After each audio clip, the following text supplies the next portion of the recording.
Welcome to the bright lights and beautiful city of Las Vegas, Nevada. Here we go now for sure. There's on everything. Field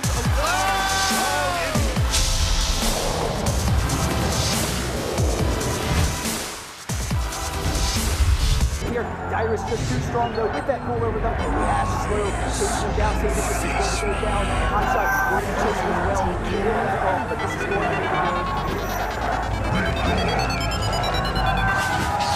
really nice job to back out without taking any rocket shots there. He was caught out in the open. He lands a great reel off to the side. The second one as well. Great goal.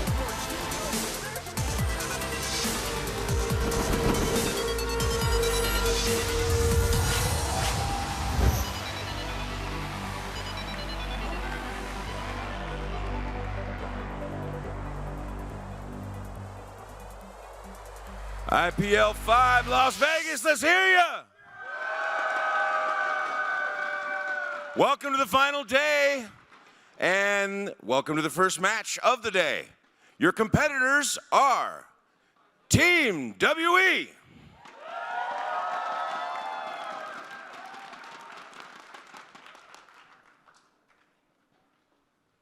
And your other competitors, Season 1 champions, Team FNATIC Raid Call. I'm Eric Bra, voice of Jackson Draven. So, who wants a piece of the champ? And welcome to the League of Draven. They probably need no introduction, but your shoutcasters for this match. The one, the only man, myth, legend, Phreak. Tons of damage.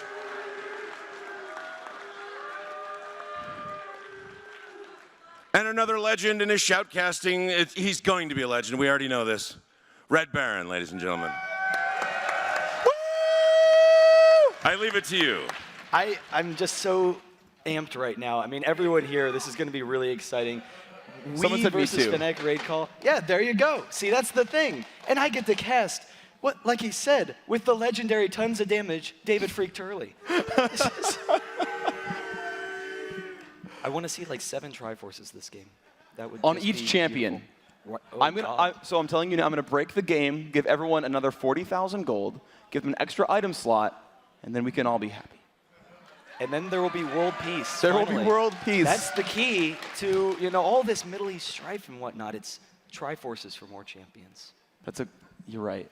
But guys, this morning, thanks for joining us. This is IPL5. We have Team WE versus FNATIC Raid Call. And oh my God, both of these teams throughout this tournament, FNATIC Raid Call, one of the major storylines, they weren't even in the tournament a week before it, which is just insane to me. Like, you know, we're going over possible replacements for alternate, and it's like, all right, well, you know, FNATIC, they were the #2 in that qualifier. They get that spot, but I don't know if they're going to be able to come in time. You know, we'll have to see, go down the list, who we can get there. Once again, guys, we have the voting app going on. So IGN.com, you can vote there. But also, if you have an iPhone or any iOS device, you can get the app. You can watch all the games. It has DVR and stuff like that.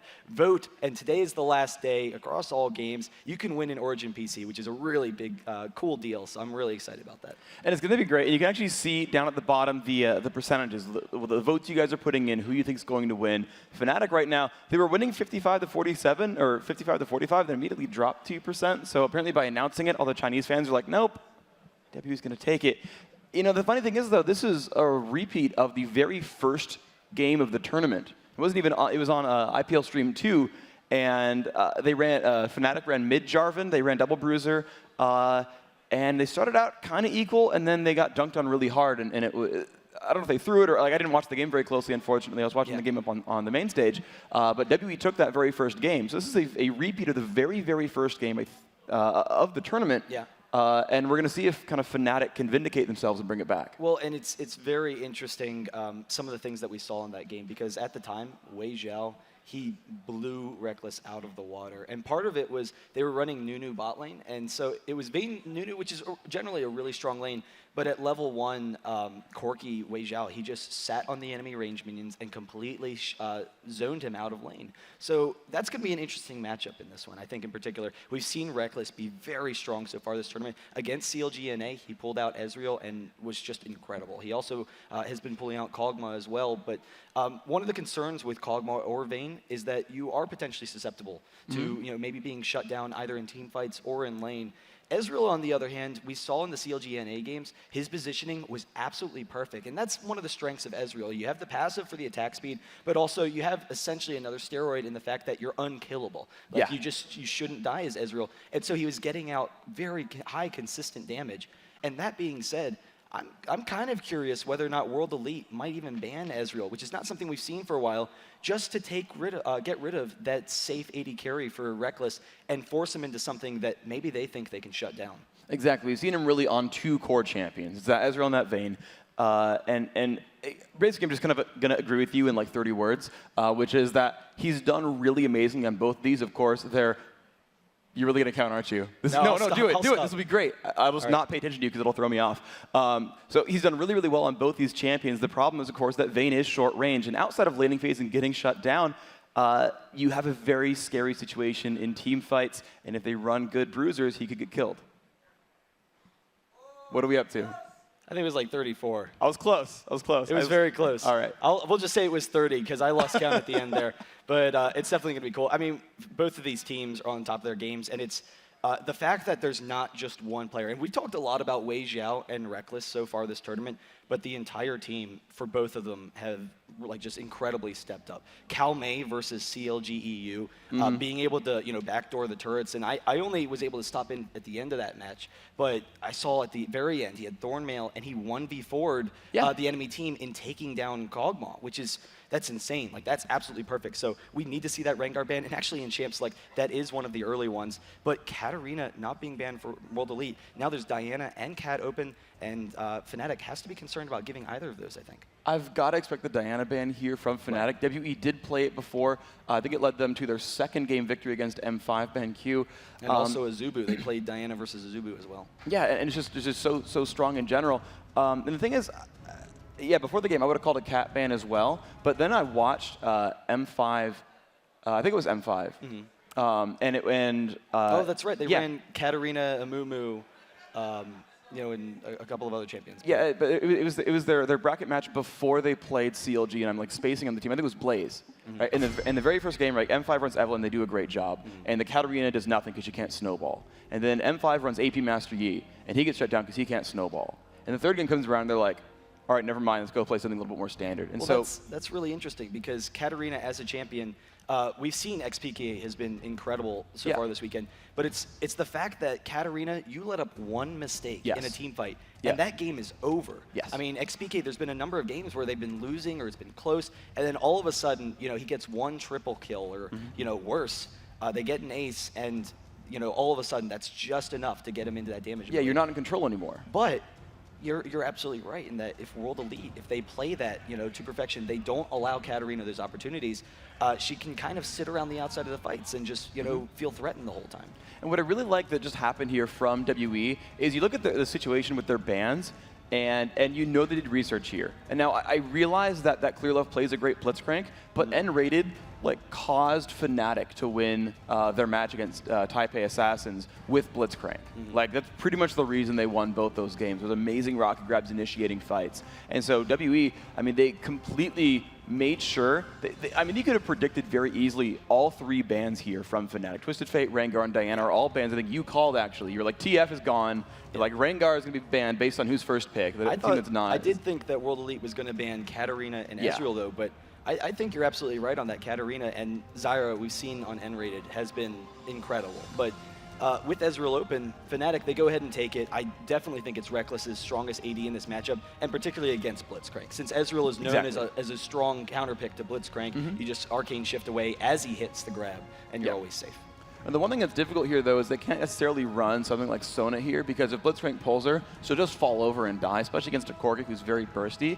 So right off the bat, you're probably going to I would actually expect to see Nunu here come in from FNATIC just because it fits this lineup very, very well. You're kind of overkilling attack speed steroids in Ezreal, but you've got a sort of a bruiser frontliner who's going to be very disruptive. When you consider that Blitzcrank's going to try to run forward and you're going to have a great attack speed slow for Corki and you can buff up your carry, you're going to have a really good chance. Yes, I got the Nunu call. I was actually going to ask if there was a chance of a Taric, but you got it right on the money. So yeah, I like Nunu more than Taric just because he's more versatile. Taric is a great laner. He's really good if you're burst. Like if you're going Graves and even like Corki, or maybe even Caitlyn, and you're like trying to kill the opposition in lane, Taric's like your #1 pick there. He's the most kill-oriented support, like him and Leona. But if you're doing anything other than just trying to shut something down, Nunu works in a lot more situations. He can be more defensive. He can actually protect you in a later team fight. And of course, Blood Boil is ludicrously good. So generally speaking, I like Nunu a lot. And World Elite picking up Jarvan and Orianna, so 2 really strong champions, but it gives them a great early game, great initiation. And FNATIC in the previous match had actually picked up Jarvan in that mid lane. Yeah. And xPeke, he actually got off to a decent start, but then in team fights, he would try and force that initiation, and World Elite would collapse back perfectly and avoid that Jarvan killed. So now in this situation, I'm kind of curious what xPeke is going to play. We've seen a number of strong champions from him in the past. They haven't really had any qualms about running a magic damage-less team. We've seen that some from them, but that's true. Probably going to be something like Ahri potentially, or one of those xPeke favorites. Evelyn's actually a great choice. It makes a lot of sense in this lineup. The thing I wouldn't really like. You talked about the magic damage list team, and that works really well, actually, as they lock in Evelyn. So not a magic damage list team, but if they wanted to, they've got Nunu and Shen and about half of Ezreal's kit to deal magic damage, so if they stacked armor, they'd still have tools there. Right. But we look at these lineups here, and you've got a really, really strong setup on both teams. I think they managed to do well in Champion Select. You've got a Blitz Corki bottom lane, which can be very, very aggressive, and you can put out a lot of damage, and anytime you see a team with Blitzcrank, they can get kills out of nowhere and turn a game around. They've got a ridiculously awesome front line. Olaf and Jarvan together can dive forward and be sort of focal points for Orianna to toss out shockwaves and dissonances. So WE initiates ridiculously well, and if Caomei gets off to a really good opening, he's going to crush out the back line, and I always expect Weixiao to do well. Yeah, but one of the interesting things about FNATIC's team is they have a really nice opportunity to protect that front line. They have Xin and Shen who are going to be just diving right in, kind of bashing their faces against WE, and they're just tanky enough that they can do that. But then Nunu also provides great separation, and so that should be able to protect for xPeke, and Ezreal's just generally safe in team fights. So if they keep Jarvan and Orianna off of Evelyn in particular, then that Evelyn late game can just be insane with the AoE damage that she does, and also the burst to take down an AD carry. But it's going to be really interesting to see what happens. Well, the one thing I think is going to be really good on FNATIC's side, with the exception of Olaf, who can run through this, is they've got a lot of area of effect crowd control at short range. Absolute Zero, the Agony's Embrace, the ultimate from Evelyn, and you've also even got Shen for Shadow Dash, and even Xin Zhao for the Crescent Sweep to knock everything back. The guys who try to run in and take down Rekkles are going to run into like 4 area of effect like knockback or slow ultimates. And so, I mean, Rekkles is going to be, it's very hard for him to die, honestly. You've got an entire team kind of built around supporting him and letting him carry the game out. And because both Evelyn and Xin Zhao will do % health damage, all those tanks in the front line are going to get dropped to half, and Rekkles can just shoot at them and make them all fall over.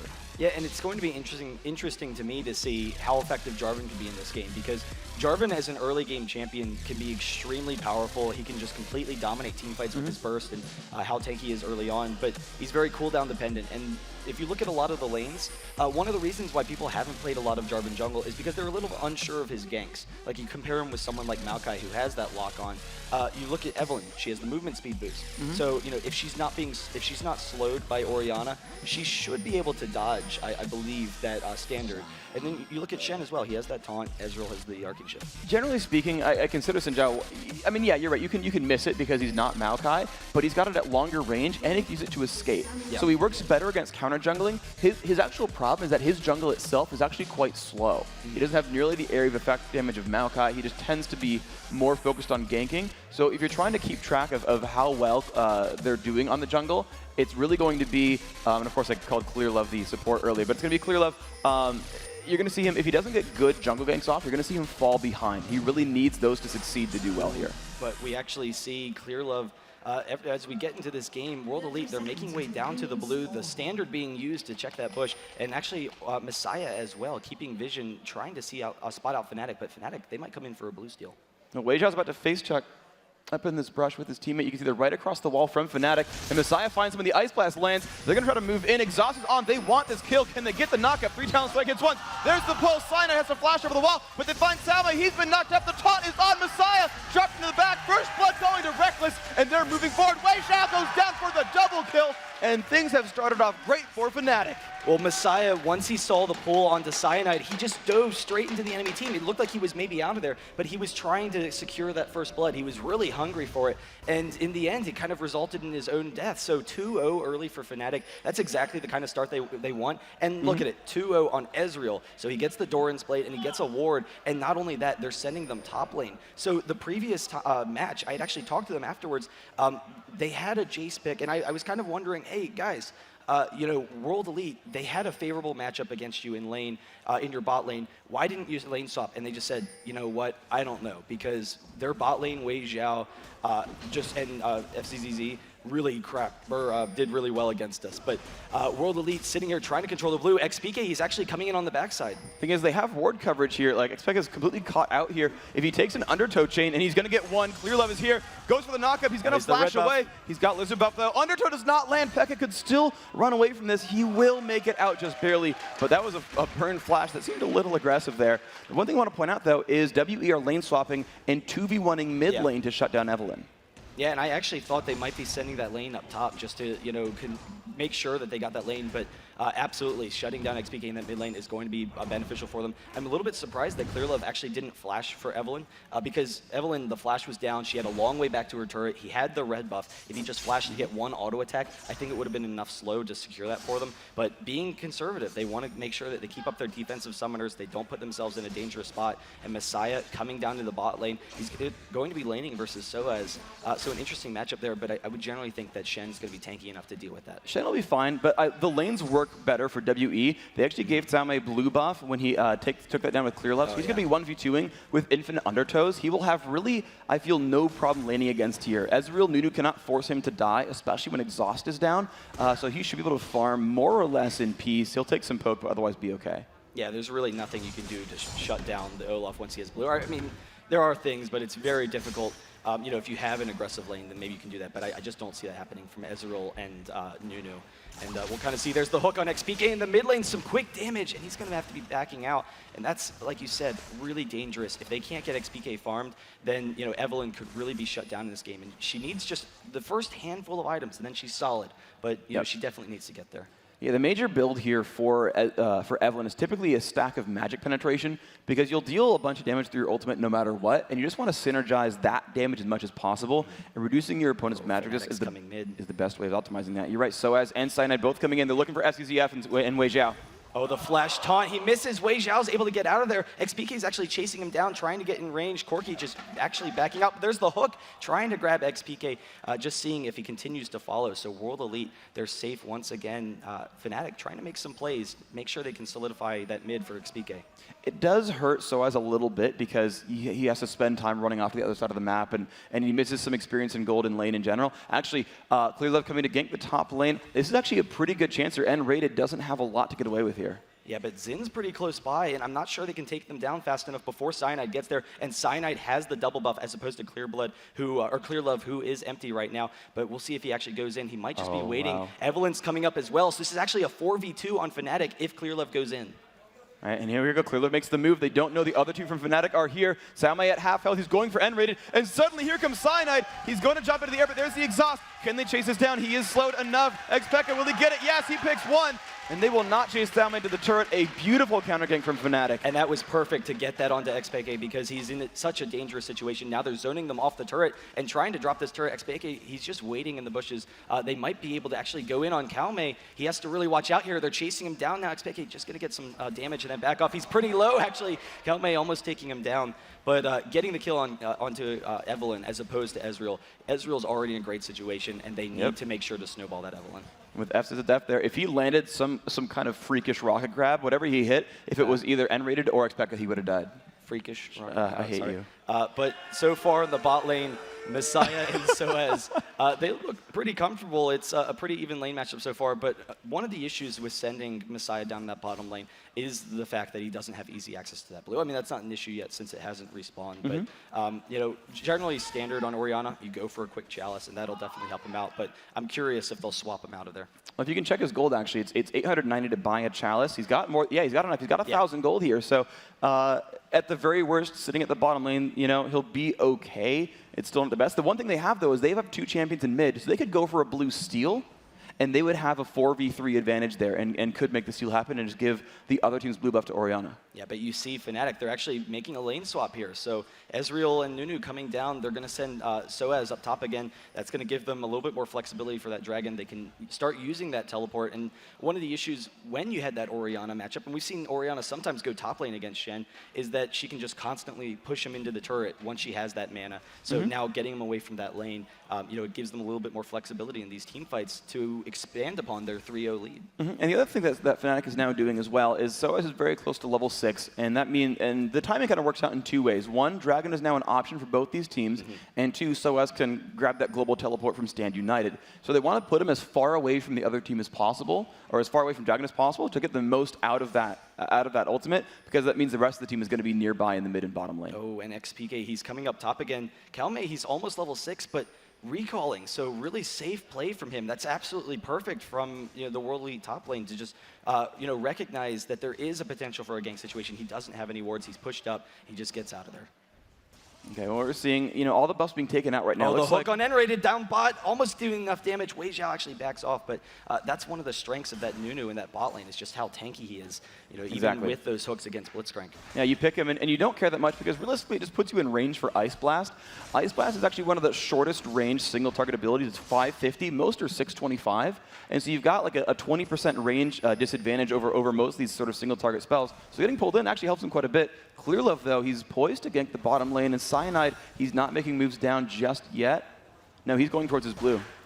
Yeah, I actually thought he might go in for the Wraiths, seeing that Clearlove is down there. You know, knowing that they would have the 2v1, if Orianna tried to stop him, he might be able to get some quick counter jungling. But it is actually a safe opportunity to grab that blue, make sure they can hand it over to xPeke before World Elite maybe gets an opportunity to join up.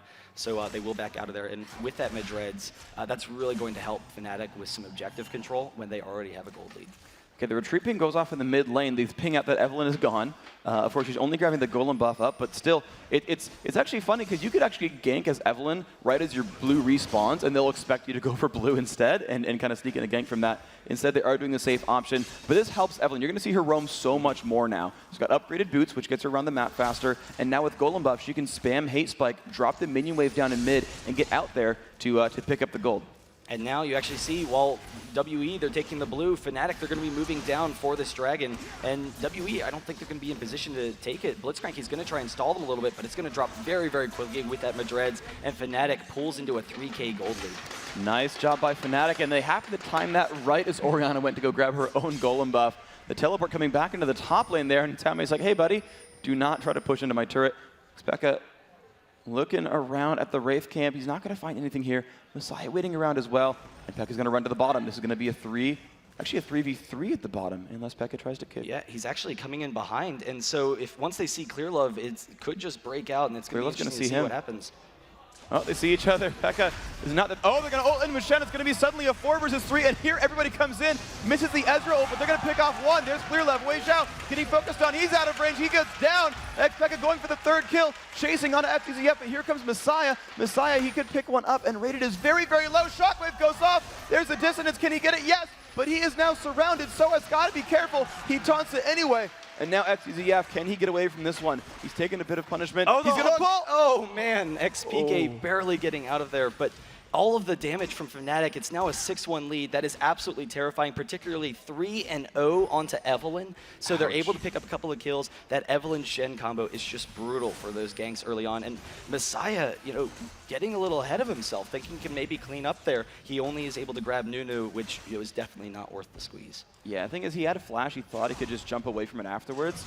I mean, he knew he had the free kill on Nunu, and that's an okay risk to take. But yeah, he got caught out even despite the flash, and that really hurts things. I want to talk about that Shen Evelynn, though, because that was crazier than I thought it would be, but it worked out because, you know, Pekka ran in there, and he like face-checked a brush with Jarvan in it, and I was like, ooh, that's risky. He's going to jump on you. And then suddenly the purple bubble shows up, and I'm like, oh, you can do whatever you want. You've got Shen on your team. And it was just like everyone slowed. Shadow Dash had so many on the team. Rekkles completely whiffed True Shot Barrage, and they still picked up everything. And that's going to have a big effect later in the game that Shen shield, he doesn't have to use it on the AD carry since Israel is so safe, which means that his primary target is going to be Evelynn in those team fights. And we've seen with like M5 how effective Evelynn can be, but in particular, coming in behind the backline of the enemy team, focusing down a target. Weixiao might be a little bit too safe. If he can get in there, that would be effective, but he might be able to just instantly drop Orianna before the fights even happen later on. And that's going to be just a huge risk. The one thing that helps WE actually a lot is when you deal with percent health, it actually pulls in onto nRated. Suddenly it's a 2 versus 3. Look at the burst. He's down to a quarter. Pops the ult because he needs to. Rekkles up in a duel against Clearlove. Jumps over the wall. One more hit. Can he get the ult? Oh, he does not. misses. He's in a duel against Weixiao, though. He's going to win this fight. He's got more gold. Weixiao, what are you doing? He picks him up. Rekkles just crushing. 2 seconds until the hook is up, so if Fzzf, if he finds an opportunity, he could maybe go back in for this, but Evelynn's coming around the backside. xPeke, he has his ultimate, so he's going to be able to drop him pretty quickly, and now Ezreal can come in on the side. That's going to be another kill. The hook happens onto Rekkles, but it's not enough, and FNATIC turning it around, they pick up another couple of kills. Wow, just making moves over and over again. Great job. And Cyanide at the same time, he took over the mid lane and actually pressured Misaya a bit. You can see Misaya down to about half health, actually forced to recall back at this point, I think, just because, you know, Genja shows up, puts on some damage, and, you know, the warrior spirit is strong with this one. Yeah, and it's kind of interesting when we were in Champ Select. Orianna, I've seen in the past Orianna used as a counter to Evelynn because in fights you can zone her pretty effectively, and then even in lane you can just be extremely offensive in zoner. But FNATIC, because of the front line that they have, and now that Evelynn is this fed, there's like 0% chance of that happening almost. I mean, still in team fights, there's the chance that Orianna can protect her team, and they have the quick enough burst if they can spot out the Evelynn. So wards later on, when they're pushing and when they're at objectives, are going to be very important to spot xPeke before he comes in, but it's still a scary prospect when Evelynn is this fed. Oh, absolutely, and the one other good thing that's in WE's favor here is they've got 3 champions who use shields. Blitzcrank, Orianna, and Jarvan. And those are completely not taken into account. Actually, so again, up on the Caomei at the top lane, they're going to put a lot of damage. A beautiful Crescent Sweep puts him backwards, but there's the Ghost, the Bromacia, the Ragnarok. He's going to get away. So the way these shields work, though, is they're not taken into account when you do percentage of max health or percentage of current health damage. So you basically get free health that doesn't help Cyanide and Pekka do bonus damage to you. So WE will be a bit more durable than you would otherwise expect in those kinds of encounters. Yeah, and that's definitely going to help. I mean, as well, we saw in the first time that FNATIC and World Elite played earlier on, this is kind of a different situation because FNATIC is just, stomping WE right now, and they're in a great situation. Weixiao getting caught out of position. He's going to Valkyrie back, but he has his team to help him out. There's the Jarvan ultimate on xPeke, but the Shen ultimate as well, trying to turn around the Blitz hook and the Shen taunt, but xPeke does go down, and now Weixiao kiting perfectly against sOAZ. He flashes, picks up the kill with the Ignite. Ezreal coming down, though, and Misaya trying to turn this around. Well, that's going to be a pretty unfortunate sOAZ, though he's low, but he's got so much durability, they actually can't chase him down. Rekkles coming in for the support, so it turns out to be a 1-for-1, which is pretty crazy. A great job by sOAZ to make that one not too bad. The fact that Shen is going to be so tanky later on in these fights, having that early Sunfire is really going to set up FNATIC particularly well.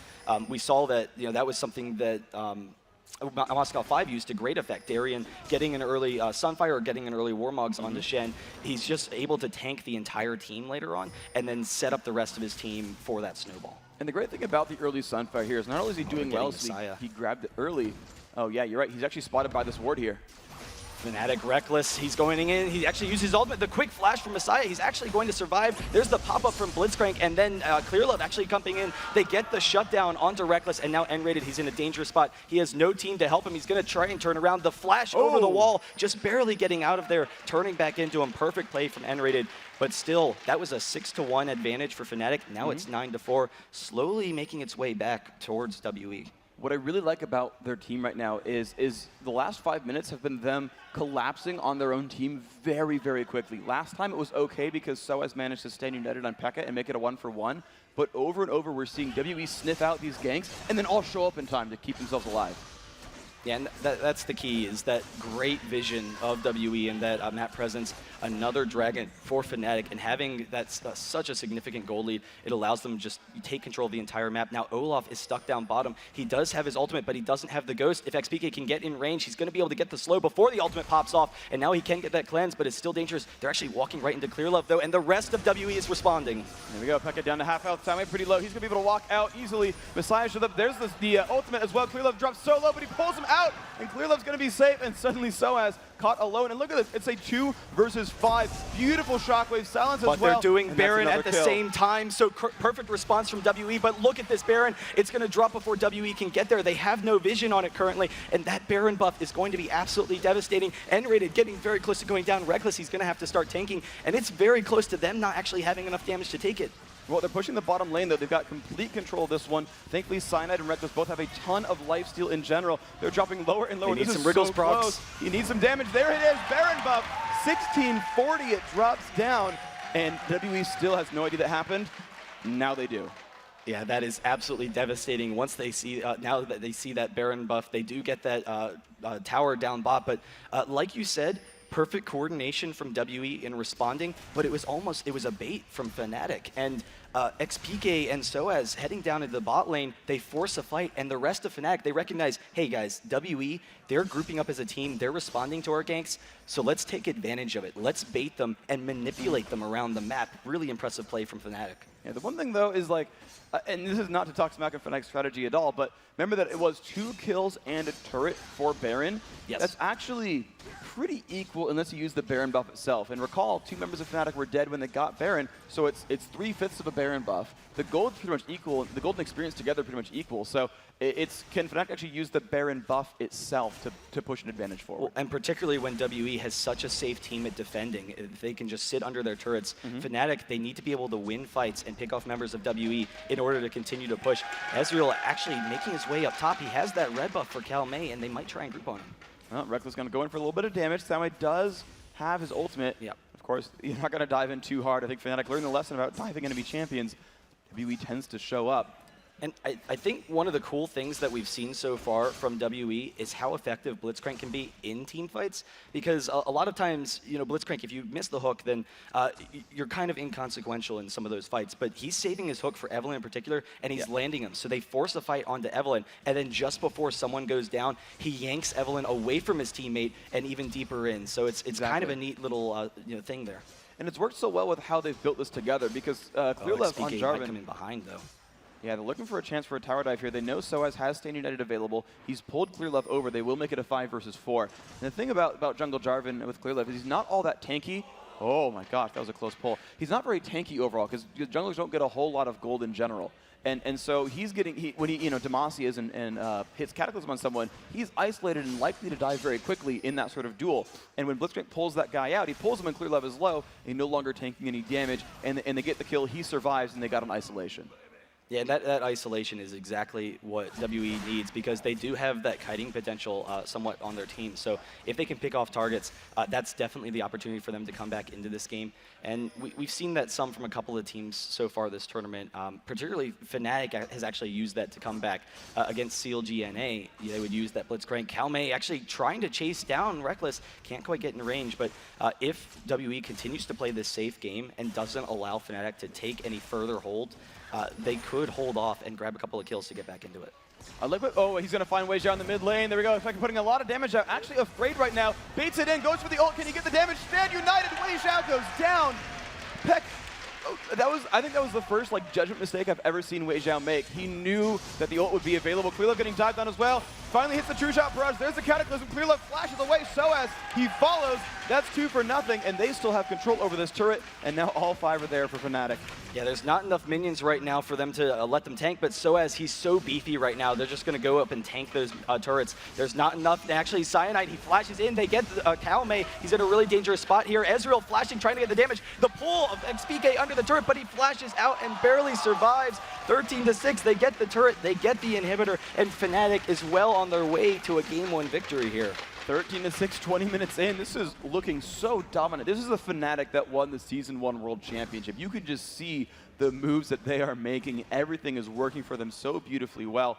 And Pekka, I mean, that play, he actually tried to bait Valkyrie. He actually tried to lose the fight at the beginning so that Weixiao would actually try to fight him, right? Oh, I'm losing. Valkyrie onto me, bro. And then, oh, Shen shows up, and it's all the burst in the world. And it looked like he was going to have it because he kept his positioning at the beginning of it perfect. He was at his exact range from xPeke. So even though xPeke was fighting him, he wasn't getting quite the amount of burst damage you would expect from Evelynn, and he started out winning. But you're right, he baited it in. And then Weixiao, who usually keeps the perfect distance, he flew into melee range with Evelynn. So all in an Evelynn. Like, you don't do that. No, you never all in an Evelynn.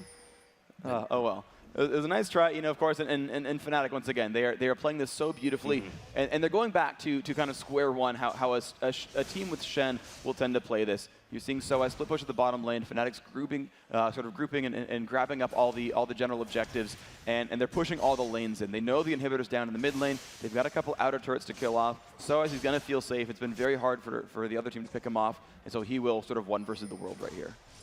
Yeah, he will be able to push them down, and it's going to be really dangerous. xPeke wandering around, trying to see who he can grab. They don't have the best wards right now, but there's a couple dropping. And, you know, getting those wards and getting the oracles as well to just continue with their advantage over WE will be really important. They have Cyanide, has that oracles to try and clear that out. But WE at this instance, it's really important for them to just make plays. They need to be able to pick people off very quickly because soon this 13K gold lead will result in FNATIC just bull rushing their base. Well, the one thing they can really rely on, and it's pretty much the only thing, honestly, is Blitzcrank. Their team has a but there's the surrender. They actually surrender, so they recognize the game is over. WE so far behind from FNATIC, and they just kind of discuss it for a little bit. They're like, this is not happening, guys. Wow. And FNATIC, they take game one of this series. So I mean, that's impressive. Again, this is a sort of a replay of the very first group stage game where they got dropped 0-1. By Team WE, and they're coming back and looking ludicrously strong here, taking it up 1-0 in this winner bracket final. The team that wins here is guaranteed second place at IPL5, and this is like ludicrously highly skilled tournament here. All these teams here are ridiculously strong. When you see a team like a Zubu Blaze take 7th, 8th, you realize that everyone in this team, or everyone in this tournament, is like ridiculous in this game.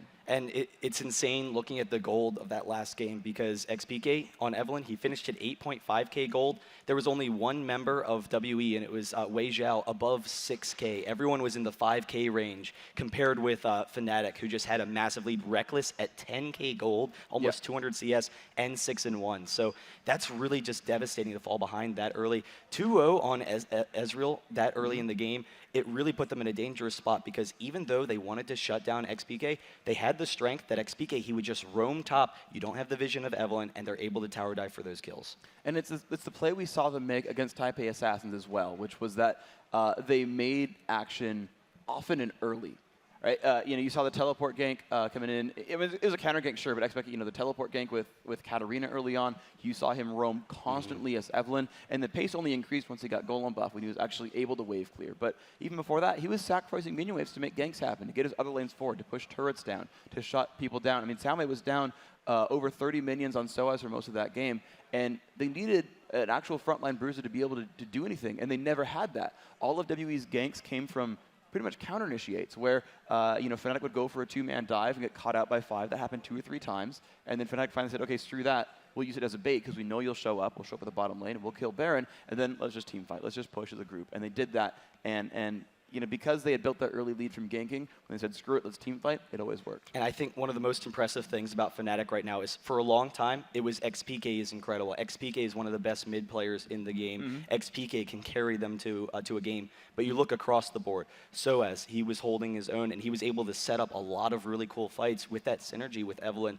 Then you saw Cyanide, you know, how strong he looked. The whole team as a whole, they had great coordination, everything. And it's going to be really exciting to see what WE can do in game number 2. But you know what, Phreak? The trick to always winning that game number 2 when you're down, don't sweat it, handle it with speed stick.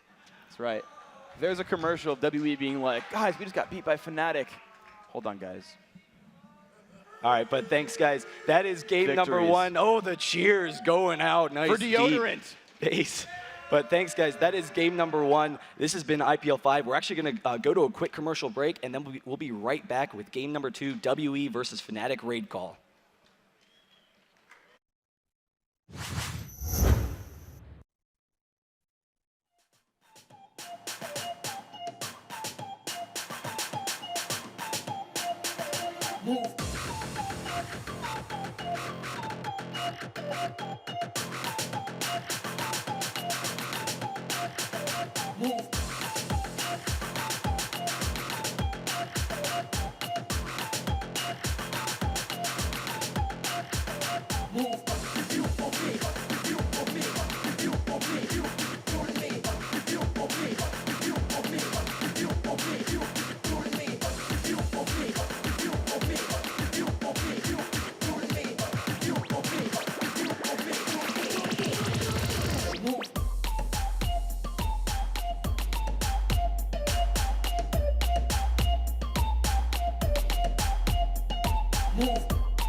なんでそんなマジでこび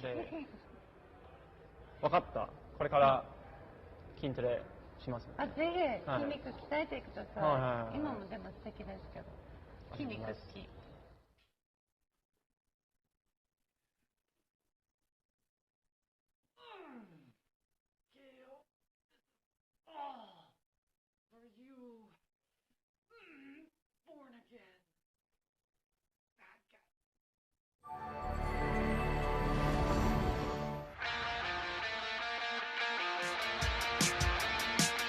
The new AMD A-series APUs give you discrete-level graphics and multi-core CPU power, all on one chip.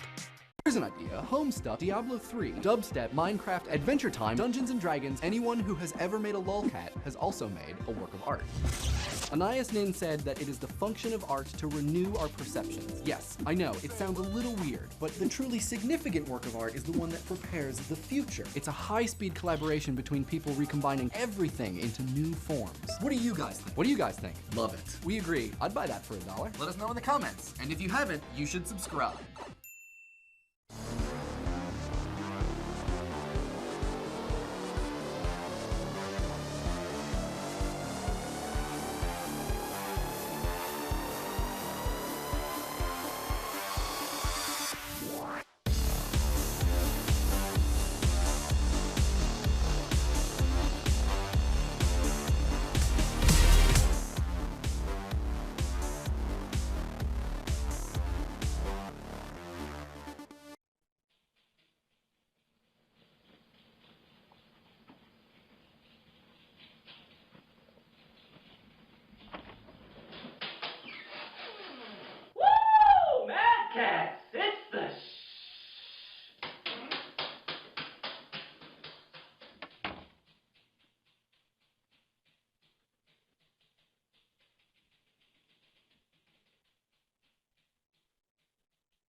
Welcome to the League of Legends Champion Spotlight, featuring Evelyn, the Widowmaker.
Hey guys, we are back. This is IPL5. We're ready for game number 2, WE versus FNATIC Raid Call. FNATIC Raid Call with a very impressive game number 1, but WE taken a little bit by surprise early on, and then grouping very effectively, trying to counter out some of what FNATIC did. So this next game is going to be intense because right off the bat, they're not going to take FNATIC for granted. They're not. They're not going to, or they're at least going to try to not allow FNATIC any early lead.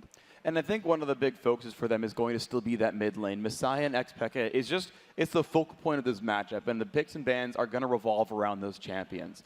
And of course, you're going to see TF get dropped out automatically. It's a free automatic ban for FNATIC. But the thing is that now their blue team, their first pick, you're going to see this revolve a little bit around who can get Diana and who can get Rengar. These are the two champions that seem to be dominating the pick and ban scene. For the teams in this tournament, and so you might see something like TF first ban, and then they're going to start they're going to insta ban TF, and then FNATIC's going to kind of react because xPeke has been so dominant on so many champions. You'll see will WE ban out Evelyn? Will they ban out Zyra? Will they ban out Diana? And those are going to be the ones that kind of shape the ban landscape. And it depends what WE wants to give away, because Misaya can play all those champions as well. You saw him eviscerate people on Evelyn against CLG Europe, where he just kept killing Yellow Pete over and over and over, and it was brutal. And so we are in a picks and bans here. The very first ban actually is going to be Sona. The insta Zyra goes away. There's the Twisted Fate. And now here comes, will Diana fall off? Because this will determine a whole lot about FNATIC's ban strategy, because they're happy to play. They're happy to play Evelyn here. Rengar is my predicted ban here, and then we see if WE gives them away Diana.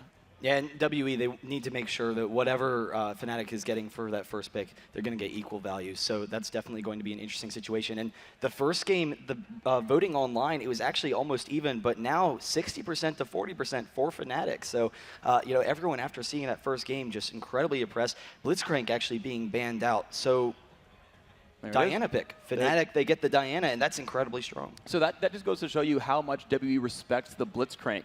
Very first game, insta lock on Blitz, didn't, Ezreal was available, didn't care. Nunu available, didn't care. Evelyn available, didn't care. They grabbed that out right away. They're like, Blitzcrank. Yo, we're not giving you Blitzcrank. That's crazy talk. So Diana with the first, the insta lock here for FNATIC, and they're going to move on forward. We'll see if Misaya wants to run the Evelyn that he did against CLG Europe. The matchup's not great for Evelyn. The roaming, like in a lot of the factors here, like Diana is probably going to outlane her. She's going to outroam a little bit. It's a bit easier to gank as Diana, but the late game potential there, the damage available for Evelyn is so high. They could take that bad lane and still pull that champion through. Yeah, but Clearlove going with that Cho'Gath, and the first time they played FNATIC, he was using Cho in the jungle. CLG EU, he was using Cho in the jungle, and really impressive play. It's a more defensive pick than Jarvan is, but there's that Evelyn pick. And Evelyn, if she gets going, that can be devastating, but the same can be said for Diana, and Diana definitely has nice control in that lane. Well, FNATIC right here are happy and eager to take Ezreal. It worked very well for them the first time. I think they have no qualms taking it again. You might see them switch up their strategy a little bit. If a Mumu comes in here, that'll be interesting. We'll see what else it synergizes with. You don't pick a Mumu without good reason. It's not like Shen or Olaf where you grab and it's like, it's a good bruiser. Like, he can be tanky, he can be a damage source, like no big deal. A Mumu requires some kind of synergy. sOAZ, I know, has a really good repertoire of top laners in general, and you might see him pull out something like a Vladimir, something like a second AoE AP champion, and try to crush everything together all at once. But you see that they're actually really not sure in the picks right now. Oh, and they're actually switching to Leona potentially, and it's been interesting. We haven't seen Leona in a long time because a lot of times she doesn't quite have enough lane presence. But Lulu coming in, and those are definitely Leona and Lulu, some of nRated's best supports, and Lulu in particular. We've seen this entire tournament how strong that can be, but in particular, the Lulu shield and ult versus Evelyn will really help them out a lot in team fights. That is a really big deal, and we didn't see Lulu last time because of the Blitzcrank. We've seen Blitzcrank generally do very, very well against Lulu because she's so squishy. You catch her out late game, and kind of everything's going to fall over. But now that that's kind of dropped off the map, two supports being banned, so she's the top dog. She is the top dog. Misaya, though, a very fast lock on a Janna. So Janna Corki against Lulu Ezreal. These are actually very similar lanes. No sustain, long-range poke, decent burst. If they score off 2-on-2, I don't know which way it's going to go. It's very similar, honestly, on both sides. It's really interesting, and I think the shield on Corki in particular is going to allow him to get some effective harassing, but nRated, assuming that he has enough presence in lane, he's going to Lulu's damage early on is just so strong, and he can tank some of Corki's damage. You can pop the shield almost instantly, or instantly with the Glitter Lance, which will remove that damage increase, and then Ezreal, can use his poke to try and win that exchange. So definitely an interesting matchup there. And the team for FNATIC, having that Diana Lulu pick in team fights, we've seen a lot of teams using it. Azubu Blaze in particular, it perfectly sets up AoE fights later on. Diana dives into the back line. She, pops her E to pull everyone in. Lulu helps her out, makes her a little bit tankier, and going with the Jax and Amumu. So, Amumu, he also has that kind of fight set up. He can set up the rest of FNATIC effectively, try and pick up quick kills. And if they're playing a conservative game, they're only grabbing 1 or 2 kills at a time, then the Amumu ult, it gives them the lockdown where they can just guarantee those.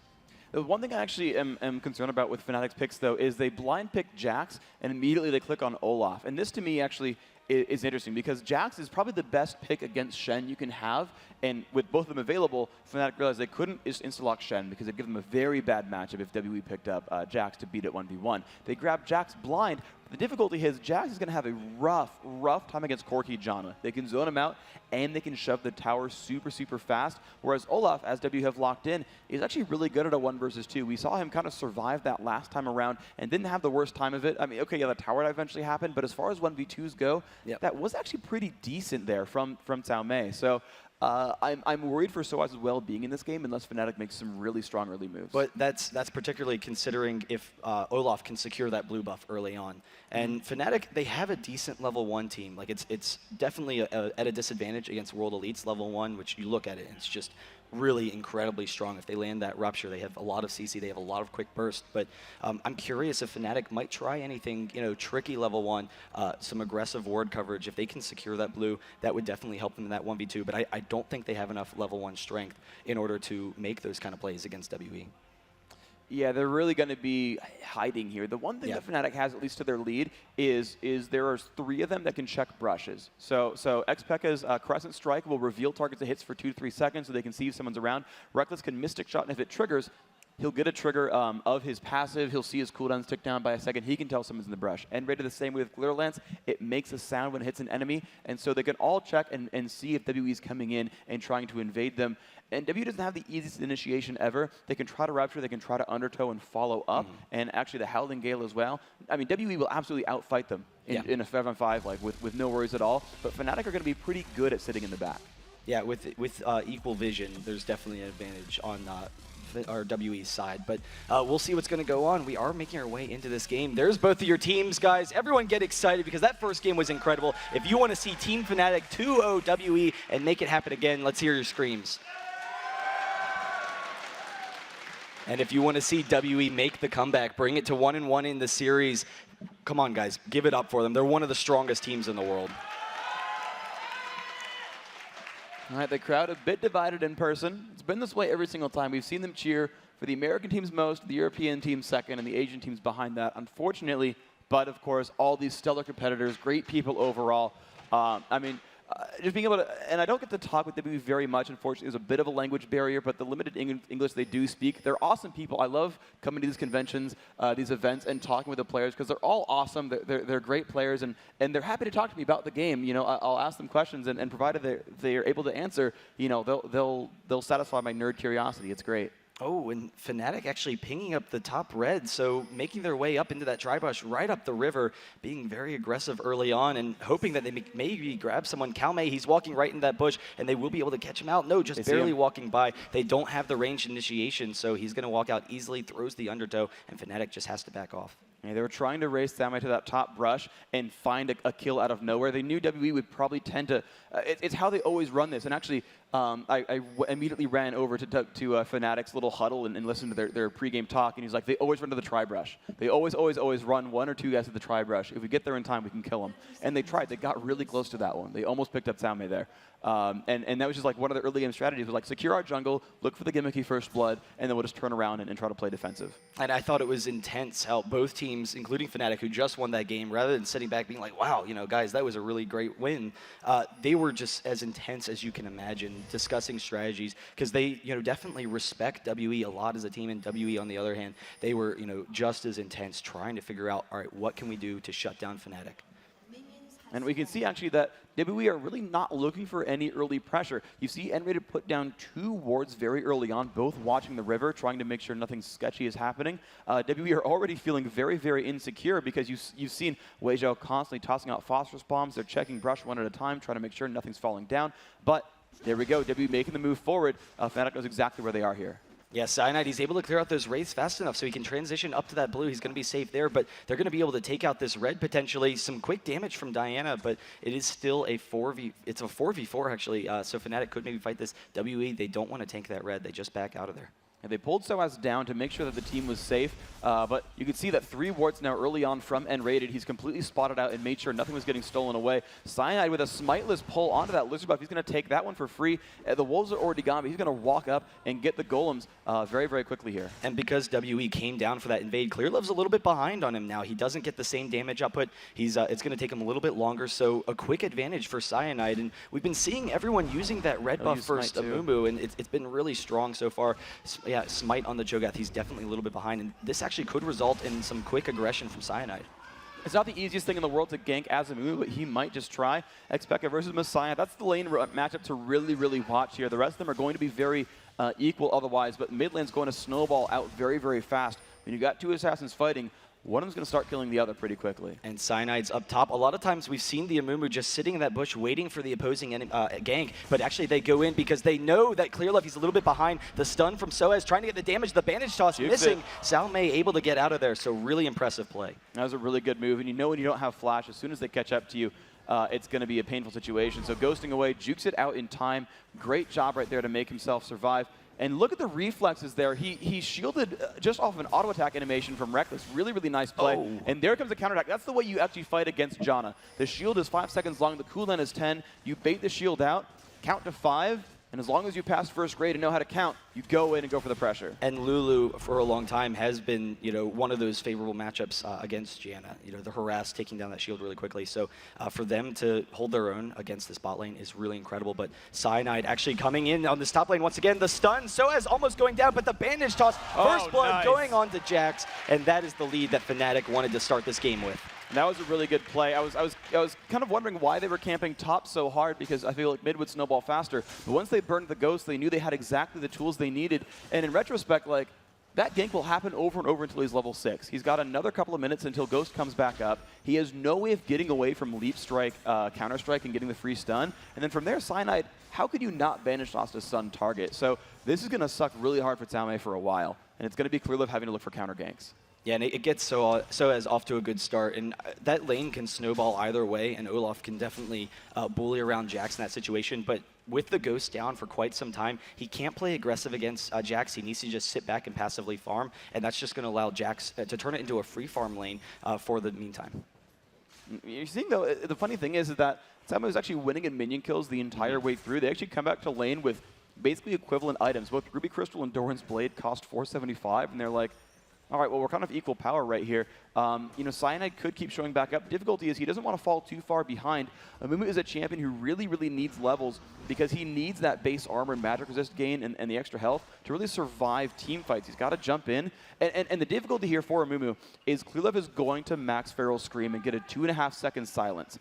And Cyanide needs to be able to ult without getting killed and bursted out. I mean, Misaya, Caomei, Clearlove, and Weixiao, all of them are very, very bursty. If he dies during a silence and he doesn't get his ult off, that's hugely bad for Cyanide. He's going to need to be tanky in this game. Oh, but Cyanide coming down to the bot lane, perfect positioning. He recognizes that they're going to start trying to pressure that bottom lane since Rekkles and nRated are so aggressive, and Clearlove is sitting there as well. The double buff on Clearlove if they try and fight this. All right, there comes the Rupture, lands on nRated. Everyone moving on forward. Look at the burst damage. He goes in for the exhaust, though. Cyanide shows himself as well, and they're not going to find much to go for. Looks like they're not going to have to back out on this one.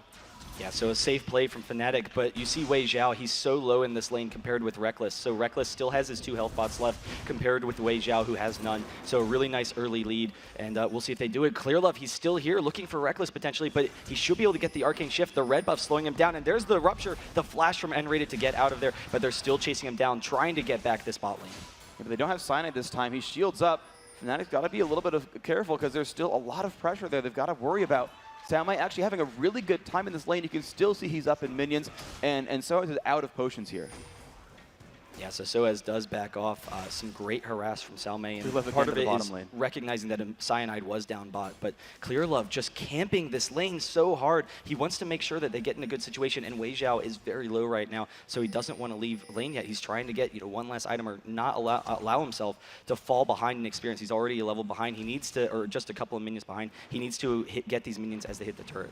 I want to point out how good these lanes are going for the top lane and the mid lane, that even with a first blood gold advantage, you're seeing equal gold between FNATIC and Team WE. 7 minutes in, and it's completely tied up. sOAZ, he goes in for the pressure, but every time you're seeing Caomei just completely just Oh, the crush teleport damage up top, though. xPeke is coming in. He's level 6. He gets Caomei. He gets the pullback as well. The Ignite going on to sOAZ. He's running in there. Caomei trying to take him down, and he will go down. But an even exchange for FNATIC. But Caomei, he's actually leveling his Rekkles swing first for that true damage against Jax, and it's allowing him to bully around Jax in that lane, and they're picking up the kill even with the pressure from xPeke. It's a really smart move because he knows Jax can only engage in full-on melee range. He has to be up against his face to do anything, and so he knows that no matter what happens, he will always get a Rekkles swing off, and it gets so much more efficient as you rank that ability up. The health cost doesn't go up nearly as fast as the damage does, and so your trading gets better and better and better.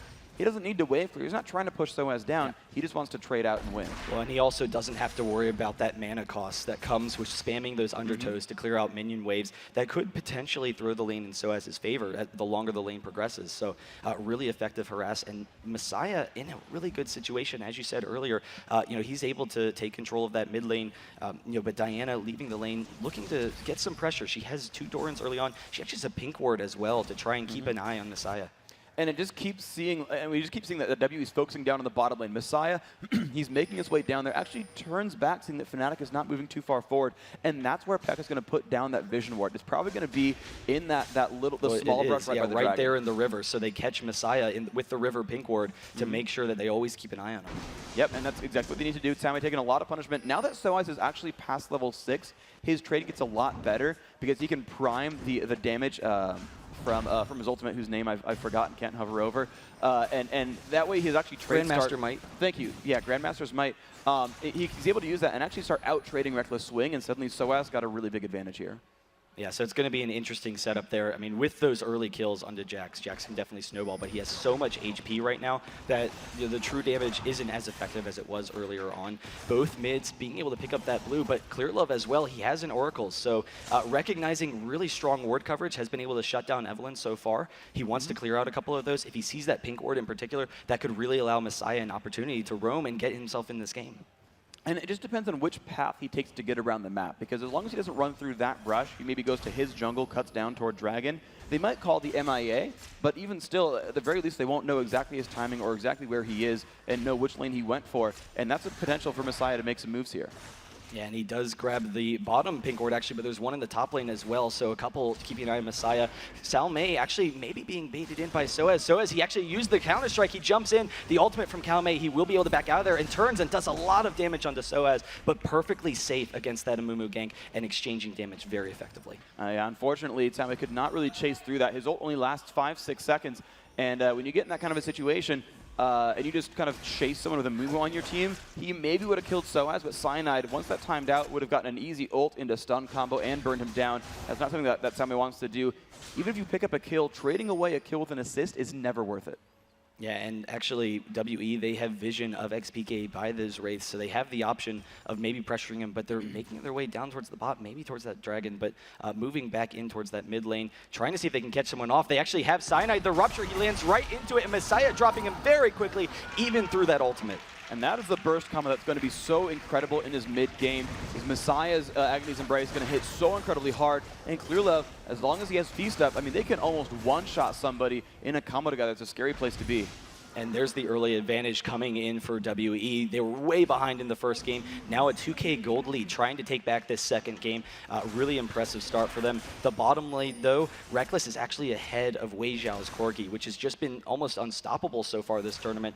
But those gold objectives are definitely going to help him in that lane. It's completely tied it up. You can see the gold disparities here. Caomei is absolutely winning the top lane. Despite the first blood gank, he's just winning the matchup. And again, they got to pick Olaf as a counter pick. In the jungle, you're seeing Clearlove with much faster jungle speed. I think Cyanide spent almost a bit more time camping lanes than Clearlove did, so he's getting ahead. You're seeing pretty much identical mid laners here. The kill picked up for Misaya helps him quite a bit. They're pretty much tied, and then you're seeing everything go down the line. And there's a number of advantages for having that Cho'Gath pick compared with the Jarvan. Jarvan, he needs to go all out in order to force those fights. It worked in some situations, but like you said, the faster jungling speed, but also the fact that he's going to be incredibly tanky early on. It's going to allow him to keep control of this Oracles. There's very little threat that FNATIC is going to be able to take him out early, and that Oracle's control has allowed them to take back this map. You saw earlier how many wards FNATIC had in order to keep themselves safe from the pressure from World WE, but now they're able to grab that. And the ironic thing is it's not really even Misaya who's making those moves. We talked about those vision wards trying to keep Misaya down, keep him from roaming. He's not really roaming all that hard. He's helping jungle invades, but that's about it. The bottom lane, again, pressure going back and forth. nRated taking a bit of punishment, burned a lot of his crowd control onto Fzzf, and you just saw Weixiao fire back and deal a whole heck of a lot of damage there. Wow, and I was actually just mentioning Clearlove, how tanky he's going to be early on that Cho'Gath, but he bought 3 Ruby Crystals. So 3 Ruby Crystals and the mobility boots, so he can have constant control around the map. It increases his clear speed, but it also allows him to be everywhere and counter out anything from FNATIC. And there we go, WE picking up a ward kill. They're keeping those out. The 2,000 gold lead still staying strong, which again, is despite 2 kills on each side, just the minion farm and the dragon, the general objective control is pushing WE above right here. They are just very obviously outlaning FNATIC right here. Yeah, Misaya is in a very safe situation. He hasn't been able to get those kills on Evelynn. Neither has Diana, but both of them farming very evenly, and there's always the threat that the first small skirmish that gets one of them involved could really quickly turn things around. Cyanide actually making his way down into the bot. They have a pink ward to know that he's going to be safe in there, and they might try and bait out something, or maybe even just wait for Clearlove to come down. One thing they're happy with is honestly that they kind of have control over the jungle now. Cho'Gath is very clearly outfighting Cyanide, and so any of these 2-on-2s near the top lane or 2-on-2s near the middle lane, jungler plus mid or jungler plus top, they come out ahead here, WE, and so they're going to want to try to make a lot of moves, steal away the wraiths, because it'll always work for them, and you're going to start to see people really pushing ahead because they've got control in this mid game. FNATIC, they're really, really great end game. I think it's easy for them to initiate. I think they have a little bit more damage overall. But a lot of it's going to rely on sOAZ catching up and them actually getting into the team fight phase. And they're not there yet. That's the insane thing, is how quickly Caomei has pulled himself ahead. The ultimate pop from Caomei, he's able to use the Ignite. sOAZ is in a really dangerous spot, but 40 CS advantage despite the fact that sOAZ was able to get those early kills. And it all has to do with getting that Rekkles swing maxed out first for that really effective melee harass exchange. And Caomei been very safe in this top lane for the most part, aside from those 2 kills. Yeah, Cyanide's been forced to run into this lane to try to control it himself. He's trying to burn down the minion waves. Really nice play. You see he's actually turning on Despair for a couple of seconds just to get them a little bit low and then not have them drop down to the turret. He's only missed 1 minion kill. As a Mumu, that's a pretty tall order. Yeah, and the concern with Olaf in such a strong position is that Ezreal as an AD carry, he did actually go for a BF sword first, but sometimes the damage can be lacking, and Olaf, when he dives in that backline, he's not going to be able to put pressure on Ezreal, but it's the fact that there's not as significant as a damage as some other AD carries could potentially allow him to put a lot of pressure on xPeke maybe in those team fights if he can dive into Diana. xPeke is probably going to be a reasonably easy target here. We'll see if he goes for Abyssal Abyssal third here in this build, and that would really open him up to being kind of killable by Caomei. However, the Rekkles is not having a bad time at this bottom lane at all, right. So he will always be ahead of the can I kill the bruiser curve, and that's a very big deal. Yeah, and especially going with the BF sword first, which I think is definitely, we've seen it as a popular build now, chasing down Weixiao a little bit, but Jack's in the mid lane, jumping onto Misaya, Diana trying to chase them down. Clearlove's here to turn it around, but they won't be able to get that exchange. And bot lane, Rekkles actually getting very low. They were the aggressors in that situation, but Weixiao and Fzzf were able to turn that around. There we go. sOAZ getting a turret kill up in the mid lane that roam down. They're really helping them out. Caomei, though, left on the top lane is getting a ton, and you're seeing a 60 minion kill difference. FNATIC, of course, still pushing on. They've got the numbers advantage with Misaya pushed back to base. The bottom lane for FNATIC, though, is not great. They burned their exhaust and got nothing for it. So even though you're seeing a minor minion kill lead, the next couple of minutes, I think, WE can play the bullies a little bit here. Yeah, but that bot turret is almost going down as well, and you see Cyanide making his way down. Diana, or xPeke, trying to steal some of this race. He gets the blue one, so just backing off for a second, but we'll see what they can do. Cyanide, actually the ultimate as well as the Ezreal ult, trying to take down Fzzf, but he's able to flash out of there, so really a successful play from WE's bot lane to prevent some of these kills. And that was one of the things. If it's a low kill game, a Mumu can usually secure those kills, but the disengage from Diana or from Janet is just so strong. Yeah, and they tried to combo it together too. You saw, the Whimsy go down to keep her from hitting anything early on and try to put as much damage down as possible. But simply put, everyone was so far back that just Monsoon and a Flash got her out of there. They did manage to trade Summoner spells pretty reasonably well. There's still Exhaust on one side and not on the other. So it was a nice try for the gank to burn some Summoners out, but WE is still in the advantage in the bottom half of the map. The top half of the map, the only one who's really doing amazingly right now is Diana from xPeke. And WE, they're right there as the Dragon spawns. They're going to try and take it down very quickly. They have the damage. The concern is it's a 5v4 if they can't kill it fast enough, but it seems they're going to be able to grab it. Clearlove able to secure that, so they will be able to back off. They clear the ward as well, and WE backs off, continuing their gold lead, 3K gold lead right now, but they have to watch out because FNATIC, they're all grouped up right now. Jax as well, he's down in the mid lane, and they might try for a really aggressive push because WE, they're a little out of position to defend against it. Well, Misaya's coming around from the back, though. They're going to look for a fight here. WE absolutely wants to battle here just because you can tell from Misaya's positioning. This fight will mean a whole lot here as it FNATIC's comeback. They're not going to be able to focus Misaya at all. Ezreal trying to take down Caomei. He's in a low situation, but FNATIC regrouping perfectly. They're not pressing anything. They're not trying to get any kills or over-pursuing because they know they haven't seen Evelynn first, but actually they're chasing into Weixiao in that mid lane. They're regrouping mid and keeping that vision by staying together as a group is giving them a nice situation, but there's the stun onto Misaya. Diana can turn this around. There's the kill, and FNATIC picks up the Evelynn, which was so key in that fight. And that fight was carried by a vision ward. Can we just see that beautiful vision ward that was sitting in that brush? That ward, guys, killed Misaya. Random pink wards. I don't think Evelynn's are used to them yet. Oh, but sOAZ jumping into Lulu ultimate as well. Diana pulling them back. FNATIC, they're in a great situation here. They force them back. Weixiao, he's really low. xPeke, the double dash, picks up the kill. He's in the base though, but sOAZ joining with him. And now FNATIC, they're going to try and retreat out of here. After a couple of kills, the Rupture though, trying to grab xPeke. He gets the flash out of there, and another turret for FNATIC. Wow, and FNATIC completely turned that one around, and really good job by them to know exactly what they could do. With Misaya down, they knew they had a bit of time to go push in and take fights. They are happy to tower dive in. Great mechanics by xPeke to say, okay, I'll land the Crescent Strike. I can ult in once. You know what? I'll burn you the second time to kill off Weixiao. We'll do it. Let's go for this one. And then they all got out cleanly, took the turret, and then pieced the heck out and made sure that they healed in time to not give away a comeback Baron as well. And the concern with the Diana-Lulu combo is WE, they can't control the front line, and that's something that you would normally think is a strength of Janna and Cho'Gath with the Ruptures and how much kiting potential Janna gives you as a team. But Diana, it's just so easy for her to dive onto that back line, and then they have the multiple CCs with the pullback on Diana, with the Lulu ultimate, with the Mumu, that they can just combo and pick up those kills despite the potential from WE to kite. Exactly. Diana initiation and Lulu follow-up is so incredibly amazing. It's like a little mini shockwave in your pocket there, as long as you got someone nearby. And now suddenly it's a situation where, and I didn't think about it, but it actually works really, really well together, is Luna Rush into Moonfall and a Lulu ult, which I did see, but it actually combos better with a Mumu than I thought it would, because he's got like the easiest time in the world to land Curse the Sad Mummy. sOAZ, by this point, if he's paying remotely any attention, gets the Area of Effect Counter-Strike down. They've actually got 4 Area of Effect crowd controls on this team, plus an Ezreal to land an easy True Shot barrage. Well, and they have 2 champions that have like that single target lockdown to start the fight. So as one of the strengths of that Jax is they're not going to be able to focus him down or kite him in these situations because they have to deal with the follow-up from the rest of FNATIC, but he can just jump in to start the fight and pick someone off. WE here now, they're actually pushing the mid lane. They're going to be able to get that turret, but xPeke, he's pushing down the bot, and they have the top as well. It's kind of interesting, though. They're going to give up this second turret, potentially, to FNATIC, and it's going to be dangerous to see how much they're going to take. Well, you're going to see them actually push in there. They've got actually a lot of time.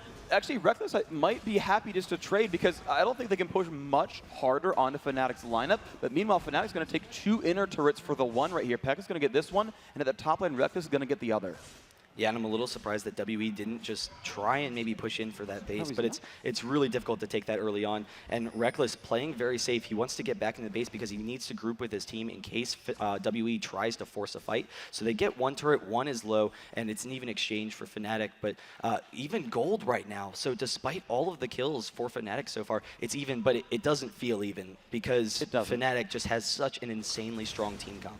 Oh, and a lot of it is that WE is taking these completely free Dragon kills. That's what's keeping them in this right now, is FNATIC is just not able to stop them. WE is controlling that part of the game so well, and they kind of just look low impact because no one's fighting over them. But, I mean, it's a really, really big advantage to gain there. And the other thing to remember as well is Caomei is very far ahead of sOAZ here. He's constantly been winning in minion kills. Yeah, he's got a bunch of deaths now, but generally speaking, he won that lane very hard. xPeke moving up in the top lane. Oh, if he should be able to back out of there. The rest of the team, they're there as well, but Cyanide actually just going to clear out some vision there. But it's interesting when we saw M5 losing. I don't know. xPeke, he might actually have the range to keep chasing him, and the rest of the team there's as well. All right, well, there's the Diplomacia being used at nRated, going for the slow, which won't do much again, but he's going to keep chasing in. There's Cyanide, and now the ult is timed out. They can put the damage out. There's Misaya taking a ton of pain as well. The knockup, he's still taking damage. I don't know if he can pick anything up. They're still onto this one. Pekka's getting low. Clearlove shows up. Pekka, he might fall. He will. That's the first one going down. But Rekkles isn't with them. Kites out. Misaya, though, he's still fighting, though. Look at the kills going in. nRated picks up one. Cyanide low in the front. sOAZ has fallen. Cyanide trying to run. The slow's coming out, and now Weixiao's on top of everyone. Rekkles suddenly realizes he's thrown up to the fight way too late, and Rated trying to run. The knockup is there, the rupture, the silence, that's another kill. Weixiao picking that up. Now can Rekkles run away? Does he have the Arcane Shift? 3 seconds, 2 seconds, 1 second. He's gonna cleanse away. He won't get that one in time. He's trying to run. Weixiao, he'll pick it up. That's the ace. World Elite making a comeback. That is absolutely huge, and they forced the fight, or FNATIC did, trying to take him down. They were able to take down Caomei, but Weixiao was there at the very beginning of the fight, and he had red buff, which is absolutely devastating. He was perfectly protected, and Rekkles was sitting in the mid lane, so he wasn't able to get there in time. And now Diana actually coming in, trying to defend against this Baron while WE's trying to take it. It's actually a 4v1 if they land this rupture, but he jumps in, picks up the 1 kill. He's jumping onto Janna as well, and he's going to stall him off. The double kill from xPeke. Can he land it?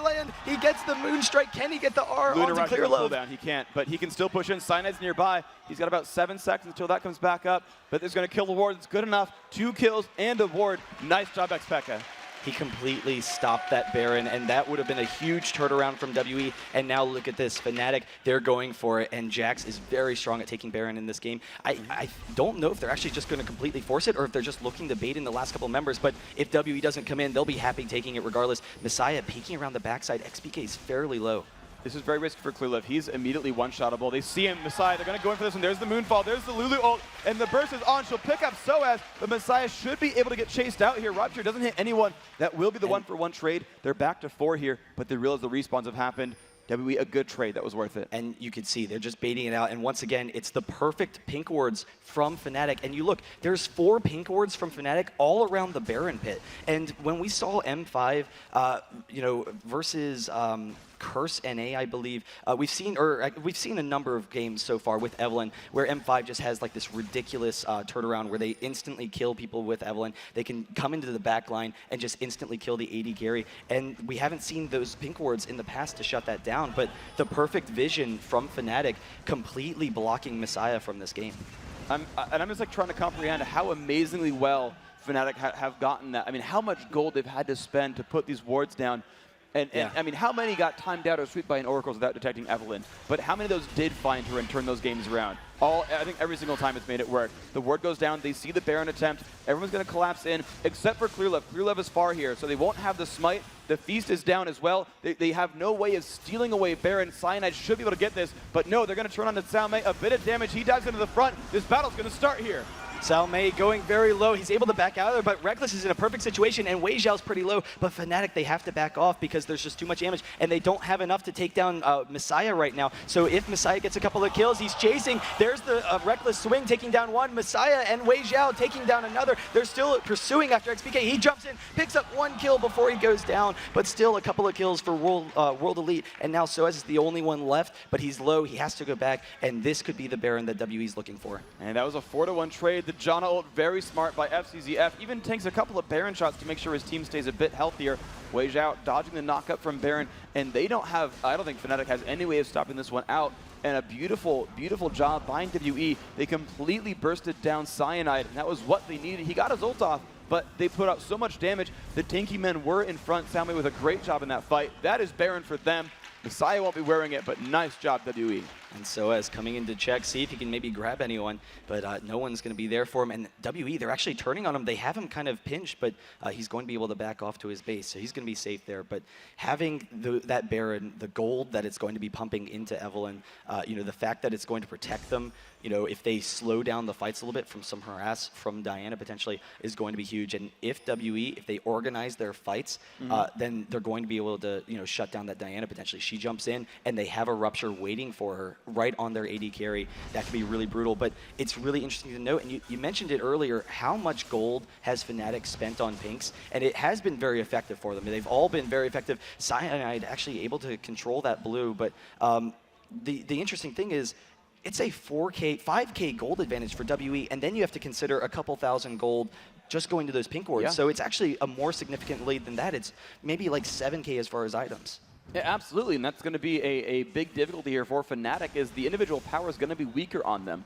The thing to remember about both these teams, though, is they have really obscenely high best-case scenarios. Again, FNATIC has 4 area of effect crowd controls, and if they get them on the entire team, pretty much all of WE will fall. But WE has a very similar situation. The gigantic heal from Janna, the area of effect knockup from Janna, Misaya on Evelynn, the ultimate can do so much damage if you hit all 5, and granted gigantic shield as well. Rupture is one of the strongest basic abilities in the game, and if it actually lands, especially on more than one target, everything's just kind of gone in that fight. The best case on both these teams is ludicrously good, and one position fights will While WE is down in the bot, FNATIC, they're making a bull rush straight for that mid. There's the Ezreal ult. It's actually going to cancel their teleports, so only 2 people getting the teleports, and FNATIC, they're just going to try and backdoor this base turret, see if they can take it down so that 1-1 fight will result in an inhibitor later on. Well, we'll see what they can do. They're taking a lot of damage here. They finally got minions to stop the backdoor. They do know that it's a 2 versus 5 with a couple coming in the next 5 seconds. True Shot Barrage does give vision, so they would know about that, but they don't get anything really done here. They do have to pull back. Yeah, so not quite, you know, the objective that they're looking for, but still, you see FNATIC, they're being very aggressive in this game. Despite the gold advantage, they're not allowing WE to push them around, which is something you see a lot of times. Teams will sit back in their base, they'll play defensively, try and farm their way back into the game, which doesn't often work, but FNATIC in this situation, they're trying to make plays that'll pull them back, and I don't know, it's going to be interesting to see if it works. I think one of the big concerns for FNATIC is that combo that we've seen in the past, it's very effective. It has very high damage and, you know, can just instantly win them a fight. But they really want to take down Weixiao. And Weixiao, having that Negatron cloak, it means that Diana's not going to be able to instantly burst him. And then if Diana follows up with a double Moon Rush, he could be separating himself from the rest of his team. So if he doesn't have enough damage to take down Weixiao, then, you know, that could instantly win the fight for WE. Okay, so WE right now, though, they've got Baron buff, and they're happy to play the long-range poke game. The Rupture is dodged. I don't think FNATIC really wants to go in on this. I think they know they're behind, plus the Baron buff, a straight-on fight, unless it's really underneath their turret, is not going to go to their favor. Well, and the Baron buff is almost done, so they know it was taken a while ago. They have about 30 seconds left before it's out, so they definitely want to stall until that's out. That gives them another minion wave to push this turret. I don't see this turret getting defended properly unless WE makes a mistake here, though. Yeah, it's going to be interesting to see if they can go in. Misaya actually making his way behind. There isn't a pink ward this time, so he's going to get in behind FNATIC if he wants to force this. No, instead they realize they've not seen Misaya. They know he could flank around, and they know that Baron buff's there. They just simply back away. Smart choice by FNATIC. They would have lost that fight, and probably the game if they went for it. Now they spot him. They're going to farm at the mid lane. WE, they're posturing towards mid, but with Baron falling off, they're not going to get much out of it. Looks like they're looking to time Dragon, which I think is coming fairly soon. Well, WE, they're doing a really nice job of keeping the minion waves pushed, but the one minion wave bot is pushing against them. So I wouldn't be surprised to send that they send Corki down there to clear that out and keep all the minions pushed up against FNATIC's base, which will result in that situation where they win a fight and it's GG, they lose a fight and it's not really that significant. But you see posturing from both teams, and it really is, like, even though there's a gold lead for WE right now, the damage on both sides is, you know, incredible, and both teams can easily win a fight. Absolutely. Weixiao, honestly, even with the Negatron cloak, he is killable in a team fight. The only one who's I would consider not is Misaya's Evelynn. She's going to get a really big shield off and has Guardian Angel plus Abyssal, so over 100 easily on both resists, thousands and thousands of health, especially when you consider that shield. Everything else really is theoretically killable. The one thing that FNATIC desperately needs, though, is a Last Whisper onto Rekkles. He's got a decent set of minion kills. He's got some assists, but what he doesn't have is the ability to kill off Olaf or Cho'Gath quickly. They're just too big, too tanky for him. It's going to be a while until he can break through that. And so Fnatic dropping a couple more of those pink wards all across the map just to keep an eye on where Evelyn is, and they will, you know, just kind of be posturing mid to make WE defend that mid. WE, they're going to be able to take out that dragon, so continuing their gold lead. And Fnatic, they're not in a position right now where they can force fights, but they just want to keep pressure on WE, make sure they have the vision so that WE doesn't take them by surprise. Okay, so these guys are going to kind of run around and back and forth. It's about a minute and a half until Baron respawns. That's going to be the really big focal point. WE is looking right now, because they're playing an Evelyn lineup, they're looking for a free kill that'll turn into a turret, but sieges are not really their #1 sort of gameplay here. They found out Rekkles a bit of damage going there. Caomei finally making his way down, but you can see, you know, they're not completely grouped up. This turret's not the easiest thing to push for. They're not actually going for it just yet. But they're going to try. They're just constantly trying to find someone in the jungle. They tried to get them to rotate down and catch them on the rotate. They didn't find that. A little bit of pressure onto Weixiao. Peck, of course, not going to go in for that one. Only a minute now until Baron respawns. And these teams, oh, this is great from WE. They have control over this. They steal the Lizard away. Oh, did Rekkles actually get that? He stole it with his ultimate. Oh, wow. I thought that was dead already. Nice play there. Rekkles picking that one up. Caomei taking a bit of poke, but he's not going to fall over too quickly. Yeah, and Fnatic, they're able to clear out these waves pretty effectively, but the concern is they see Misaya actually coming on the backside. sOAZ, he's going to be dueling with him for a little bit, so they have to watch out that he doesn't pinch them underneath that turret. But WE, they back off. They don't want to. They know that when they're pushing that turret, it's going to result in them clumping together, and that's going to be the perfect setup for Fnatic potentially. So they don't want to force that fight. That could maybe turn this game around for them, and they all get back. They buy their items, and now they're going to be able to set up for that Baron fight. And this is really good because it's coming up in the next 10-15 seconds.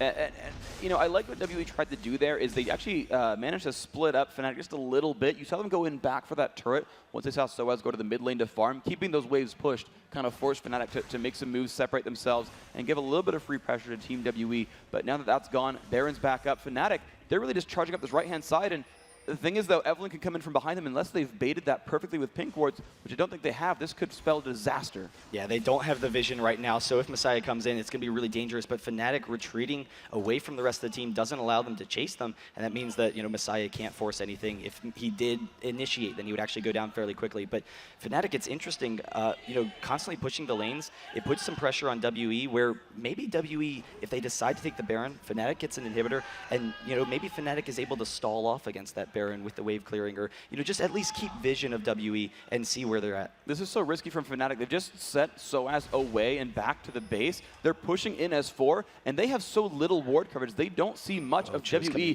They're about to get surrounded here.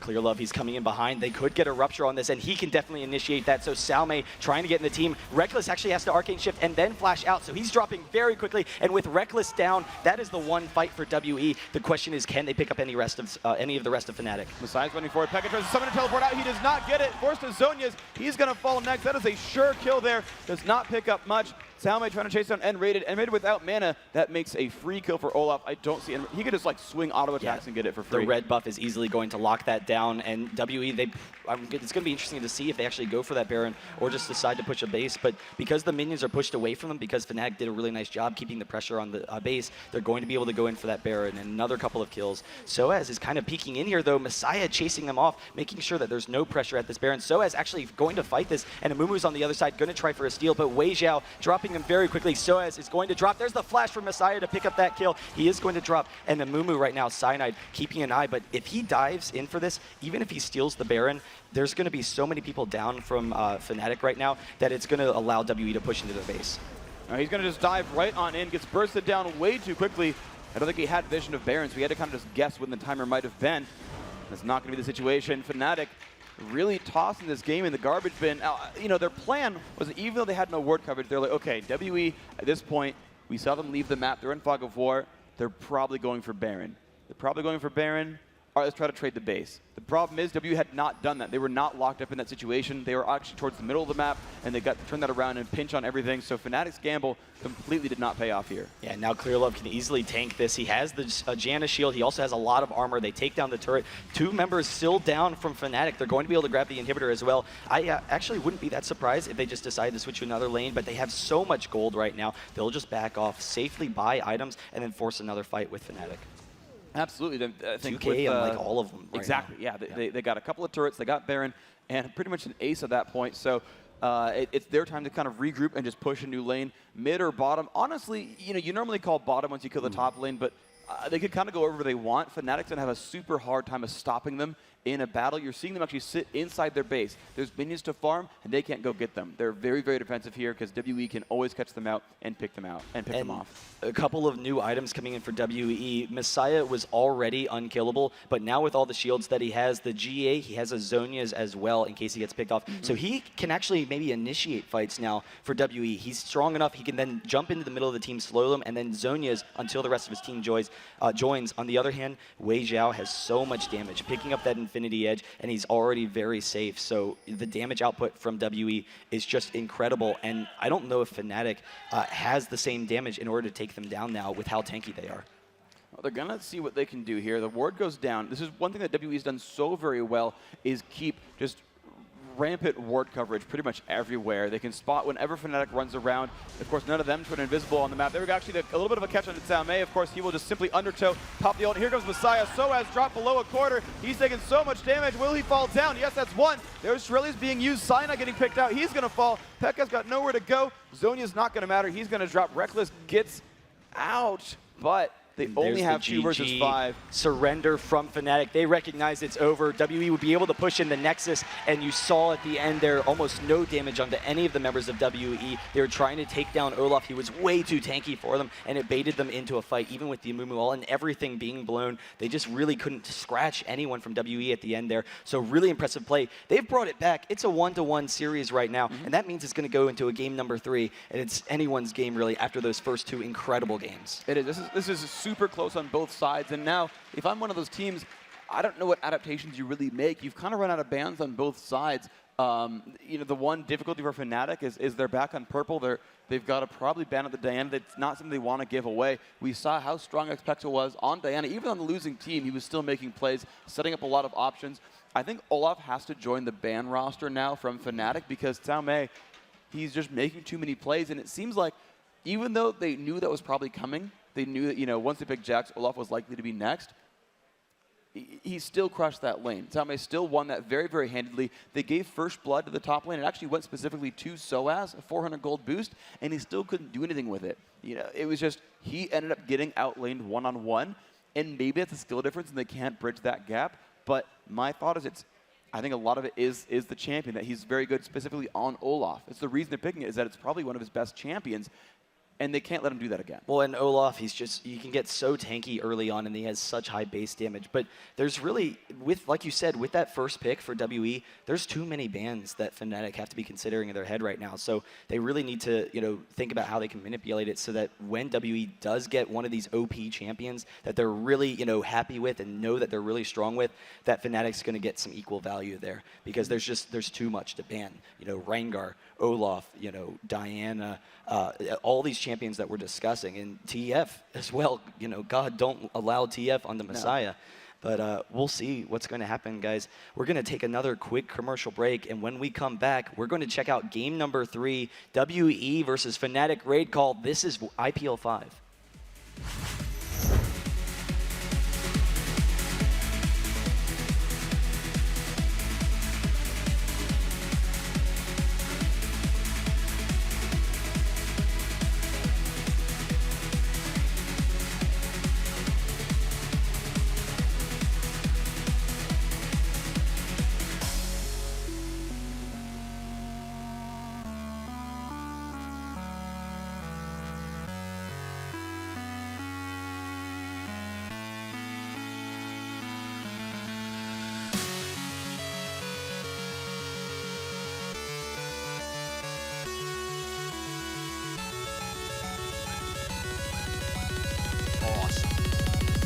Awesome to the max.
筋肉トレ分かった。これから筋トレしますね。あ、ぜひ筋肉鍛えてください。今もでも素敵ですけど。筋肉好き。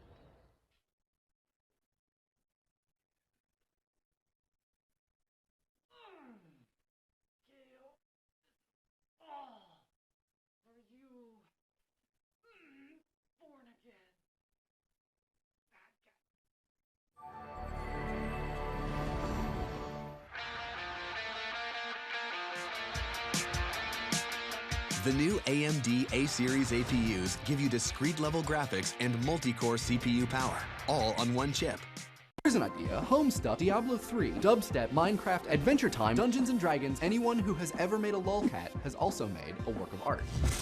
Anais Nin said that it is the function of art to renew our perceptions. Yes, I know, it sounds a little weird, but the truly significant work of art is the one that prepares the future. It's a high-speed collaboration between people recombining everything into new forms. What do you guys think? What do you guys think? Love it. We agree. I'd buy that for $1. Let us know in the comments. And if you haven't, you should subscribe.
Crazy, couture,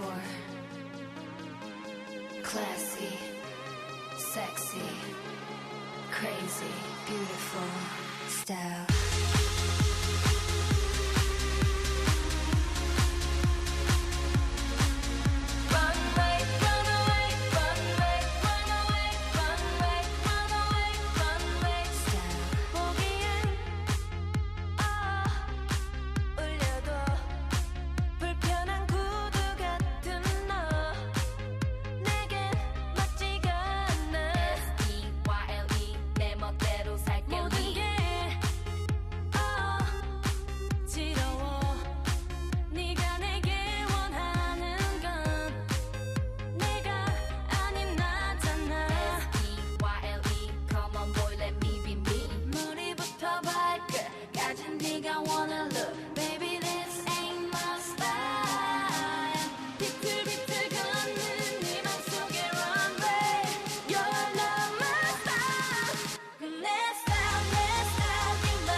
And welcome back, guys. Thank you, all of you here at IPL5. This is IPL5. We're really excited. It's an awesome event at the Cosmopolitan of Las Vegas, the official home of the IPL. But guess what, guys? We have game number 3 now, WE versus FNATIC Raid Call. Those first 2 games were intense. I hear the matches on the second stream, TPA versus M5, are intense as well if you want to check that out. But while we're here, I'm just like blown away by some of the play from FNATIC so far. But WE as well with those comebacks. Yeah, you know, the first game was kind of like all FNATIC all the time. Pekka crushing fools as Evelyn, kind of what he's done most of this tournament.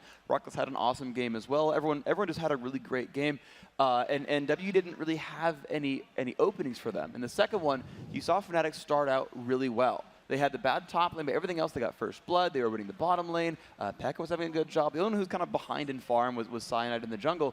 But then you saw 2 very good, very convincing fights in a row. One of the top lane where Rekkles showed up late, and then the one on the right-hand side of the map where just a misstep for FNATIC. They read WE wrong and got caught out, and then WE just snowballed the game in from there, and they played it perfectly. This one, I again ran over to FNATIC as they were huddling around the water cooler and discussing what to do, and they felt a lot more lost. In the second one, right before game 2, like, okay, we're just kind of they kind of revolved around like the first couple of picks and making sure it was going to be okay, and just said, you know, we'll just get the first 3 champions, we'll be fine. This one, they're like, shoot, we're out of bans. Right. I mean, we have to kill off TF. We have to. But there's Evelyn, there's Diana, there's Rengar, there's Cho'Gath, like, and they're like, okay, well, if we give them Diana, what can we lane? Like, are we going to 2v1 mid? Are we going to run, like, you know, Shen top, Vlad bottom, you know, Pekka can just, like, suck down a 1 versus 2 and hate life a little bit, or, like, and you know, find out what to do. And they just kept tossing back and forth, like, what are we going to do? What are they going to do? And so FNATIC, I'm going to hope, just for the sake of a good game, that they're ready and that they're like, okay, you know what? Here's the plan. We're going to feel okay. I mean, they were considering Bruiser mid. If anything, and xPeke's Arsenal was good against Diana. He's like, not really. I don't really want to run any Bruiser mid. So we'll see if they've found something that they want. Yeah, and it is scary, the fact that WE is going to get one of those picks. But remember, FNATIC, both games started off with a strong lead. And like you said, FNATIC did start off very well. And they had, it seemed, control of the game. But WE, one of the best things they did in that second game was they didn't allow FNATIC to take any game-changing objectives. And Evelyn, you know, similar to Katarina and a number of other champions, if you have one mistake against Evelyn and it's a fairly even game, then Evelyn is going to just instantly tear you apart. And Rekkles, slow to join his team. There's the Evelyn pick for WE once again. So Diana giving it up to FNATIC, letting them have, or holding on to the Evelyn. This is going to throw them for a loop a bit. The Cho'Gath I did expect coming out from them. They knew that Diana and Eve would, like, one of the 2 was going to be the insta-lock here from WE. And they're like, okay, Cho'Gath, we had to fight against it last time. It sucked really hard. Don't want to deal with that. Now, the cool thing here for FNATIC, right, if we're going to, you know, storytell on their side right now, is that they know what's in the mid lane, and they know being a melee champion, those are weak to 1 versus 2. That's what we traditionally see. If you want to counter lane a melee mid, you've seen guys like Cassiopeia sometimes. Orianna does pretty well. But also you run AD carry support. And that will do a very, actually, it's what we first saw in Korea against Kassadin. When Kassadin was super popular, and it was a really, really popular pick, they just run like Caitlyn, Nunu, and it would fall over and couldn't do anything in lane at all, and they would just kind of suck down an AP carry playing as a range somewhere else. But right now, FNATIC are just rushing out these safe picks. They have the option of last pick, which means they can counterpick mid because they already know it's Eve. They can counterpick top lane because they're going to have to pick that champion for Caomei before they have to pick it for sOAZ. And you're kind of, it's funny because you're seeing the champions reversed on both sides. You've got Jungle Cho'Gath now for FNATIC. You've got Jungle Amumu now on the other side here. They are going to have to grab their bottom lane first, FNATIC, but other than that, did WE just mind game the hell out of everybody? They could run Bruiser, they could run Bruiser Diana top lane. Yeah, and that's been a very common one. We've seen it a couple of times before, but if they pick that FNATIC, they were holding off on that Diana pick, I think partially because they thought they could grab it later, and they knew they had a really nice early advantage with that Diana-Lulu combo. Cho'Gath as a jungler, he's faster than Amumu, but he also has the knock-up. So Amumu wasn't really that key in a lot of fights for FNATIC, so to where Cho'Gath's not going to drop off, but they actually lock in at the Nunu. So FNATIC, they can grab that Diana now if they want to grab it, and it's going to be interesting to see. I like that, though, that WE, they just straight out go for the Evelyn, and they're like, hey, you know, we're going to call your bluff. We're going to let you have Diana or whatever. Because they know the later the game goes, they insta-lock Rekkles Vayne. But they know the later the game goes, the more and more advantages Evelyn is going to have to create force an error, and it's also forcing out all these wards that puts FNATIC behind. Well, they were discussing double AD actually as a possibility, FNATIC. Is a non-sequitur of what you were saying, but the reason they're not showing a mid laner is I heard them talk about double AD, and said we can only run double AD if we have really good crowd control. But they've got Shen, Cho'Gath, and Lulu. You might see them actually as a counter lane to Evelynn, instead of running a dual lane there, just run Corki mid. Yeah, Corki, Ezreal, anything like that, and have Pekka play like every role that's ever been existed in this game. We've seen him play Corki mid before. Yeah. I don't know if he's brought it out this tournament, but it completely locks down most AP carry lanes. I mean, that's even when we saw in the past Corki in the top lane, he would shut down champions like Vladimir and Rumble. They don't have the damage or the ability to lane with him because of the range. So that could be really strong, and he doesn't have to put himself in a dangerous situation. He can easily escape from a Mumu. Yeah, so if he does Valkyrie's go for that, and then it takes some pressure off of Vayne, because right now they have to be a little bit concerned. The Caitlyn Nunu comp versus Vayne. Oh yeah. That WE doesn't take an early advantage and not allow Rekkles in this to get in this game. Well, they're gonna have to lane swap that. That's definitely for sure. Like they're not gonna put Lulu Vayne up against Kate Nunu. That's just gonna spell disaster. Yeah. The fact they grab Vlad, that is gonna be two versus one mid. Vlad to the bottom lane. But wait, could xPeke run Shen? He's on it right now. I mean, they might swap, but. Could they potentially, they 2v1 top. Vlad, like you said, can take that 1v2 in the bot. So and then Shen. They send a bruiser, because Shen is so strong versus most melees, to try and shut down Evelynn. It can go either way, honestly. At this point, I don't think FNATIC, they'll try to get the matchups they want, and you're right. I think Shen is probably the better pick against Eve than Vlad would be, just by a little bit. Actually, no, but that said, Aurelia is kind of a counter pick to Vlad. Aurelia is actually pretty good there. Like her and Akali are probably the two best counter picks to Vladimir. And you don't want to set yourself up for a bad situation there. You're still going to see crazy lane swaps. Again, you do not want Vayne Lulu to fight Kate Nunu. It's just a crazily bad situation for you. So you'll probably see them run mid, try to shut down Eve.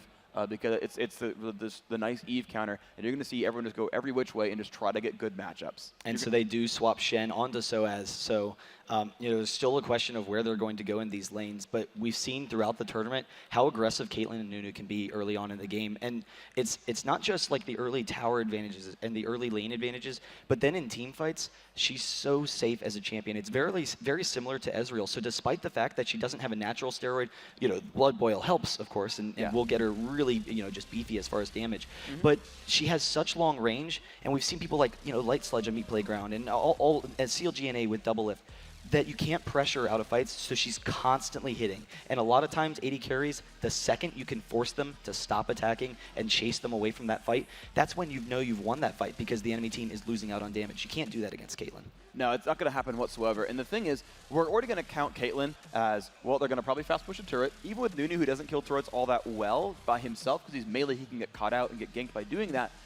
You still have Blood Boiled Caitlyn, you still got area of effect damage with Piltover Peacemaker. The turret will fall because it's going to be a 2 versus 1 lane. They're going to 1 versus 2 that and have Shen and Vlad just kind of hate life a little bit in last hit once every 12 minutes and get like 3 kills. And that's okay. They want that because they want to shut down Eve. And again, they're going to relinquish that and be okay with it. Caitlyn's going to have a good game no matter what. What really matters is the fact that FNATIC has kind of an area of effect team. They have a team that can just crush down the front line. They can kill a Mumu. They can kill Aurelia. And so what's gonna matter here is how good of a game does Caomei and Clearlove have? Because if Caomei can just rush through and kill everything off, not fall down to Vladimir, not fall down to Vayne quickly, or force Vayne out, which is a possibility, then there's no option here for FNATIC. Caitlyn's going to shoot everything down. They'll die at like a predetermined amount of time as she keeps shooting. And then will the front line die? Can FNATIC make a 4-on-1 against Caitlyn? That's kind of the only option here on the table. How well does the front line from WE hold up? Yeah, but the front line for FNATIC is pretty solid as well. And like you said, the AoE team, it will help take some pressure off of Vayne. They have a couple of different champions, Lulu, Cho'Gath, and Shen, that can give that disengage. But one of the concern is with how strong Caitlyn and Aurelia can be early on in the game, like without that many items, they're just going to be incredibly powerful. Yeah. That takes pressure off of Misaya on Evelynn. And that could allow him to be a little bit more aggressive, come in on that backline. And Rekkles, even though he can go with like Phantom Dancer first and you don't need to get a lot of damage onto Vayne, it's going to be a while before he's itemizing into that MR, and just the instant burst potential from Evelynn could be just absolutely crushing.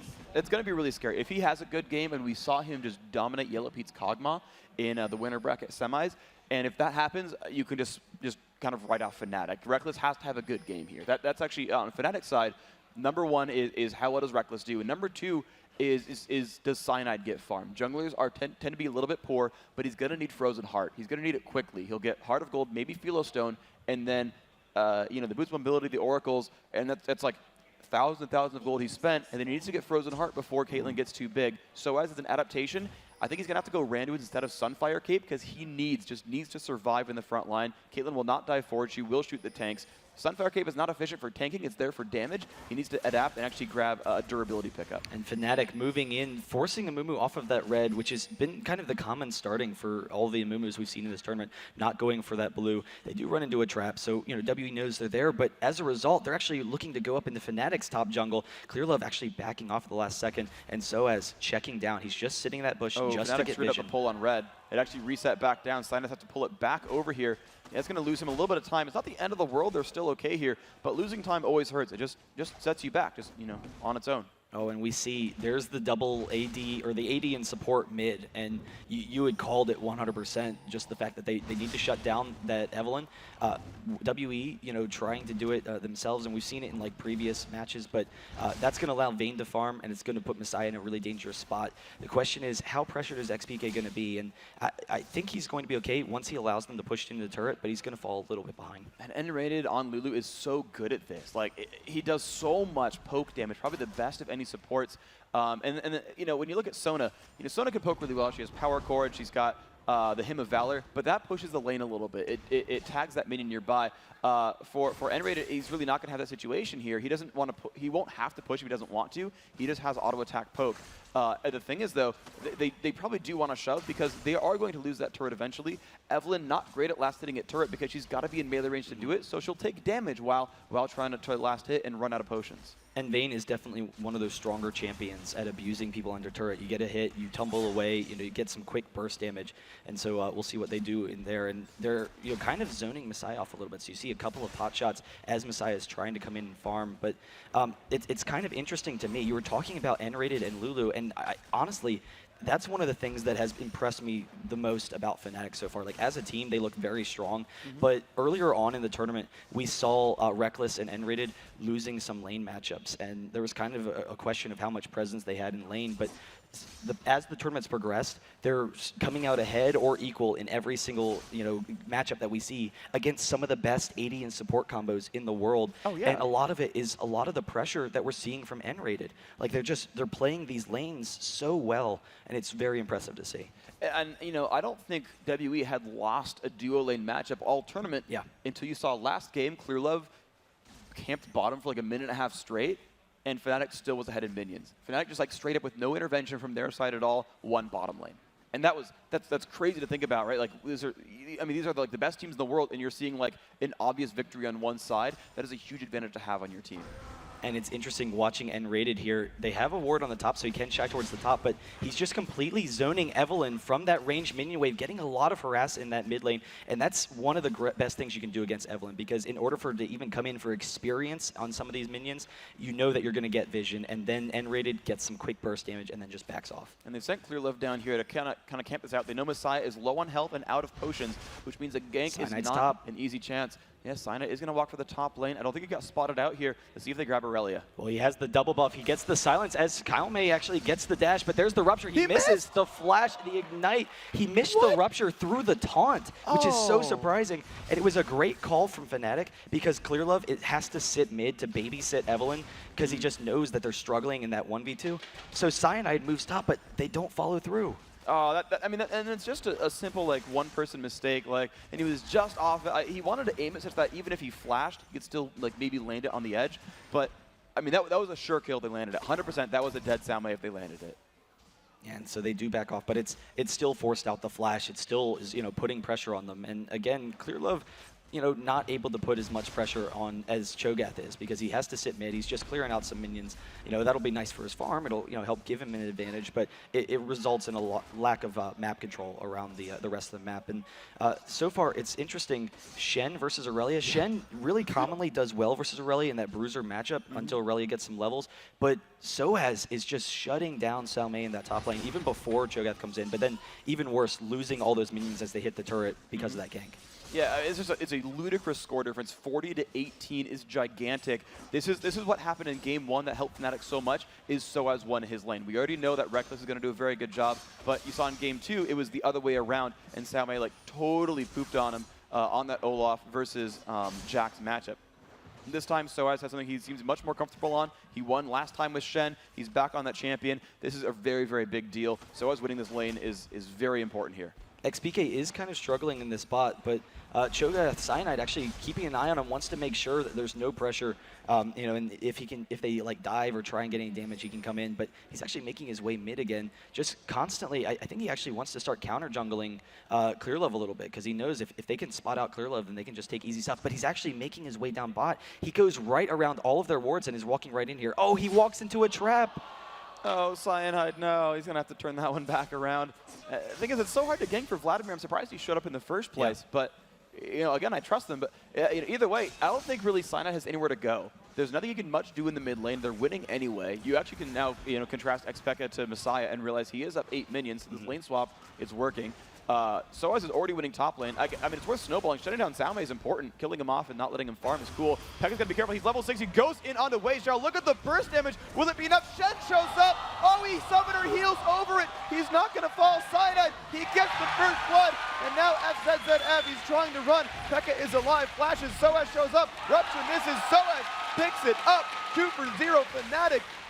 I can't believe Pekka made that work. And it's the sOAZ Shen plays once again. They wanted it, but there's Misaya using the ultimate. nRated very low. The flash in from Clearlove. He uses that Curse of the Sad Mummy. nRated is going to go down. Misaya, one last hit. He tries to get the slow and get himself out of there, but Cyanide's here as well. The silence into the Rupture. If Rekkles gets this red buff, that would be devastating for the mid lane, but they have to back off. So a kill onto Evelyn, but back and forth aggression. Once they knew that Cyanide was down bot, they took their opportunity mid. Yeah, and that's the thing we see from these teams so much is once you have vision, counter ganks have been the name of the game so much. When FNATIC took game 1 against Taipei Assassins, it was the counter gank that set them ahead so very far. And over and over and over, I can't stress enough, counter ganks are so huge as a jungler showing up, because typically they'll dive your turret or they'll overextend because I think they have just enough to kill you, and you add a champion and it turns all the way around because it's a 3 for 0 instead of a 2 for none.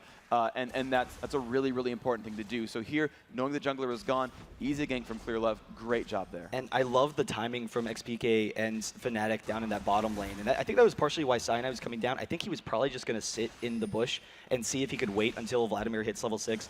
But Vladimir hitting 6 on a minion just as Caitlyn wants to go in and kill that turret. So Caitlyn a little bit out of position. It allows xPeke to get the perfect ultimate and damage onto him, and then he knows he has the backup with Shen. In the first game, the Shen was so key in allowing FNATIC those early advantages. sOAZ coming down mid, he's already got the advantage up top. He wants to press it around the map, and we'll see if they actually try and force down this turret. It's at half, but I don't think they're going to be able to. Evelyn has a little too much clear unless sOAZ just dives in for a taunt. Well, I think they're too afraid. Misaya and Clearlove both have no ultimate, so there's no fight potential here. sOAZ gets this for free. If they show up, he gets the free taunt. That turret does go down. They trade off in the bottom lane, and look at this. 12,000 to 12,000 gold, 9.5 minutes in. Game 3 of the winner bracket final here at IPL5, completely tied. Yeah, it's absolutely insane how evenly matched these teams are and how they're meeting each other's aggression. Both teams are constantly looking for advantages. Caomei is going to be able to take down this top turret, so another turret for WE. They pull in the lead. It's now a 1K gold for them, but we've seen some nice presence from FNATIC, and you look at Vayne versus Caitlyn, well, it's dead even. Caitlyn, once she gets that zeal into the Phantom Dancer, she's really going to be strong in those early skirmishes. And yeah, it's going to be just kind of crazy. The one thing that kind of goes to WE's credit against Vayne is that, you know, the percentage health damage doesn't mean a whole lot because they don't have much health early on. Yeah. Whereas you're seeing a Blood Boil Caitlyn with a BF sword, and you know it's going to hit really hard at all times. And so, like, early game, I think actually for most of this game, maybe even all of it, if with equal farm, Caitlyn's always going to out-damage Rekkles. And where it's going to come from is how, you know... How safe she is. How safe she is, exactly. How disruptive are Misaya and Caomei going to be? And then, because it's all physical damage, will sOAZ and Cyanide stand up to it? Right now, Cyanide's not able to. sOAZ is actually pretty okay. He is going for the Sunfire after all, wants to be a damage threat more so than a gigantic tank. He's going to rely on farm and levels to survive. And then Cyanide, we'll just see if he can get up there. And Cyanide, he has the Oracles. He wants to sit bot. Aurelia's coming down as well, so it's actually going to turn into a 3v3 if they decide to force this. But it's interesting how the early turrets for both teams, it's resulting in some nice objective gold for their team, but it's also opening up opportunities where some of the important carries in the game can farm. And you see Evelyn mid, she's able to farm. Vayne down bot, goes there once again and can continue to farm bot. All right, they're going to set up for the Dragon. Shen will be able to arrive here. sOAZ has Stan United. Let's see what they can do with this one. Dragon's down to half health. FNATIC does want to stop this one. It's going to be a full-on 5-on-5, and Misaya's coming around the back as Evelyn. Clearlove running into the front. xPeke is there. Blue team gets Dragon. Here comes Cyanide getting jumped on. They've got the Stan United. He is going to show up. Who's going to fall first? One kill here for Caomei. Double kill for Caomei. Pekka picks one back up, but sOAZ getting pushed away. He's trying to run, but he's dropped lower and lower. And the cleanup crew, WE, picks up 4. They pick up 5, and they only lose 1.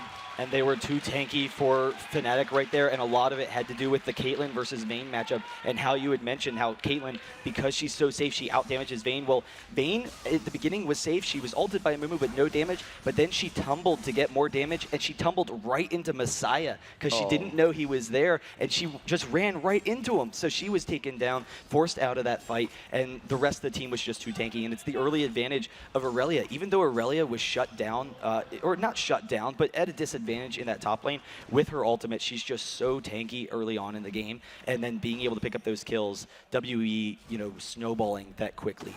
And what I really like is what Caomei is doing. The early Berserker's Greave, the Doran's Blade, like he's going damage output. He's like, yeah, there's pain here. You guys are kind of punishing, but my job is kill things. Yeah, and kill things he has done so far. And now, despite the bad early lane, the guy's got 3 kills. He is a force to be reckoned with in this match. And the early damage, it takes pressure off of Evelyn.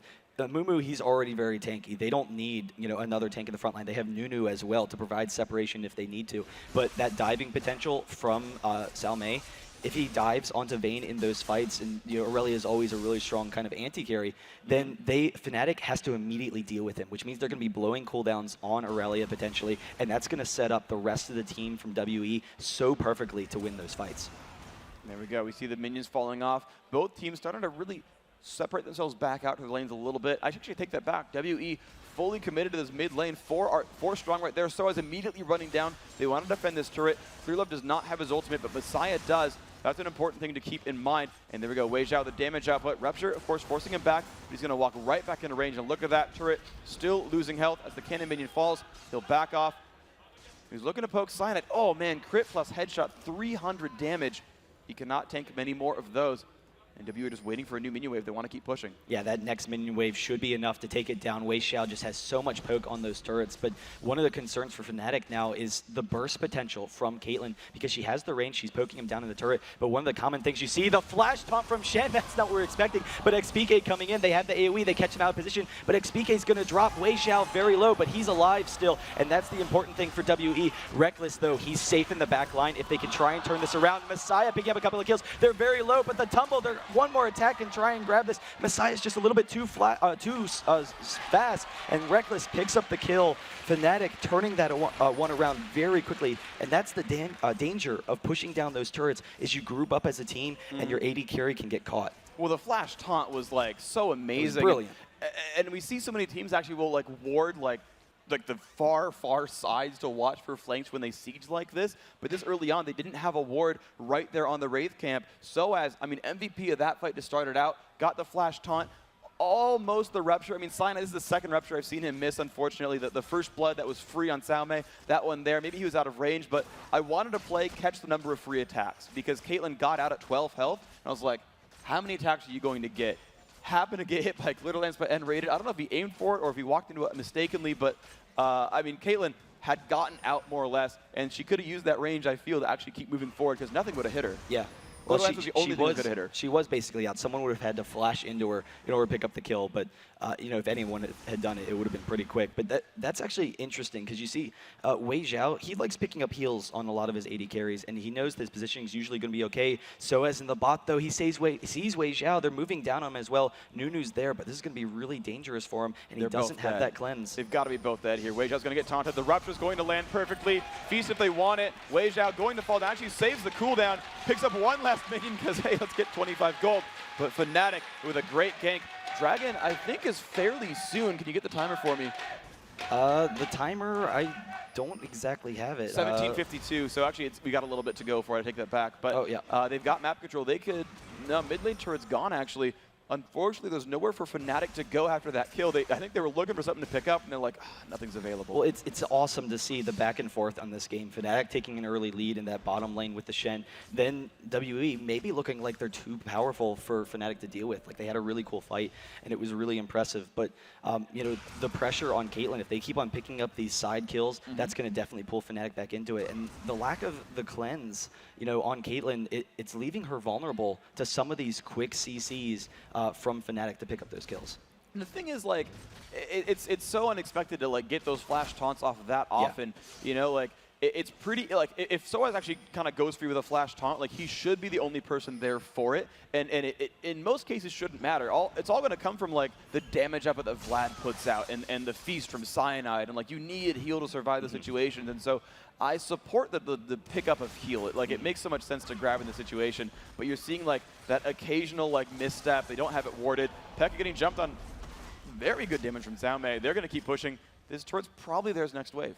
Yeah, with xPeke that low, he's going to back off, try and get those rays, try and heal up a little bit, but it's still a dangerous situation, and the turret is so very low. They have the traps as well set up around the turret that protect them, and they're able to grab that. So, you know, building on their lead once again, but sOAZ in the bot, he grabs one himself. So, you know, keeping the game very close between these two teams, and a lot of it's going to start coming down to map control, because they have to keep an eye on both of them. Misaya, you know, FNATIC needs vision of him, but the oracles on both teams, actually, no, WE, yeah, Clearlove has the oracles. So the oracles on both teams is really key in not allowing either team the vision advantage to force fights. Shen's playing very aggressively.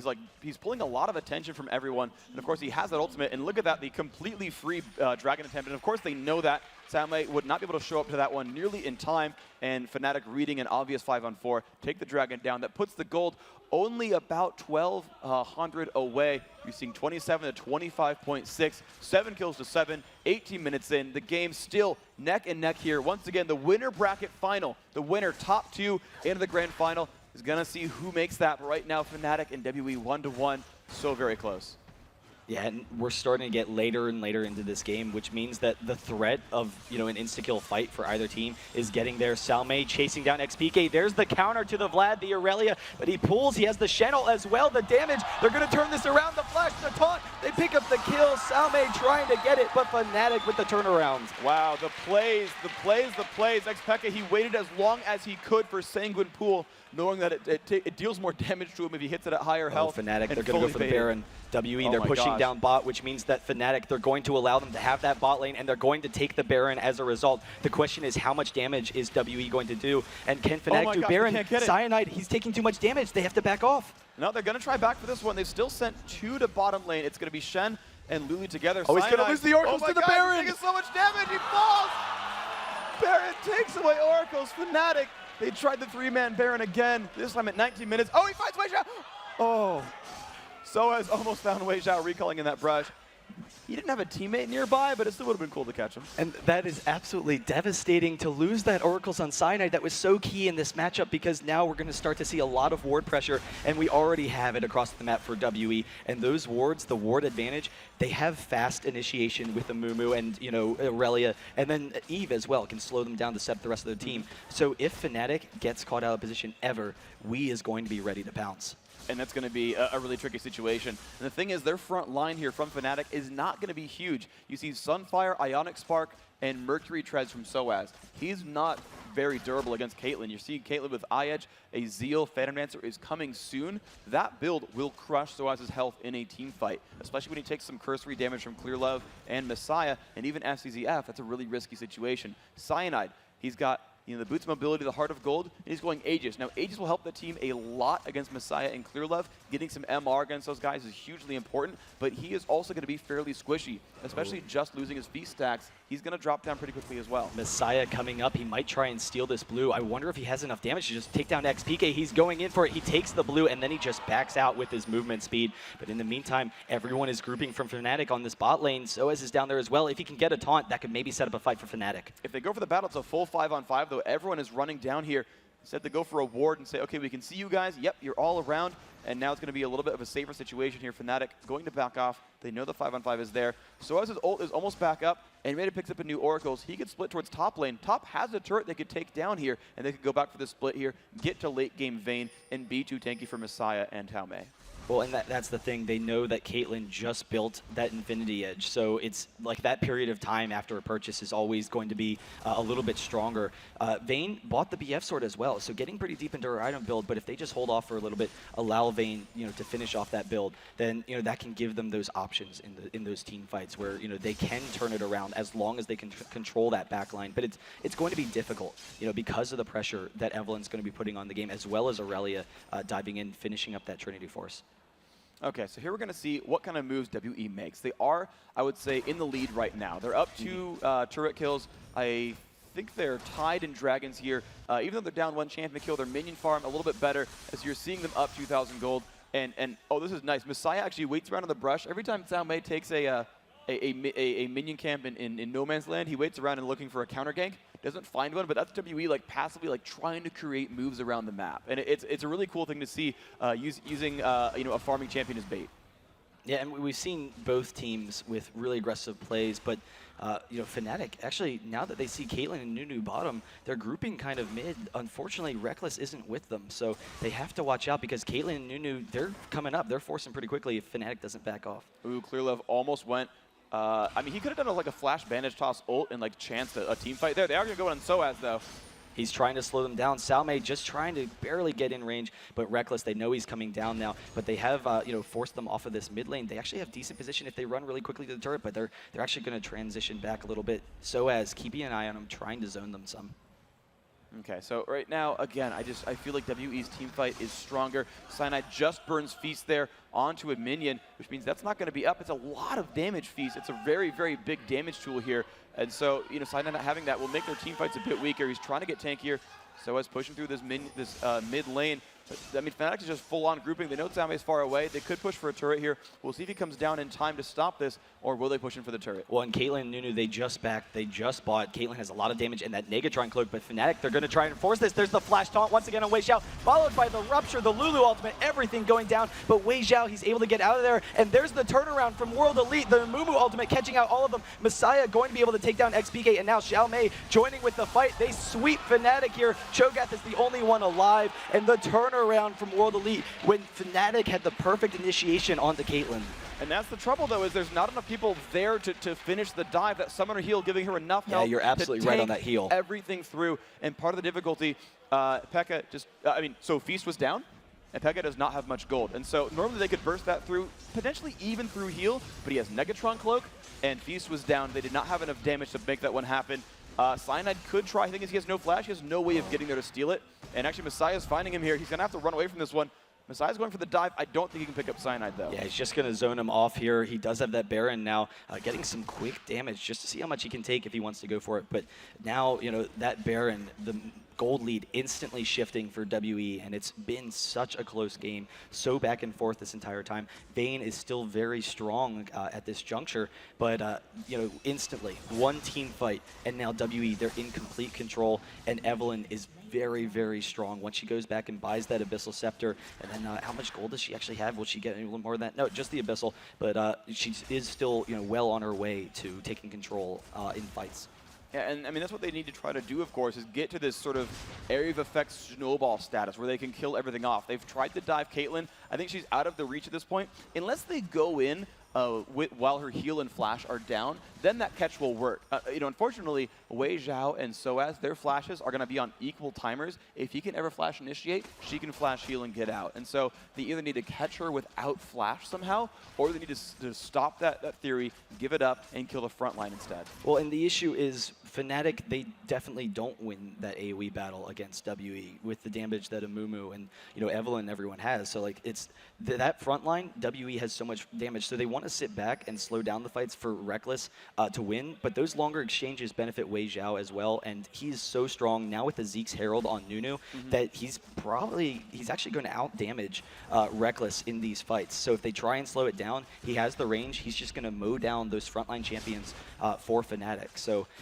really they're looking right now to just continue to let Vayne farm, obviously, but also see who they can pick off, and if they can get the separation from Cho'Gath is really key. If they can force a fight where they split WE into the front line and the back with that Cho'Gath rupture. Getting the split would be huge because playing Protect the Vayne at this point is a really good option. You're still seeing items coming in here for sOAZ. He took a detour for that Ionic Spark, a minor detour for Sunfire Cape. But if you can get something like Randuin's, if a Glacial or Frozen Heart can finally come out from this team, he can sit there and tank Weixiao for a while and let Vayne start cleaning things up. Caomei, unfortunately for them, does have a Guardian Angel. Clearlove on Amumu actually is going for Frozen Heart himself, but there's still this chance.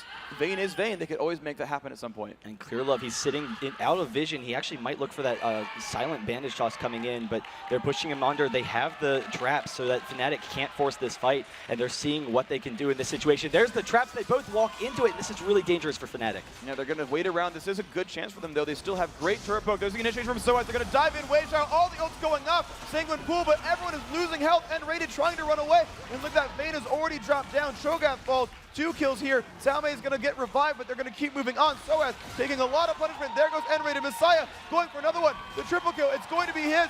Everyone is dead from FNATIC and World Elite. Team WE, everybody is alive. They are going to push into this base here. And there is the GG calls coming off from FNATIC. The surrender vote as well. WE takes the series 2-1, and the AoE and pressure that Evelyn put on was just too devastating for them. But a back and forth match. Really impressive play. That is the winner's final. But we have more matches to come, and absolutely insane play from both of these teams. I wouldn't be surprised to see FNATIC come out of that loser's bracket and face off against WE once again in the grand finals. They've got a good chance of this. FNATIC is sent down. They're going to play the winner of TPA versus M5 BenQ. That one is going on in the second stream. I'll have to check out what that result was. I know TPA started it out 1-0. M5 was looking good in game 2. We'll see what that result is. And, the rest of these games are all going to be on the main stage. So as soon as the other series concludes, we're going to see the rest of IPL5, the conclusion, the loser bracket finals, the grand finals, all right here, brought to you by some of the best casters in the world. And, of course, made possible by some of the best players in the world, and made possible by viewers like you. Support PBS. Support PBS. But thanks, guys, for watching. And once again, this event, it's really been a magical experience. And, we've seen some incredible tournaments so far. Season 2 World Championships really broke open the competitive scene to a large extent because we see this international competition. We're seeing new innovation across the map. But these teams all showing so much respect to each other this weekend. We've seen, across the board, top to bottom, really impressive play. And I just love every single game, the congratulations from one team to the other and, the respect shown between these competitors. And it's cool because they're also bringing out such innovative, unique things. I was actually backstage watching one of the matches, and he was commentating on Counter Logic Gaming Europe's really tough loss. And Janook's like, I mean, these guys are all like such great competitors. Like it's humbling, right? He's one of the Riot's esports crew, and he's just like these guys are true sportsmen. Like the things that they're doing, the way they're acting, their personalities, the way they're respecting their crowd and their opponents, and talking to fans and everything. Like we're a part of it. Like these are real sportsmen. They're and everything they're doing is so great, and you can just watch it, whether you're even a fan of the people or of the champions or of the gameplay. Like there's all something there for you. These guys are bringing out a lot of innovative things, and I love seeing global tournaments because they bring out such different gameplay and new strategies. But the people themselves are really awesome. Yeah, and once again, guys, a big thanks to all of the sponsors of this event. They allow us to do, the kind of stuff that we're doing. The fans are awesome, the players and everything. But, Origin, PC, definitely huge help there.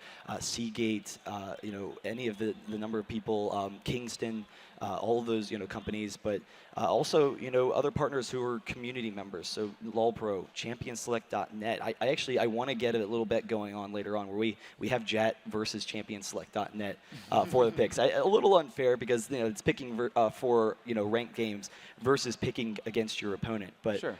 Still, a lot of fun this entire tournament. Phreak, it was a pleasure, sir. I really enjoyed it. It was an awesome game. It was a great series, guys. I'm just blown away by the level of these teams. And once again, thanks for watching, guys. Thanks for joining in with us on this experience. This is IPL5. We'll be right back after this quick commercial break.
Hey, welcome back, ladies and gentlemen, to IPL5. Today is day number 4, the final day, Championship Sunday, as some may call it. My name is Optimus Tom, and joining me on the second stream is going to be Sir League of Studio. There's the lighting. I was looking at the screen here. It's like we're in the dark right now. Why can't they see us? Well, we're part vampire. I'm lit now. You're in the dark. I'm sorry, but guys, My light we doesn't have. work. Oh, you did? No, apparently, yeah, that doesn't work. Doesn't. I'm the light. Okay. I'm the light of All right, the stream we'll have anyway. to bunch up, get closer, Tom, so you There get we the go. light. Okay. But we have a hell of a match today. Going to be TPA versus Moscow 5. The second time we've seen it in this tournament, and frankly, I mean, game 1, it was group stages. We casted it actually. That was kind of a stomp. Just a little bit. I mean, M5, of course, they played Taipei Assassins in Season 2 finals. It was a 2-1 victory for the Taipei Assassins, and they moved on. M5, they wanted their revenge. They wanted their vengeance upon TPA, and they didn't get it. And now TPA has fallen down to the losers bracket, and M5's climbed their way back through it. And this is actually the losers bracket semifinals. Whoever wins this is going to have to face the loser of FNATIC and World Elite, which will be going on in the main stage right now. So 4 teams left in the finals, or 4 teams left on this final day for IPL5, and they are the toughest competition we've seen in basically any tournament yet to date. And of course, this is losers. Whoever loses, they go, well, maybe not home quite yet. But they get a watch from the spectator seats, and that's not where they want to be. They want to be up on stage, hearing fans chant their team name as they try to obliterate and get to first. But this is going to be the 4th place match. Whoever loses goes to 4th place. A respectable place, to say the least, because, I mean, how many of these games could have been finals? It's basically every right game could have been. Yeah. We've had, it's in the losers bracket since the early rounds, we've had a Zubu Blaze and M5. TPA has fallen to the losers bracket now. CLG EU was just eliminated last night from the losers bracket by the Taipei Assassins. When you think of these names, you think of like potential Season 2 championship teams. You think of people who've taken first place in multiple tournaments. You don't necessarily think of the fact that these guys are going to be in the losers bracket from the early stages, yet let alone fighting for their tournament life on Championship Sunday outside of the last match. Yeah, it's just so weird to see a team like Zubu Blaze. They could have been so much farther, but still, it's such tight competition. I gotta say, mad props to Moscow 5. Zubu Blaze was one of the teams they really wanted to defeat. Picks and bans have started though. Let's go on in. Twisted Fate and Olaf coming out already for Moscow 5. Evelyn being aimed straight at Alex Each. None of that Evelyn murdering, massacring that we've seen happen multiple times throughout this tournament, because, man, Alex Each is really good at Evelyn. Well, the thing is, too, now that Evelyn has been banned out, it's up to M5 to realize, after this ban from TPA, where they are going to ban out the Rengar, that's going to be a point of contention between both of these teams. Both Stanley and Darien have shown excellent Rengar play, and they are going to ban out Toyz' Orianna on top of Twisted Fate. Apparently, they're not too worried about that Anivia. Now it's on TPA to decide, do we ban out Diana? I don't think we've seen Alex each play Diana the entire tournament, but it's usually been banned out. They are going to take away Diamondprox's Lee Sin.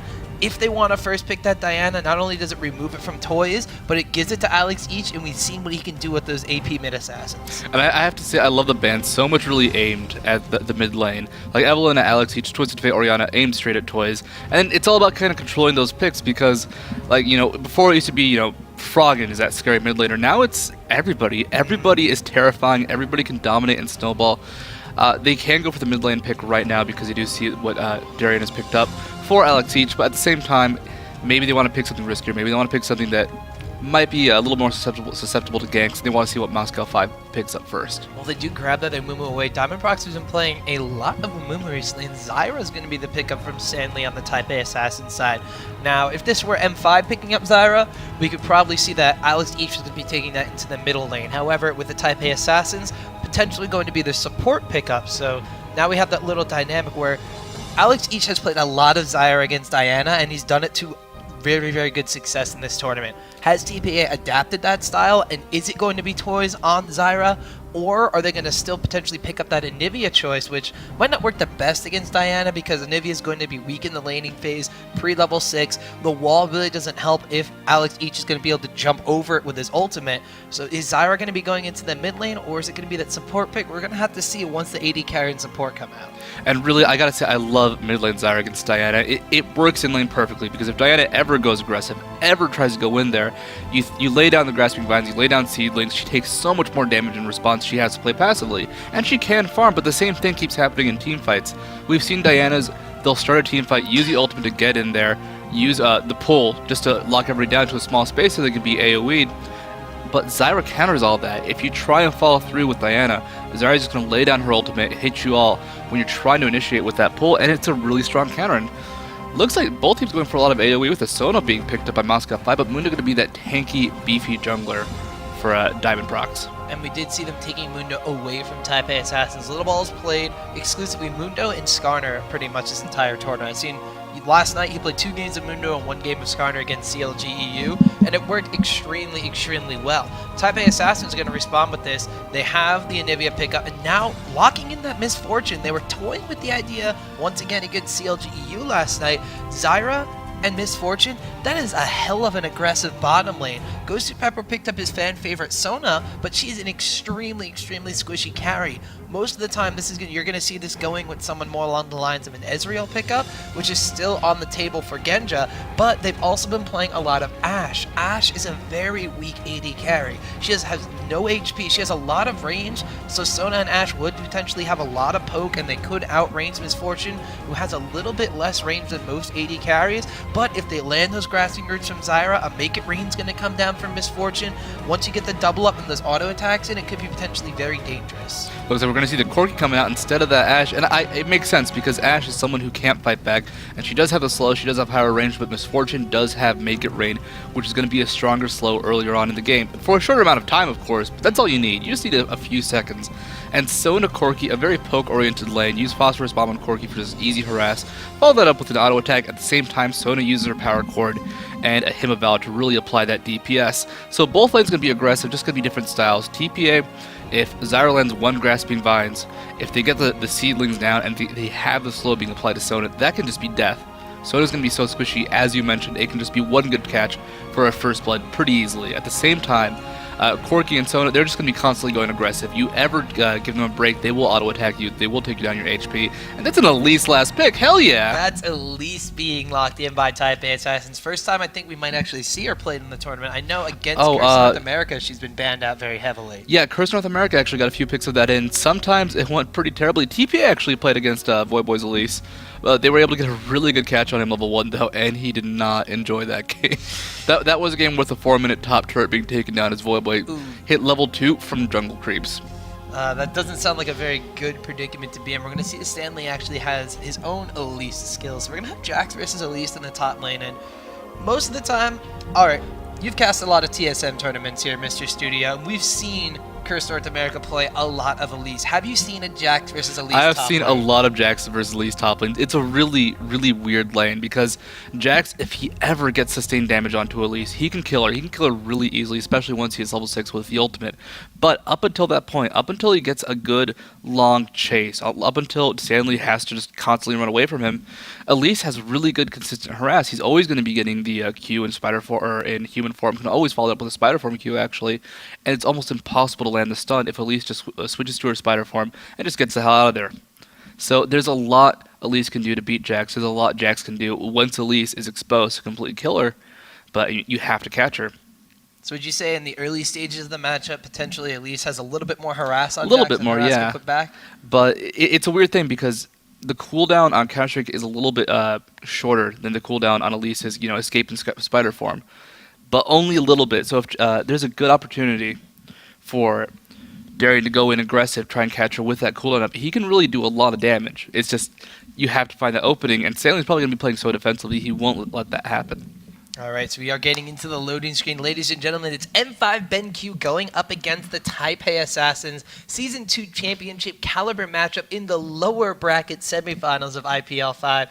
Don't know how many times we've actually talked about how that is, how that's relevant, how potentially awesome that it is that all these teams are actually in this tournament and had to fight each other so hard that they're actually, at the point where this is the lower bracket final. We're going to be waiting on Scumbag Alex each actually to just get in there. Going to refresh the little setup. So we have M5 versus TPA, ladies and gentlemen. Here we are, losers bracket semifinals. Studio, we're looking across these teams right now. We talked about the picks and bans, but let's talk about what happens when these teams confront each other at level 1.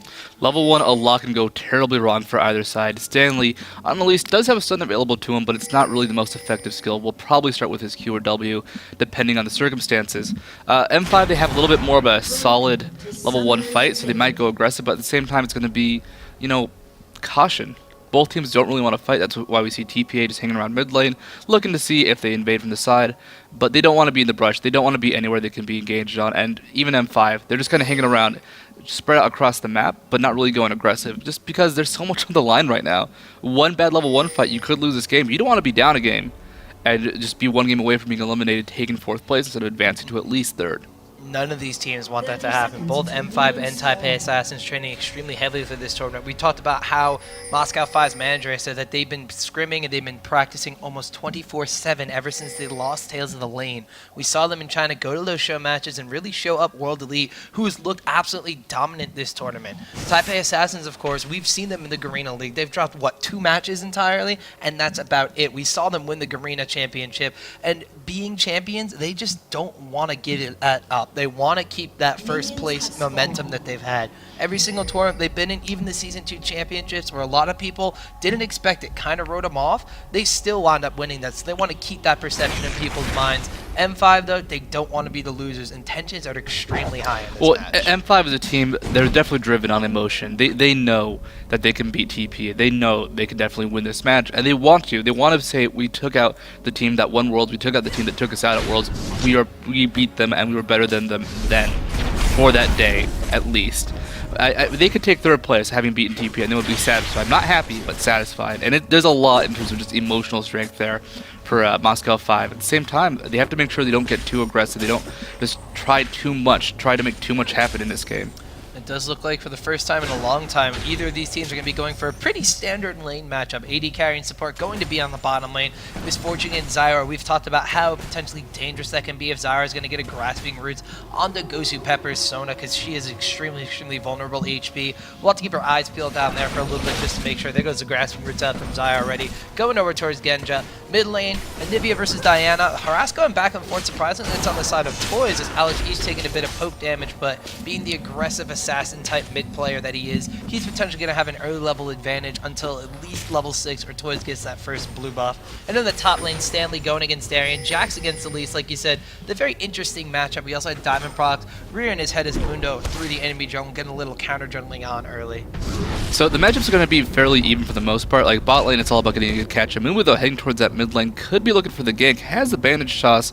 I mean, they may not be able to kill her, but they can at least force a flash. Here comes the threat. Lilballz coming in, flashes the bandage toss, so they do wind up getting that summoner spell down, so that means potentially a gank opportunity in the future. A gank opportunity, or Toyz even on Anivia. You don't really think of Anivia's strong early game, but if you land a Flash Frost, that's a lot of follow-up damage, and as you can see, Genja taking a lot of harass himself. The way this lane works is, they may not go for an outright kills. Actually, they're going for the outright kill now. Genja actually has to burn his flash away, getting the exhaust out. Bebe's going to come in, trying to get First Blood, Ignite signal away. He has to flash away, his exhaust goes down, but First Blood will go to Misfortune from the exhaust. Can Gosu Pepper turn this around? The Mistake and Bebe are both extremely low. Grasping Roots from Zyra is going to deter Gosu Pepper, and TPA sneaks away with First Blood. And that's how the lane works, though. Once they get that first harass, you saw Cork was already at half HP when that Grasping Vines hit. If they get that damage off, if they just get one good poke, they can follow that up with a kill. And now that they have that kill, now that they have that extra First Blood gold, there's a good chance they can keep going aggressive. As Diamondprox now trying to aggressively counter jungle, there's not much that sad Lilballz can do with the smite being used to pick up that big wolf.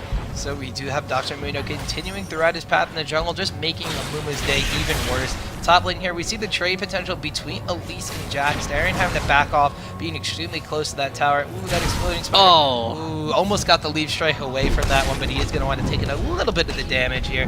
Muno now taking his own jungle for once. And the opposite side, Lilballz is going to be securing his own rates. And now that we talked about it, First Blood has already gone down. This mid lane matchup, I'm still very interested. With the flash being burned, you talked about Anivia can get aggressive onto Alex Each if he so chooses to. With that wall there, Alex Each does not yet have the ultimate in order to dash away from the wall and get around it. If you get a good wall off, if you hit level 6 and get that, or get that Flash Frost off combined with the Frostbite so you get the extra critical strike damage, Diana's in a bad spot.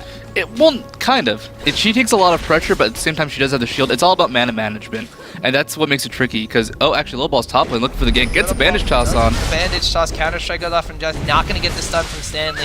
Jumping back in, getting a little bit of pain back on the Lilballz. Looking aggressive. It's like, all right, you guys can't kill me anymore. I'm just going to go ahead and say hi, how you doing? Just give you a nice little bonk of the head and back off. And that's what you see really from top-tier players. They're able to just apply pressure non-stop. It doesn't matter if they just got ganked, they're just in a bad situation. You know, apply get a little damage off, do something just to be mean because you can. We did see in the meantime Alex Heach taking the wolves away that since Mundo took his raid, so he is going to try to keep up in that farm against Anivia. 36 compared to 44, so he is falling behind just a little bit, but we kind of expect that in the lane that has Anivia in there. Surprisingly though, bot lane, Genja's at 34 CS. To Bebe's 24, so he's a little bit of an advantage there. At the time, oh, Genja's taking a lot of damage though. Yeah, Genja's going to get out of there. Those plants going off, the slow on top of that, has to Valkyrie away. Ghostypepper also took a brunt of the damage from Bebe. They're going to continue the chase though. There's the Make It Rain to try to slow them down. Double up as well. Ghostypepper is going to take the damage. Genja does not get the bounce, but those flashes are down. Well, the flash on Genja is down. Ghostypepper still has it. He's still got a big target on his head. Yes, he has Valkyrie with the double slow potential and the root in place from the grasping vines from Mistake. He is probably going to wind up going down if they wind up dropping that combo again. They're just going to keep looking at Genja. That's their focus, just because he's taking the damage. Because of how Sona's heals both herself and the target, they never really want to attack Sona because she'll just heal up. Genja taking a bit of pressure though. Look at just that chase. The damage from impure shots really stacking up. Is Genja going down? He has got the Ignite taken away, and he had the heal debuff. Bebe actually picks up yet another kill despite the Valkyrie away. You mentioned a really good point there. The impure shots is going to reduce the healing that Sona gives him, on top of the fact that Corki's not going to be able to chug through those health potions to survive those encounters. So Misfortune and Zyra, I'm liking it in the bottom lane. It's really working out effectively. I mean, they're just letting it happen. Stanley, they're taking a lot of damage top lane. Diamondprox actually going in, as well as the Leaf Strike from Darien. Has to burn the flash away. No repel used there from Stanley to avoid, just the flash. So he is going to wind up getting out of there alive, but that's a summoner spell burned in the top lane, potentially giving a bit of the edge over to Darien, who still has both of his. And I don't think they expect that Misfortune damage. They may have not played this matchup quite that often, because Genja, he had the impure shot stacking on him. It doesn't fade away like a Silverbolt's does when someone attacks a different target. So he went forward, even though he had all those impure shot stacks onto him, got poked again, and that was just enough. Just one more auto attack, and he got finished off with the Ignite debuff. So they may not know the output potential of Misfortune as other matchups, and it's definitely showing, as Bebe and Mistake are really taking nice little control in terms of kills in that bot lane, and now they have a higher CS advantage. I kind of like that as well. Like Misfortune with her impure shots, she's actually not maxing it. She's maxing that double up first, so she's not getting potential trade damage she wants to. But look at this. Now we have the bullet time coming out. Genja taking a lot of damage here. Ghostypepper's not going to be able to heal him up as much. Exhaust goes down onto Sona, trying to get away, using the Q to try to poke. Phosphorus Bomb and flashes go off. A lot of trade damage coming. Ignite taking away on Mistake, but Zyra is going to survive. Zyra barely, so actually killing Zyra probably would have resulted in a kill onto Genja or to Ghostypepper from that passive. But I mean, that is the aggressive nature of the lane. Not having Ignite, still using Exhaust of course, but it's really just too hard to deal with that consistent damage. Impure shots, even though it's rank 1, it does add up fairly quickly, and the attack speed buff is what makes her such a good duelist early on. Later on, she does have some issues, of course. The ultimate for Misfortune is channeled, so you can't auto-attack during it, so you do a lot of AoE, but you do sacrifice some of your single target damage. And well, she has no escape. That can be a huge problem sometimes. So she is considered a weaker early game carry. Stanley going ahead, leaping out of there, going back aggressive onto Darien, because once that stun is down, he just applies all the pressure he can. Going back to that Misfortune matchup, those impure shots, every single time she attacks, it's stacking magic damage, which is something that a lot of these players have been running magic resistance per level on their glyphs. So unless we've had Genja picking up, you know, the flat magic resistance, we can see here, actually at 55 magic resistance due to the Sona aura. I'm assuming that means he has 42 flat as well. It was actually, no, it was 35, 35. For the heal, so I mean, Ghostypepper, he's just spamming that heal right now, trying to keep Genja healed, trying to keep him relevant. Equal CS, but that 2-kill lead does mean Bebe is going to have an experience lead to have a lot more pressure to apply in terms of damage. Did see Lilballz poking his head in this mid lane. Alex Each and Toyz, both with their respective blue buffs, both of them have been going back and taking away some jungle creeps. 88 to 88 CS, so Alex is doing a pretty decent job staying on par with a blue buff Anivia in this far more in the mid lane. Meanwhile, up top, do you see Diamondprox taking some cover for Darien as he's going to wind up recalling. Only has a Doran's Blade and boots to his name, so going to potentially see him picking up some purchase. 1.2k gold to his name, so he's going to be going back and getting some items. Stanley, in the meantime, has gotten double Doran shield to survive the trades against Jax. So now that Jax going back, getting a little bit of extra damage, could see things starting to even out in that top lane. It's actually been a great matchup from Darien, but he has had a lot of backup from Diamondprox, so making sure Stanley doesn't just dominate the matchup, and it can be an Elise-dominated matchup. Lilballz spotted by a ward in the bot lane. They really want to shut down Genja. I think the focus is going to be that Genja will be so far behind Bebe, even though he's going to be dove on by Jax, dove on by Alex each. Should be able to go ahead, kite for long enough where he can deal the damage he needs to, as Lilballz going to go ahead and rotate into the lane right onto a ward, though. This gank most likely will not be successful. No, so they are playing extremely passive. They know that Lilballz is there. Genja does have to be careful, though. If he steps up to try to get one of those CS, there could be a bandage toss coming, a make it rain, or those entangling roots coming out from Mistake. So that could be a very, very sketchy thing for Genja to do. So he's going to have to try to sit back, CS using his ultimate, poke the bush towards Lilballz to see if he's still there, realizes he is, and now Lilballz knows for sure that he's been spotted, so he is going to decide to go back. Well, Genja keeping him in bottom lane, though, wasting his time. They want to just waste his time. They could try and just scare him away, so that way he doesn't pressure them and deny their CS. As Toyz getting that big blue Wraith Darien, trying to get some CS, trying to just get some extra farm. You know, doesn't want to be too far in his lane because of the possibility of an Amumu gank, even though this time Amumu was bot. So trying to actually counter him away, had the chance. Ooh, we got Diamondprox popping his ultimate. He's going to walk by that ward. Actually steps on the seed as well, just letting his presence known. Throws the cleaver over the wall at Mistake, and he is just going to wind up backing off. It does relieve a little bit of pressure on Genja, though, so he is going to be able to get himself reestablished in this lane and start the CSing all over again. I have to say, I do enjoy the aggressive seedling stomping. Just like, hey, you know, I'm going to use the ult just to get to that faster. Unfortunately, there is a lot of ward coverage. No oracles quite yet on Diamondprox, and well, this is only a 600 gold difference in the game. This is incredibly equal on both sides.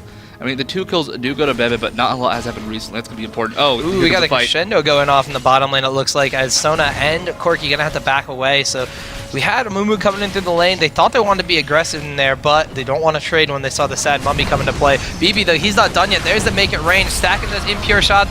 There's the ultimate from Zyra, going to knock up Gosu Pepper. Genja taking a lot of damage. Ignite is still ticking away on him. Bebe, though, extremely low. Aggressive flash from Gosu Pepper. The creep's blocking him off. Can't get that last auto attack, and it looks like Bebe's going to be okay. There's the bullet time, trying to turn around onto Genja. Genja extremely low. Gosu Pepper trying to heal him back up. Mistake is taking a lot of damage as well. Nothing is going to come out of that awesome trade in bottom lane. So close. The Zyra ultimate really just keeping Bebe alive. Unfortunately, despite the fact that Sona's ultimate was down, Gosu Pepper does a lot of damage. You know, you don't think about Sona's DPS, but it is incredibly high. Actually, top lane, Mundo going for a gank onto Stanley. Looks like you have to use a repel. Winds up going down onto Diamondprox, gets him a little bit closer to his tower, so Stanley able to utilize the gank to his own benefit and actually gets out of it because of that. It's actually really funny how repel works in that way. It makes it so ganking from an awkward angle, usually from behind, is incredibly risky, because if she gets a repel off, she gets away. And that's just a strength Elise has. You can't really gank her from the back, or you give her the escape route. And that's why everybody hates spiders. That's why. Well, Jax can do it too. That's why everybody hates Jax, so, you know, makes sense. All right, so bottom lane looks like we are just kind of having the 2 AD carries come back to lane. We have Gosu Pepper on Sony here, going back, picking up some extra wards. No GP10 items completed yet. He has gone for that Ruby Crystal, considering how aggressive the bottom lane has been. Also indicative by the fact that TPA's Mistake has gotten Heart of Gold as his first GP10 item. So both of them are looking for that aggression in bottom lane, trying to even things out. Looks like there's going to be a little bit of a, was that a flash being used by Zyra? Tried to flash after Diamondprox's Mundo. He is going to pop the ultimate and try to run away, and TPA looking to secure this very first dragon of the game. There is a reason. They are spotted by a ward that they cannot reveal because it's in the brush. You're going to have to go ahead and disengage. Not much mana onto Toyz, and I'm going to take a quick look at Elise's build right now. This is all about just surviving Jax, possibly pressuring Jax. What is Darien doing? Darien decides that this is his tower he's going to be going behind. Winds up having to burn the flash and the leave strike, but Elise going to flash right after. The Grandmaster's Bite has been popped. Ignite ticking away on the side of Stanley, trying to get the damage down onto Darien. He is going to fall. Kind of a silly move there. I think he overestimated how much damage he could really deal and how much he could really survive. When you dive past a tower like that, you're making the assumption that you're going to be able to go ahead, clear the creep waves, and then fight both the creeps and the person you're diving against, but that didn't happen. That was just Stanley being able to outright beat Darien. Darien just not really noticing it at first. Ping's going down in the river as that ward in the brush does spot Lilballz coming around. Alex, he's doing a good job of jumping and driving out of there. He's going to wind up popping the Q, trying to see if he can hook onto a Mumu, but does miss. Coming back, looks like Diamondprox wound up taking that big raid, and Alex each took a couple of the other ones. Oracle's Elixir now been acquired by Diamondprox. They can go start the ward hunting. Take a quick look at Lilballz. Don't think he's acquired his own Oracle's Elixir yet, but take a look at his gold count. He has gotten double Philosopher. He's double GP10, the Philosopher's Stone, and Heart of Gold. Almost 400 gold in his inventory. We're going to have to see if now that they know the M5 has the Oracle's Elixir, if they're going to be doing the same thing to try to clear out the wards. There's no real big advantage for either side at the moment. It's a 500 gold lead. There are 3 kills in favor of TP, but the farm coming out from Moscow 5 has really kept them relevant. Dragon now being looked at by Moscow 5, but there are 5 members of TP on the bottom side of the map ready to fight. There we are. Jax is still on that top lane. No teleport or anything to his name, so this could be potentially dangerous. However, that ward coverage being cleared up by Taipei Assassins makes the reaction time a little, so they do get the flash from Alex each, dodging that bandage toss, so they don't want to engage in here from Taipei Assassins. So M5 keeping a hold of that gold lead now. Like you said, only a couple hundred gold, but still, when you have first blood on the side of Taipei Assassins, and all 3 kills in the game are on their side, and you're heading gold, you're still looking pretty. Your CSN is looking fine. A lot of that's going to be on Mundo, actually. Look at 68 CS to 50 on a Mundo. They might have also gotten some earlier GP10s. And top turret goes down. A great situation for Moscow 5. Now they have a bigger lead than Will TPA did, just from that early that tower push. And that Dragon, since it was uncontested, since TPA got nothing from trying to defend it with all 5, they lost an objective. And lost a lot of map control with that.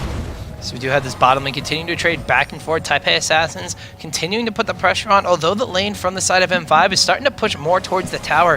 Corki has acquired that phage, which he wants to be aggressive, he wants to engage in these trades, but because Misfortune has those impure shots to stack up the healing debuff and stack that magic damage, it won't be as effective in these trades when it comes to the extra Sona heal. So it's kind of just like, there's a little bit of sustain on the side of M5, but considering Taipei Assassins doesn't have any on that non-sustain support Zyra, it's kind of going to work out almost evenly for that. But that phage from Corki, if he gets the proc on Misfortune, he's going to turn it around, because that means he has something similar to her Make It Rain. So the lane is reached a point where Corki, he's not super squishy, and Misfortune's damage is going to be able to wipe him out in about 2 or 3 seconds. It's a very, very even matchup, where it's going to be not so much who gets a quick auto attack off and just follows through with it. It's going to be more about who gets a good CC off, which is going to be up to Mistake or Gosu Pepper, and possibly Make It Rain from coming out of Bebe. But it's really, really dangerous for either side to go aggressive, just because if one person gets hit by a CC, or more importantly, if both the support and AD carry get hit by it, either Crescendo or the ultimate from Zyra, that's going to be a one fight. So both sides have been playing very cautiously lately. That's kind of the story across the game. No one wants to go too aggressive. These teams, when they reach the higher levels of play, they do get a lot more cautious. Actually, you're seeing, we took a look at the gold counts there, less than 100 gold difference between Bebe and Genja. So despite first blood and getting 2 kills on Corki, because of the objectives that Moscow 5 took in Dragon in that top tower, a slight CS advantage in favor of Genja, he's staying on par with the farmer Misfortune. So as we mentioned, even though Misfortune has a BF star to her name, Corki has gone back, completed his Sheen, has the phage, he has a little extra burst damage in his spell, so if you get in these trades, they could start to go in favor of M5, but TPA, I think they've realized that this lane isn't as in favor as they want it to be. 4 members of their team now grouping towards bottom lane against the 3 that M5 has. Alex is still mid, just going to go ahead and CS it up at 210 CS at the 18-minute mark. That's actually insane. He's only, not only that, he's ahead of Anivia. Yeah, he's ahead of Anivia with 194. He's been using Crescent Slash just to farm up non-stop and just make sure he has that gold lead. But at the same time, that roaming coming out of Toyz, he's missing a lot of CS as a result. And that might be what Alex wants to do, just to dominate the lanes when he roams himself. Well, Mundo once again walking over those seeds, just letting his presence known. Oracle's Elixir has been acquired, so he's just here to clear out wards, not necessarily to gank. Mid lane though, Alex each gets the Moonfall down on the Lilballz. Flash Frost comes out from Toyz. There's the Glacial Storm. Good wall, knocks Alex each back into it, but I don't know if they're going to be able to capitalize on this. He's level 15 and Anivia is only level 13. Alex each with the Abyssal Scepter lives through all of that. A poorly timed gank, really. Looking at Alex Each's build, he now has a Merc Treads. He now has the Abyssal Scepter. He has Magic Resist, so that gank really did not accomplish a lot. Diamondprox, he's manning up, going underneath the tower. Flash Frost misses everybody. Diamondprox just tanking the tower. Now that M5's grouping up towards this mid lane, they could look to pressure that tower, or they're just going to go back, get the blue buff for Alex each. Looks to be the idea. They're going to disperse. Mundo going back into his own jungle, going to farm up some of those minions and look to clear out a couple more wards in this jungle. And the scary thing is, Jax with Darien here, now that top lane is down, yeah, Stanley's been able to sit back and farm for a little bit, but he went triple Darien shield to win out in trades against Jax, and he lost the lane. And this is actually what Moscow 5 is looking for. They're just looking for the late game at this point. Like, they're behind 3 kills. They're a little bit ahead in gold. They're fine with that just because Misfortune doesn't have an escape. Jax is incredibly powerful versus Misfortune just because once you jump on her, all she can really do is double up and make it rain. And that Counter-Strike stun is going to be just incredibly imperative. It will shut down Misfortune if it does land. And Alex Each on Diana, their plan is to kill Bebe. And with that, with Genja farming well, with just the CS lead across the lanes, except for top lane, they know that they're going to be in an advantageous position if they just stall this out. Bot turret is going down from the pressure. At this point, Misfortune can't really fight. And this is kind of a problem she has because they cannot really lock down Corki and Sona for long enough because the burst is going to be a bit too high from them. They can't go for a long sustained fight, which is what Misfortune wants. And it's a dangerous position for TPA to be bullied around like this because their team doesn't necessarily scale well, besides possibly Anivia and support Zyra. Looks like they are trying to get down into Alex Each again. Stanley coming in now with Toyz, still trying to deal damage. Moonfall goes off from Alex Each, pulling him back into the tower just a little bit. Frostbite's critical strike damage. If that's Frostbite's critical strike there that just hit Alex Each, he shrugged it off like it was absolutely nothing. He's a little bit below half health. 143 MR. And he burned through a bunch of spells from the side of TPA. They are going to force him back, though. But Darien on Jax, like I said, his top lane is down. He could be wherever the heck he wants to be right now. Between him and Diamondprox, Genja actually coming up with Gosu Pepper as well. They're just going to defend against this TPA push. And like you said, Moscow 5's plan, they want to dive down on the Bebe. They have to be careful. The Darien's taking a lot of damage here. But if they just stall out Type A assassins, they're just going to become exponentially ahead of them, considering they're already ahead of their early game. And that's what TPA looked like they wanted to win with this comp. I don't know if you saw that when Amumu initiated, Jax had the Counter-Strike up. By the time he hit, he couldn't use the Curse of the Sad Mummy because the Counter-Strike landed and he just got stunned the second he got there. So a funny little play coming out of Jax and Amumu, but really it's the tankiness of Alex Each. Who does the 80 damage right now? It's going to be entirely Bebe. A little bit comes out of Stanley, but he's both going to be magic damage because of how Elise scales. So really, it's going to be, if they shut down Bebe, they build magic resist, and it's going to be very hard for TPA to keep fighting that. I thought Gosu Pepper wanted to engage her. It looks like Diamondprox pops the ultimate. He wants to go in. Alex Each, as well as Gosu Pepper, Darien get going in as well. Mistake gonna have to flash over that wall. Repel has gone off from Elise. Pops right back down in place, one of the funny things that Elise can do here. But the grasping roots from Zyra there wound up catching Gosu Pepper, and it caught Genja, so the initiation from that crescendo was not there. M5 not able to take a fight to TPA. TPA knows that if they get into a bad engagement, they are going to get eliminated completely by the team comp from M5, but they are continuing to press them back. They took the second dragon of the game. They have 2 towers down compared to the 0 that Type A Assassins has been able to pressure out of them, and if they continue to push down this mid lane, they're going to gain that complete forward map advantage. They'll have all 3 of the outer towers down, and TPA is going to have to be put in a defensive posture where their team, with an aggressive Misfortune, with the ability to wall off and Glacial Storm people from Toyz, they want to be aggressive in this. Even though they can stall out with Anivia, their comp this time around was to use that to aggressively push towers and zone Moscow 5 out from defending them. And that is going to be the big problem if they do want to be aggressive. Toyz is just going to stall this game out as long as possible. Luckily, Jax, with the way he's farming, now at 155 CS, looking over at Stanley, he still just has Haunting Guy's Torque Shoes and the Triple Door and Shield with the Philistone to back that up. He's got a lot of regeneration. He might be able to survive against him in lane, but they just want to keep waiting because eventually Jax will be able to beat Elise. It's not really early. It's going to take a long time for that 1v1 to really be a good situation, but when that happens, all of a sudden the fact that Toyz can wipe out creep waves isn't going to matter because top lane, Darien can just go ahead, bully him out, possibly go for a kill and pressure those turrets. And Moscow 5, with this 4,000 gold lead at the 23-minute mark, it's not a game ender. It's something you can definitely recover from, but TPA, they just have not had map control. They just have not had the control of the game that they really need and that they really want. Like you were talking about, Alex Each, by maxing out that magic resistance, he's not taking a lot of damage from the 2 primary sources of Elise and Anivia. Even though Elise has a decent amount of spell penetration on her with those Sorcerer Shoes and that Haunting Guys, when you think about it, there's an Abyssal Scepter and a needlessly large rod on Alex Each. There's a Trinity Force and Mercury Charge that have been completed on the side of Jax. When you say the words Trinity Force, Abyssal Scepter, and needlessly large rod, they usually outclass items like Haunting Guys and Philosopher's Stone. Well, alright. I'll say that Elise has a very special way of doing damage. It is built off this penetration. I think that Stanley must have a decent amount of gold in his inventory. Just to take a quick look at it. See, how much gold does he have? Yeah, 1,300. So I think he's waiting to just outright buy an item because, well, he doesn't want to waste the gold from the door and shield.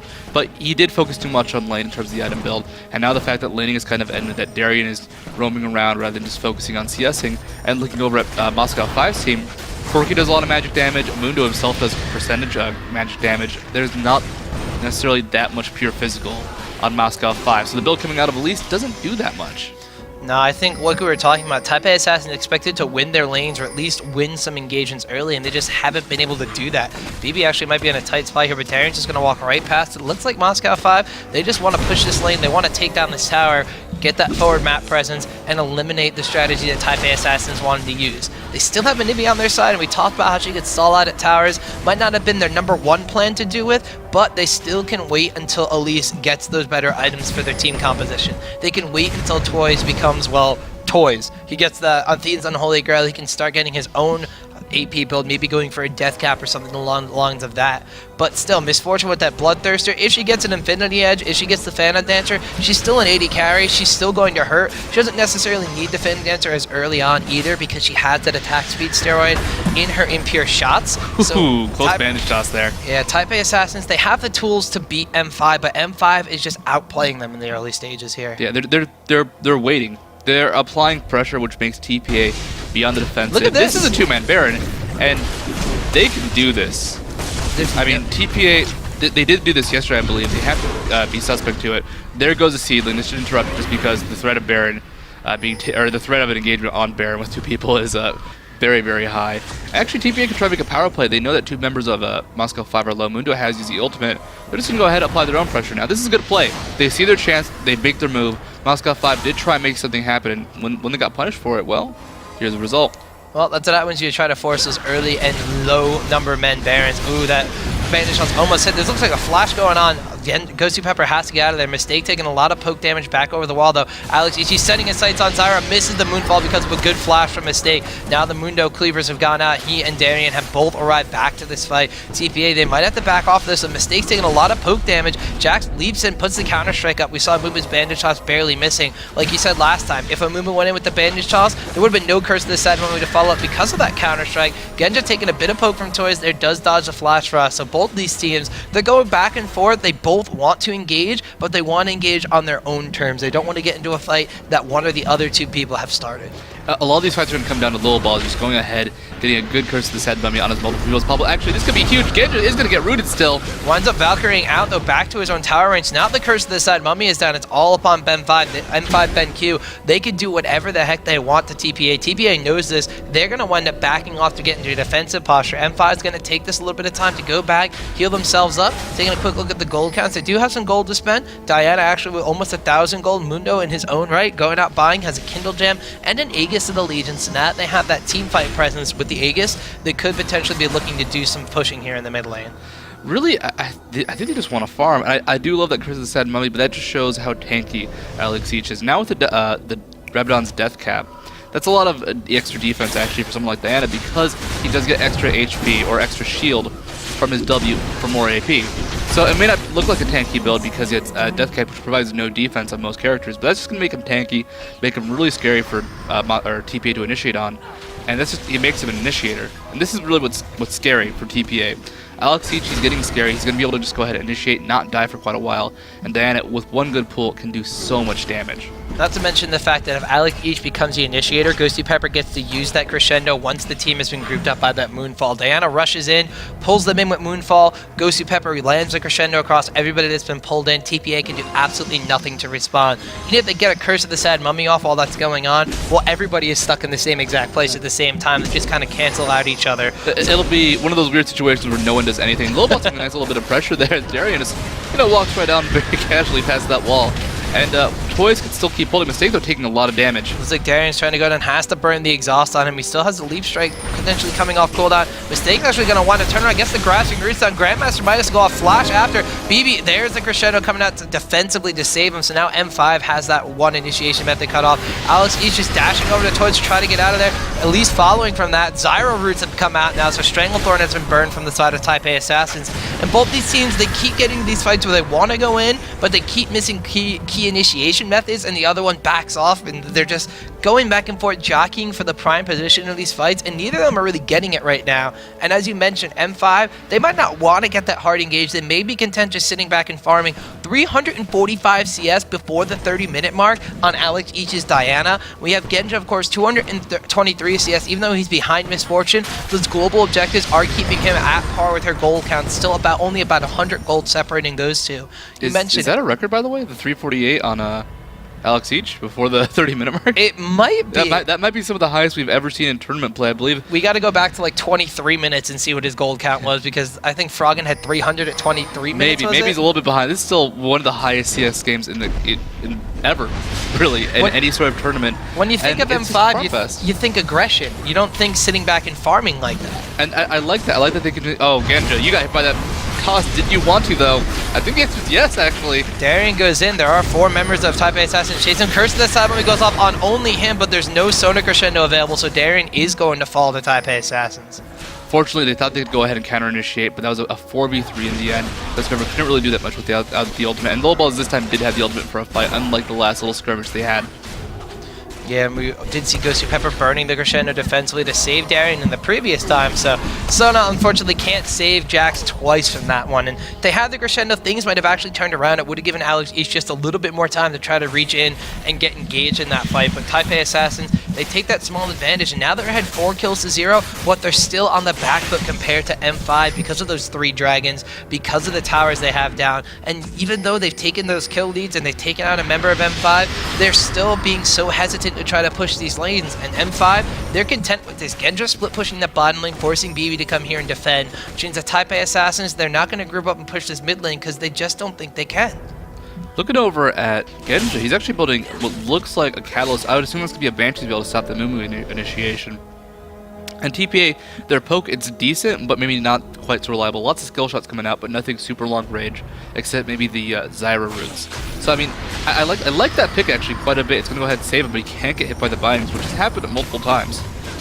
It's very true, and that is one of the kind of go-in methods that Type A Assassin has. There's the bandage toss coming in, stun coming out. Gosu Pepper does get the Crescendo under tower range, but he is going to fall. Rest of M5 not grouped up here. Type A Assassins are going to be able to take their first tower of the game. Fight's still ensuing, but the stuns from both Elise and Anivia have wound up missing. Darien on the opposite side of the wall here over by Blue Buff, potentially going to try to come around and flank, but Type A Assassins content with their kill on their tower. Looks like they're just going to back off with their victory for the day.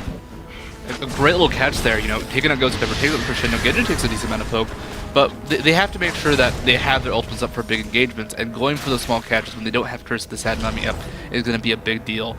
However, when that comes back up, it looks like TPA, even though they may not have the gold advantage, they have a little bit more teamfight presence just because of their AoE presence.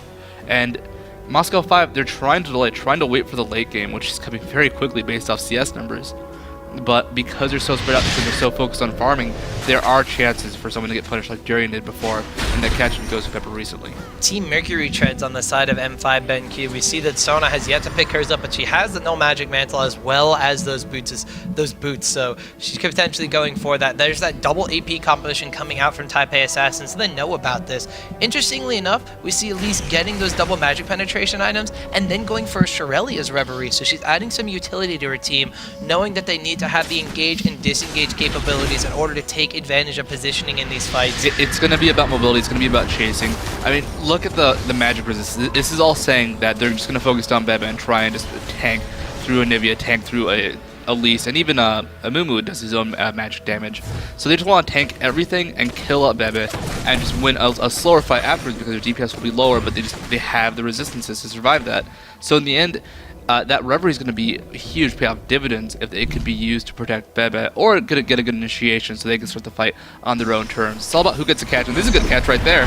Darien actually going to get caught out again. Flash Frost as well. Curse to the side. Mummy being used. Gosu Pepper here try to save him. There's the Crescendo getting him out of the Zyra roots, but now the Flash Frost onto Gosu Pepper. Critical strike from that Frostbite. BB's going to wind up picking up a kill. That's his 3rd in a row, but here comes Alex Each. Takes down Lilballz. Bullet time going out. Zanya's Hourglass has been acquired. The bullet time will actually take down Darien, so Jack goes down. Diamondprox taken through. Alex G's now coming in. Genja Valkyrie's in from the side. Bebe goes down. Mistake taken extremely low. There's the flash forward. Mundo Cleaver's going to be one to finish that one off, but Alex G's in the meantime taking those double AP champions. All the magic resist in the world can't save him. Looks like Elise is going to want to pick up a kill, but now Genja and Diamondprox. There's the Cleaver. Flash over the wall from Stanley after the Valkyrie's been used by Genja, so he looks like he might get out of there, but Diamondprox continue to chase down on Toyz. Those quirky missiles are poking away, and all in all, it is going to be a 3-for-3 trade between these teams. Still dead even. Well, you know what, Moscow 5, they now have kills. They can pressure down this mid turret, the mid turret they've been trying to get for such a long time. Toyz doesn't have the mana nor the HP to defend this as Stanley. Kind of the same deal. Actually very risky that he's here now, but could try and put up a decent defense with his W. That running little spider can blow up and clear that creep wave, but Genja's going to go ahead and pull it away. Still though, the turret will survive. We still have the turret there. Those little spiderlings will be tanking through. Stanley's going to heal himself up just a little bit off of those. We have Mundo actually taking some damage from the dragon. M5 securing their 4th dragon of the game here, so they're continuing to keep up this gold lead, continuing to go toe-to-toe with Taipei Assassins, even though it's an 8-3 kill advantage, and it's 4-1-3 Misfortune compared to 1-2-1 Corki. Look at those gold counts. Corki's actually ahead by about 20 gold because of all the global objectives that Moscow 5 has been taking. All right. Why did that fight work out so evenly? Because so much was used to catch up Darien at the beginning of the fight. He used his ult with the Grandmaster's Might, tanked up, and it was just cooldowns being used on him. And there were a lot of cooldowns used to shut him down. First, the Sad Mummy. I believe Mistake might have used his own ultimate during the fight, and even did Bolt Time come out against him? I don't believe it did, but still a lot came out. So when the fight ended coming back around with Moscow 5 initiating the 4v5, they just didn't have the summoners up, they didn't have the ultimates up. They really had to just kind of kite that fight out. And look at this, Darien has been able to 1v1 Stanley. Now Repel goes up, but he's not going to be able to go anywhere with that one. Surprisingly, not going back to engage on this one. There's a Guardian Angel not picked up. M5 though, they're in a fight over here in the Baron Pit. Lilballz actually going taking a lot of that damage. Alex Each and Diamondprox as well taking a bit of the brunt. Diamondprox taking more so than anyone else. Pops his ultimate though, he's going to be able to regenerate up a little bit. There's a Repel going off from Elise, but she's going to come back down, change out of spider form, walk away. Darien's Jackson, he's starting to get scary. He's building items for his own potential Guardian Angel. Has had that Trinity Force for a while now. And pretty soon we might see one of those famous M5, everybody gets that Guardian Angel, let's fight 16 times. It would make some sense. They need more magic resistance, I think, is their big plan. Just keep surviving against everybody except Bebe. And Bebe, he is 4-1-3. He's very scary. Actually, Mistake being taken very low. Bursts it down very quickly. Alex Each wanted to taking him out of the fight there. Those plants firing away as well as the Zyra passive. Alex just gets down to about half HP, but Genja comes in very quickly, takes his place, trying to keep up the pressure on this turret. They want to take it down, but Toyz with that Inevia is so good at clearing creep waves. Nice try coming out from Stanley there, trying to get the Banshee's Veil down with the spider before he gets stun off. Fortunately, Genja does dodge the stun. Lilballz looking for initiation, though. It is a 4v5. Toyz is retreating. They can't really fight. This turret will most likely go down at this point. They do not have the wave clear.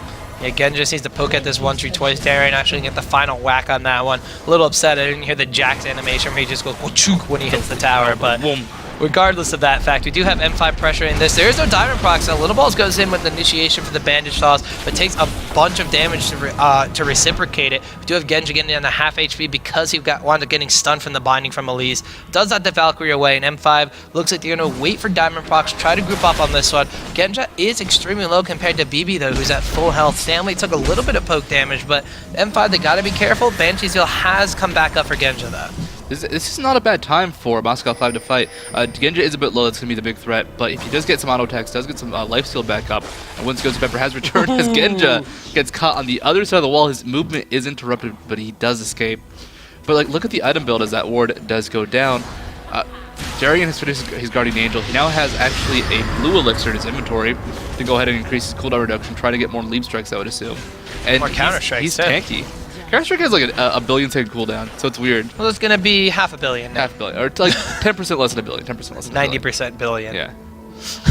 But I'm so bad at math. If he does survive, that counter-strike could be huge, but he wants to be able to chase down. It's going to be a situation where he might have to go through some kite, go through some slow from Anivia to get to Bebe. But this is not a bad time for Moscow 5 to fight. They have the gold lead. They have a team that, as long as Genja does not get hit by everything, like that, they should be able to win. No, the everything would be the Curse of the Sad Mummy, which Lilballz is looking for right now. We do actually have Darien engaging on the Toyz. He wants to jump in and take out that Cryo Phoenix. Stanley takes brunt of the damage. Lilballz coming in the fight. Wants to pop Curse to the side of Mummy as many targets as he possibly can. Winds up gaining 2 members. Alex each and Diamondprox. Bullet time trying to go across the Curse to the side Mummy. M5's disengaged right. Alex each going to want to take it out. Mistake. Now they're jumping down onto Stanley. He's the target of their attacks. Darien getting extremely low. Guardian Angel has been popped. Alex each Diamondprox and Gosu Pepper all extremely low. Genja coming around the side. Getting taken down to barely any HP. 1 bar left on Corki as he's going to wind up getting away, and they wind up trading 2 for 0 in favor of Moscow 5. TPA, though, there's still a little bit of mana on Toyz. They think they can still fight this. They're so low on the side of Moscow 5, actually chasing out Corki and Mundo. They're just going to keep applying some pressure while they have the chance. That was a great fight coming out from Moscow 5. They split up the Amumu. He could not hit everybody at the beginning of the fight, so much damage, so much pressure really went down before he could do anything. Bottom turret dying to creeps throughout this entire push. No one's really been down there for a good amount of time. The CS, though, 447 on Alex each before the 40-minute mark. Alex each has been running around his own mid lane, claiming his creeps, he's been claiming the entire jungle of Diamondprox, who now he's Dr. Mundo with a random Wind Omen, has a Spirit Visage, as well as an Aegis Legion picked up very early on in the game. Doesn't really need as many items, because he's just going to activate that ultimate, run in there, work as the tank. If he pops that, if he's able to pop that random Wind Omen on members of TPA, it's going to be great, especially if he gets it on Misfortune. She does have her own Phantom Dancer, though, in addition to picking up a Bloodthirster. Last Whisper and Quicksilver Sash has been acquired, so she's actually going to try to get out of a lot of the crowd control that M5 is going to be putting down. If she gets Counter-Strike, she's going to be able to clear that stun away. If she's going to be targeted down by a lot of the slow that or the crescendo coming out from M5, she's going to be able to Quicksilver Sash that and run away. You mentioned she doesn't have very many escapes, so she needs the ability to cleanse that away in order to run away. Unfortunately, it will not work on the Moonfall coming out from Diana. That pull will still hit. The slow can be removed, of course, but the actual pulling, the knockup cannot. It's a nice little feature knockups have. So it's still gonna be rough. If Alex each ever initiates on the Bebe before Bebe either buys a Guardian Angel, which that Chainless looks like it will be building into, or there is really, really good protection for him, that will be the end of Bebe, possibly a lost fight for TPA. Alex each, though, I mean, he's almost with a complete item build. Diana, once she does get farmed out, her DPS becomes insane. She's almost unkillable with the shield she generates, and it's getting very scary for TPA because Toyz, he's scary, but is he as scary as Alex each right now?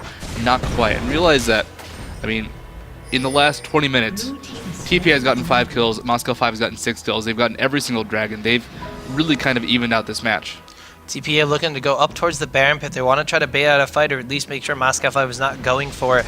M5, 6k gold advantage. We're talking about Guardian Angels. Let's take a look at a rundown around here. One thing that did happen in that fight for Type A Assassins, they burned the Guardian Angel of Darien. TPA, they still have the Guardian Angel up on Stanley. They're going to be acquiring one on Misfortune, who's building extremely defensive, as is Genja. Mercury treads on top of that Banshee's Veil. He could potentially be going for his own Guardian Angel in a little bit, but he might want to get one or those 2 more damaging items. Now that he has the Banshee's Veil, Guardian Angel might not be #1 priority on his side, but they do have a Guardian Angel being acquired by Alex each, as is indicative of that chain vest he has in his inventory.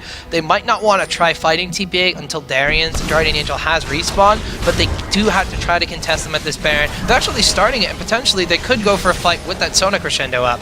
Genja, the other side, in a great situation. This Baron is applying pressure, forcing TPA to fight, but Moscow 5, they took a decent amount of damage, and they're not really going to be able to do anything. Both sides still very cautious. And of course, Bebe in the back line, staying far, far away. The AD carries, they're in a risky position. That's why they're building so defensively. We don't see this that often, but when you do see it, it means that they know how easy they are to focus. They know how quick it is for them just to get obliterated.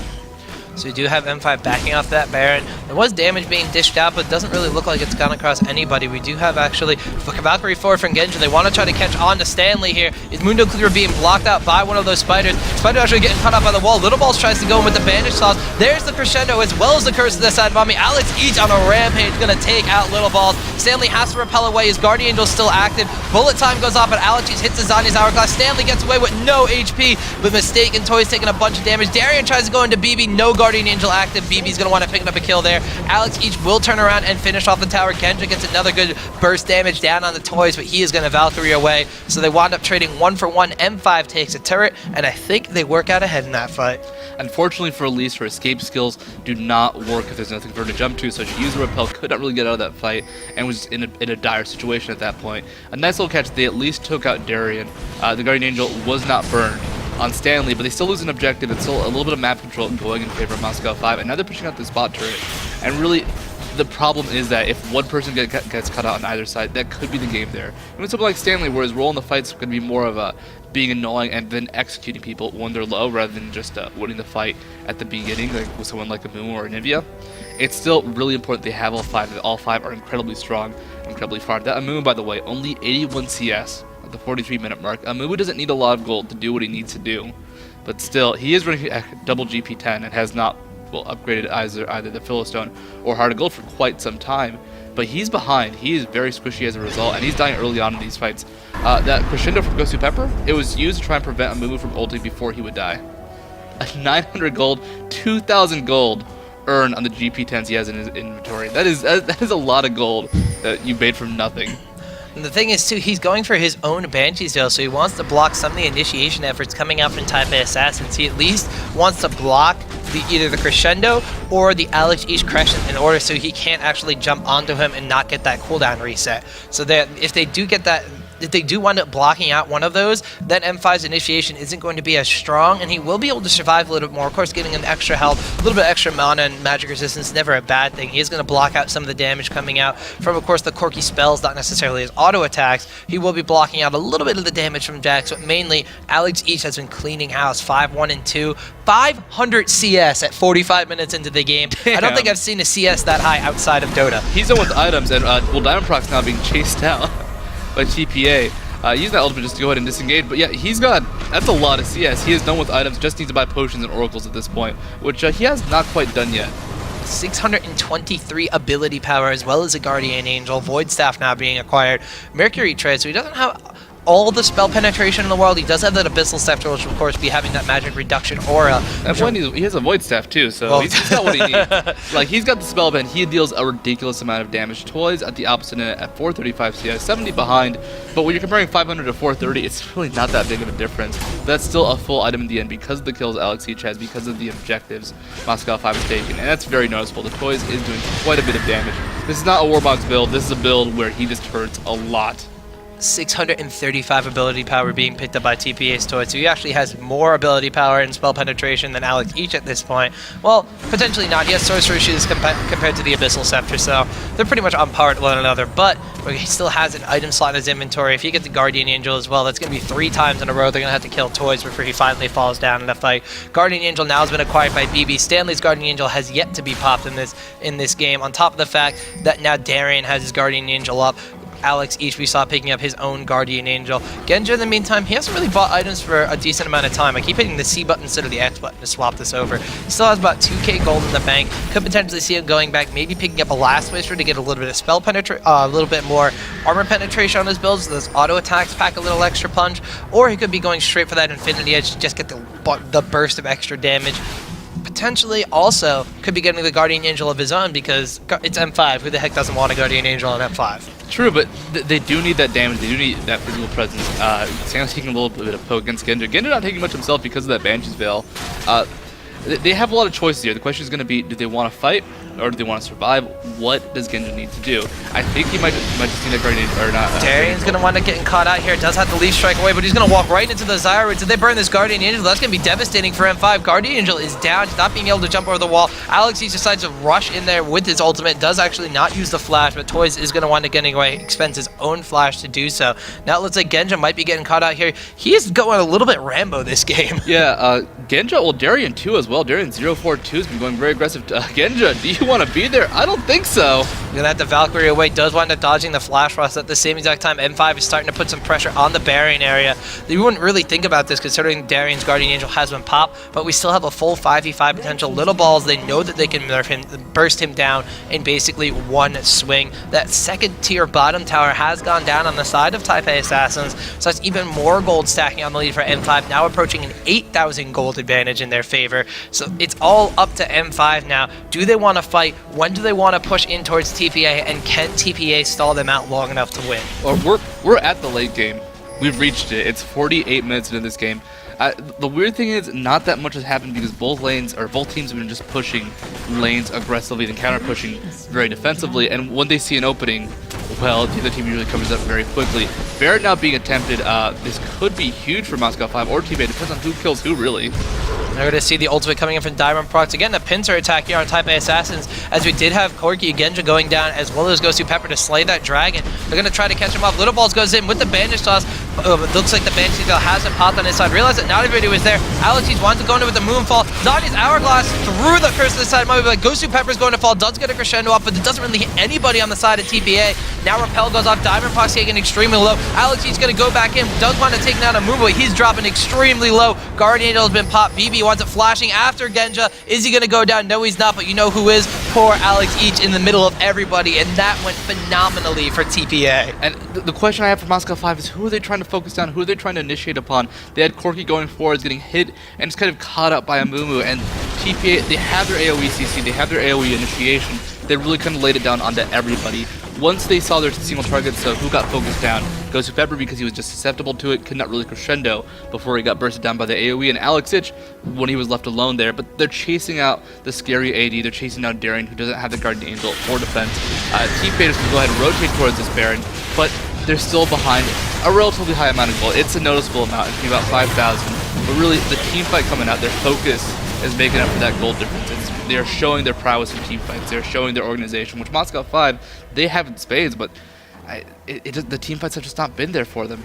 That little bit of Rambo syndrome seems to be kicking M5 in the rear at this Darien point getting in time. caught out a little bit too much. Genja being chased out in a lot of situations. They're going aggressive. They're trying to do something, but in the end, they have to play a bit more passively. Now, I think they've foregone the strategy of trying just to kill Bebe, because Bebe has a Guardian Angel now. Bebe's a huge deal. Normally, you don't consider Misfortune a late game AD carry, but they do have decent protection coming in from Anivia. Double Phantom Dancer is required as well. Yeah, that's just for mobility, not going for an Infinity Edge, and especially for the fact that Misfortune, her bullet time does scale with AD very, very well, but not with attack speed. So this is all about the auto attacks. This is ignore the AoE damage, focus on just killing one target at a time, and that Phantom Dancer, those Phantom Dancers are going to give her so much mobility, so much dueling potential from the lifesteal too, a Bloodthirster, and it's going to be really hard to kill her in a 1v1 or 2v1, and they know this on TPA. They've made her someone who is survivable, but can still beat you in a one-on-one, and that's something that, well, Genja's kind of lacking that right now because he did not build Infinity Edge yet, does not have that much attack speed, and it's kind of showing. They just don't have that much damage because they built so much MR on Moscow 5. This is one of the things I love about when someone plays Elise. They get the magic penetration build, then they go for the utility between Shurelya's Reverie and the Frozen Heart, survivability of the Guardian Angel, now potentially going for something with a Negatron Cloak. Could be an Abyssal Scepter to help out TPA's Toyz. It could be absolutely anything. Could be just going for, you know, another one of those Banshee's Veils or a Null Magic Man's, Quicksilver Sash. But it looks like they're going to initiate. There's the bandage toss down to Genja. He's been evaporated from this fight, so no AD carry here for Moscow 5. Darien has to leap strike away. Diamondprox trying to get in here. Lilballz is dropping extremely low, drawing that tower aggro. Looks like Darien's going to try to jump back down onto Stanley, but he has no HP at all. Looks a little bit of damage coming out here from Alex Each as my mouse completely jerks out of focus there. Alex Each taking a lot of damage with the Frostbite. Has to Zanya's Hourglass as Stanley repels down on him. Dodges the bandage toss but can't dodge death. TPA just completely collapse on him. All 5 members still alive. M5, 2 of their members down for at least a minute apiece. There we go with Darien trying to engage back down on the Toyz, but Toyz, he still has the egg form up. He's not going to be able to go down as easily. Diamondprox trying to focus him down as well. He's dropping really low, but so is Diamondprox. Is he going to fall?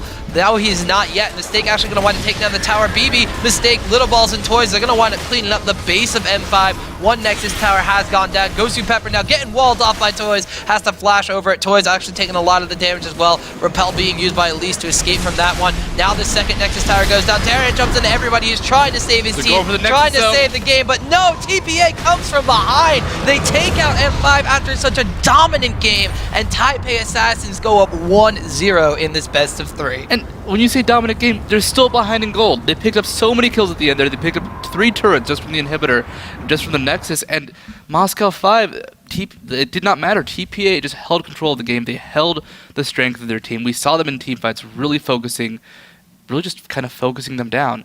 It was a great game from TPA because despite the fact that they had a gold disadvantage, despite the fact that they had a team where you wouldn't really consider Misfortune to be the best late game carry, they really, really defended her, really punished Moscow 5 for trying to just exploit the fact that they had so little physical damage. And in the end, they were so effective in their team fights, in their group presence. It was the grouping that really let them control that game. One of the things, too, is the fact you talked about the grouping. Moscow 5, they had complete Rambo syndrome that entire game. They had Corki in the bottom lane who was split pushing off at points in time. Yes, it granted them a tower advantage and it gave them secure objectives like Dragon, but it was one of the things that wound up leading to their downfall. Unfortunately for Darien, 0-5 in that game, I believe. You know, he was 0-4 in that game. So he wound up dying because he kept going out on his own. He would get caught out. His Guardian Angel would be popped and not be available for the next fight. He would wind up dying before he acquired the Guardian Angel. Actually, probably one of the reasons he got the Guardian Angel is because they were able to focus him down so quickly, despite Jax being Jax, having that Trinity Force acquired. He needed that little bit of extra tankiness in order to survive the team comp from TPA. He just continually got caught out, and then they had 3 men at Baron when they took the final Dragon of the game. It was their 5th Dragon of the game. All the Dragons wound up going to M5 in this game, but they split off. Their AD carrying support were down on the bottom lane. Their jungler, their mid lane, and their top laner were dancing around Baron. Took a bit of poke damage from TPA. Also took the area of effect damage from Baron. Then when they tried to engage on Type A Assassins, they came in from 2 different sides at 2 awkward angles. They tried to jump on the Toyz. They really couldn't. Bebe wound up getting a good bullet time across the Curse of the Sad Mummy that hit 3 members of Moscow 5. Alex each went in, tried to get the Moonfall, tried to deal as much damage as possible, and unfortunately it just wasn't enough because there's no team cohesion. They were too far split apart. It was their point in the fights where it was working because Amumu couldn't hit that Curse of the Sad Mummy, but with 3 of them split off and the AD carrying support being left by themselves, it just didn't work out anymore when TPA had the farm to take them out. I will say this though, Alex each 19.6k gold. If they'd had just those moments, they never had the shine. They never had that moment where you're just like, they did it. There's their win. That's their thing. And because of that, we saw the results really. But I mean, it's fun to look at just some of these stats. 19.6k gold on Alex each. Genja was at 16.4k, and it's just like just looking at the stats. Can we just check some out just for a bit? Yeah, we'll pop back over. Fun. It's fun to look at it because it's such a late game. It was a late game. Well, game really. Almost an hour long. Yeah, almost an hour long. Not that much happened. It's because M5. They were just trying to farm it out, trying to wait for that really easy opening, but they never took that big risk. And when it was a big risk, it was usually someone on their own saying, I can do this, I can make it happen now. So they were both a combination of incredibly patient, but they weren't taking those chances. Sometimes you got to take that risk, sometimes you got to take that chance. And Moscow 5, they never really did it. It was such a weird game, too. The AD carries built so defensively. Double Phantom Dancer being acquired by Misfortune for the mobility. Rattling going for the big damaging items like Infinity Edge, or she did have a Last Whisper to her name, but she also wound up picking up Quicksilver Sash and a GA. That's a lot of defense. Corki built Mercury Treads. He built a Banshee's Veil. No Guardian Angel actually being acquired, but we should have the item slot. We should actually stop talking because we have to get into game number 2 of this series. Games should be setting up by now. Before that happens, though, we're going to take a quick commercial break, guys. TPA coming from behind, taking one right from underneath M5, pulling the rug out from underneath them. Can M5 just kind of stabilize themselves in a mental state? Can they come back and take game number 2, force game number 3, or are the Taipei Assassins going to take a 2-0 victory over Moscow 5? We're going to find out right after this. Welcome back, ladies and gentlemen, to IPL5. This is the final day of the tournament, Championship Sunday, and we are in the lower bracket semifinal. Game number 2 coming up between Taipei Assassins and Moscow 5. Moscow 5 had control of the entire game in game number 1. Hey, for like 4 minutes at the start, they totally didn't. All right, totally. So for 4 minutes out of a 52.5-minute game, M5 did not have control. But for the other 48 and a half minutes, they had complete dominating control. Alex each hitting 500 CS about the 45-minute mark into the game. They were a complete beast. They had all the resistances in the world. They looked like that they were on the way to their victory, but just a little bit of Rambo-ness. They never really forced their fights. They had fights being forced upon them because, not Diamondprox, but Genja would be very aggressive. Darien would be very aggressive, actually. And unfortunately, it just didn't work out for them. It was 1v3, 1v4 in a lot of situations. A couple of 3v4s, but it never felt like there was that big team fight till TPA. They went aggressive, got a great Curse the Sad Mummy onto Genja by their inhibitor turret and just picked off Alex each. And, well, that was the game at that point. Alex Each is so unfortunate. He had such a high creep score. He had so much gold. And he did so much for the initiation and everything on his team. But unfortunately, a little bit of miscommunications kind of added up. There's that fight at Dragon where the support and the AD carry on the bottom lane. They kill the Dragon. The other 3 members of M5 are up in the Baron pit. They're trying to hold off TPA against the Baron. They get this weird pincer move down, but Curse of the Side Army catches the 3 members on the top part, isolates the support in the AD carry. They get evaporated. Jatt gets evaporated. Alex Each on Diana tries to go in, and TPA, 7,000 gold disadvantage at the end of that game, march into M5's base, take down the Nexus, and well, now they're up 1-0. M5 facing brink of elimination from the tournament. TPA looking to coast into the lower bracket finals. I believe they're going to be going up, well, I know they're going to be going up against the loser of FNATIC and World Elite, where on the main stage, FNATIC has taken game number 1. That is the first game World Elite has lost the entire tournament. And really, a lot of people have been saying that, you know, Asia tends to dominate the scene. Europe is certainly making a big showing now.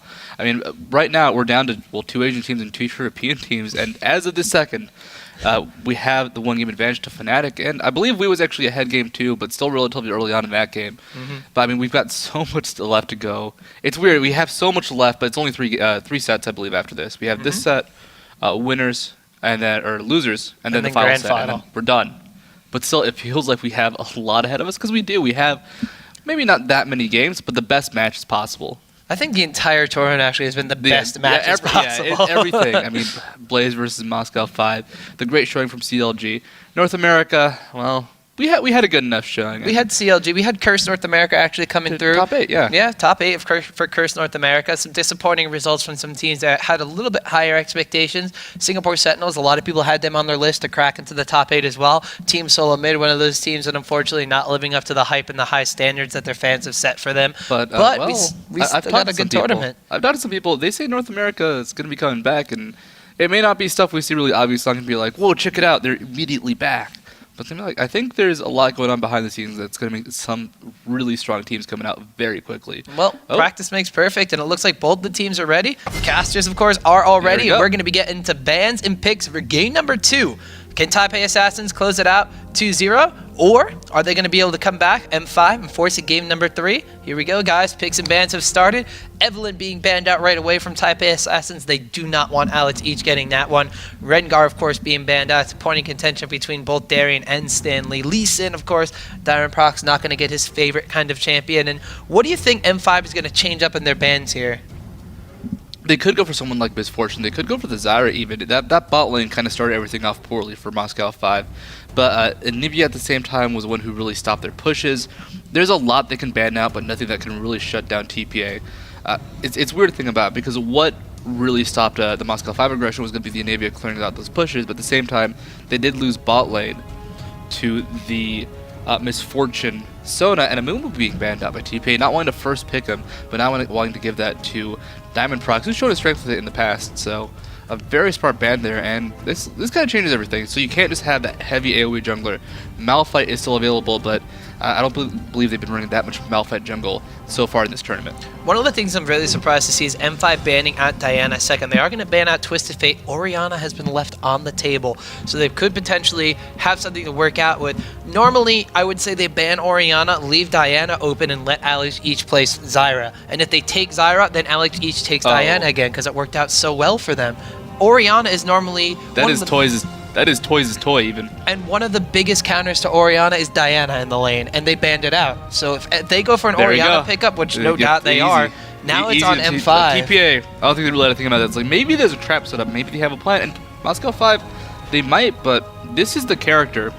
This is a character that people have been just banning out for months. They do not let TP get Orianna. Do not let them have this character, because they will dominate the game. There is the Zyra. I was wondering if they're still going to give that one to Alex Each. I guess he feels very confident in his Zyra versus Orianna matchup, so they are going to have Zyra potentially in the mid lane. Shen also being left open. Now flipping back over to Olaf. I believe there'll be a top lane Olaf as well. This could actually be indicative of a little bit of lane swapping for M5. In the previous games, when they run Olaf, they like giving Darien his island in that 1v2 lane. Most of the time, they're going to be on the purple side now, so they can send him down there with the blue buff. so he could spam out those undertows, clear the waves, keep his farm up while underneath tower, but they leave him on the island, they let him do pretty much whatever they want, and most of the time, Diamondprox is going to be very active in mid and top lane, trying to snowball those for advantages for M5. And that's a very common thing to do with Olaf. He's very good in the 1v2 just because of the undertow spam. It does have a high cooldown if you can't pick up the axes, but it will still be effective. You will still have enough compared to a lot of other top laners. Maokai being locked in, but Lilballz is going to go for that aggressive catch there. You know, going for a good initiate with the Orianna ball could be what their plan. They have a lot available. Usually you want to see someone who could carry Orianna's ball when it has command protect on them. Maokai is one of those characters, and usually you might see someone else, maybe like a Malphite. But I like the picks as is, and Ezreal being locked in, definitely one of the most solid AD carries in the game. Probably the most picked AD carry this entire tournament as well. So Ezreal and Maokai being locked in. Maokai, of course, will give that hard engage in the mid lane. If you wind up ganking with Maokai, you can potentially get that level 3 gank off. Yes, Zyra's going to pose a little bit of problem because you can get the roots down. However, Stanley can provide a little extra harass, get that dissonance down, as well as popping a shield on Maokai to keep him alive in those ganks. Could potentially see some pressure being put down on Alex each in the mid lane. Plus, level 6, as you mentioned, Maokai goes in, pops the Vengeful Maelstrom with the Twisted Advance. Orianna ball goes on him. They get the initiation they want. They get that command shockwave, and they can turn around from there. Ezreal, of course, a lot of people are wondering, well, you know, there was the Phage nerf. There's a little bit of rework on his W. Why is he still so popular? When you have a competition where Orianna is an extremely popular mid champion and she groups everyone up with a shockwave, Maokai, of course, can lock down targets and keep them in that Vengeful Maelstrom AoE. Everyone forgets Ezreal deals a decent amount of AoE spell damage with his Essence Flux, still gets the extra damage from his Mystic Shot, and that True Shot Barrage going across an entire team is a very scary prospect. It's a terrifying spell. Moscow 5 locking in Sona, so no Sona Ezreal lane, which I'd say used to be the best lane in the game possible. But Sona, after receiving those nerfs, a bit too squishy to sustain that, but this doesn't mean we're going to see Alex H in the mid lane playing Zyra. So we saw Zyra support last game, nice little tricking out from M5. I don't know if that's what they wanted. TPA, they might have chosen someone like Ezreal. Ezreal's pretty effective against Zyra just because he has the Arcane Shift. But Sona, you can't really dodge a power chord. Stanley, are we going to see his tank in Italy? Are we going to see some ridiculous build that makes no sense, but it turns out is absolutely perfect because he just knows the character so damn well? That is definitely a possibility. Mundo being picked up for Moscow 5. Second time they ran him. He was effective last game, but they never really had the chance to show him off, unfortunately. And Blitzcrank being locked in by Mistake, so a very, very aggressive bottom lane with that pick. If Mistake can't land those hooks, it's going to be Sona constantly picking them down. But if Sona does get hooked in just once, there's going to be so much burst coming out of Ezreal, so much burst coming out of Blitzcrank, because he has decent base AD. That Power Fist hurts. So a lot could happen to really shut down that.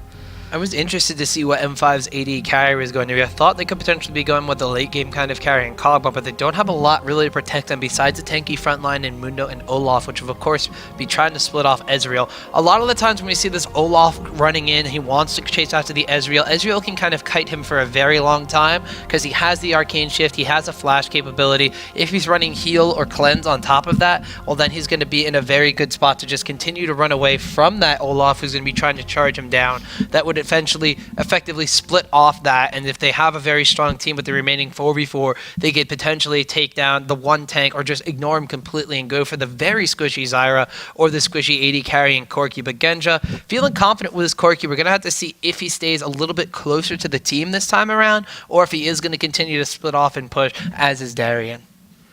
You know, Stanley up in the top lane, that's going to be fun, because even if they do a 1v2 eventually, he will just sit up there and never ever leave. He might roam down for a team fight, he might roam down specifically for a 5v4, but the point of his Nidalee is to apply pressure to one single lane to make it so they can never leave it confidently without the threat of losing turrets. And if you look at the rest of TPA's team, they can hold a lane fairly well. Ezreal has a lot of damage coming out from Mystic Shot, and he can always use his True Shot Barrage for a decent amount of wave clear, but Orianna, one of the best wave clearers in the game. Maokai, his Vengeful Maelstrom, one of the best wave clearers in the game as well, especially when paired up with additional AoE damage. And it's never going to be easy for Moscow 5 to push, but it's going to be easy for Stanley to apply pressure to any lane he's in. I'm just taking a look at these teams. If they do decide to go into that 1v2 lane on the side of Moscow 5, a lot of these teams, they've been applying pressure onto the lane that they have the lane swap in, especially on the purple side. That means if you lane swap, you're going to have the 1v2 in the top lane. You have that area you could come in down by your enemy's blue buff with a jungler, apply a lot of pressure, tower dive as early on as level 3 or 4 in that top lane, and completely shut them out from getting that experience and decimate any advantages that they could possibly get in farm. So we do have them picking up Dr. Mundo. He's not known as the most crowd-controlled jungler in the game. However, he will be able to tank those tower shots. Early on in the game, Nidalee's not going to have that Cougar form just to be able to pounce away. So if we do see M5 going for this one, it's a little bit of an iffy call. Mundo can't lock them down the same way that a Maokai could in return come into that gank, lock Mundo in tower range, just wind up turning that around for a first blood. So I'm a little bit iffy on calling the lane swap now. Mundo does have a lot more damage than Maokai because of the way he'll scale into that. He'll get a decent amount of damage done to him, and hopefully he doesn't tank the turret, but because of how Masochism works, his damage will be much higher than you'd see coming out of Maokai. And really, it's all about those quick bursts, so it may not be a hard CC, but a Zyra root would be enough, possibly a Mundo Cleaver. Lots of pings going on across the board. It looks like most of them are centered around the top side for Moscow 5, possibly looking for a defensive position, possibly not. Looking at Stanley, he's at 391 base move speed. Is that 5 potions? No. He's got 3 in boots. 3, sorry, couldn't see the number right. And I'm like, whoa, that's a lot of potions. But he is going to be a very, very tanky Nidalee. Has a lot of mobility. 439 move speed in the brush. Alex Each could be hunted down, actually. But luckily, Nidalee doesn't have any hard CC. This is a dangerous spot here. He's going to get the roots down. Actually has to burn his own flash in that case. He did get 3 out of the 5 members of Taipei Assassins going for that invade. Level 1 Blitzcrank, of course, you expect the enemy team to be a little bit aggressive, but they are being a little bit cautious. There were pings going on in top lane because TPA in the previous games against CLG EU, their main focus was going in towards those raids, trying to deny Snoopy that early jungle advantage and at least get a ward down to see where he was. Genja, he's going to have to get out of there. If he does actually go in here, he hasn't learned a spell yet, so he could potentially pick up Valkyrie, but it's not what he wants to get all the time at level 1. We do have a little bit of a Blitzcrank hook going off, but Gosu Pepper going to be able to dodge that one. Ward's going down at a lot of the key places, as well as those Nidalee traps, so they're going to be able to keep good tabs on M5, and they do see that Sona had been over in that brush area, so now they could know that lane swap is coming down. And they have wards at Blue Buff and the Wraith Camp. They have traps actually spread out quite well. And Genja there, he was walking through that area very dangerously. TPA did not expect him to do that, so that's why they walked forward through the Riverside brush, which normally you wouldn't do if you're expecting to catch someone, but it's a weird place to be walking. Genja does survive though, which is nice. TPA sees that Alex Each is over here. They could potentially be going down. Genja's in a really bad spot here. We did actually have the blue buff being pulled over the wall, so they're just going to deny him this blue buff rather than wind up trying to kill Genja at level 1. Well, normally what you see is a blue buff when it's hooked over the wall like that by Blitzcrank. They just take it and it just worms around and you waste a lot of time on the jungler, but now blue buff, who did it go to? Not to Toyz, but to Bebe. Oh, the pull, no flash! Alex Each is looking to go down. First blood winds up going to Toyz. A flash pull coming out from Mistake, and that was no mistake, Studio. First blood goes to Taipei Assassins. And they want the 1v1. Nidalee going towards that bot lane. Now it's going to be an Ezreal who has did he get an assist on that? Did get the assist. Has a blue buff. Going to have a lot of experience. Still coming to the lane late. So Genja's already level 2, but this is going to be kind of a tough lane for Moscow 5 just because that Mystic Shot spam early on in the game is going to be very hard to avoid and not really wasteful for Bebe. I knew that flash away from Alex Each after he got the grassing roots down to the majority of TPA was going to come back to bite him. I thought it would be Maokai. I did not think it would be the flash. A great play from Mistake. Really, I mean, who expects that? No one. So great play from TPA. Really kind of playing with the expectations of literally everybody. One thing that they still have, you can get that bush over the wall. Almost getting Gosu Pepper over there. One thing that is in favor of Moscow 5 now is that flash is down on Blitzcrank. So if they want to go around and still get this gank, it's not the 1v3 situation they could have in the gank. It's still going to be a 2v3 because of the support in the support in AD in top lane. But they still could have Diamondprox come through that brush. If Genja with his early level advantage can spam those spells to maybe get the lane pushed out, Ezreal with the blue buff though, it's going to be really hard to push against. Blitzcrank's flash is down. That could still be a point of contention on a little bit of this game, but given Ezreal that blue buff, I still can't see them really wanting to do that now. It's fun watching Nidalee lane against Olaf. Lots of damage being done to Toyz there. Lots of chase actually. Those plants do a lot of damage pretty much throughout the game when you're going a full AP Zyra instead of just support Zyra. And it's an unfortunate situation because the flash is still done on Alex Each. If they want to, Lilballz can go aggressive. I don't know if you saw it, but it was fun. Did you see the lane for Olaf versus Nidalee? Just Nidalee auto-attacking Olaf, as Olaf just has a bit too much armor at this point in the game to really care about that. Lilballz could be cut out here. He is actually going to get hit with the undertow. He still has a flash available. Ghost being popped by Darien. Does have to use it. Ignite goes down. He's going to run in with some Rekkles swing. Undertow from Darien. Super aggressive. And now that's a double buff Viking roaming back down the bot lane. Nice kill right there. This is going to be a big deal. He has a double buff. He can farm safely against Nidalee. He can even pressure Nidalee if he wants to. Just tossing out those axes, making sure that at no point Stanley's going to be confident. Alex Each takes a little bit of poke. Darien goes ahead, recalls back to base, going to get some decent items. And now Maokai, he lost a double buff. He's a very blue-dependent jungler. He's going to really not be able to jungle that much and still have a presence and the mana to be able to gank efficiently. Something about both of these junglers loving to pick up Darien shields. We see a Darien shield on Mundo extremely early, as well as on Maokai as he goes back to buy. Probably just because now he has those buffs down, he's not going to be able to jungle as effectively. He needs something to give him a little resistances, and maybe just doesn't want to go for the cloth armor early on. It's efficient. That's a big thing. It gives you HP. Had he had more raw HP, he could have survived the Olaf damage. The armor maybe not so much because of the true damage. So it makes sense because there is true damage coming out from Darien, percentage damage coming out from Diamondprox. So he might need a little bit more raw HP just to survive against the true damage against some of the auto attacks, because armor wouldn't help against the magic resist. Ooh, I don't know if they saw that Sona animation going into the brush. That means that someone else is going to be there. Don't believe they did.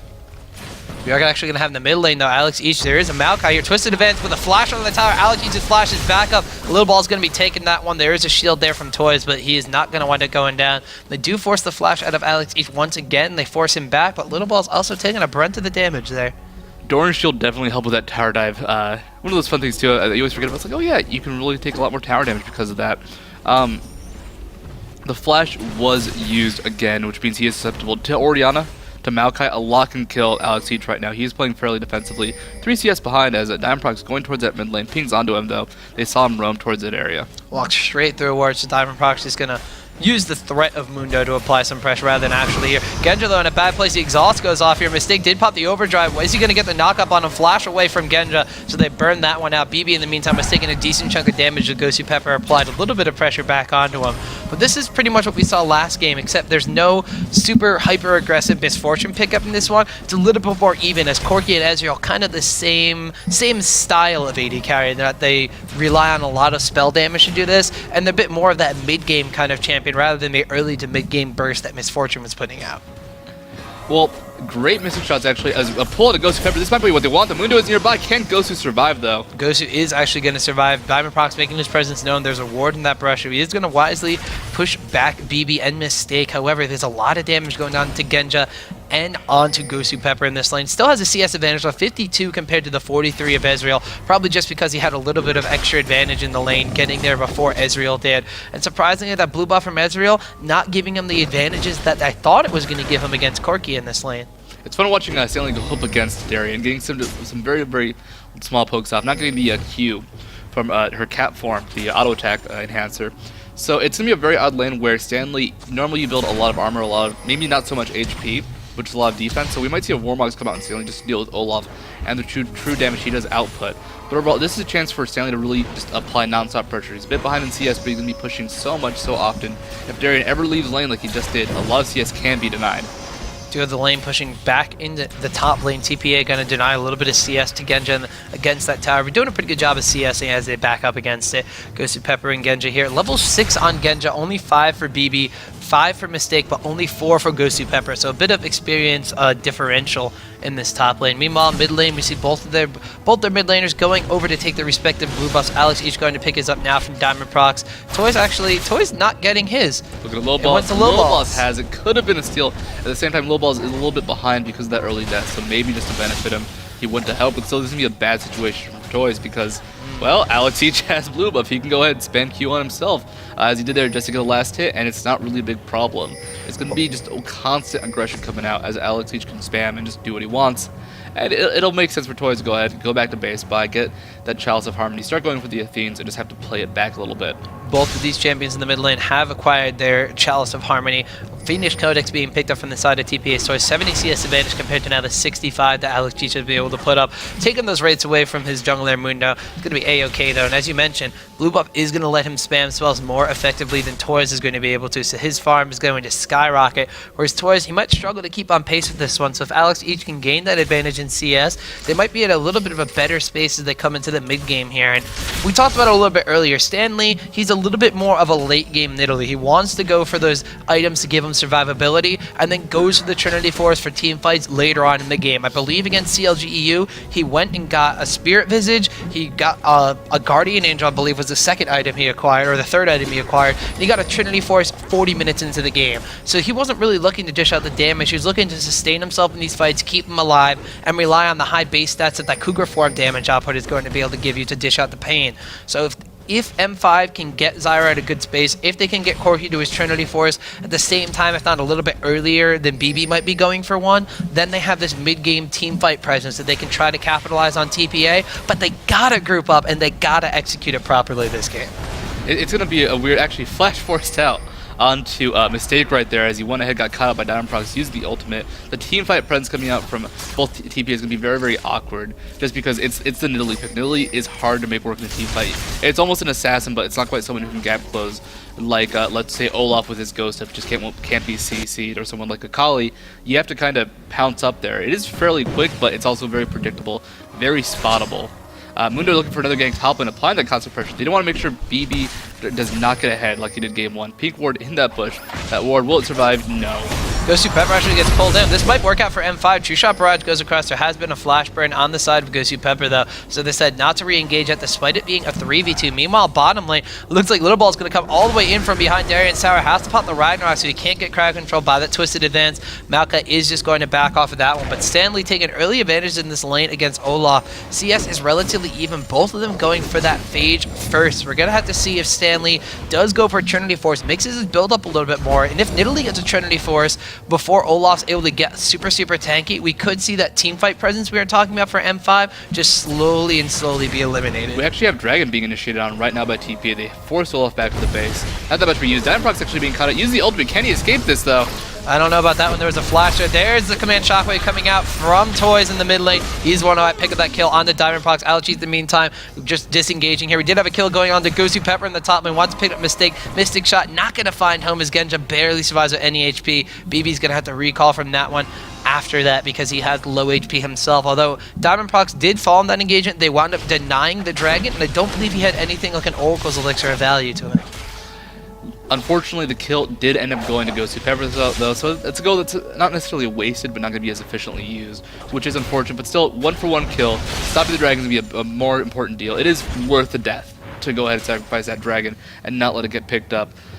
Right now, Toyz at 117 CS, Alexeich at 113 CS. Not what we saw last game where Alexeich kind of had a slight lead early on and then eventually just kind of skyrocketed. Really starting at this point. It wasn't a huge lead, but it was building up very, very quickly. Darien now having some free time against his turret in the bot lane. He needs to push up as much as he can. He needs to apply the damage when he has a chance, just because Stanley, maxing out that heal, now has a Ninja Tabby and a Dagger probably going for a Zeal Sing just for the move speed. It's going to be very hard to push against, very hard to deal with. Yeah, and as we were talking about, Stanley goes for an early Trinity Force. He's going to be dishing out a lot more damage than M5 may have had the scouting information on him for.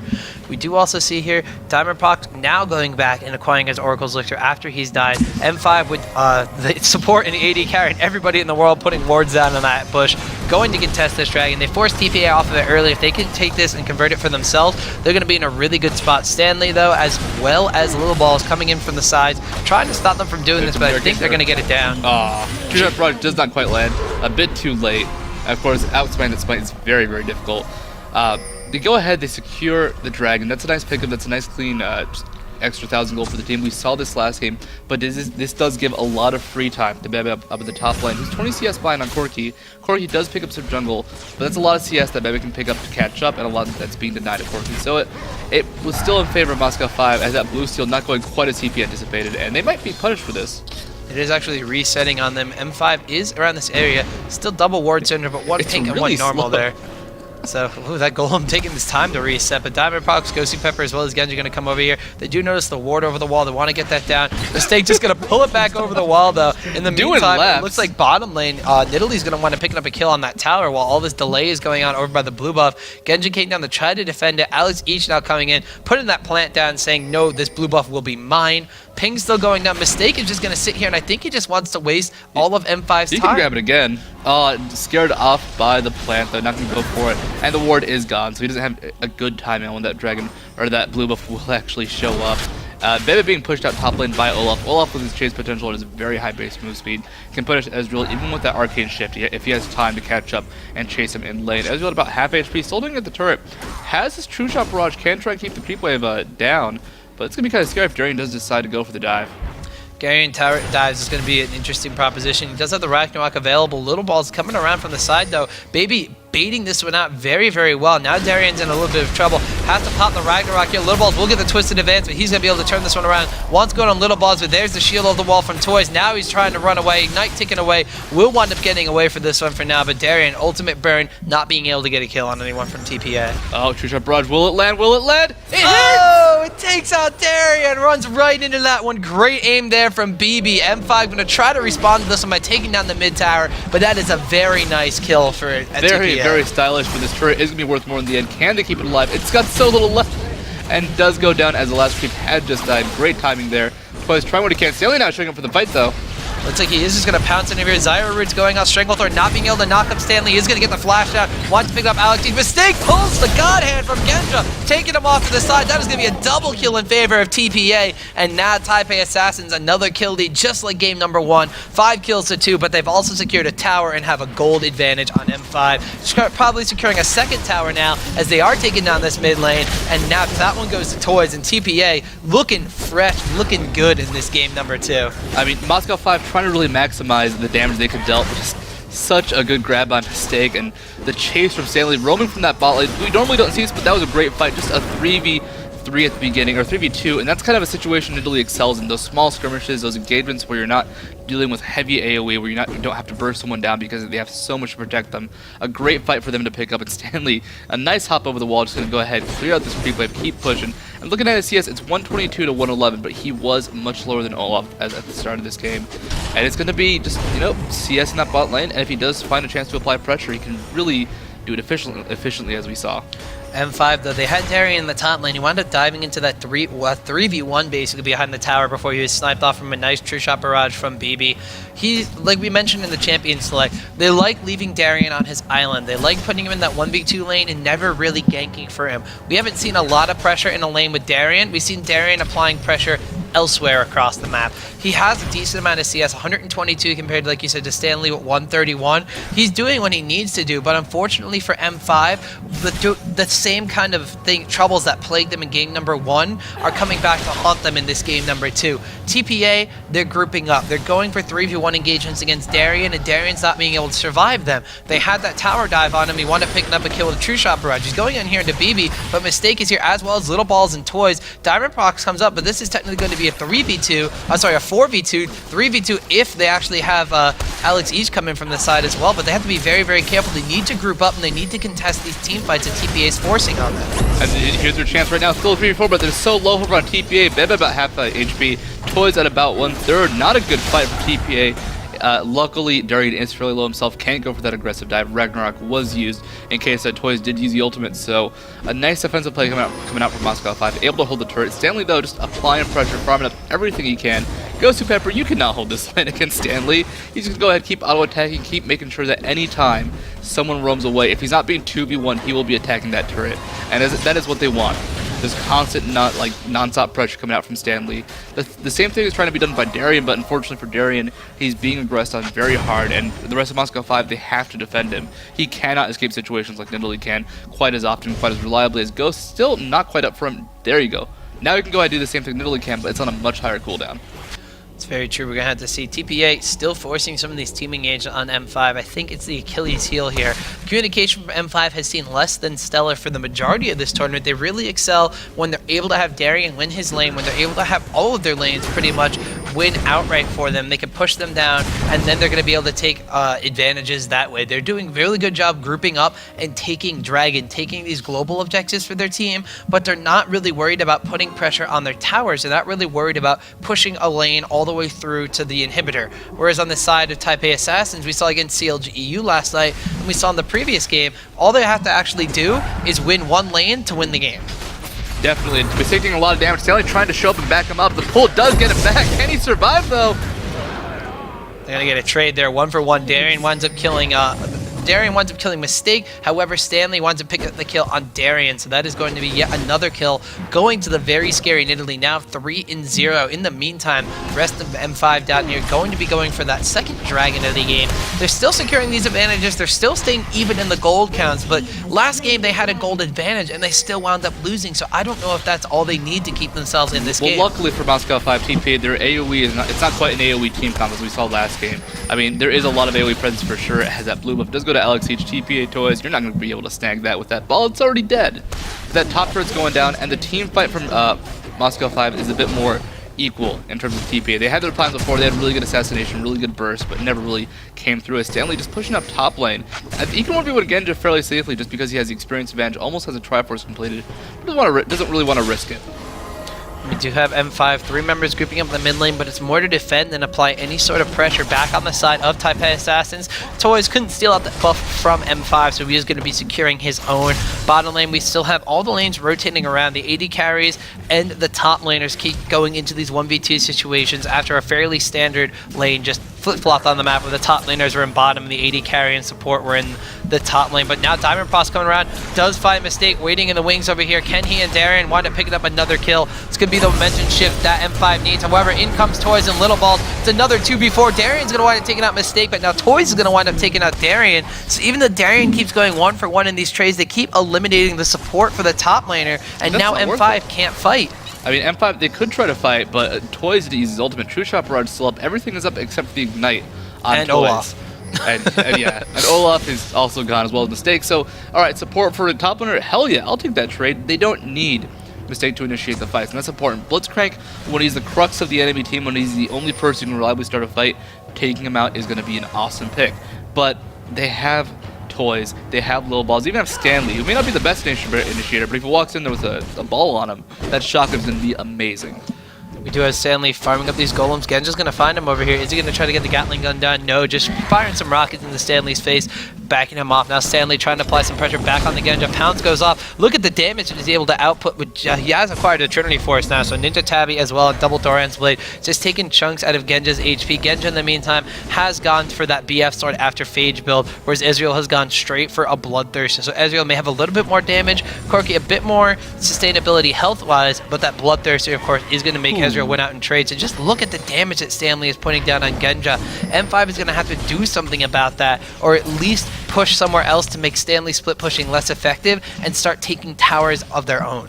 Well, unfortunately, they don't have someone who can split push as well, but Ghost is down on Darien, and once again, he just kind of dies. Stanley, though, not in a great situation. Going to be a 2v3. Would not be surprised to see Crescendo used just to secure this kill. There's a Crescendo going off, but Pounce and Flash are still available. Mundo needs to land one of these cleavers on Stanley, so he's not able to get away. Misses the cleaver. Stanley winds up juking that one. Now the Pouncers are going off. Stanley still has the Flash. Another one. This is going to be a good spot here, and M5 is going to have to back off after burning the Crescendo. Meanwhile, in bottom lane, Darien getting chased up by 3 members of Taipei Assassins. That second tier bottom tower is going to fall, and once again M5 committing to go against Stanley, finally group up as a team of 3 or 4, but they're not able to secure the kill, and TPA continuing to push down towers, continuing to take objectives and apply pressure onto M5's side of the map. That's all they want to do. They want to make sure that Stanley, nice try.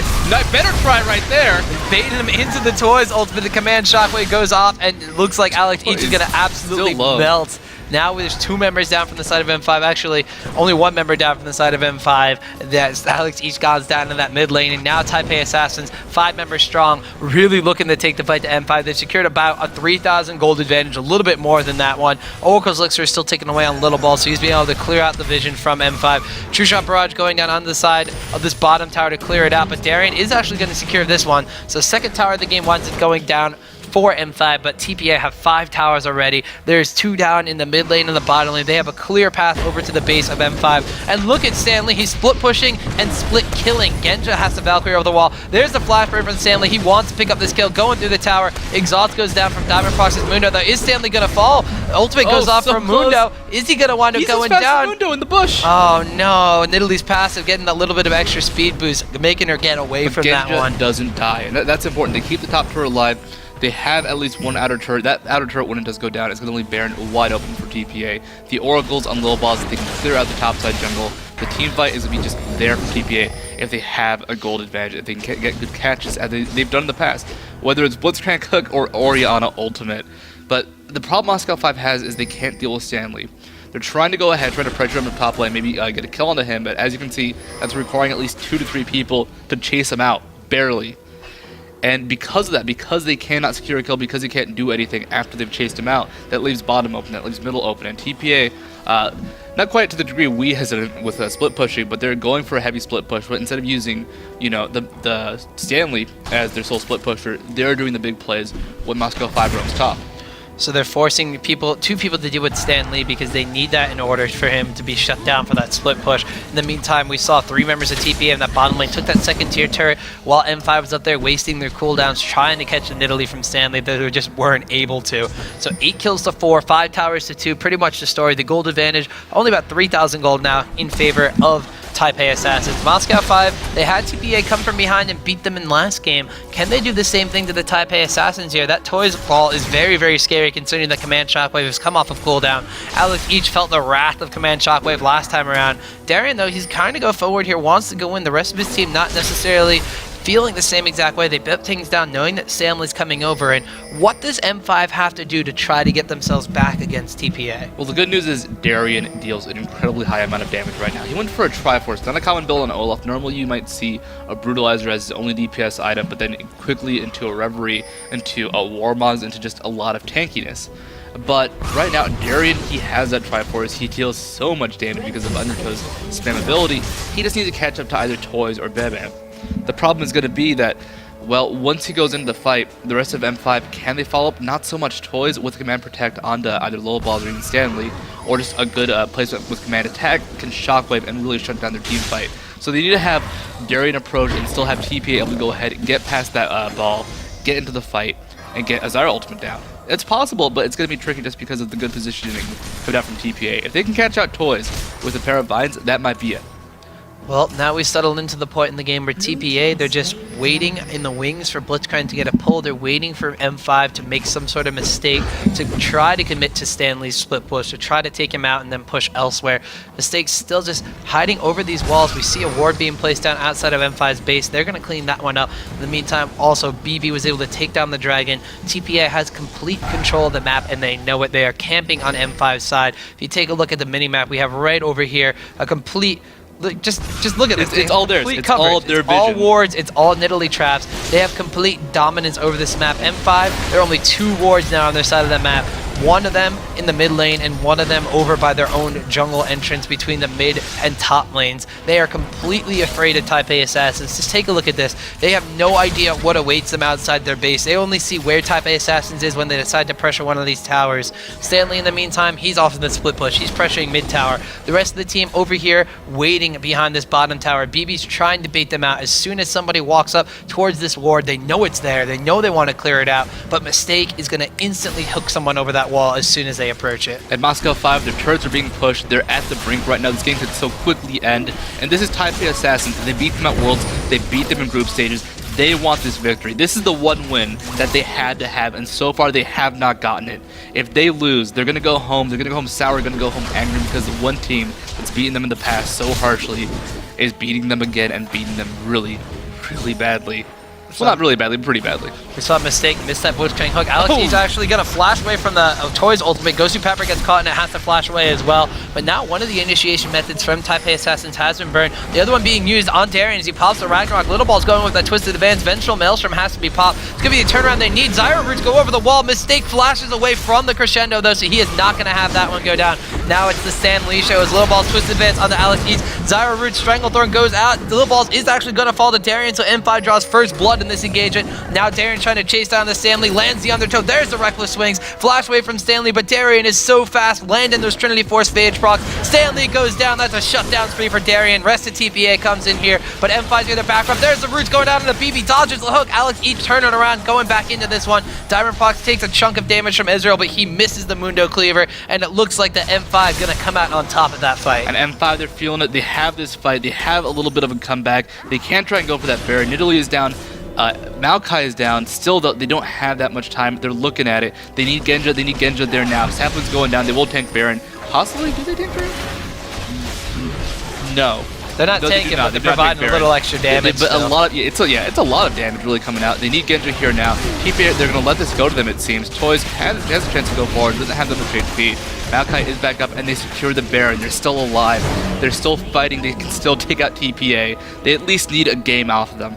But really, they want this set. They're not going to go down. They're going to do as much as they can. That fight, that crazy engagement, constant over-the-wall action. Orianna ultimate going over the wall. Sona ultimate going over the wall. Very few ults actually hitting because of good dodges, because of good flashes. Teams they're just trying to juke each other, trying to make sure that when they do commit to an engagement, when they finally do use that spell, they have a way to just dodge to the side, say, hey, this is our fight now.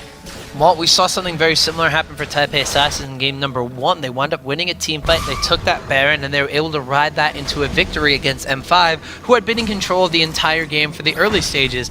Basically, up until about 40 minutes in the game, they were in complete control of game number 1. Now, same kind of thing is happening to Taipei Assassin. They've been in control for about 28 minutes of this game. M5 wins the fight in their base. They defend very heavily. Now they take the Baron. They need to get an advantage somewhere else so they can slowly start pushing back on the Taipei Assassins. Baron is a great start. Now that they have this, they had the potential to do something else. Once they commit that something else, whether it's they start taking towers down, whether they start rewarding the map so they know where Taipei Assassins are going to be, whether it's they shut down Stanley, who's continuing to still split push, but now has acquired a Guardian Angel and is an extremely hard target to pin down in the first place. If they can capitalize on one other thing, they will be immediately back into this game. Baron buff, though, for now, it's just going to waste. If all they do is get the gold off of it, it's not the advantage they need. They need to hold. They need to make sure Stanley doesn't pressure too much. And that is the big problem with Stanley. It's the damage is high on Moscow 5, but they have to be able to keep up with him. That Ghost going to be down for a good 40 seconds on Darien until it's back up, until Darien has that ability to really keep up with Stanley no matter what. They cannot chase him down. They cannot go for a good push, and that's what's scary for the team. Darien has to be up there, and they know they can't win a 5v4 despite having that purple buff. So we do have Diamondprox just going to the mid lane, trying to clear out wards around the area. Rest of the Taipei Assassins, they are still hovering around. Lilballz and Toyz still having blue buffs on both of their sides. Meanwhile, Darien is actually going to go on the top lane against Stanley and wind up pushing down one of those towers. So there's something that Moscow 5 wants. They want to take down the tower. Diamondprox, though, having to burn his flash there because he wanted to get away from that Blitzcrank hook. So mistake, burning that one away. Now M5's not going to have that. Ultimate also has been popped by Diamondprox. So there goes one of the initiation methods, or one of the big things they need to tank through the damage that TPA is giving them.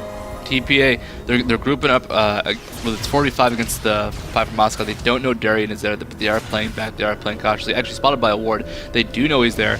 And, well, TPA, they're just going to keep pressuring us until Stanley can be dealt with. The Ghost is back up.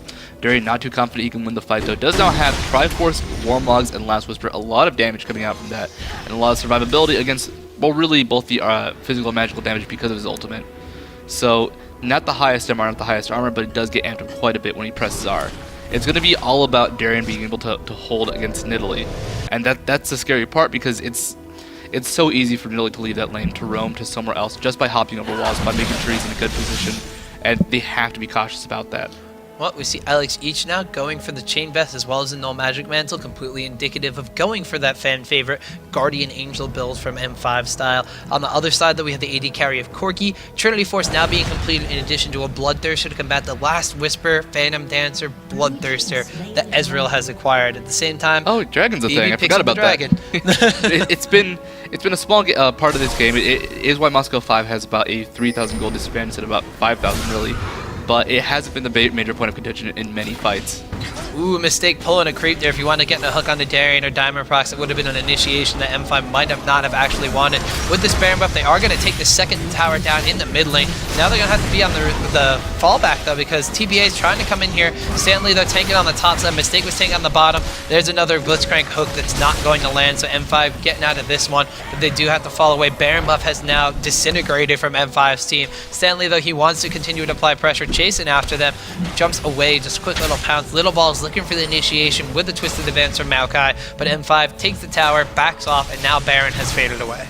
If they're not confident in the initiation coming out of Lilballz or coming out of Stanley just kind of hopping in there, they have to rely on the Blitzcrank hook or really good command shockwave from Toyz. That Blitzcrank hook, it's going to be awesome if it does land, but it's a 15-second cooldown at this point. Maybe a little less, maybe a tiny bit less. But if it does not hit, if it does not land, and they're not confident to initiate at 14.4 seconds, if they're not confident to go in for that fight, if they're not landing hooks, then it's going to be up to M5 to just juke nonstop. If TPA plays too scared, they cannot win this game. They cannot fight back, just because eventually Moscow 5 will find a good chance to initiate, and it's going to give them so many more chances, so many more options. So we do have Guardian Angel as well as an Elixir of Brilliance being picked up by Alex each. That gives me a little bit of a notion that M5 wants to fight soon, or at least to pop that blue Elixir by the time the Baron's going to respawn. That could be another big point of contention unless TPA is going to be going to try to push down this mid lane. They could be trying to force M5 back into the situation they were earlier when they lost that fight 2-0, where they're going to be trying to pressure that mid lane, trying to pressure the bot lane and get the hook over the wall the entire time. There goes the ward over the side, but M5, they're stronger than they were last time. TPA, they're stronger too, but M5 has closed the distance between them a little bit. Big ticket items have appeared on Alex Each's Zyra. Stark's Fervor has been acquired on the side of Gosu Pepper. Trinity Force and Bloodthirster for Corki. Trinity Force, Last Whisper, and more tankiness in the Warmog's armor now on Darien. Even Dr. Munda has Spirit Visage as well as an Aegis of the Legion, and still that Heart of Gold taken away for him. So M5, they could be looking for an engagement here, and TPA might think they have the game. Toyz, though, has his own Guardian Angel on top of the fact that Stanley's Guardian Angel in Italy has yet to be popped since he acquired it. So it's really going to come down to positioning as well as who executes their ultimates properly in this next team fight, because a lot of missed skills in the previous fight really won it for M5. I wouldn't even say missed skills. It was Dodged. Good flash, good jukes. It was not a misplay on TPA. It was the pro play on Moscow 5. And TPA, they actually had a lot of dodges of their own, but they have to get that fight. They have to find a way to initiate. And at TPA, they are playing very far back. They are playing scared. They're just making sure that they are grouped as 5 pushing very quickly, but they don't want to go for these hard initiates. They don't want to force anything they are not 100% confident with. And that's kind of what happened in Moscow 5 Game 1. They did not commit to any fight, and in the end, it just gave TPA a chance to catch them out. Blue buff, you're still not going to have any fun this game. This could be a bad situation for TPA. They do pick it off. Stanley now still pushing up towards that top side. Toyz now in the mid lane. They're going to just go ahead, group up, push mid possibly, or at least just get more CS. But farming only goes so far. If M5 knows how low Stanley is, only had about half HP, they could be looking to engage on TPA here. They might not know that though.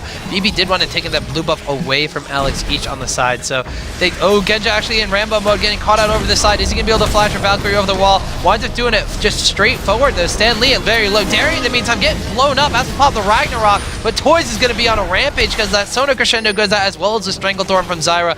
Not going to wind up hitting home. Does a decent amount of damage across TPA though. Now here's the poke war over the wall again, but without Darien, I don't know if M5 is going to come out ahead. Alex Each getting burst down. Guardian Angel has now been popped. True Shot Barrage, the hook just half a second too late, but Alex Each getting extremely, extremely low. Diamondprox pops his ultimate, is trying to provide some sort of tanky front line, but TPA 1-0 in that fight, and they're not done with the pressure yet. They don't have Darien. They don't have someone to dive against Bebe. That's the big problem right now. It's a 5v4, but that person who shuts down the AD carry, or at least gets towards Toyz, who is so low himself, but sells Genja down. Being poked down. Bebe going aggressive. Is the Ignite going to be enough? Yes, it is! At TPA, they take an inhibitor turret. They're going to take this inhibitor.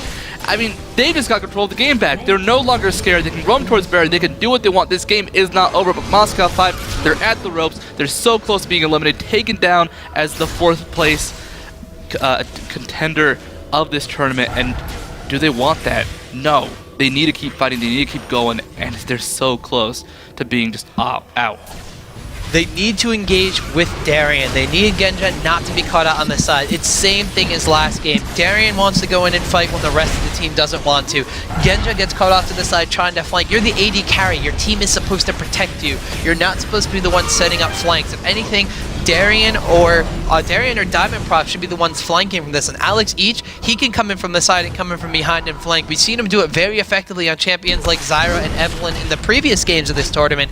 Genja needs to stop getting caught. He is the team's backbone, being the AD carry, but he is not the team. He can't do it himself. It was also a miscommunication because at the same time, Darien ran forward, took a lot of damage, a lot of bursts coming out from Toyz.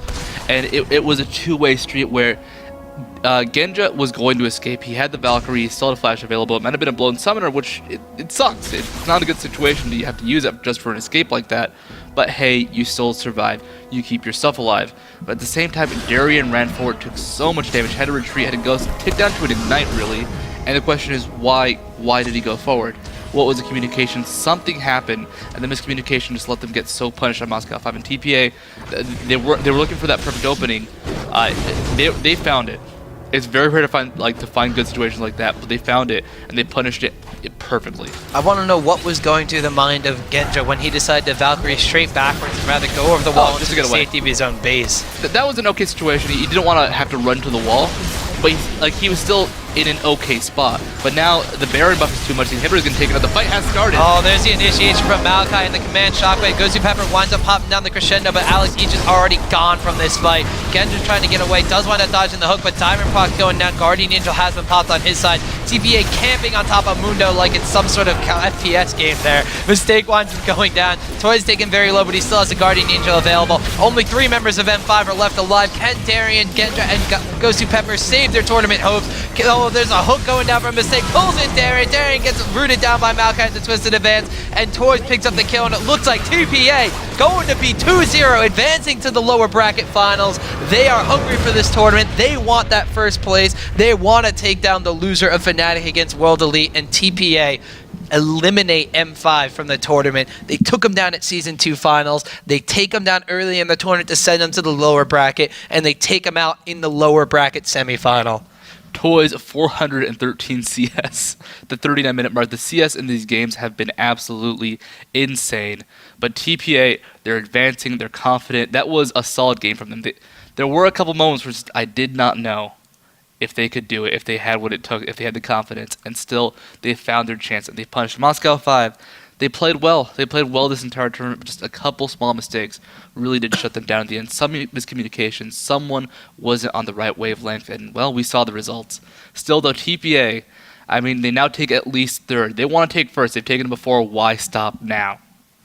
I mean, we saw in 5, the story of the game was basically every single time there was an engagement, they weren't in place. Genja coming in from the side, he was able to set up some good things with split pushing and some good engagements in the game number 1 when they had a large lead. Game number 2, they were playing the same kind of style almost in the end part of the game. That last fight, the first fight in their base worked out flawlessly for them. They were both trying to poke over the wall, but everybody from M5 was in their base, and they got the counter engagement on TPA after they dodged those spells, dodged the ultimates coming out from Orianna, and especially were able to burn the Twisted Advance from Maokai onto a Ragnarok Olaf, or Olaf that had Ragnarok available. The fight worked out perfectly for them. In the next engagement, there was just some miscommunications we were talking about. Genja Valkyrie back to live, did not return into the base to continue the poke war. Darien rushed forward thinking that they wanted to still fight. Genja had to turn back around. Alex Each wound up getting blown up immediately after Darien fell down, and unfortunately, M5, something's troubling them, and it shows in their gameplay. They came into this tournament, they had practiced hard.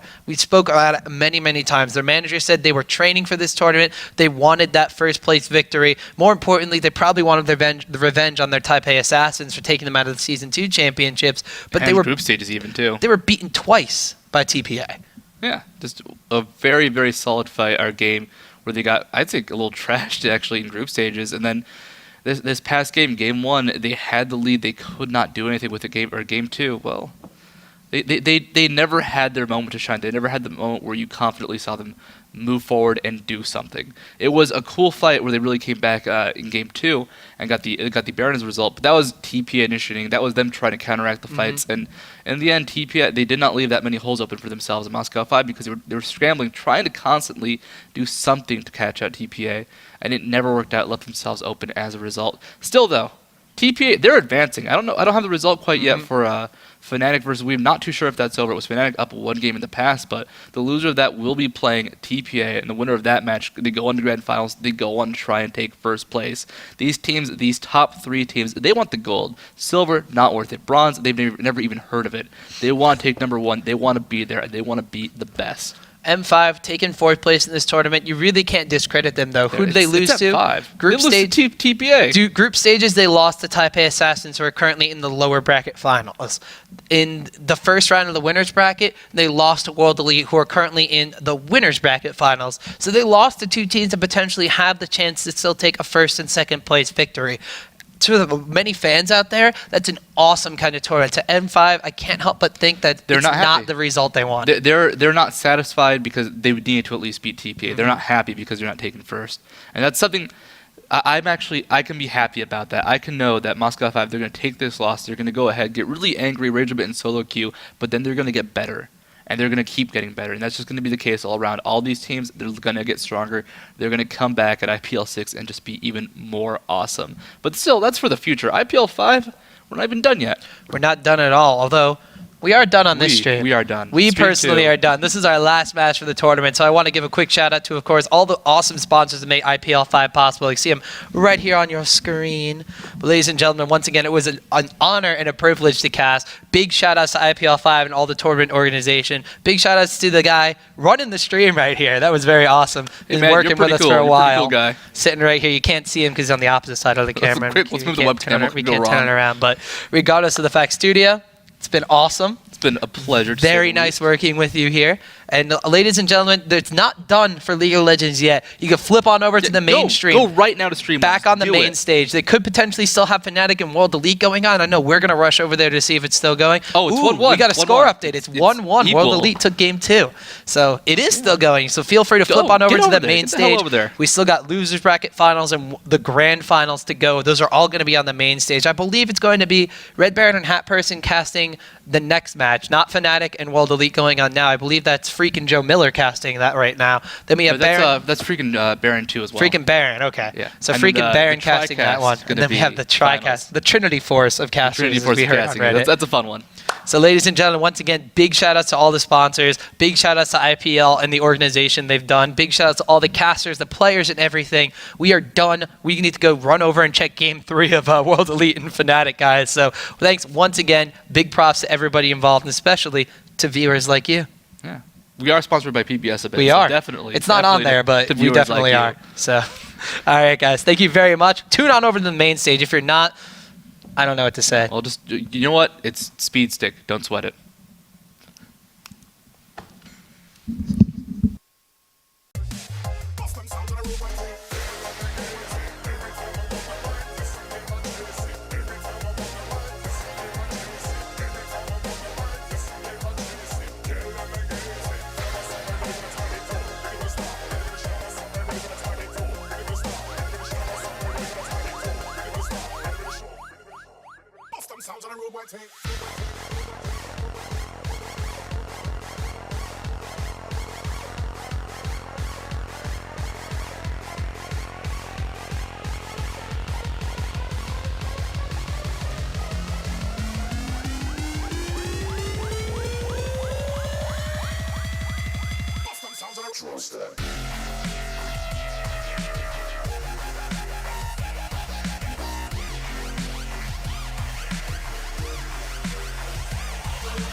IPL5 Las Vegas. Hello.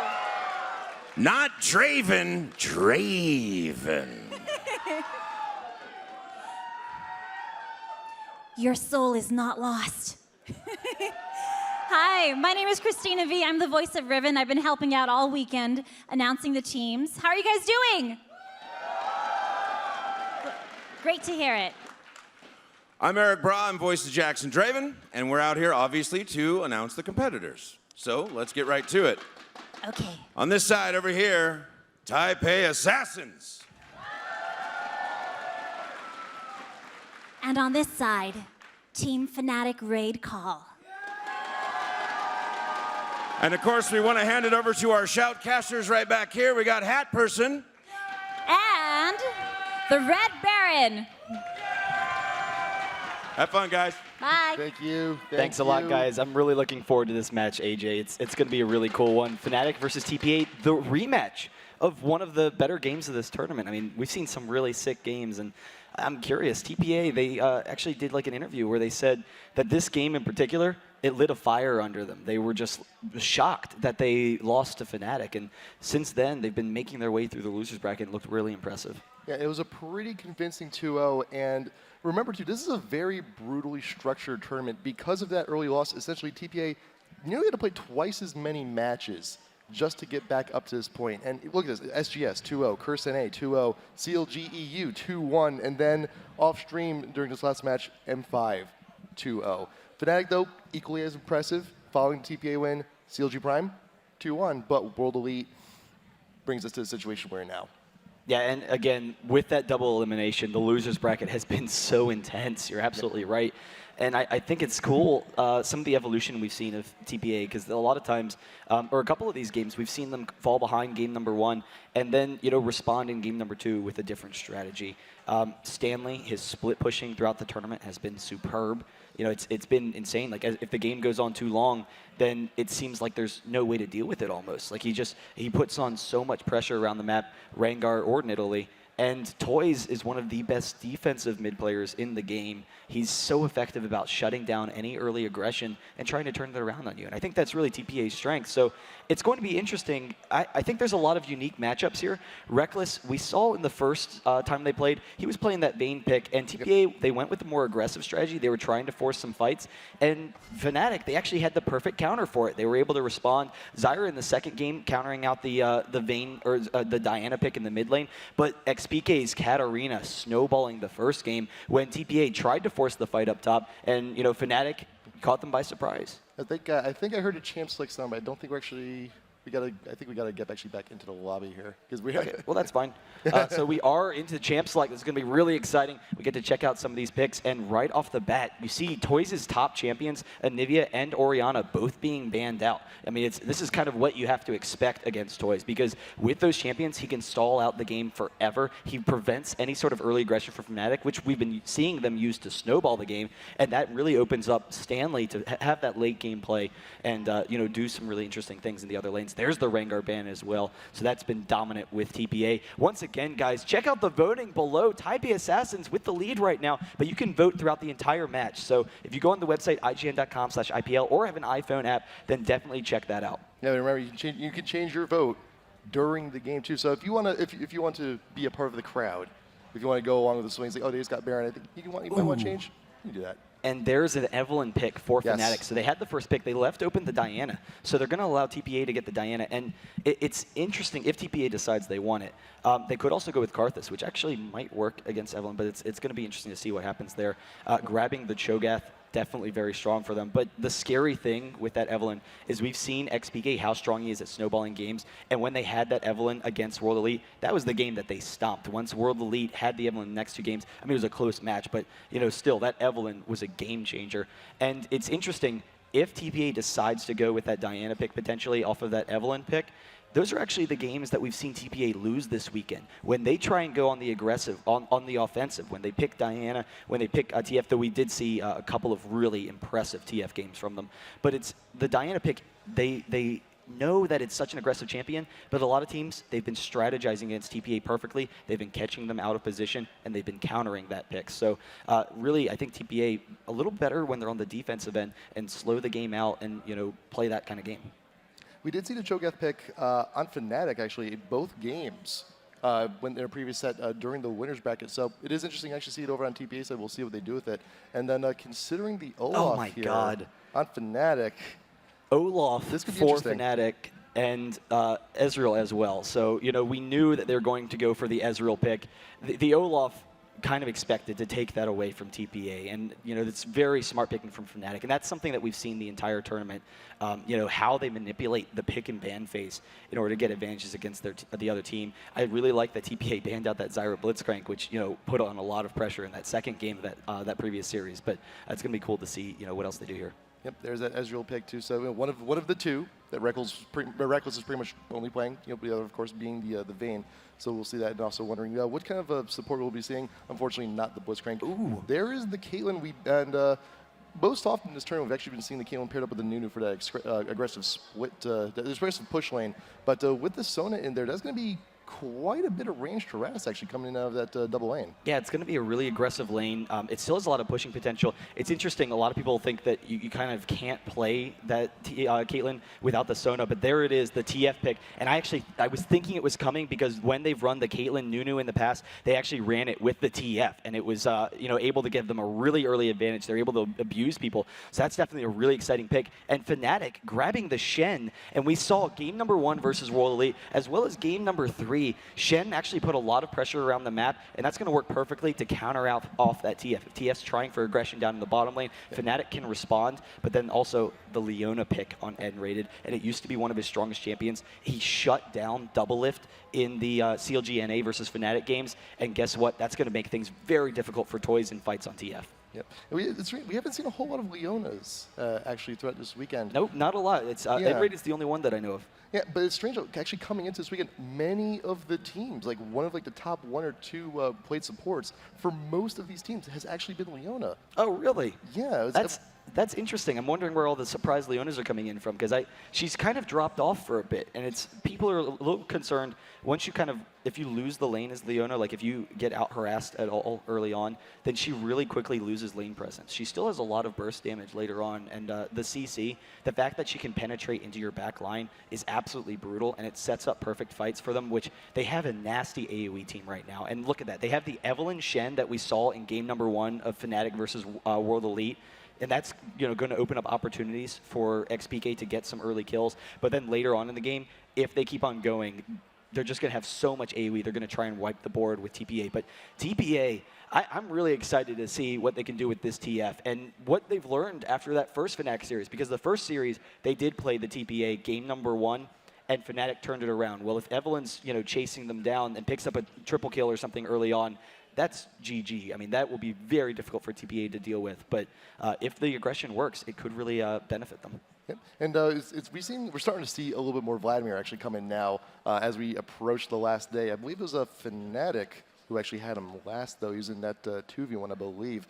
So, man, these are some crazy teams. I love the global presence from both teams. The junglers, that's going to be a lot of aggression actually coming on in.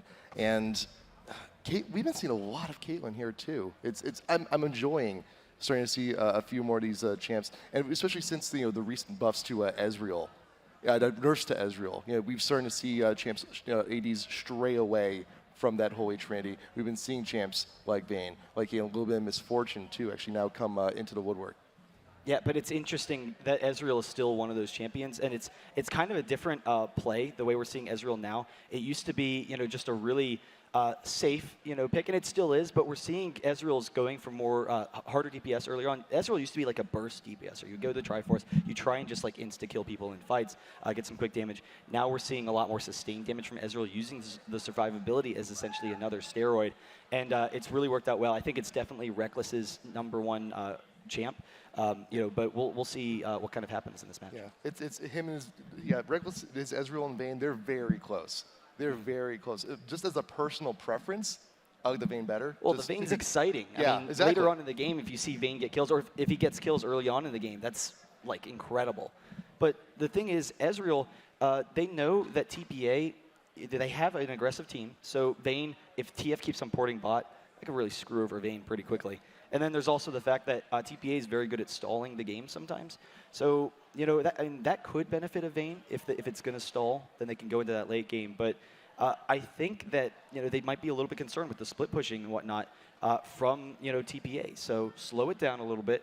And, FNATIC, be really aggressive against TPA, be able to turn it around and pick up those early kills. And that's what Ezreal could do, a lot more significantly than Vayne can. And also, not to mention, we got a lot of spectators from around the world coming on in and watching these games too. And huge shout out, anywhere in the world you may be. I'm pretty sure we're broadcasting in a bunch of different languages also. And huge also shout outs to all of our sponsors here. Guys like them, they make this event possible, and we've got so many people from around the world here joining us today. And of course here live here at the Cosmopolitan at Las Vegas. Yeah, but we'll see what's going to happen in this game. Just getting some things underway, and we'll be able to take a look at it. So definitely going to be exciting. I think it's interesting. We keep on seeing the percentages flipping back and forth, but still very even, 50-50 chance for this. After FNATIC had beaten them in the first set, but TPA looking very strong, so far, and it's going to be interesting, to see what they can do with that TF. It's definitely an aggressive pick. I don't know, I'm really blown away. But once again, guys, thanks for watching IPL5. Just a quick shout out to a couple of our sponsors. Speed Stick. If you're looking for a deodorant, check out Speed Stick. Don't sweat it, handle it.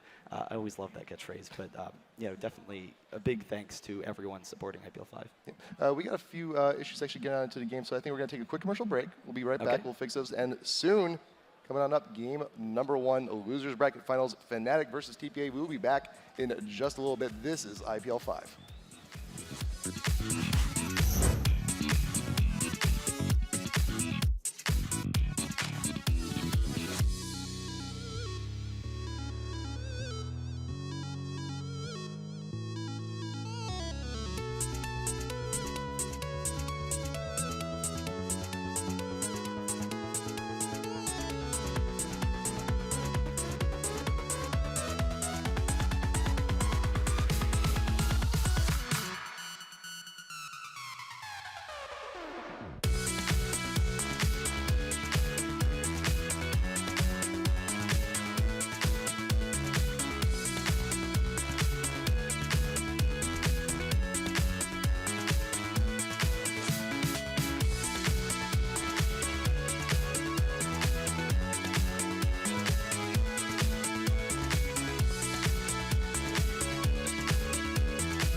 Wrecked him, damn near killed him. Hi, I'm Nick Allen with the IGN Pro League. Now, I'm not much of a gambler, but when I get the urge, I look to digibet.com.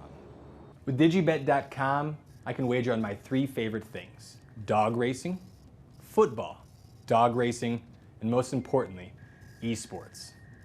With my extensive knowledge of competitive gaming, why just watch the tournaments when I can profit from them?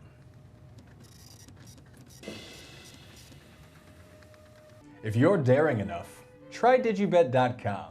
I know I will, because I'm never wrong. This was delicious. I'll have another.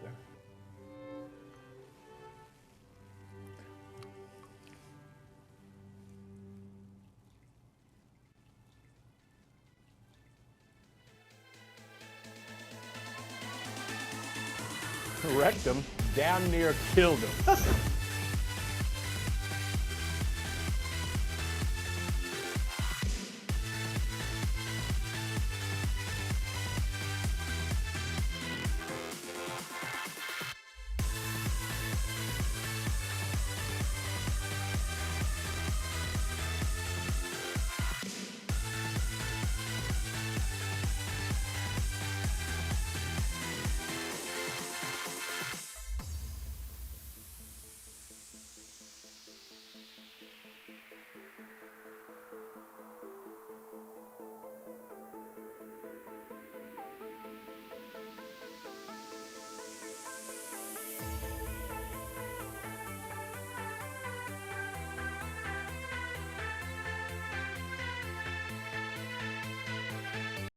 Hey guys, welcome back. We are here with IPL5. Hopefully everything's fixed. AJ, can you hear me? No. No, I can't. unfortunately. I think, do we have to use these? I think we might have to. Okay, well, we'll see what's going on. I swear to God, this never happens to me. I actually might just take my headset off a little bit. Maybe. Oh, well, can I use both? I don't know. Maybe. trying to make this as not awkward as possible. I'm actually, if you just flip your headset and then just take off one ear, that could work.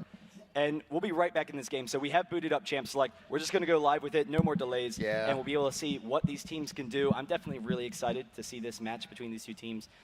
You know, we've seen the picks. There's, you know, some nice picks on both sides. But TPA actually have Vladimir. So I don't remember the Vladimir the previous. Oh, I guess it was the last pick. TPA's last pick was the Vlad.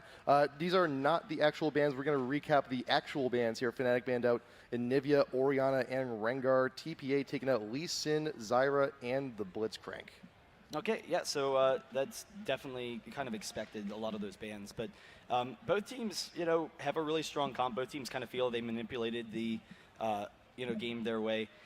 I'm really curious to see who's going to win, you know, some of this early aggression. If they can, if TPA can try and shut down Evelynn some. We've seen earlier, a lot of teams against that Evelynn, they're actually sending their AD and support mid.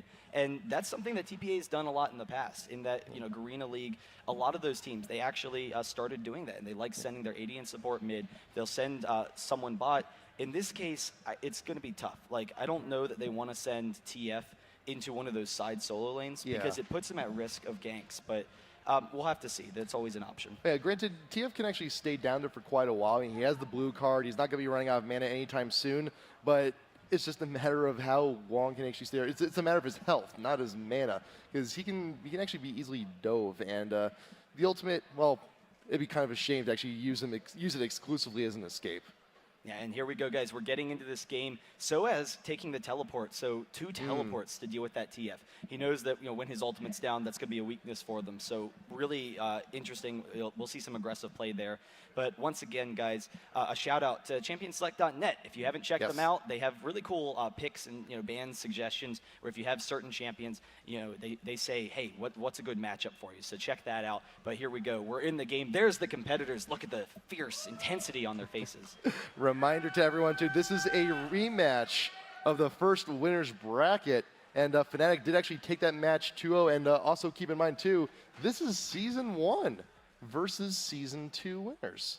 Yeah, and the previous time, Season 1 came out on top. Yes, but it did. The Season 2 winners making a resurgence through the loser's bracket. And it's going to be interesting to see. I think one of the scary things is going to be what's going on with the AD and support for TPA. Because Bebe is very strong. We've seen that in the past.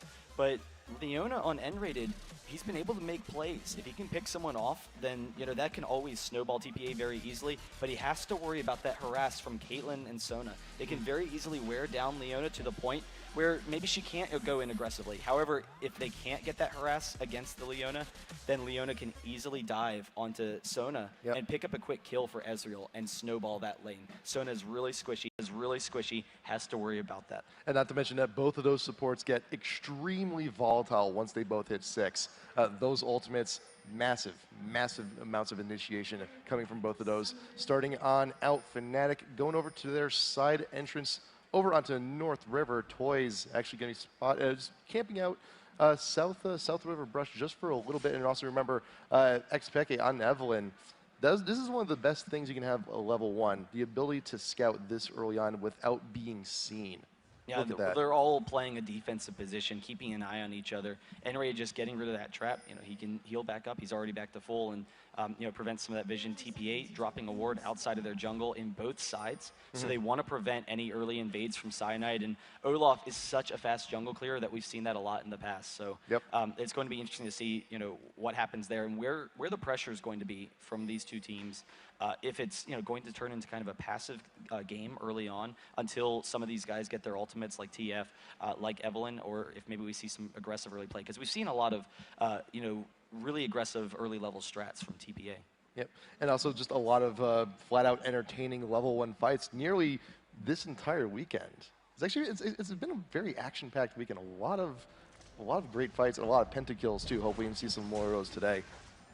Yeah, it's really been an exciting weekend so far. And Stanley, he's heading up in the top lane. So standard lanes so far, TF, he's actually going to be going mid. He's sitting back for a second just to see if he has vision of anyone. He's going to be pulling that blue for Lilballz. But they get a nice thing going here. But look at FNATIC sending Rekkles and nRated up top. They might go for a quick kill, try and catch out Vlad. There is the ward in the tri-bush, so he might be spotted. Or they could just go for this quick lane swap.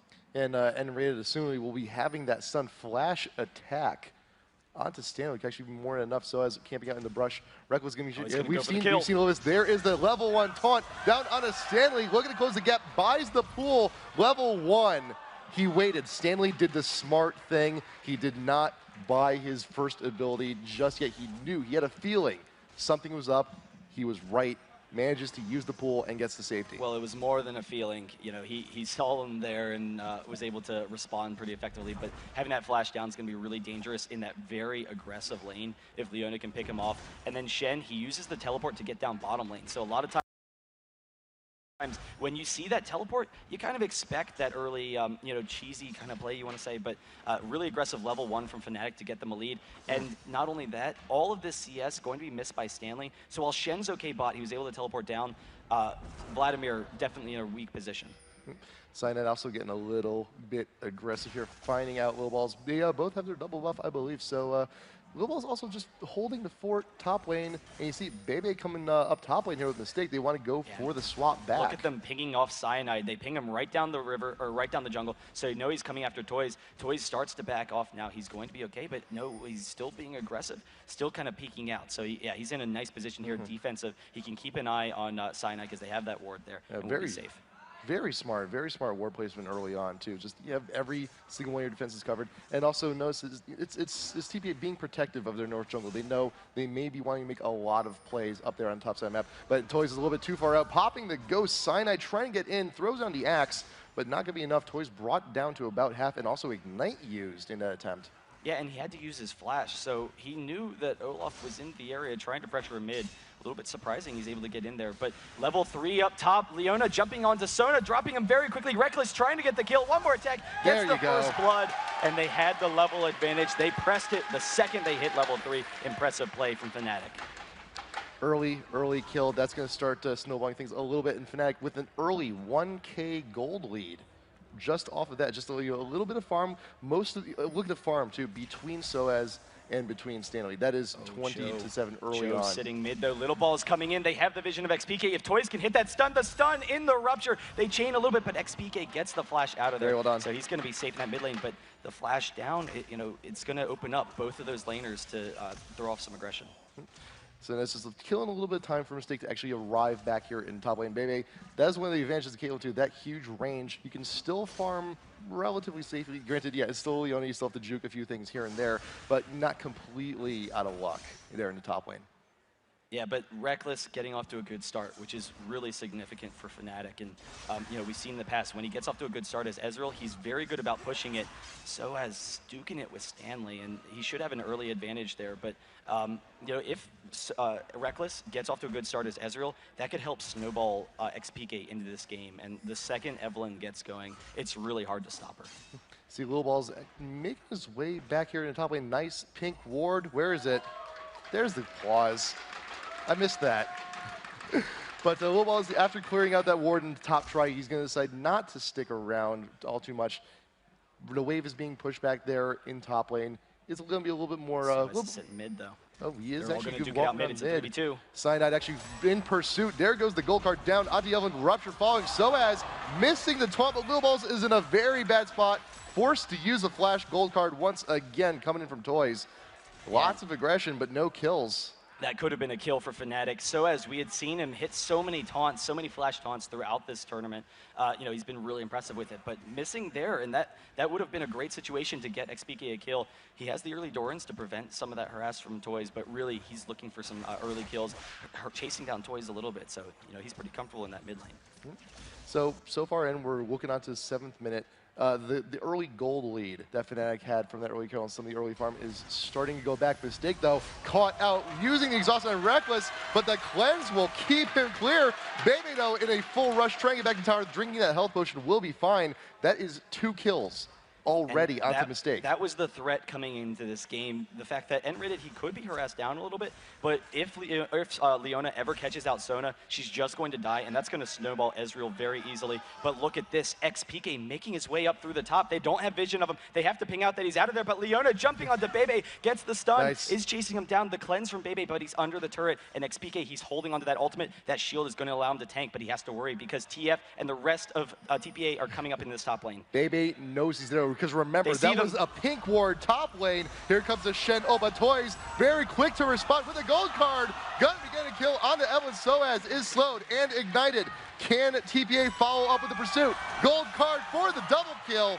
Going into some bait. Cyanide making his appearance will be spotted by the Tribrush ward. He knows he cannot make anything happen here. He will back off. I'm a little surprised. xPeke, we've seen such smooth play from him so far in this tournament for a long time now, but they knew they could have gotten that kill with the Shen ult, but he walked right into the trap. So walking into the trap as Evelyn, he was tanky enough to get the kill and get out, but by walking into the trap, they were able to chain CC him underneath the turret, which is what turned it around against them. Otherwise, they might have been able to get it out of there. So we'll see what's going on, you know, how that helps TPA. It's still a gold lead for FNATIC, actually, but sOAZ, with a great play, he's actually in the top lane. He's chasing down Mistake, and he does not have his Ignite, or he doesn't have an Ignite. He has a teleport, but it seems that they're going to swap lanes, and Vlad actually coming top as well. Yeah, that was a little bit of a strange miscommunication, too, I think, coming in from FNATIC. It's like they saw that their ward was cleared.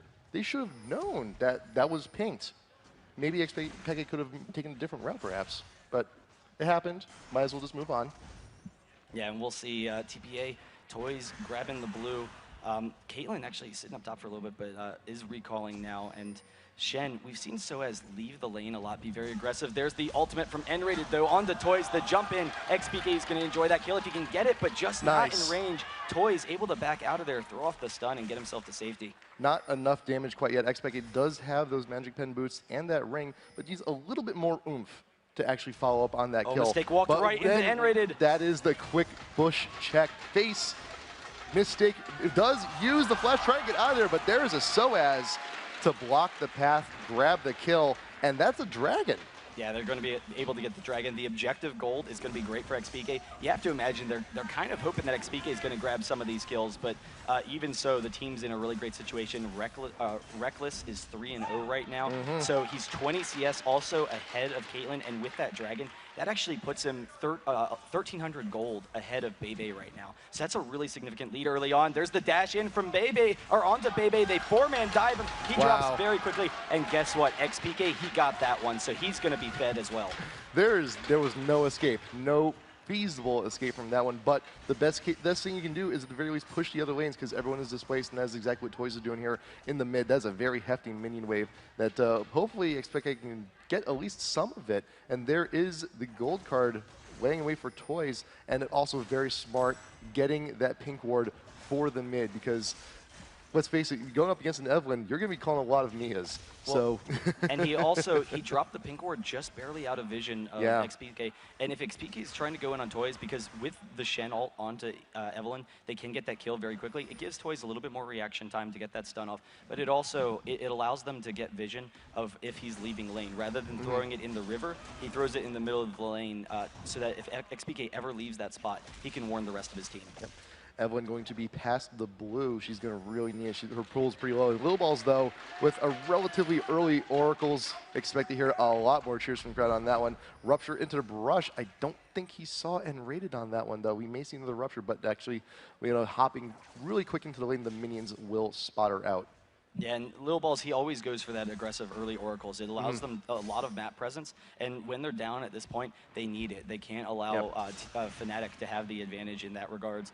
But I really like it on the Cho'Gath because, again, we've seen all weekend, Cho'Gath gets very tanky early on. It's pretty difficult to take down, whereas a lot of times when he's playing that Mundo, even though he's really good at Mundo, he forces early fights and loses the Oracle. So it should be a little bit safer now. He's able to clear out some of those wards and give them back some of that advantage. Yeah, a lot of people really underestimate how much health those early stacks can give someone like Cho'Gath. And yeah, he's the perfect candidate here. But Stanley in the top lane laning against sOAZ, there was already some nice damage onto that turret from TPA earlier, but Stanley was actually able to get some as well, so it's pretty low.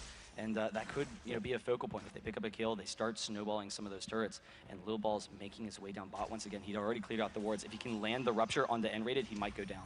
Yeah, we've seen a mistake on the tail end of a lot of kills. So it'd be nice to turn the tide here. That top brush is warded. Not going to be landing that stun on the Bebe. Here comes Lilballz. He recognizes his time. Nice shift away from Rekkles. Gank averted. Yeah, and the danger is, even if they bait him in, if they allow the Zenith Blade to hit from Leona, they're probably going to go down. Like, that's how strong Leona and Ezreal are right now. They would insta-kill him, and then instead of a 3v2, it would be a 2v2 turning into a 2v1, and, FNATIC would get some quick kills, which would be terrifying. So instead, they play a little bit more cautiously. They try and get the Rupture onto Ezreal, which is going to be pretty tough to land. And so it's not really a big effort. But they are still safe, and they have the ward vision. Look, great ward vision in the bot lane in particular, because they know if they let Leona come in for a gank, and if they see anyone else or like Eve sitting in those pink wards, then they're going to die if they don't respond. I also liked how Cyanide was there chilling in that top brush forever. Then he finally drinks the oracles and realizes, crap, I feel so silly. This thing's been warded this entire time. And xPeke moving around, grabbing some breaks. He's going to be able to get the race. Yeah, the ward going down in the mid lane. But it's going to be interesting. Mistake, he's really pushing behind some of his gold pretends because of how many wards he's getting. So it's protecting him from some of the aggression from FNATIC.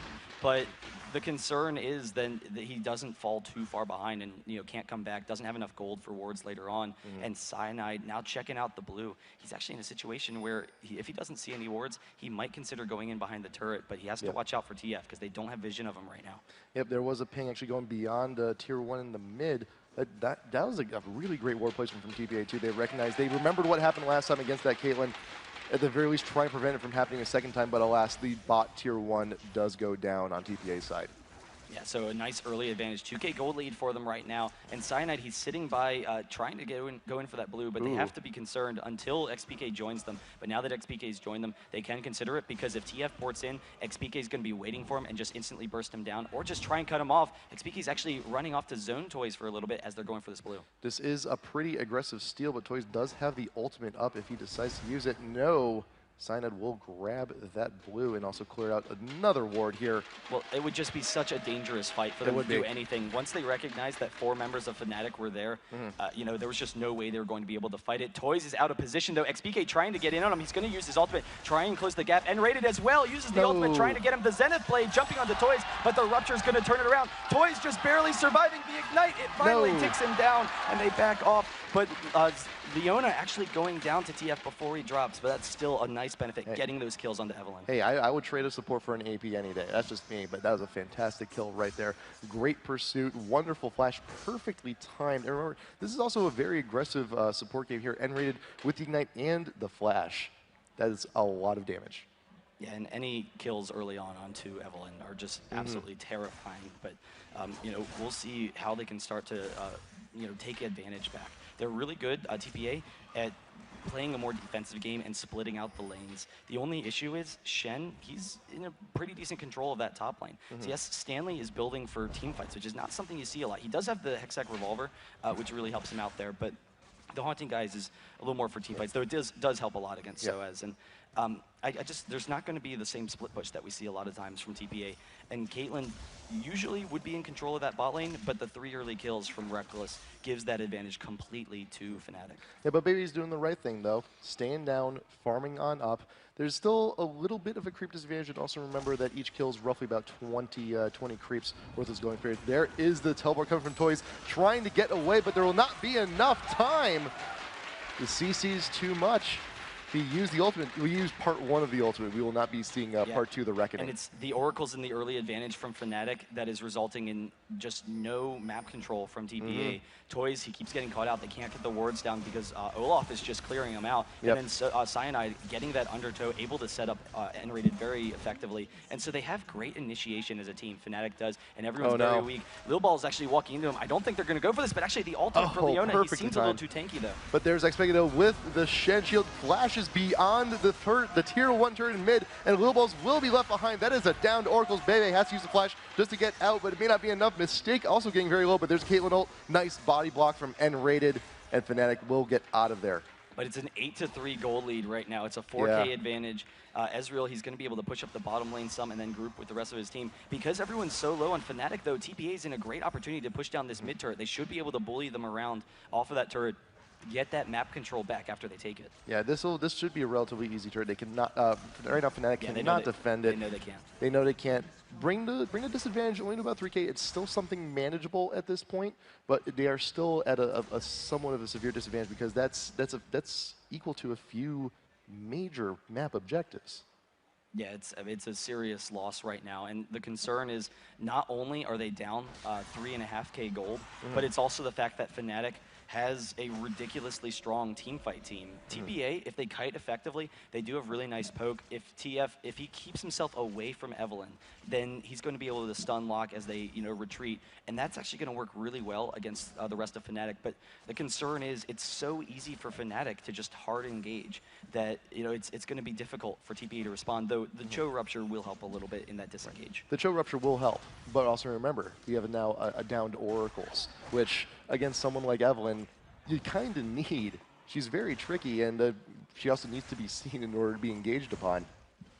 Yeah, no, losing that vision, it's really the ward control, that they've lost. You see the defensive wards from TPA going straight across their blue side with the pink ward to protect Caitlyn because they know that Bebe needs to farm right now, and there's the threat that Evelynn's just going to keep on diving after Bebe and just run into that bot lane and pick up kills. So they want to clear waves very quickly and then go back to a defensive position because otherwise they know they're going to go down. And you see xPeke running over to see if he can check it out. I don't think the pink ward actually saw him. I think because he went a little bit north, but they do back off, so maybe they expected it. Lilballz, I think he may suspect something. They saw him though. There he we go. Walked in. Probably got a little bit of vision. There we go. There we go. We got something. We have vision, but mistake caught once again. Yeah, he just has so much damage and he's snowballing the game very effectively, so it's really scary to deal with. nRated, though, along with xPeke, they can catch them off. The Zenith Blade coming in. Toyz is in a dangerous spot. If they decide to dive that turret, they could get the Shan'all, and Vladimir, he can't defend it. So waiting a couple of seconds, it's like 10 seconds until the Shan'all is back up, and then FNATIC might go for a dive. Yeah, and this is how critical the Sona ult is actually here, going into the mid game with her down. There's really not a whole lot. Look at that tower. That tower is about to go down. It should go down on this creep wave. Just now, Mistake responds, but will not be here in time. Shen ult is also up. There is the dive coming from nRated. Again, a stun. Lilballz just going down in a huge flurry, but there is the Shen ult coming down on the nRated. Will the taunt happen in time? There is the Leona ult on Toyz beyond their tier 3. But FNATIC, they got what they wanted, and are going to go back and grab the tier 2 for free. Nice play from FNATIC, but Mistake forced to use the ultimate to protect Toyz. So he's able to successfully get him out of there, but they're just hemorrhaging gold across the map right now. Right. This is what FNATIC's done so far this tournament. They've been very good about pressing the map like just very aggressively. Sometimes they make mistakes with it though, and that's when they fall apart. But when the mistakes don't come, when they're successful in their pushes, they're really aggressive about just forcing objectives against their opponents. A 3K deficit was something manageable. 6K now at the 20-minute mark. It's significantly more difficult. You're going to need an ace, or possibly even two, or maybe even sneak something like a dragon or a baron, multiple objectives stacked on top of each other to even stand a chance. But TPA, they still want to be aggressive. They recognize sOAZ down bot does not have the ultimate anymore. He still has the teleport. He can still be present in this fight. At the very least, they may be trying to force it. Yeah, and one of their best opportunities is going to be if they push FNATIC underneath the turrets and try and poke them down, because that is their strength. But they need to drop a pink ward behind them, because if Evelynn, once her ult's back up, which it is up now, if she forces a fight behind them, she's going to insta-kill Toyz, and that's going to be really dangerous. But sOAZ, he's been split pushing the bot, and they actually back off. So, they lose any sort of pressure on FNATIC, and are losing their turret almost because of it. And sOAZ, recognizing those wards went down, rightfully backs off. And now you see three members of FNATIC actually going up to the top lane, recognizing, hey, tier 1 and top is actually still up. We have something on our to-do list. We should probably finish that up. But there is the TF ultimate. Where is he going? I think he might have just been using it for vision, actually. Maybe. Because they didn't have any awareness of where most of FNATIC was. They didn't know where xPeke was. They didn't know where nRated, Rekkles, and Cyanide were, though they just appeared up top a little bit ago. And so he was kind of concerned that maybe Evelyn might be coming in behind him to pick up the kill, or maybe they're taking another objective. So FNATIC, they take the top very easily, and look at the minion wave. They could just push right in for the second turret. They could. They know a lot of members of TPA are currently displaced, and now that Toyz no longer has that ultimate, where is he going to be? He's got nowhere to go other than to help protect bot lane. xPeke is way away from his team, though, and they see him. He actually walks into a trap, so they know he's not with the team if they decide to force it. So FNATIC forced off of the top there. They just back off. They're going to get their gold advantage back, buy some items, and once we start seeing those big items, which we just did, Warmogs onto Shen, and also the Phantom Dancer to go along with the Infinity Edge onto Ezreal. That is absolutely terrifying. So now that they've picked up their big purchases, they know that they're significantly stronger than TPA in these fights, which means TPA, they need to pick people off with Cho'Gath and with TF, and they need to slowly poke down FNATIC. But it might be a little too late because the initiation for FNATIC is so strong. Yeah, even at the 15-minute mark, a lot of members of FNATIC had their first few big items. But even still, look at TPA. Bebe has not gotten the Infinity Edge even now. It's usually a good mark when you have your first big item as an AD before the 20-minute mark, but now it's admitting that TPA is in a little bit of trouble. There is the Lich Bane onto Toyz, but not really a whole lot of AP to back that up. Yeah, it gives him the mobility that he needs, though. It gives him a little bit of a burst. He knows that he's not going to have enough damage to take out FNATIC in teamfights right now, but he needs that movement speed in order to be able to get himself out of dangerous situations. So that's definitely a smart play by him. But TPA, Bebe's down bot, so is Cho'Gath, Lilballz. They might try and force something on Shen, but sOAZ is going to be so safe. He's so incredibly tanky. This could open up, or start to open up, opportunities where they might press objectives in the top lane or go for that Baron. And now, actually, Evelyn purchasing the Zhonya's, so going to be incredibly impressive in these upcoming fights and almost impossible to deal with. Evelyn can just run at their team. She can Zhonya's after she forces a fight, or just have the Shen ult in, and they're just going to pave the way through them. Yeah, that is a whole heap of trouble right now. And when you have an AP who's able to itemize like that so early on, when you only have a champion like Evelyn or a Morgana or something similar like Orianna, when they get that Zhonya's, they go in, they start to fight. They're absolutely safe. There's really nothing that can be done. And we've already mentioned before, the rest of FNATIC, they're in a very healthy spot. Everyone's gonna be too focused on Eve. Rekkles over on the side, he's got plenty of damage. He's got that IE. He's got that Phantom Dancer. Yeah, but Bebe, he actually picked up his Infinity Edge as well. And Just he's going got to be very safe. So for the most part, he should be able to keep himself safe. But I don't know, we've seen in the past with the FNATIC versus CLGNA, they actually had Caitlyn in one of the games, or Caitlyn versus Leona. CLGNA had the Caitlyn, and the Leona was just enough for them to just brutally engage a fight. And so it's always a concern for TPA. They're trying to farm, get themselves back in this game, and Toyz actually splitting versus Shen, so he can try and counter that off some. But FNATIC right now, they have the Oracles, they've cleared all of the wards at Baron, and now they're doing the Baron. They either want to force a fight or take the advantage where the poke won't matter from that heal.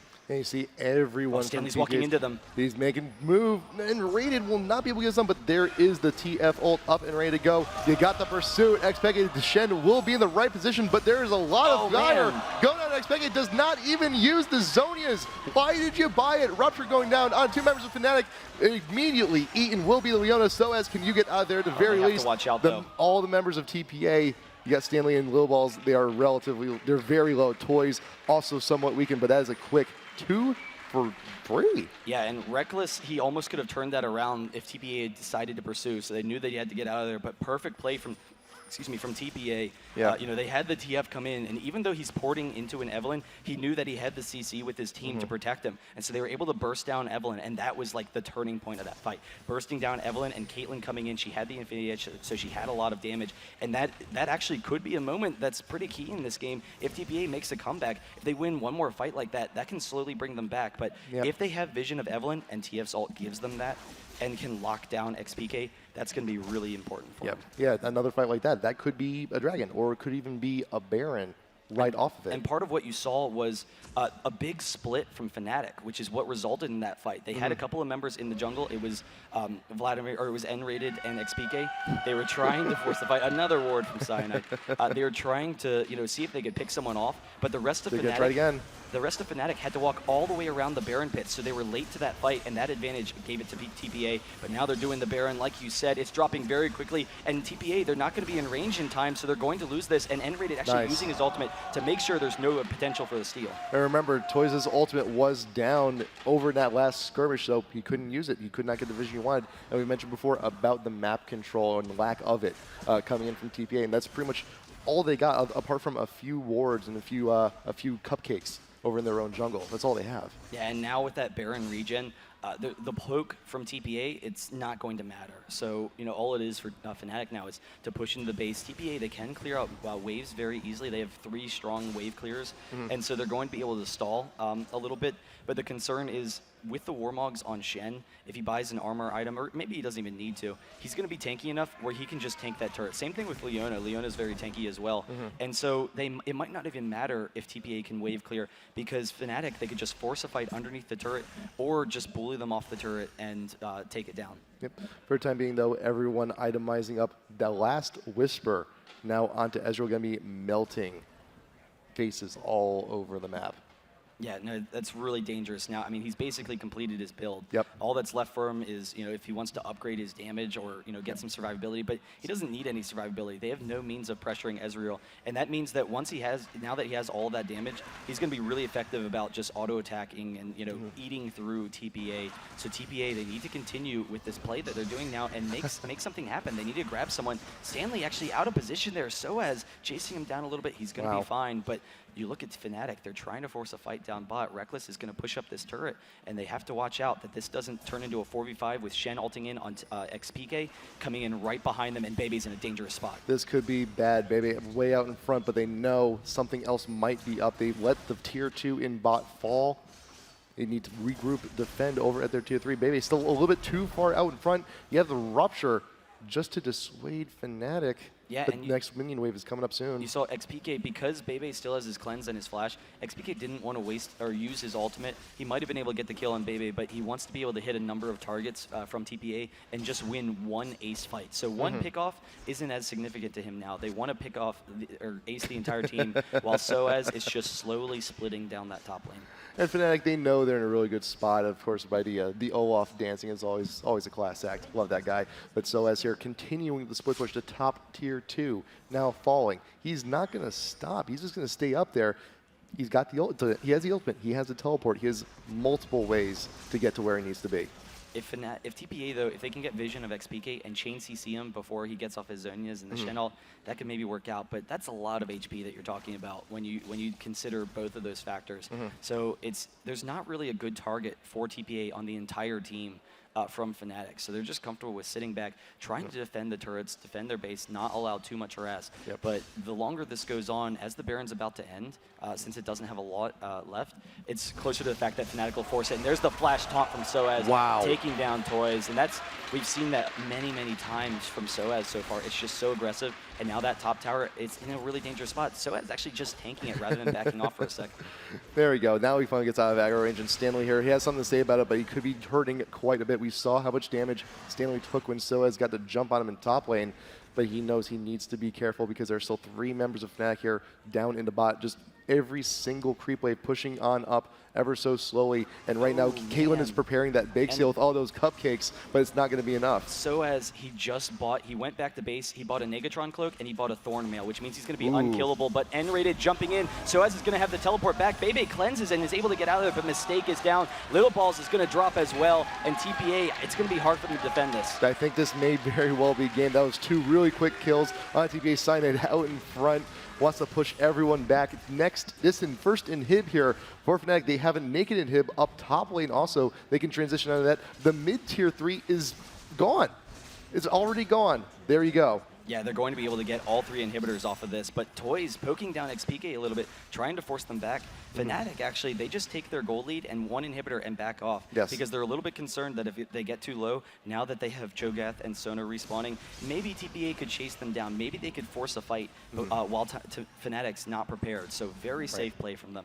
They still have a 13k gold lead. They're able to pick up the dragon. They can buy a couple more items and then continue to push, take out those inhibitors. And we've been seeing safe play from teams all this weekend because, let's face it, you're the LAN. You are at the big show. You do not want to let one little mistake, being a little bit too anxious, blow your lead or possibly knock you out of the tournament. There's a few $1,000s on the line between whoever wins and whoever loses here. That's a hefty chunk of change. Yeah, it is a significant drop-off. That first place being a really impressive prize. But once again, guys, remember that you can vote throughout this game right now, and TPA looking pretty, desperate right now. It's going to be really difficult for them to make this. So, we'll see what TPA can try and do, but pretty sure that this is going to be over pretty soon for FNATIC. Yeah. FNATIC right now is just cleaning up every leftover objective they can, stealing buffs, grabbing dragons when they can. Baron should actually be up in about a minute or two, and with an inhib down, it's going to be very risky for TPA to even fight it.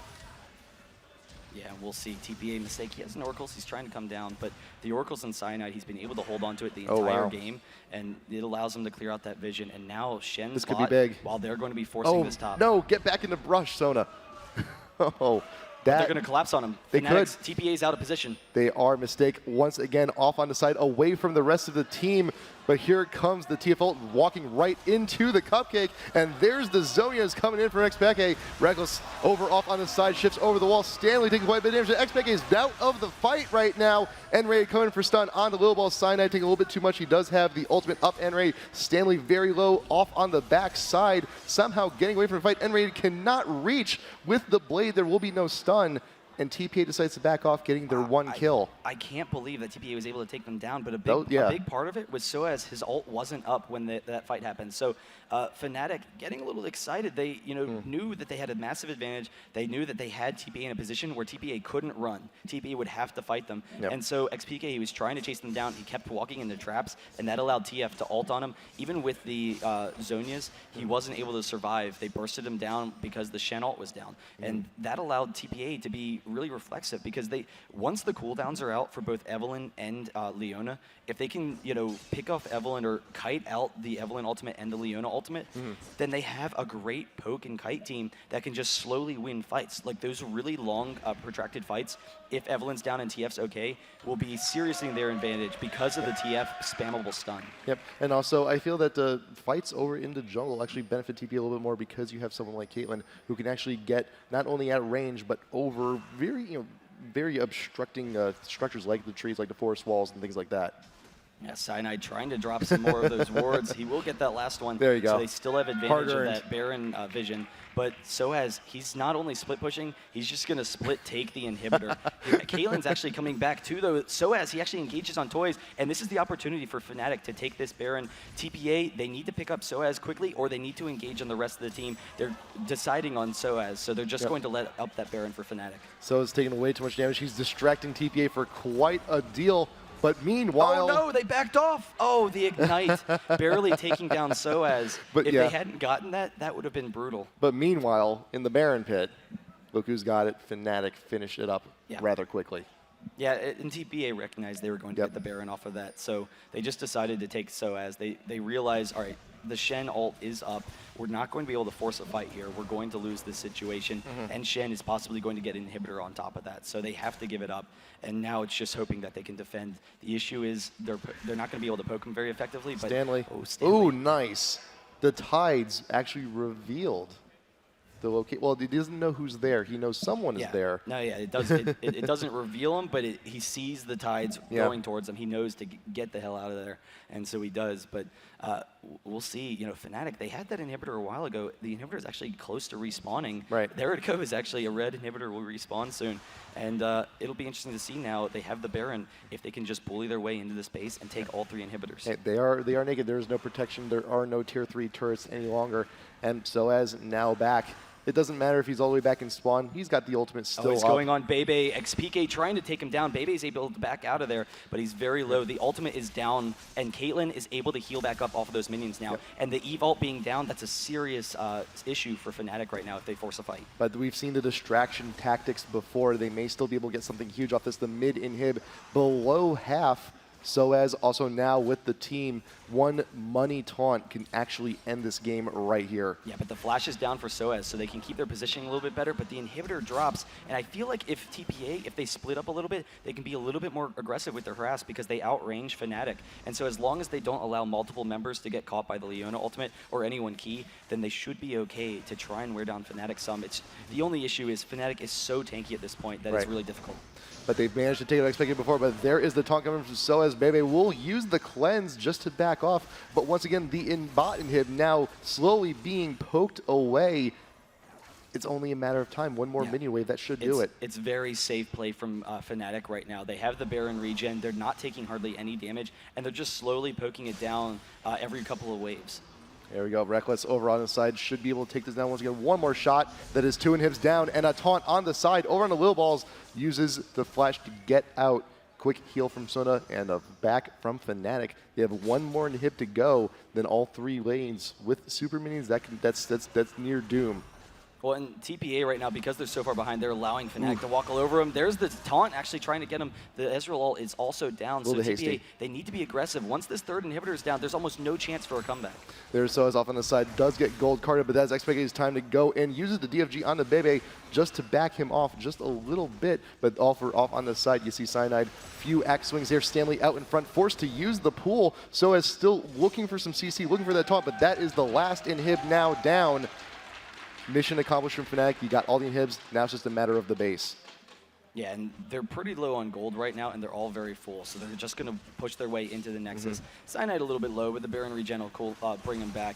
And now they're close to getting some of those ultimates back up again. Ezreal and xPeke, it's both like a minute off, so if they can get those back up, they can just try and ace TPA for the win. But the slow minion push, it's going to be so difficult for TPA to try and defend against it.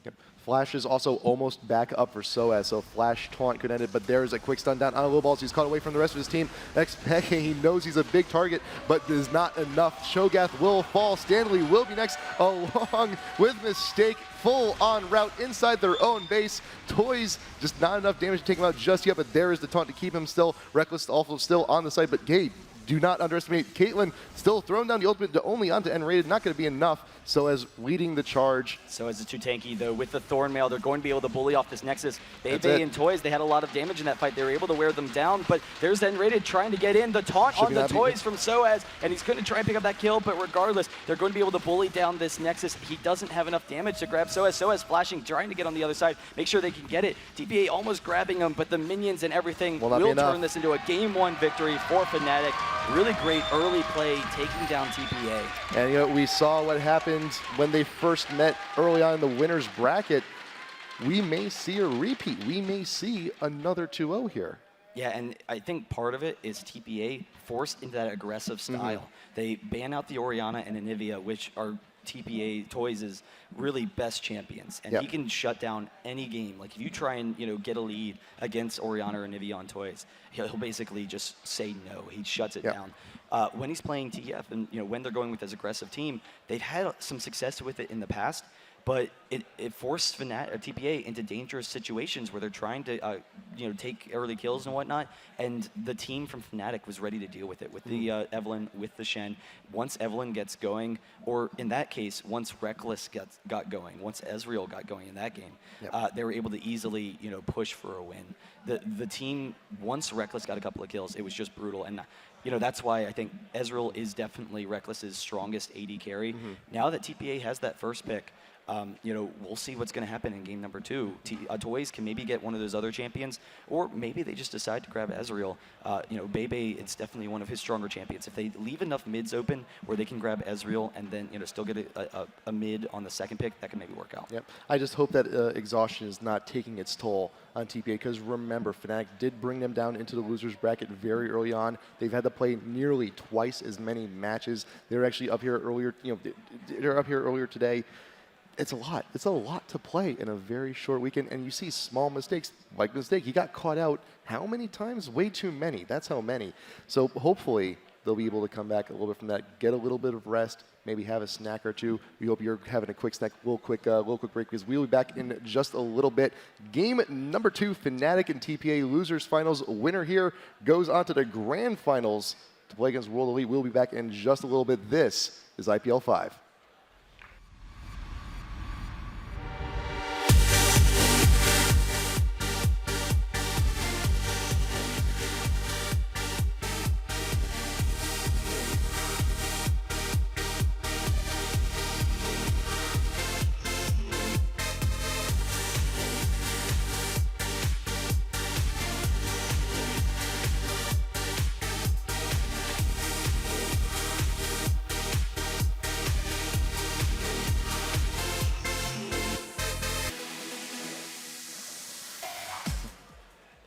Hey, Summoners. Don't get a little bit too excited just yet. I have a little bit of unfortunate news, actually. During the last break, we actually got a little bit of a disturbing video in our email. Yeah, I think Are you it actually. sure about that? Because we have a really cool game going forward. I do, but I mean, this kind of hurts deep a little bit for me. I think the video actually speaks for itself. Can we show that? Well, we'll see. I mean, we're waiting for TPA FNATIC. It's definitely going to be a really exciting game. Right. We are holding Bubble Pop hostage. For her release, we require a Reddit post pleading for her return.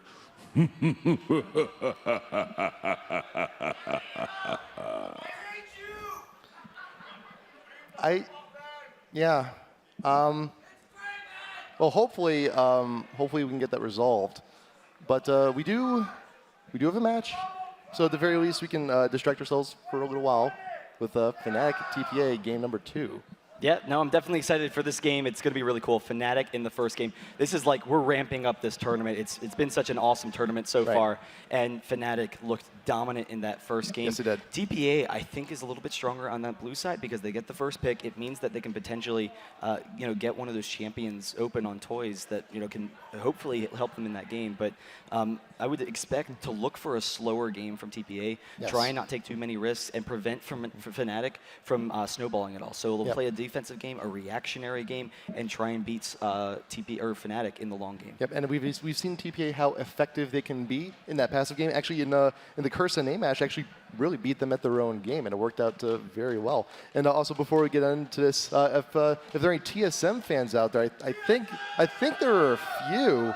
Just to remind you guys, there's actually a fan meetup actually going over at the Origin PC booth over in the Nolita Hall, the sponsor area. So if you want something signed for maybe a pat on the back from Dyrus, you may want to head on over there. Yeah, that's definitely going to be cool, guys. So make sure you check that out.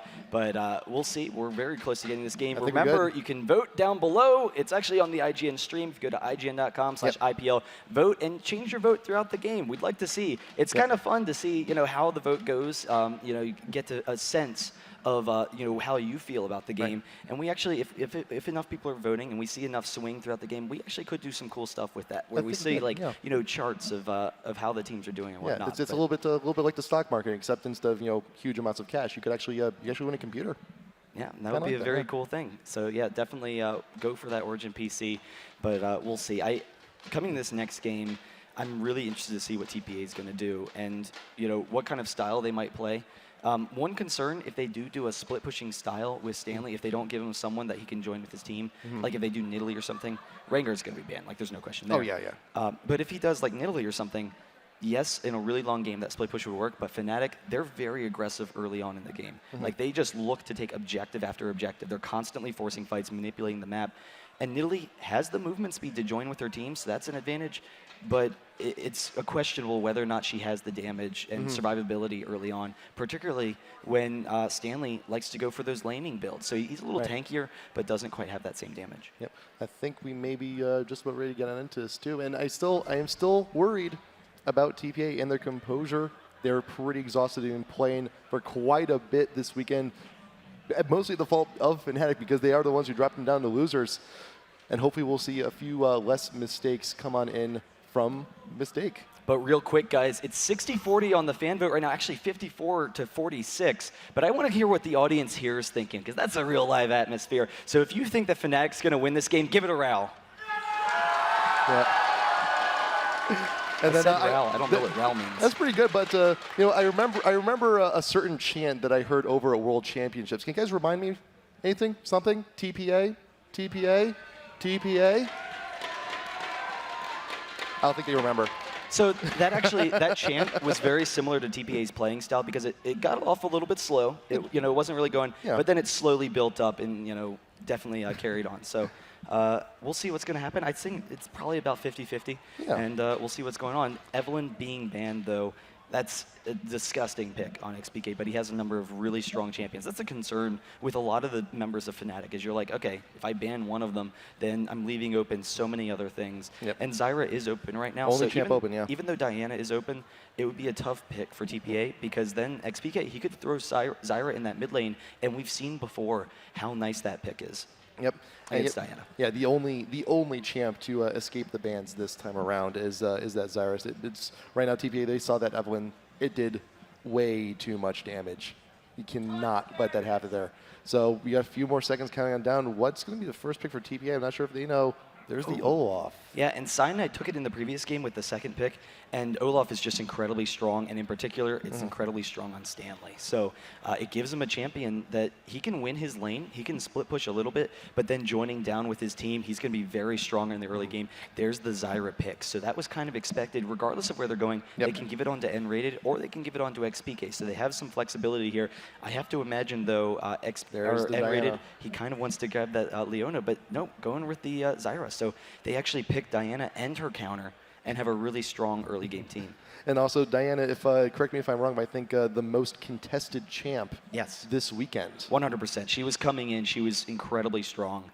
We've seen a lot of people fall to that Diana pick. So some top teams that we weren't expecting, and she's definitely strong. There's been so many champions. There's been such parity across the board through all the champion picks that a lot of times we're seeing champions like Diana escaping bans, and coming in it was like, how do you not ban Diana? Well, it's because there's so many other options you have to grab. But TPA going with the Caitlyn Nunu, and that is an incredibly strong bottom lane for them. It gives them a lot of flexibility right now. And we've seen Caitlyn Nunu a lot this weekend. It is an extremely strong pushing lane. We may see TPA go for a very early tower, hopefully pre-5 minute.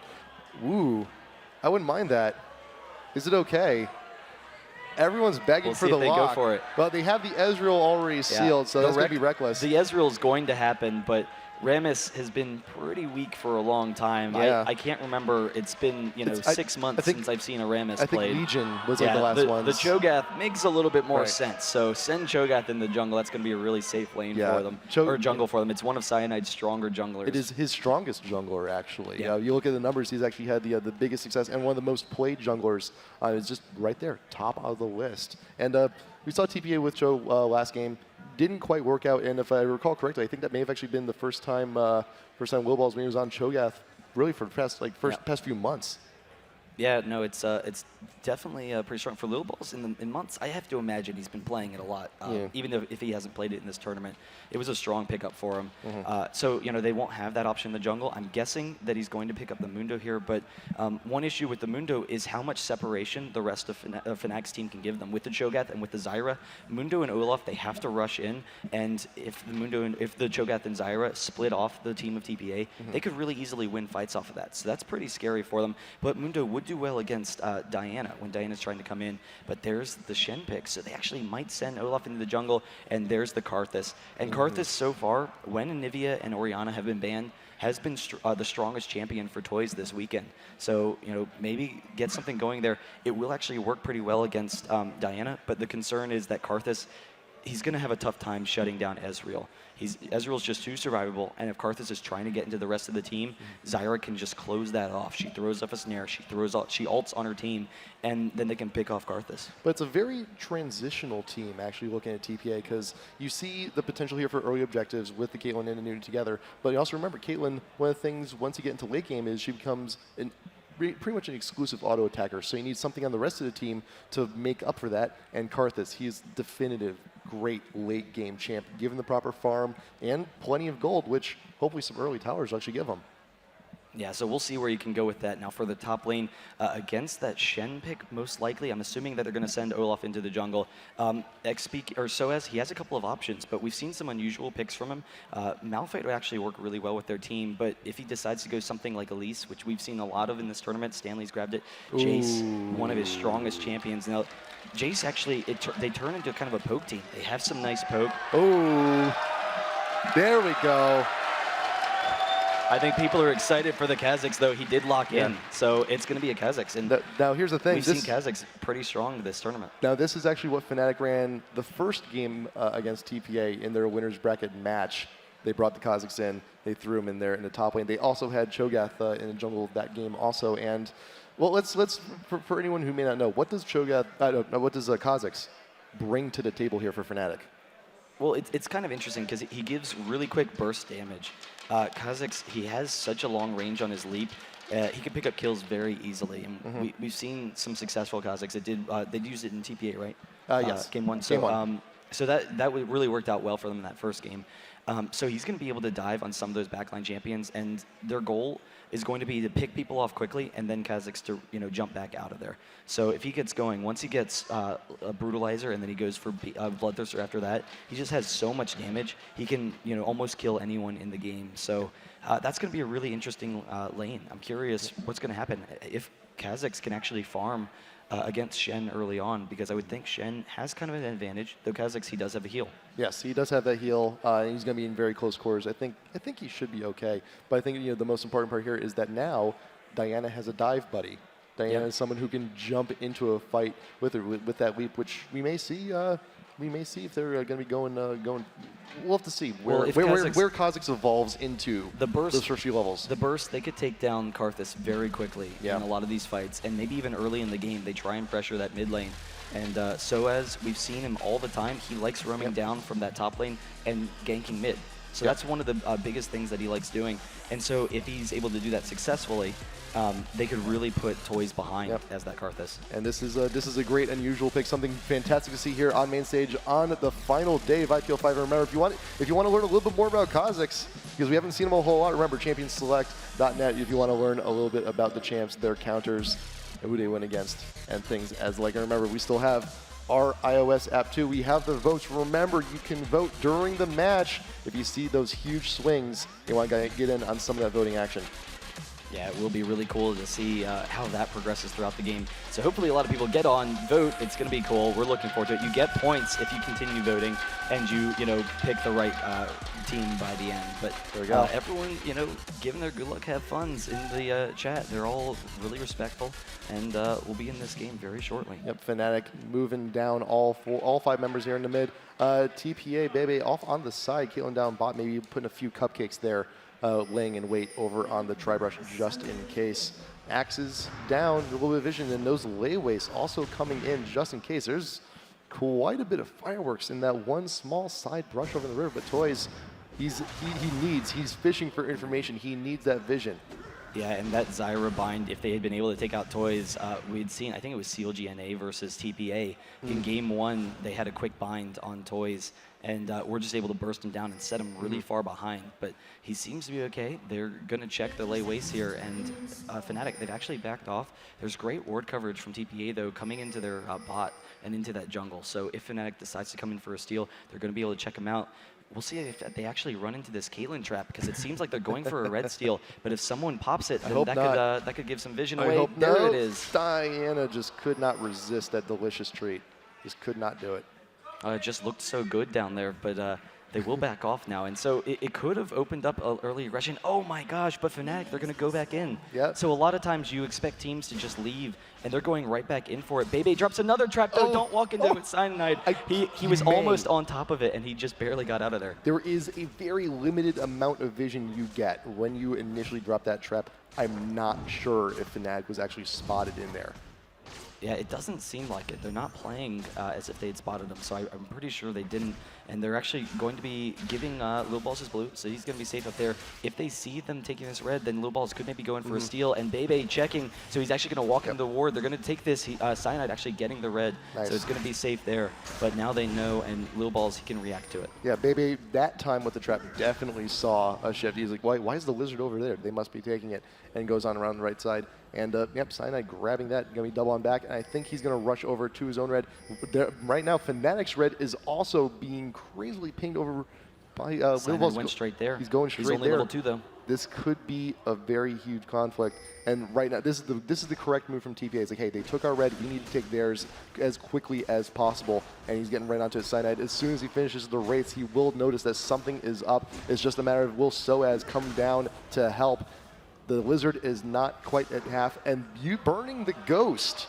Wow. Just to be safe. Really scared about putting any pressure, but Lilballz walking into sOAZ, so they saw him up in the top. They knew he ghosted, and he's ghosting right into this lane. There's the leap. sOAZ going to try and get out of there, flashing away from the taunt. So he's going to escape, but his flash is down, and that's in a dangerous lane versus Shen. Yep. So Cyanide should be able to secure the red. And just through natural progression, they know Olaf is top, should have enough time to also go down and clear the blue also. So if all things go right, Lilballz should only be limited to the one buff. Lilballz is coming back up top again, though. He's sitting in that tri-bush, seeing if he can put any pressure. FNATIC kind of low. They're trying to harass down TPA some. Bebe's been returning the favor a little bit, and we'll kind of see how that lane progresses. Bebe getting pretty low. If nRated's able to hit a snare later on when he's away from that turret, that could be a kill. And you know nRated, he wants to be aggressive.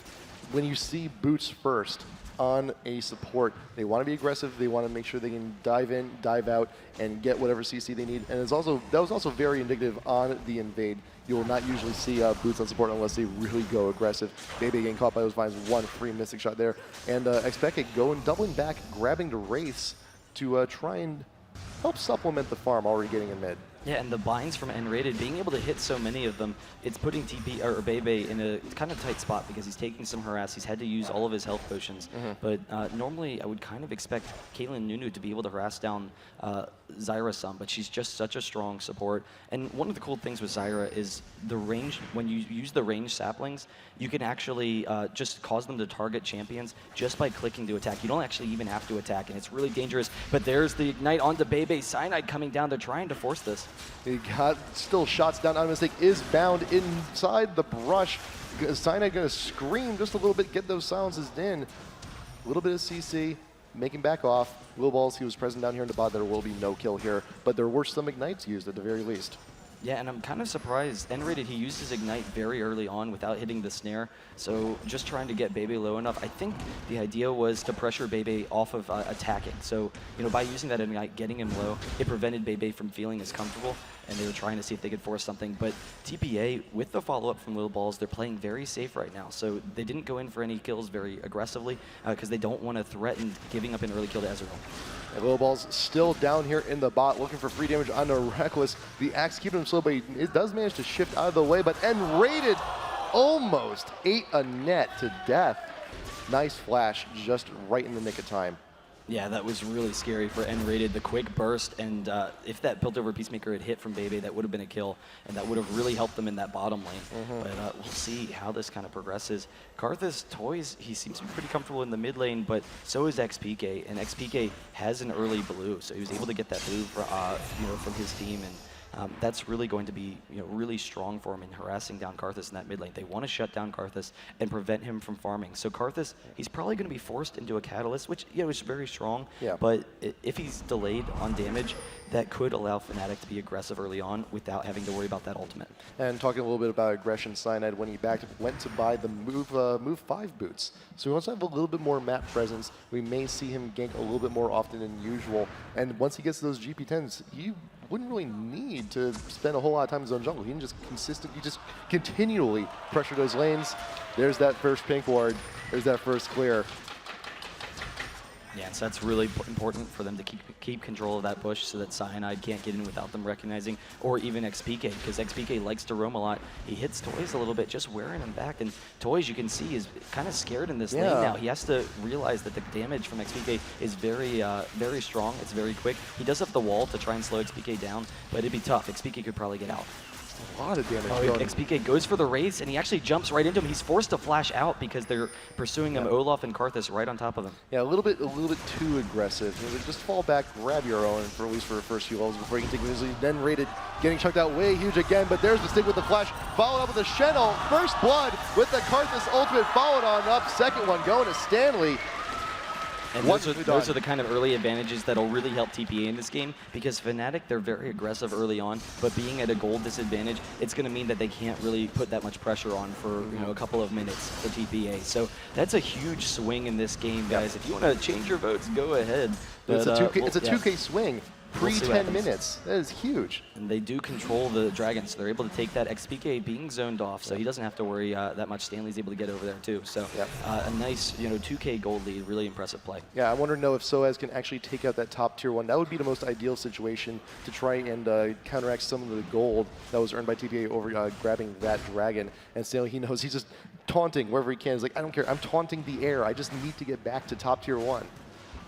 And sOAZ is dropping that turret really quickly. So the pushing potential for Kazakhs is actually kind of interesting for him to be able to drop that turret while Shen leaves. And that's always one of the strong things to do against Shen whenever he's going to teleport out of there, make him pay for it. Yeah, it's just, you don't try and beat Shen. You try and beat other lanes and force Shen to leave. And once that ult comes up again, it may happen again. That might be a tier 2 in top going down in the next few minutes. And Toyz getting his blue, he actually is going for a Catalyst Chalice build, which we've seen him do before, and so it gives him really nice mana regen in lane. It gives him a lot of survivability as well.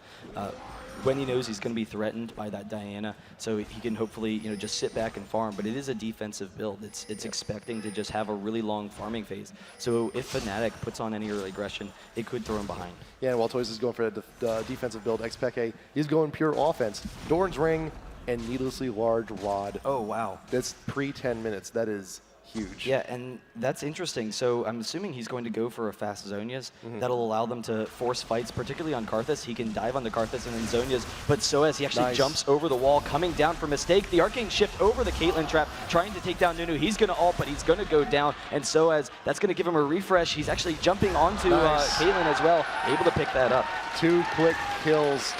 Some revenge now here in the bot lane. Hey, sOAZ, he can make a trip down the bot lane too. And with all that damage on Kazakhs, they should be able to take down the bot tier 1. Lilballz, he's here to help defend both all this wave clear here from FNATIC. He's not going to be able to do much. Well, he's not level 6, so he has to watch out because if he's caught by a binding, they could dive on him. They get down the turret. So 2 turrets down very early on for FNATIC, and all of a sudden, that 2-kill early lead from TPA has just disappeared, and now there's a 500 gold lead for FNATIC and lots of map control.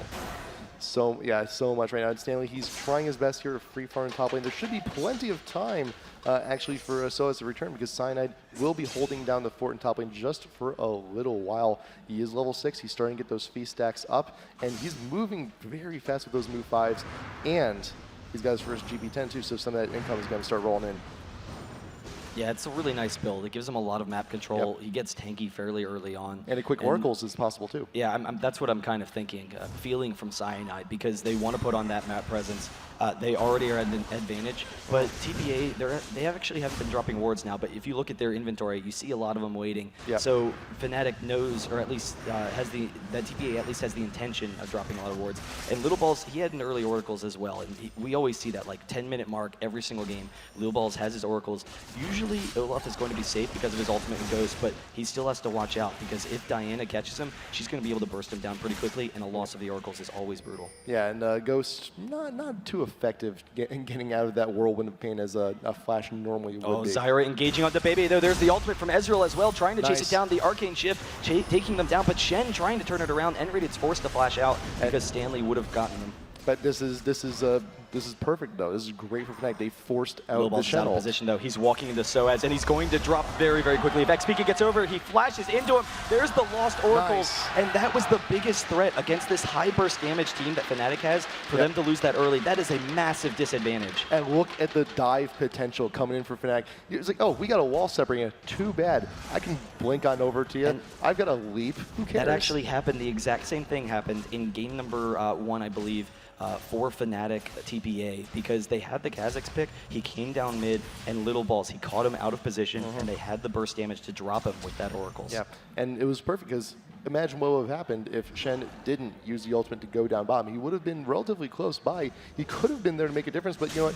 It's too bad. He was down bot lane, too busy helping. Yeah, I don't even know if the Shen ultimate, with how much burst damage they have, is enough.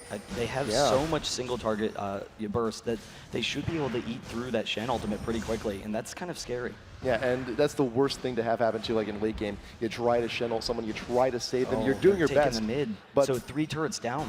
Yeah, 3 turrets, all the tier 1s now gone. xPeke, he's not satisfied with the turret. He also wants to kill onto Toyz. Plenty of damage, and sOAZ also in the mix.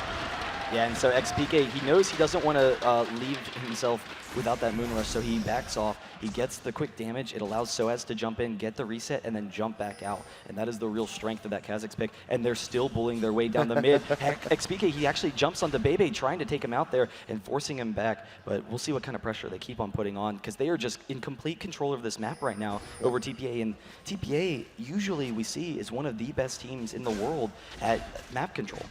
Two-shot combo from xPeke brought Bebe down to half. And level 11, that's level 2 in that ultimate. There's so much more burst down that kit. sOAZ soon will also be 11. He's going to have way more damage with his ultimate. It's looking, it's again, very early on, starting to look grim. Yeah, it's not a good sign for TPA right now, but they have split pushing potential with Stanley. They have a couple of globals to try and get themselves back in, and more importantly, Toyz, he actually just bought a Rod of Ages and hit level 11, so that's really a significant thing for him. It's going to give him some damage. He's going to be able to help control the map a little bit, and if they try and dive on him, they might kind of regret it. So FNATIC now, all of them, starting to make their way down here to the bot river because the Dragon has now just respawned. Oracles on Cyanide clears the way. There are no wars. There is no coverage. Should be a free Dragon here for FNATIC to extend the gold lead even further to now a 3K lead. Yeah, and they're going to be able to take back the map control, so I wouldn't be surprised to see FNATIC actually clear out all the wards in the jungle. Kha'Zix could actually go in for that blue potentially, bursting down Toyz a little bit. But you see Cyanide, he has the oracles, he's going to clear out the wards in the bottom jungle, and then they're going to want to ward just the entire jungle. And then that's going to allow them to pick people off, and they have great pick-off potential to try and get those kills and continue to snowball this game. So TPA, they need to keep vision of FNATIC in any way that they can. Yeah, and TPA is also still a little undecided on where they should defend. They know Rekkles is down bot pushing. They know sOAZ is going to be up top pushing, and you have the remaining members of FNATIC all here pressuring the mid. It's just like the laning phase is still going on. Yeah, but the issue is with the early kills, the laning phase won't be on very much longer. But Toyz, he's able to shut down that mid pretty effectively. He's still able to grab his Wraiths, so you know, that's a pretty significant thing for him. So he's going to keep up his farm. He's going to be able to slow down the game a little bit for them, and that's really significant. sOAZ hanging around a little bit by the blue spawn area. We may see him go from behind tier 2 and mid. After he takes up those wolves. He could just leap right over, kill Toyz, and then leap right back out. And that leap is so dangerous. So he's waiting for it too. He's got level 2 in the ultimate. He's got those wings. There's xPeke with the initiation, trying to pull Toyz back. Zyra ult being used, but mission accomplished. They push TPA back. They should be able to secure that tier 2 in mid, but here comes sOAZ using the stealth. Karthus ult front loading a little bit more damage, and there's Lilballz out in front with Shen. Shen will not be a factor in this fight, and there's that burst we were talking about earlier. Doesn't even matter. The Shen shield, worthless now. Yeah, and Karthus, without being able to get a wall on the team, they don't have that long-range initiation. So Olaf just chasing him down by himself, and he goes down fairly easily, and the burst damage, it was too much for them. So I'm a little bit surprised that Toyz actually lived underneath that turret, or that they tried to defend it. So they were really concerned about losing that turret. It would really lose a lot of map control, and it would mean one fight for FNATIC would result in a lost inhibitor.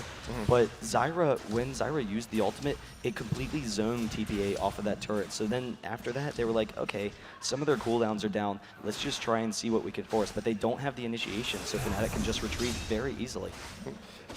FNATIC members, they did decide to back, buying up a few nice things for themselves. Diana actually going for the death cap instead of the Zonias. So pure damage, recognizing, hey, burst is pretty good right now. We saw what we did earlier against that Shen shield. It was pretty good. Might as well keep continuing that, and also going for the Magic Pen boots also. And a few wards, can never hurt. Hex Drinker up on Kha'Zix. More wards being cleared up by Cyanide there in top river. So Kha'Zix, he's got the Hex Drinker, and he's got the Brutalizer. He's got plenty of sustain also in that Vamp Scepter. Well, and you can tell by going for that Rabadon's build, some more Oracles. Yeah, Cyanide, got it. Going for that Rabadon's build, it allows them to burst down Karthus very quickly, which is going to give sOAZ the reset, which is what they need. They need to kill Karthus without letting him get into their team. If they kill Karthus away from their team, then that's a really good situation for them. So getting that burst, even though he won't have quite as much survivability, which is why it's a little bit surprising to see that Rabadon's, it's still going to work out very nicely. Yeah, anyway, he's doing fine with the income. He's still even with relatively even Toyz. Oh, they could. Right now, FNATIC, they are slightly split. Cho'Gath has to return back to the mid. sOAZ on Kha'Zix, he's still top lane. They could actually sandwich TPA here right in the mid. Everyone right there, they're just all collapsing. Yeah, Cyanide looking for a rupture. There's Stanley. He is caught in those vines, has to dash away. And there's sOAZ over on the side. True shot barrage going down. The Assault for Zyra picking up 2-3 members of TPA. Toyz will be the first one to go down, and FNATIC avoiding the AoE. Here comes the Karth Assault, but not going to do a whole hell of a lot. sOAZ does not care. Leaping straight on in to the turret range and leaps right on out. xPeke with the dash. Picking up Bebe as well. That is 4 for free from FNATIC. They absolutely crushed TPA in that fight, and a big part of it was sOAZ. If you couldn't see, he actually was coming down from the blue jungle, and he completely zoned 3 people. So he zoned Lilballz, he zoned Stanley, and he zoned Bebe. So all 3 of them, they weren't dealing any damage in that fight, and it left Karthus and Mistake off on an island. And then sOAZ jumping in, he gets the quick burst after they were all very low from Ezreal and from Diana and from Zyra as well. So the AoE really sets up those snowball kills. And if the 4 kills weren't enough, that's 2 more turrets to pile on top of that. And now the gold lead has swung even further with a few extra quarters on the side from all of those wards. Well, it's a it's a 7K gold lead right now. So if you are voting, if you're trying to get up those last second points, then you can maybe change your mind on some things here. But TPA trying to fight back, they need to be able to get Karthus in the middle of FNATIC, and they need to be able to keep Bebe safe and constantly attacking. The issue is there's so much pressure from Kha'Zix and Diana that Bebe on Caitlyn, who Caitlyn's usually one of the safest ADs, is threatened. Rekkles, he's actually going for the bot. He's going to go after Bebe. Arcane shifting after that red. One more Mystic shot, but Shen trying to turn it around. He backs off at the last second. So the Shen ult, it's been forced out, and that's a serious disadvantage for TPA coming up. Yeah, and to be completely well, right now, Lilballz getting caught. Leap from sOAZ, more than enough following up the rupture from Cyanide. Threatened so much all over the map. TPA can't even place wards right now. And usually, I was going to say, Caitlyn is one of the safest ADs in the game, but you see in these fights, Bebe's not comfortable sitting up there and attacking because of how much burst damage FNATIC has. They can't control their front line. So FNATIC, you got Cho'Gath up there pushing top lane, and the rest of the members are here, still applying pressure to the mid. Lilballz still has 5 more seconds before he comes back in, and the minion wave's just melting. It's just a matter of time before something gives. Yeah, and now you see they're kind of just keeping them in their base. So this is completely preventing any farm from TPA. And there's only 3 people mid. Zyra went back to base, Cho'Gath is top, and yet they're scared to engage in these people because they have so much mobility, they can just escape or burst someone down. And so they're completely held in their base right now, and actually sOAZ jumping in, trying to get Mistake along with xPeke, and so they'll back off, almost getting the kill, but it's actually going to force them off of this base turret. Yep, and it drops so quickly. It's going down so fast, and even I underestimate how much damage sOAZ has just in the spikes alone. That was just leaped spikes, and Bebe was brought down to nearly half. Mid inhibitor should fall here. TPA cannot defend this. They're way too afraid. They've been brought down too low, and they're so afraid of the assassination potential here from FNATIC. Yeah, they know that they're just significantly weaker than FNATIC right now. They have a later game team. They aren't able to get deep enough into their builds. There's not enough damage on Karthus or anyone. And FNATIC, they just have so much burst that they can't survive through. And now FNATIC, sOAZ and xPeke just teaming up, zoning TPA, making sure they can't come defend this bot turret. They're just going to push this bot turret and then try and do the same thing as they did with their mid and just bully them off of that bot turret.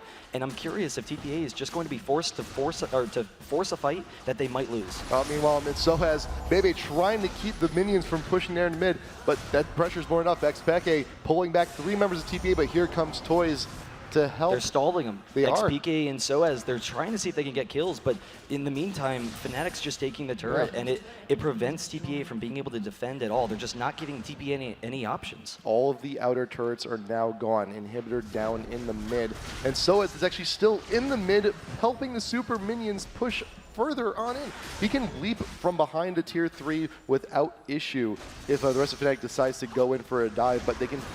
This is the safe play from FNATIC. The fact that they're in a position where they can dive. Yeah, and there's really not an option for TPA to jump on FNATIC right now, so they're not able to get the damage that they need. Ezreal clearing the top wave so that he can get that pushing, so that they can just threaten the top turret as well, while they're slowly poking down the bot turret. They want to watch out for that Karthus wall, though. Stanley trying to force it, but he can't even get into him. They're just too safe. Ezreal didn't even have to Arcane Shift. I think he actually taunted over into that corner of that brick wall, just couldn't quite clear that gap. And even if he did, that would have been a terrible position to be in. Cyanide with the Rupture and the Silence, that could have been enough. He could have been pieced out completely. Yeah, and now FNATIC, they have a really sizable gold advantage. They want to go buy some of those items. Rekkles a little bit low on mana. They're going to back off. They're all going to buy and then just force their way into the base. So all the lanes are pushing. When they get back, top lane should be pushed into the base of TPA, and they can go bot again, or maybe even force a Baron or something, and just force objectives where TPA has to fight. And one ace, that's all it takes. FNATIC is going to be able to win the game and push the Nexus.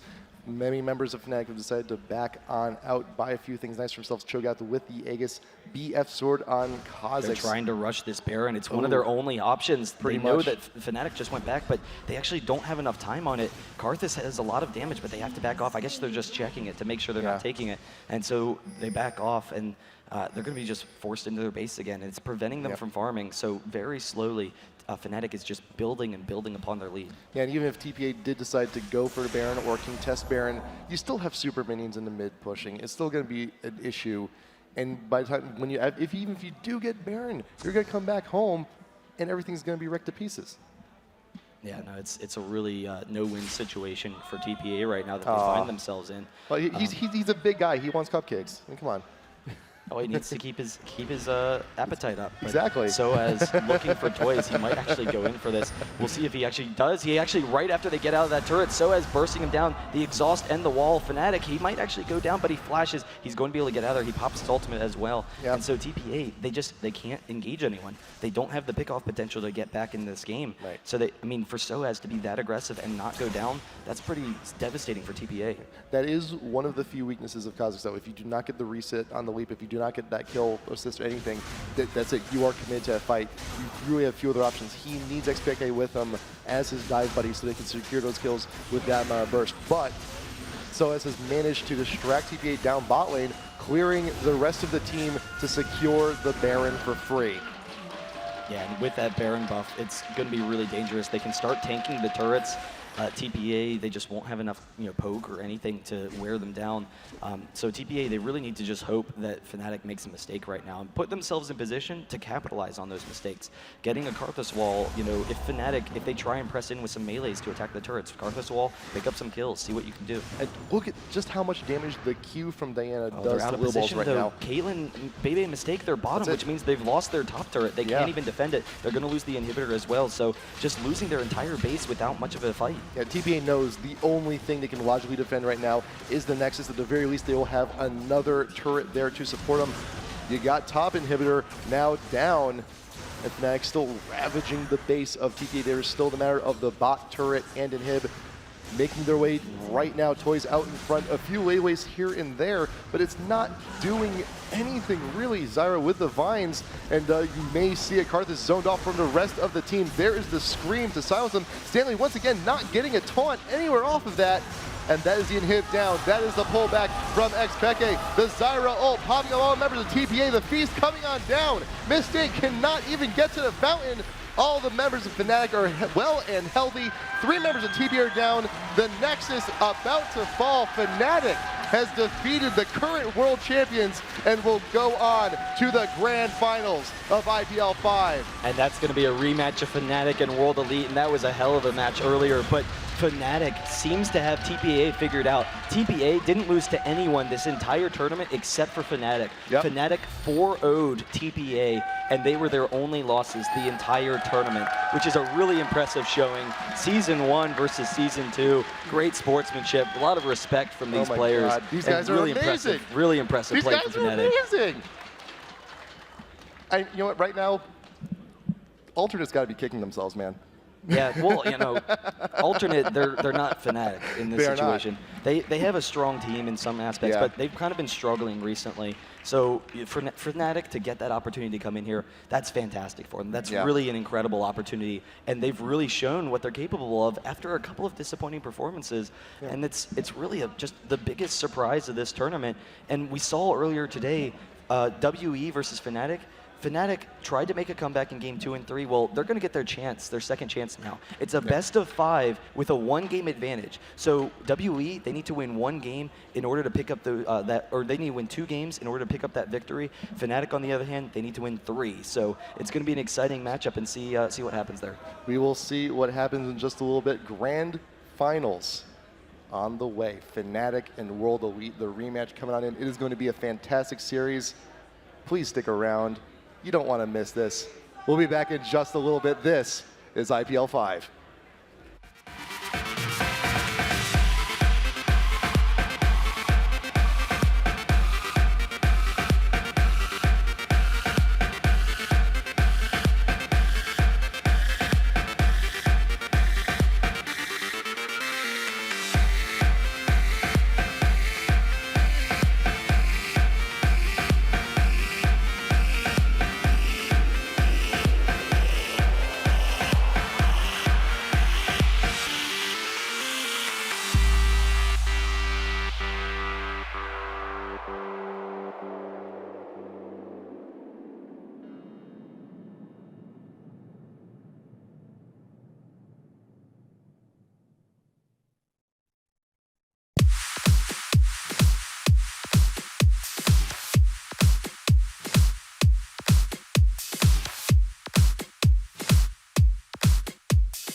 Here's an idea. Home stuff, Diablo 3, dubstep, Minecraft, Adventure Time, Dungeons & Dragons. Anyone who has ever made a lolcat has also made a work of art.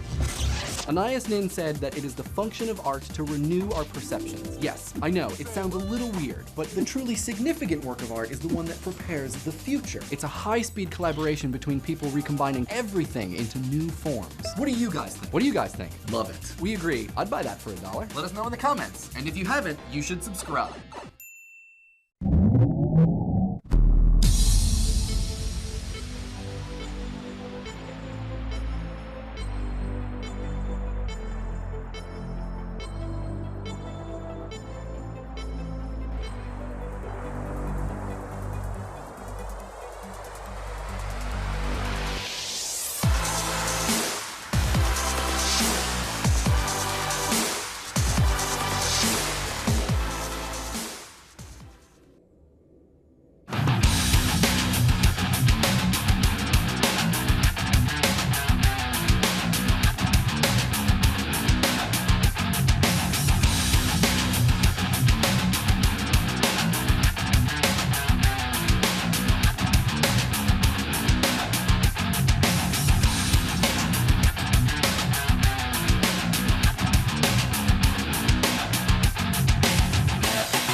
Hi, I'm Owen Thomas. I'm the voice of Victor and Twisted Fate on League of Legends.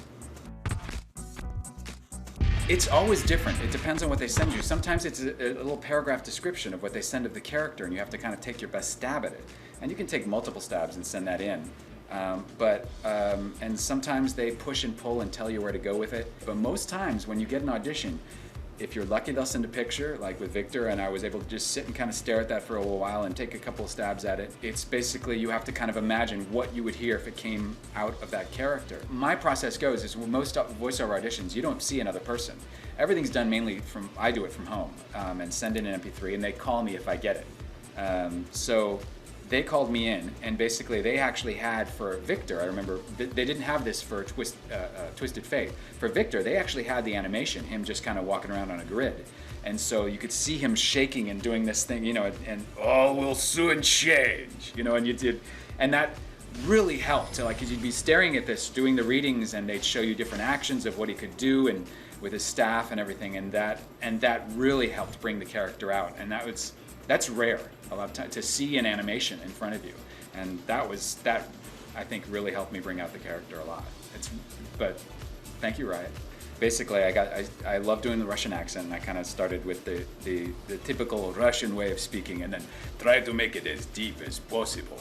And they added things to make it sound deeper, but they had some great lines for it, and they made it kind of half comical, because there's like the arm takes over and does other things, and one of the lines I got to go, "This is why we can't go to nice places," which is one of my Twisted Fate. I just remember being kind of a cowboy, and I love the kind of southern kind of way of talking. 2 jokers in the dick, and I get dealt you.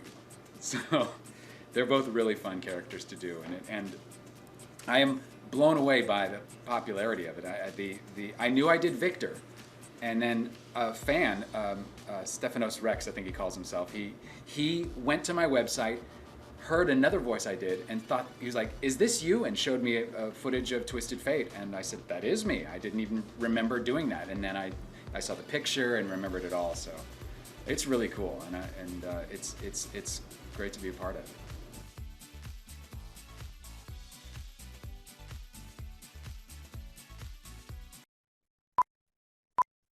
What's good? I'm a purple melee minion.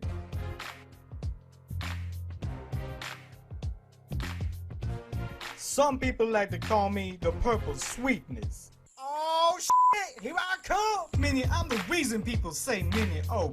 The purple sweetness. I saw Olaf working out at the gym, muscular than a motherfucker. But you know, he just doesn't have that purple sweetness. See me rolling, they hate it. You know, I think I like this job. No, Daddy, I don't want to play last hit. Man, Dyrus is my bitch. Oh, yeah, look, oh, yeah, oh, goodness, yeah. I said, move, Twitch, get out my lane. Before Vigo Mortensen it up, I was Aragon. For Gondor! Oh, you hear the last hit, aren't you? Oh, shit.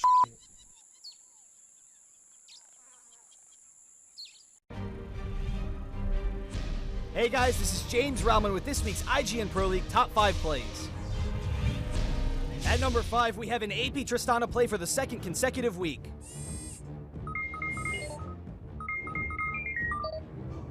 Boom! That is ridiculous. Let's take another look.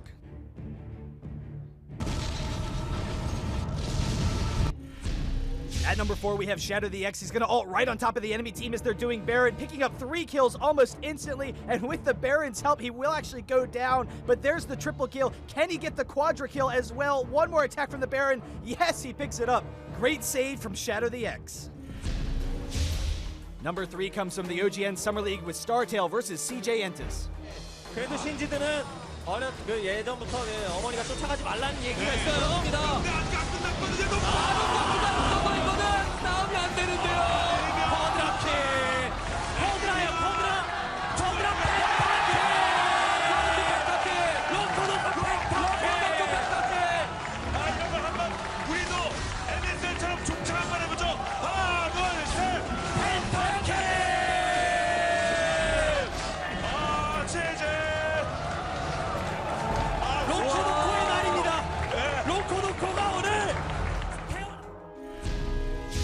At number 2, we have DCC Master with a picture-perfect Malphite into the Orianna combo. Plenty of AoE damage as Renekton is knocked back, but he's going to flash right into the middle of the team. He has plenty of AoE damage. He picks up the quick quadra kill, and then chasing down Xin is able to pick up the pentakill. Awesome team coordination. The Baron health is dwindling very much so. Can they go in for the steal? I'm not so sure. Nocturne ult is still up the vision. They stole it! Legion stole the Baron. There's Nubish out in front of the pit with the Nunu ult, trying to get what he can. Demon Wolf now looking to clean up the rest of Orbit. There goes Urgot. There goes Lee Sin. Kenny goes down in the process. Straka double kill down onto Vayne. Can he get any more from this? There is the triple. Can he go for the quadra down here onto Nubby Poo Air? Don't steal it. You don't want to steal that moment. There's the ace. Lauda Mortis grabbing that last kill down. Wonderful steal from Legion. Oh, hey. Oh, I didn't see you there. Oh, well, I guess that means it's time for League of Legends Top 5 Flops. Dude, okay. I'm sorry I took it, but you have like 30 of these things at home, okay? It's no big deal. An enemy has been slain.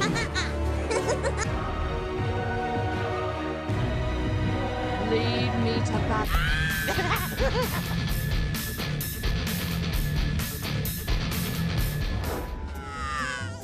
Let's kick things off with Destiny against our very own Red Baron.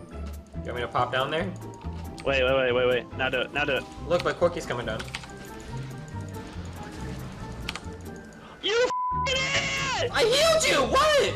Run! I healed you! Spaceship, dude!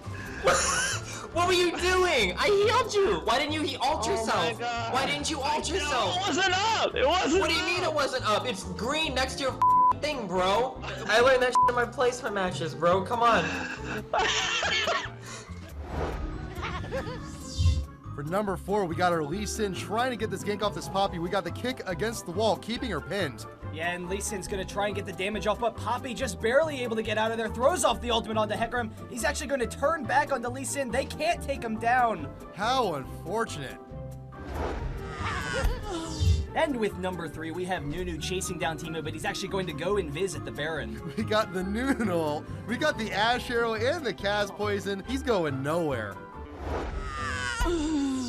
And for number 2, we're going to see the enemy team take a small dip in the fountain, and it's all going to start out. Sion gets blown in by the Janna ult. Oh, Shaco, don't do it! Don't do it, Shaco! He's actually going to come into Sivir. Oh, there's the kick! The kick into the pool for the 3.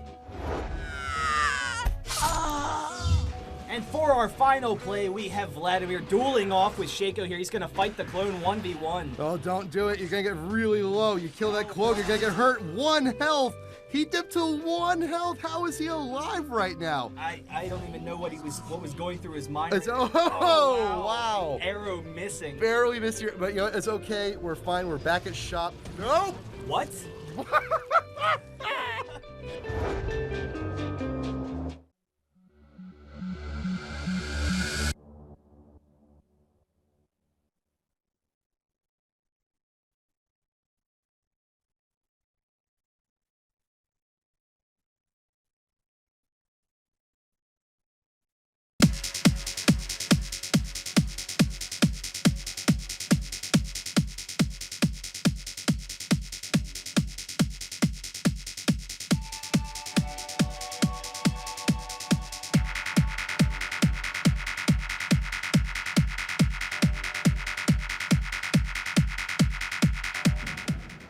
Hey guys, Pluto here with another interview, this time with xPeke from FNATIC. Is it xPeke? xPeke, well, xPeke, but xPeke. Okay, as long as you don't beat me up afterwards, we'll be okay. Now you're the AP mid player, obviously, of FNATIC, and you guys have had the strongest showing, I think, anyone could have ever expected out of you guys. And expecting is kind of interesting because you guys weren't even supposed to be here to begin with. How did that all happen? You guys were replaced, or not, you were replacing Team Alternate, who couldn't make it for various reasons. So how does it feel coming into this tournament, not as an underdog, but as unexpected, and making it to the grand finals? Yeah, we didn't know until 1 week ago that we were coming here. So we didn't really prepare a lot for a specific team. So we just practice, and we came really confident here. We thought we were not going to do a lot, no one expected a lot, so we were like, well, let's just go, do our best, have fun, and it turned out that we actually did really good. Pretty good. Making it to the grand finals, I think, is okay. Yeah, it's already, okay. For me, it's already. Now, you're coming off of a moral victory, kind of. You're on a morale high right now after DreamHack. You guys took first place at DreamHack, beating CLG EU in the grand finals there, which was an impressive feat to begin with. And now you guys are on the track to repeat that performance. But let's take it back a week and talk about DreamHack for a second. What was it like coming into that tournament with a brand new AD carry? Because I know yourself and Cyanide are pretty much the two longest original members of FNATIC whenever you guys won the Season 1 championship. So having a new AD carry, going into a tournament where you guys weren't expecting a whole lot and winning the whole thing, how did that feel to you? Yeah, for DreamHack, we expected to do really good. At least we expected a top 3 or something like that. So we were really happy to actually win it. We didn't expect to win against CLG at first, but we did it, and we did it really good. So, as you say, we got a high morale after that. We came here thinking that we could do anything. So, feeling like Superman, can't be touched. Not like that, but like we could do. If we play good, we know we can beat anyone. So that's what we felt like. Now, so after DreamHack, you had a week pretty much to prepare for IPL5. What did you guys do in that week? Well, we went into boot camp in Sweden. Cyanide couldn't come because he had to do some exams, so he went back to home.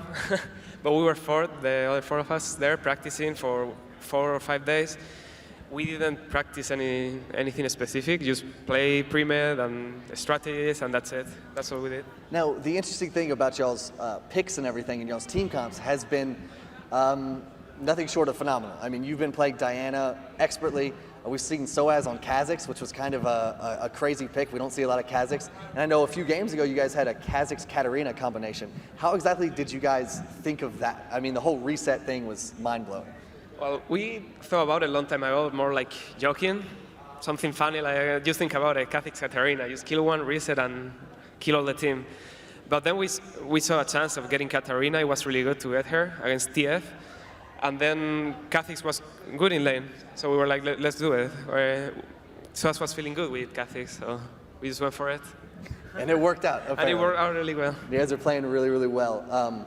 You know, as far as your Diana play is concerned, however, Diana has been picked or banned pretty much like in every game right now. Why is that? Like, what is the absolute strength of Diana that we are just now seeing for World Championships a few weeks ago and now here at IPL5? I think she's just the bruisers of AP. Like, she's super tanky, does a lot of damage. You can have no items, and if you hit one Q on the enemy carry, just Q ultimate, pull them all together, and you do more than enough damage.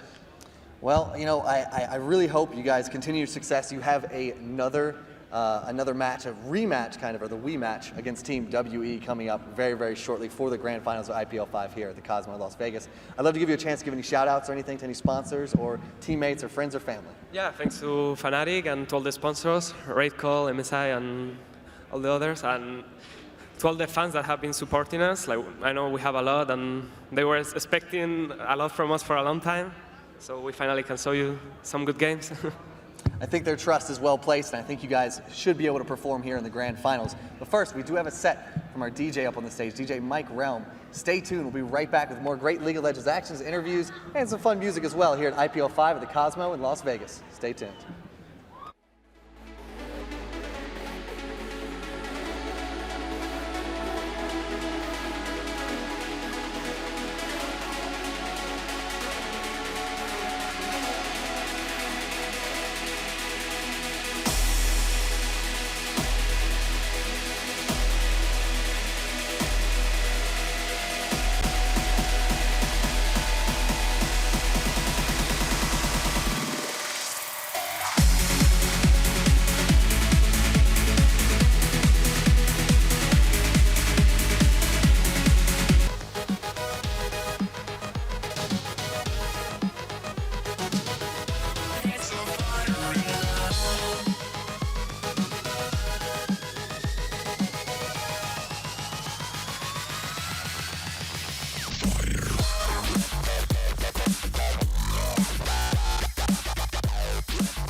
IPL5 Las Vegas!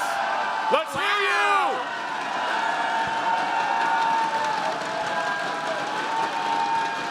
This is it, folks. Come on!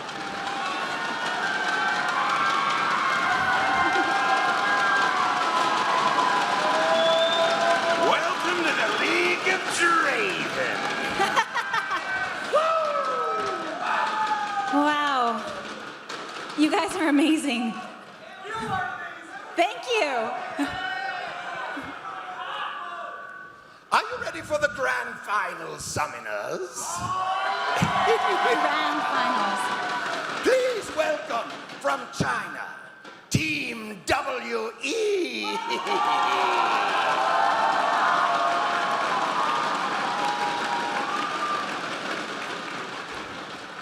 And from all over Europe, give it up for FNATIC Rekkles.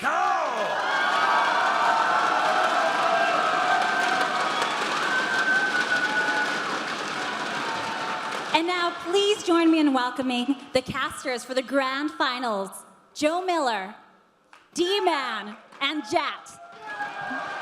Make some noise!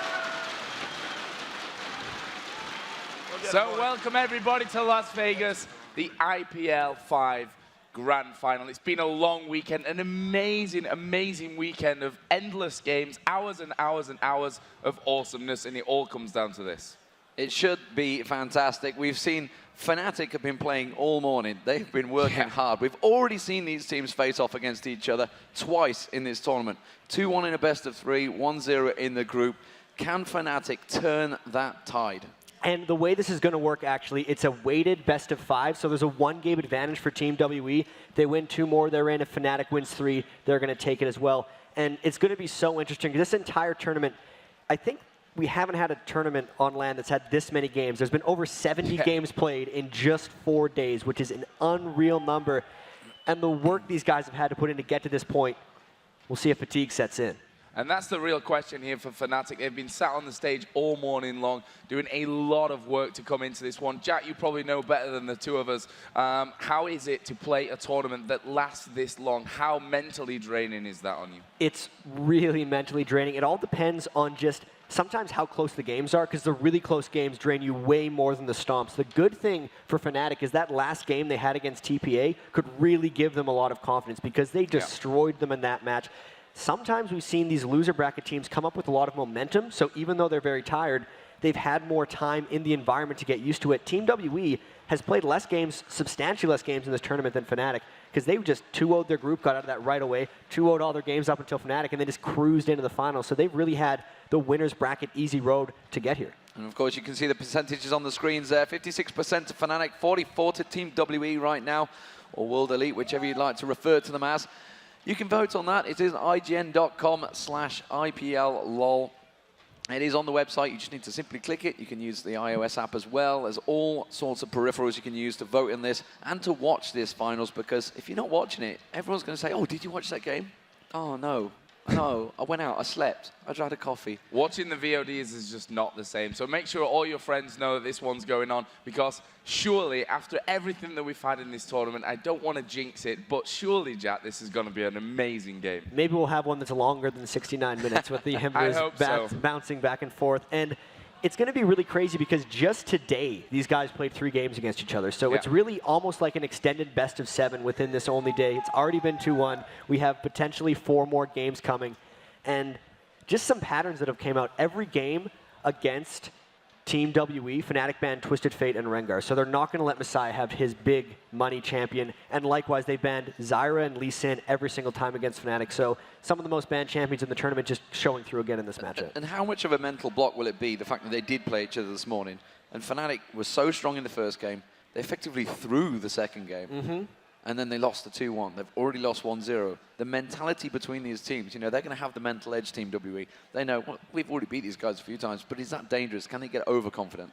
Well, we've seen Rekkles post on Facebook, actually, that they threw games 2 and 3, so they actually feel like they've played a fairly good tournament. They just made a few mistakes. And if there's ever a team that can bounce back, it's going to be FNATIC, because they had the largest lull, really, of any team, being the champions in Season 1 about a year and a half ago, and then really not doing that much up until about a week ago. And now, in one of the biggest tournaments in League of Legends history, they're in the grand final against Team WE.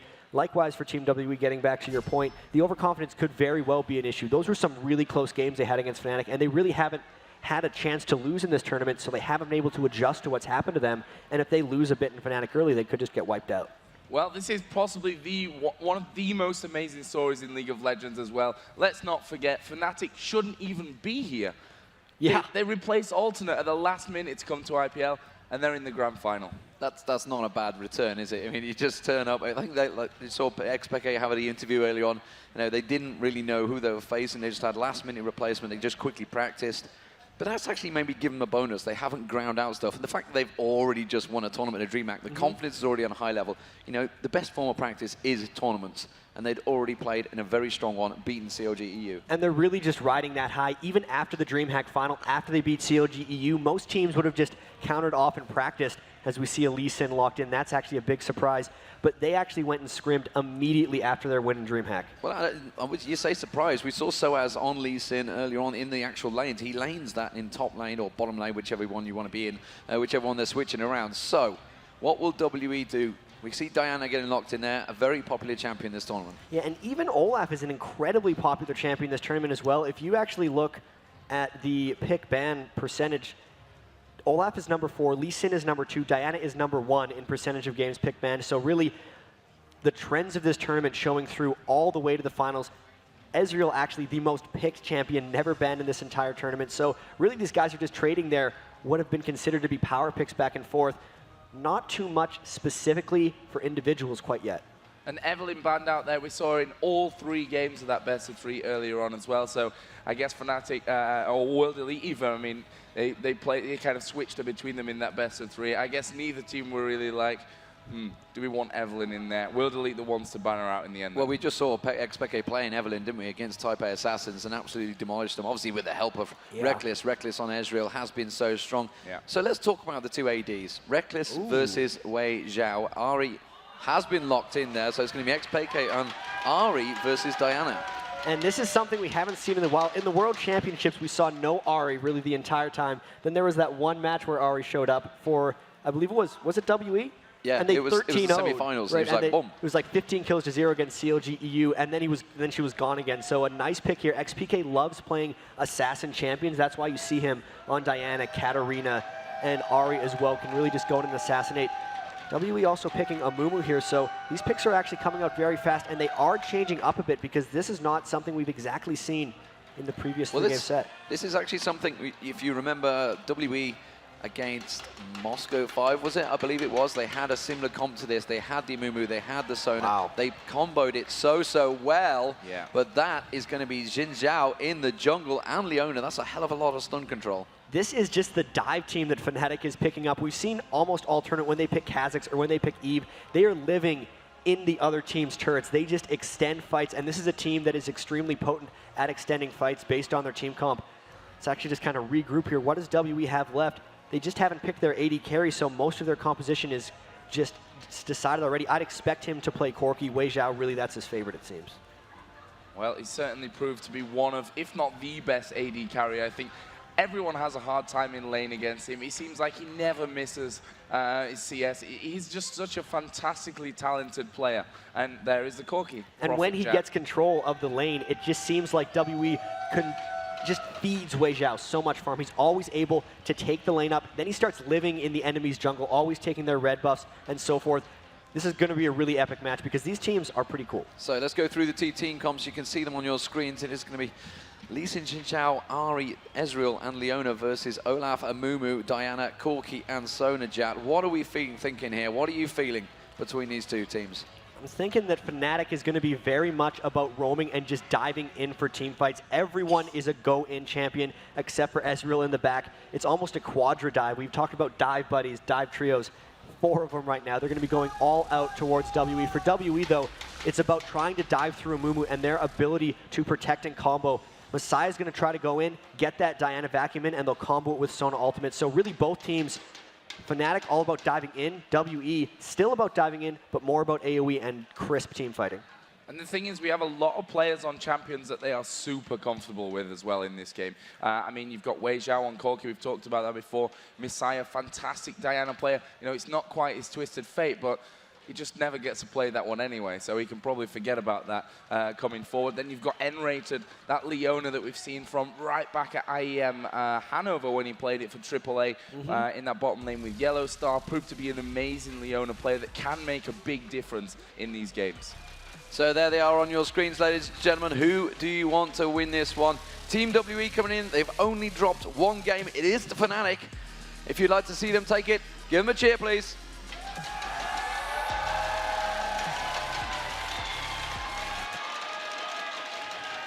I've got a feeling the next one might be a little bit louder here. The story around this team is absolutely amazing. Have we got any FNATIC fans in here? Let's hear some noise for FNATIC.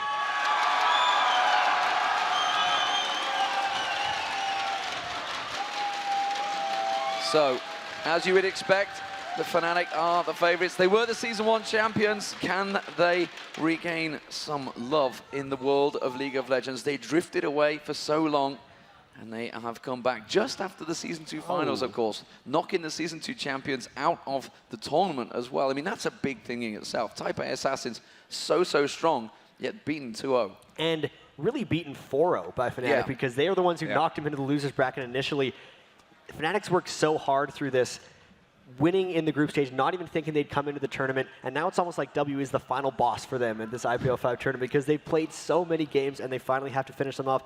Really quick mouse bug, but we're now back in the game. Teams run out of the base. So here we go. If you've just joined us, ladies and gentlemen, where have you been all weekend? We've had some amazing games at IPL5. It has been a fantastic tournament. Some saying the best tournament so far in League of Legends history. It is on your screens. FNATIC Raid Call as the blue team and Team WE as the red Jatt. Straight away, we're seeing a possible invade. And FNATIC not wasting any time rushing into that brush, hoping that WE is going to poke their heads around and try to get that ward in the Wraith area, like so many teams have been doing early game.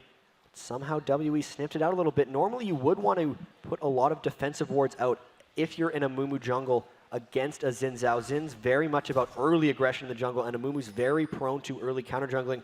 So here they go running around the blue buff. They may get spotted out by a ward, and Ping's going down. They're predicting that movement. Headed down towards this bottom lane there. We can see Weixiao is actually in that ward down there at the bottom.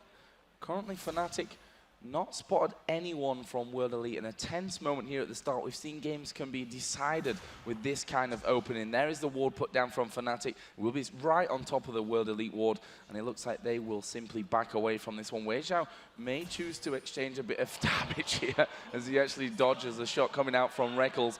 And Rekkles Rekkles, sorry, I'm into that habit again. Yeah. Is not going to know he's there and actually back away. So Weixiao actually getting good vision. He's seen those the AD carry and Leona going back towards the golems. And a really cute chess game coming out from these guys because they both predicted early vision control is necessary at the at World Elite's blue buff. So both teams burning that wards. Now, since they did start there, we see the very early jungle for both teams. Xin Zhao starting at Wraiths, blue buff getting taken by Mumu. Yeah, you see the Wolves also being picked up there. The large Wolves being picked and given to xPeke in the mid lane. So xPeke may well hit level 2 earlier on here against Misaya. So may even see some earlier aggression. So Jatt, just take us through this lane to start with. In the mid lane, it is Misaya versus xPeke. There's been such a strong lineup. And this is a matchup we've yet to see this tournament. We've seen a bunch of Diana, but almost no Ahri. Ahri really needs to be able to poke with her range and take advantage of Misaya being a melee character in Diana. But really, Diana has proven time and again that she is one of the safest, most reliable laners in League of Legends right now. That's why everyone decides to pick him. So it's going to be on xPeke a little bit to try to create something because we know that Misaya is going to be able to with Diana. And that top lane as well, Lee Sin versus Olaf. We've seen Lee Sin being banned out pretty much constantly as well against most teams. sOAZ not really had the chance to play him either in this tournament. We've seen some great picks from him as we are now seeing two men coming up here. Red buff is being stolen away by FNATIC, and there is a ward right on top of it. So let's see if they can reply.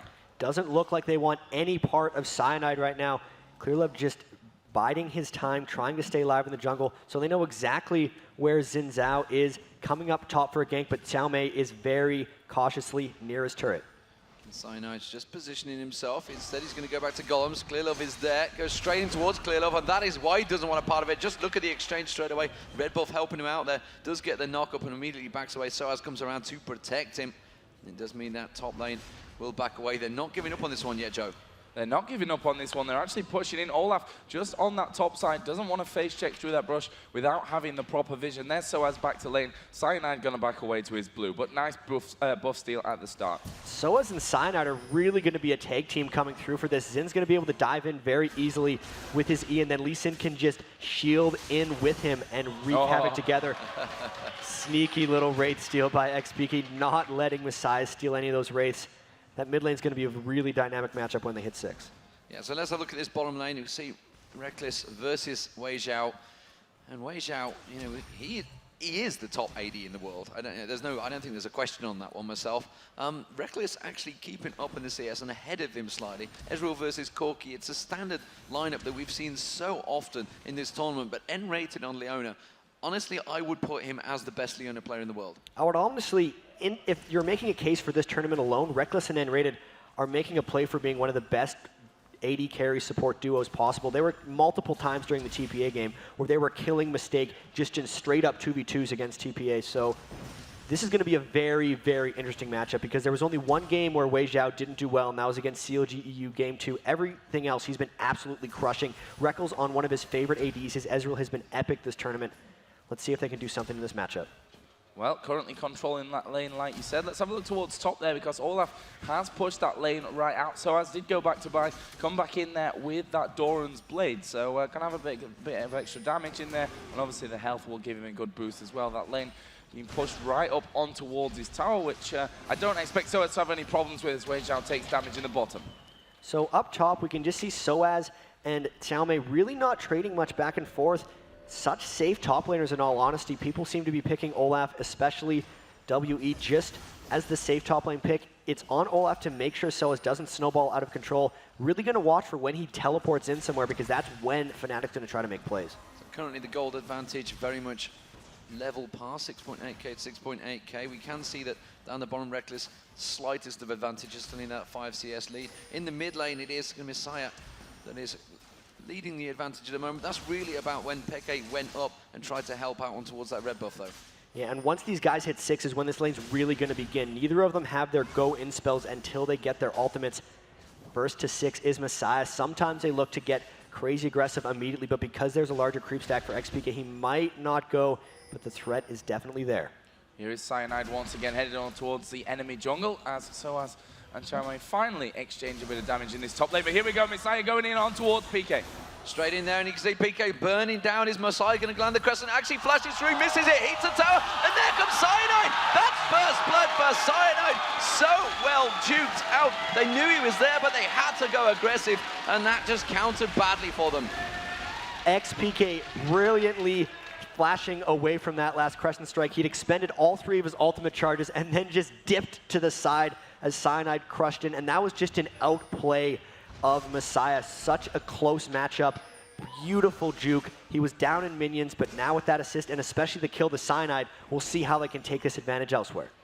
Such a great start to what is surely going to be an amazing series. I actually almost fell off my chair for that one, so if you hear a funny noise in the microphone, that's me under the table falling off my chair, so hopefully that won't happen. But here we go then. Let's have a look quickly down the CS in this top lane. We've seen Olaf coming back in there with the Heart of Gold. I mentioned earlier on that sOAZ had gone back to pick up that Doran's Blade, and sOAZ is in the lead by a good 10 CS there, and there is the Rekkles Lantern picked up by Cyanide on Weixiao as well. So I'm going to give him that extra potency in the jungle as well as the pressure being applied again in his bottom lane. And one thing we know, Deman, Jatt, sorry, is in this bottom lane, nRated, or just Leona specifically, but nRated in particular, is very, very aggressive. And this is another one of those lanes that's really going to key off who hits 6 first. nRated just ticked it. There's no crescendo yet on Sona. If he sees the smallest window, him and Rekkles are going to be flying in. One more creep for Rekkles, and he's 6 as well. Oh, they just miss the Zenith Blade in the bottom lane.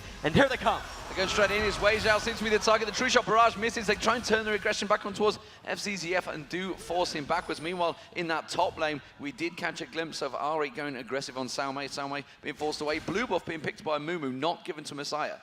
And that's an interesting choice. Misaya really just can duel without the blue buff, not a super mana constrained champion, and Amumu is so benefited by that blue buff. This is a different WE. When we saw them in the World Championships, they were completely giving all the farm to Misaya and Weixiao, but in the last month, Clearlove has really gotten a lot more confidence, and they defer more farm to him. Early Oracles and a blue buff on Clearlove.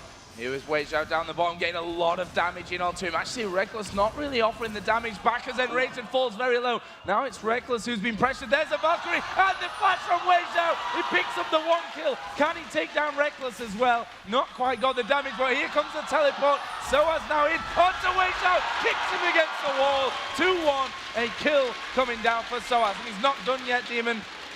He's not done yet, but he wants to go for it. Aggression across all of the lanes there. And Jatt, that is just exactly what they needed. A support down, traded for an AD carry. That's why he brings that teleport in the top lane. He's actually out minion killing Caomei as well as being able to lend pressure via that gank. Really fun kick straight into the wall there, making sure he immobilized Weixiao for that combo kill. And the brilliant thing about that is when he teleported down, Cyanide naturally went top lane to hold. So that's going to just help the whole team get ahead because overall they didn't lose any experience share.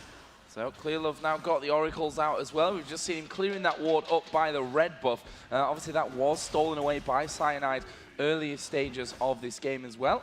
And now we see Cyanide just covering this top lane, getting that experience and the farm as well, as obviously sOAZ had teleported down in towards that bottom lane. Mid lane here, 60 to 81 CS. Jatt, is this how you really expected this lane to go in terms of that CS difference? I kind of thought xPeke would be able to get a bit more minion kills, but it's explainable because he's tried to do so much roaming. Really, it's been about Misaya just trying to keep the lane pushed, trying to steal xPeke's wraiths, and xPeke not really doing much against it. So overall, I think the lane's going how the players are deciding to play it. So nRated sneaking back down towards that bottom lane. Misaya taking away the wraiths and continue to build that advantage. Every time actually you see that xPeke does go across there, Misaya maybe thinking of heading towards him. They put that wall down purposely to defend off those wraiths. PK can't get across. They go for them. Meanwhile, down the bottom here, they're going to go towards nRated. nRated getting the crescendo across, but he's very, very low. Will actually fall there to Weixiao. And with the 3 of them there, that was the best possible outcome for World Elite. And one of the great things about that is Clearlove had the blue buff when he popped that ultimate, so it's going to be coming back substantially sooner with the Oracles as well. He made sure they didn't get seen on the entrance to that, and it's really going to help Weixiao get back in that lane a bit now. 2 kills to 1 over Rekkles, so even though the mini kills are close, that lead might grow a little bit bigger. Okay, so let's look across the items. We can see that Team WE, they're starting to stack a couple of GP10 items, whereas FNATIC are just going for it. There's no GP10. Well, there is one on the support, of course, but on that top lane, Brutalizer, Longsword, they're just going for the pure aggression. And this is going to be on FNATIC to make things happen in that case, as we see Xin Zhao flying down bottom lane. Let's see if they can get this gank. Corki saving that Valkyrie. Yeah, there is the Valkyrie over the top. Cyanide going in, though. He's under the tower. Is Weixiao going to go down? No, not enough damage coming out. And I think FNATIC probably could have had that one. I mean, the turret hit initially onto Cyanide was probably what sent them back. And we'll see how this AD carry item build actually develops, because Rekkles has been going straight Infinity Edge to Phantom Dancer on Ezreal, whereas Weixiao is going with a Phage into a Trinity Force. Whether or not that pays off for him, we have to see. But because of that gank bottom, all of FNATIC collapsing down for this Dragon, should be 4 members for 0, free match. It will be a free Dragon, and that's going to be FNATIC building the gold advantage. There it is, 1,000 gold advantage now given. sOAZ just puts the Q on towards Caomei, trying to back off in his turret. Not going to allow that. Clearlove hanging around in that top. Has got an Oracle on now, so we'll see whether he starts getting involved in this. Meanwhile, the opposite jungle, you can see he's got that Rekkles Lance and going to get that free ward down. And wards starting to get placed out across the map here, Jatt. Sort of let's look across the control. There's Oracle just being picked up, by the way, by Cyanide. How are we favoring it so far as we're moving to, what, 12.5 minutes into this game? It does seem like FNATIC has a bit more control right now, especially due to top lane. sOAZ really showing his versatility this tournament, able to play absolutely everything. And when you bring teleport into a lane against someone who doesn't have teleport, they're up a combat summoner on you. The fact sOAZ is winning that lane even still really just shows how well he is playing. That's what's giving FNATIC this slight edge. The teleport kill bottom and also taking the turret, going to give them even more advantage. Yep, that was the first turret of this game. We'll put FNATIC further in the lead in the gold. We saw a pink ward just being placed down in this bottom lane by Fzzf, just to clear out what was already there. And always a vital thing as well, Jatt, to have that pink ward there, not just for the vision control, but with that teleport almost up to stop that Lee Sin coming down into the bottom lane.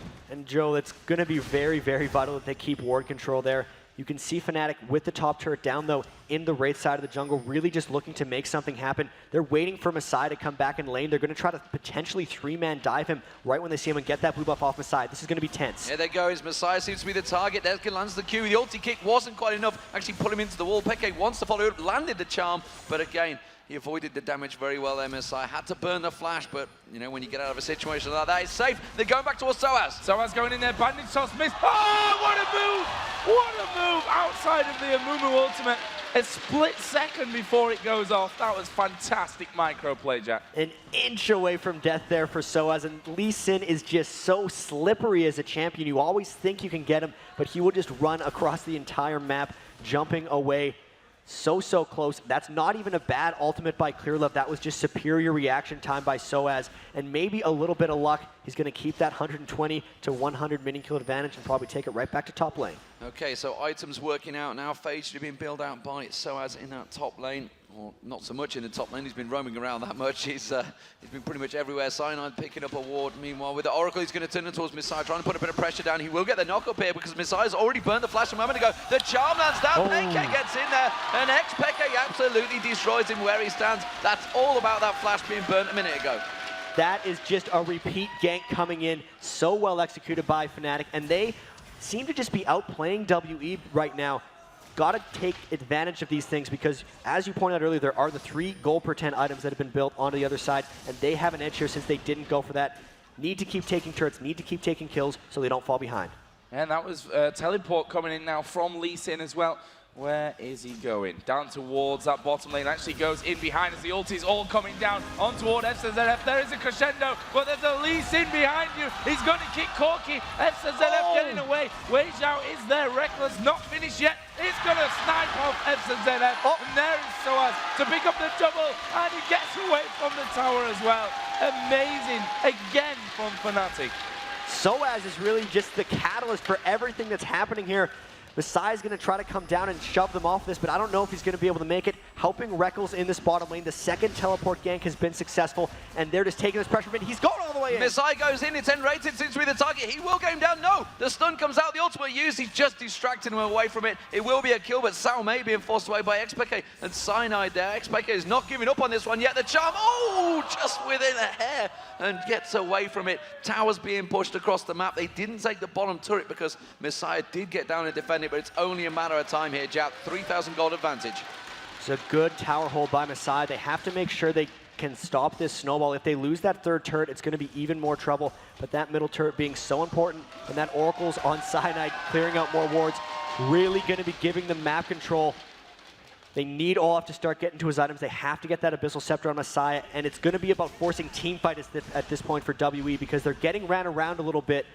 They can't just live off the Amumu ultimate cooldown for ganks because Cyanide is coming much more frequently, and that pressure advantage means WE has to control this game and get it together. See there, blue buff being taken for xPeke in that middle lane as Ezreal comes back into lane. BF sword, pickaxe now. As we talked about earlier, slightly different build that Rekkles likes to go for with this Ezreal Corki, more standard, 2 out of 3 parts of that Trinity Force already finished as well. In terms of the top laners, whoa, wow, what a move down at the bottom. Yeah, caught out there, nRated is going to get dropped. There's no way he's going to survive this one, and that's just a standard in this. I don't understand because I'm sure they already pinged it, realized he's going there. Misaya turns aggressive on towards PK, but we can see the damage coming out from sOAZ. Is going to take him down. Caomei needs to be careful now. He's going to come in. He's going to have his Ragnarok running, so he can't charm him. Going to try and finish on towards PK. PK cannot get away from it. Now Clearlove on towards sOAZ. Comes around, gets the bandage toss. Has he got enough? No. Again, he's in. Too slippery. Trading a 1-for-1 in that up top kill and the 1-for-0 in the bottom makes it an overall 2-for-1 for Team WE.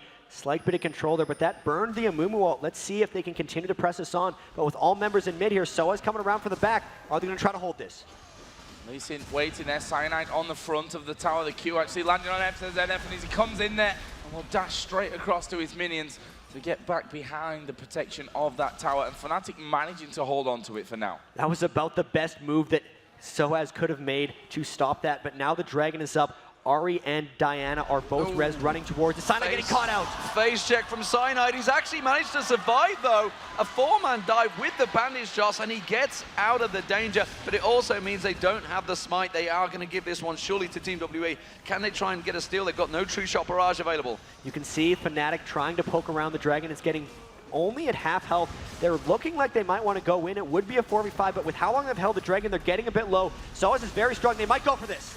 They're going to go in there, but Amumu will smite him down there. Misaya going very, very low, and nRated there will fall, and that's bad for FNATIC in this one. But Piqué puts the ultimate on, gets himself a double kill. Can they get any more? Valkyrie over the top, but here is sOAZ. Oh, he landed the Q! He landed the Q! And Misaya managing to pick up the kill. Rekkles goes down. They're going to close on towards Misaya. They're coming from both angles. PK using the charming towards that, but sOAZ is in the bush. sOAZ comes around, lands the Q, follows him through, flashes out of it. Duke nicely. He's going to get the Q back up. The cooldown is up in any second. There's the cooldown. Lands it. sOAZ gets the kill, and Misaya goes down. sOAZ on a rampage. Unreal play by sOAZ. This is why Lee Sin gets banned against them, and this is why WE banned Lee Sin against FNATIC all 3 games earlier today in the winners bracket final, taking control of this game. That was amazing play when he fired the Q in the opposite direction to get 1 kill and then auto-attacked the enemy for the second. It was actually brilliant camera work going away through all of that.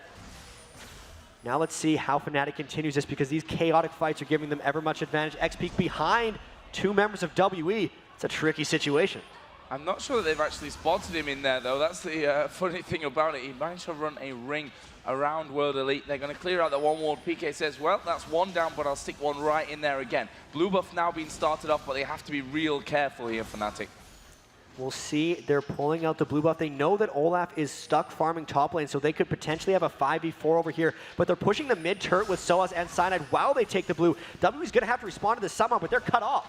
And that is going to be the inner turret going down, and now they're cutting off towards the rest of Team WE. Team WE completely going to get caught in a mash here. It's FNATIC closing it around them, nRated with that shield. Goes to the sad mommy, doesn't do anything. sOAZ goes in, diving in there. Cyanide goes in. Rekkles picks up 1. Clearlove goes down. That's an Oracle. Rekkles. sOAZ going so strongly towards Fzzf. That's another kill. The charm on towards Caomei. Caomei has to lock his Ragnarok down, but honestly, there's 4 members, and he's just getting kited around, and they're going to dive in. He's trying to finish it off, but Rekkles is there again. He's getting fed. 4-1-6, FNATIC fighting. This is the FNATIC we've been seeing all tournament. They're living in between WE's turrets, never stopping the dive. sOAZ just getting the max range on that Q seemingly every time. He is an assassin with it, getting every single Q to land. And even though that was the kind of group team fight WE wanted, it was too chaotic, FNATIC diving too well, and WE is too disoriented here. Now the gold ever creeping up on them. They might not be able to win this one. See, the funny thing is, back at DreamHack Summer 2012, there was a lot of talk about sOAZ and how good he's going to be for FNATIC because he had stage nerves, he wasn't comfortable playing in front of a big audience. Apparently, he's lost that completely now. I mean, mechanically, he is so incredibly good. I mean, Lee Sin, never going to be an easy one to play, but you just see there some of the things that he pulls off. That's incredible play from him. And now with a Bloodthirster, he's going so aggressive in this game. Barely a defensive item on him. Phage, Ninja Tabi, and No Magic. Everyone on WE up to try to kill him. Can he get out of this one? Well, sOAZ is there. He's got the help of his team. I don't think he's going to delay long enough. He's going to see he's jumping around, but it's not enough. He realizes the team has been got him cut off. Wow. A 4-man gank. That's when you're up against it. That's how you make the picks, so that's how you make the plays. Can they make anything develop from that? Remember, he was 5-on-6, so someone's got a big chunk of gold for that. That was a almost full shutdown. 446 gold going to Weixiao, so about the worst person they could have given that kill to. That was a matter of sOAZ feeling invincible after what he'd been pulling off in the first 21 minutes of this game. Just wandering a bit too far into the lane. They did not have upper ward control, so it was a good collapse by WE. That kind of shuts down Fnatic's momentum a little bit. They have to be very careful and cautious with their next move. Got to clear out their buffs. Might wait for the next dragon. They've already killed 4 Churs to 0. Let's see how they continue. FNATIC not going to want to throw this position away. They've had some talks, I'm sure, after that last game against World Elite coming into this one, especially the post that we saw on Facebook and what have you after that, that indicated that they needed a talk and that it shouldn't happen to them this time around, but those things do happen. But we'll see how this one goes. Currently a 6,000 gold lead. We see there up at the top with Ari. He is actually, doesn't see all of WE is waiting. They're actually kind of expecting xPeke goes in for Weixiao and they'd all collapse. Here comes a fight. They got in towards nRated. He hasn't used his ultimate. There it is. Lands it down. True Shot Barrage hits them perfectly. But Weixiao picks up one. It's nRated that goes down. But you can see Misaya getting the knock-up. He's going to try and go through, but he goes straight in towards sOAZ. xPeke picks up a double kill. sOAZ getting that kill as well. Clearlove trying to run away, but they are all scattered to the wind. And it was Team WE trying to set up the gank there, but well, FNATIC just completely benefited. They set up the kill onto nRated, who'd already died 5 times, and he still got off a perfect Leona ult, really just playing selflessly he is on Leona, setting up kills for his team, and then giving his life.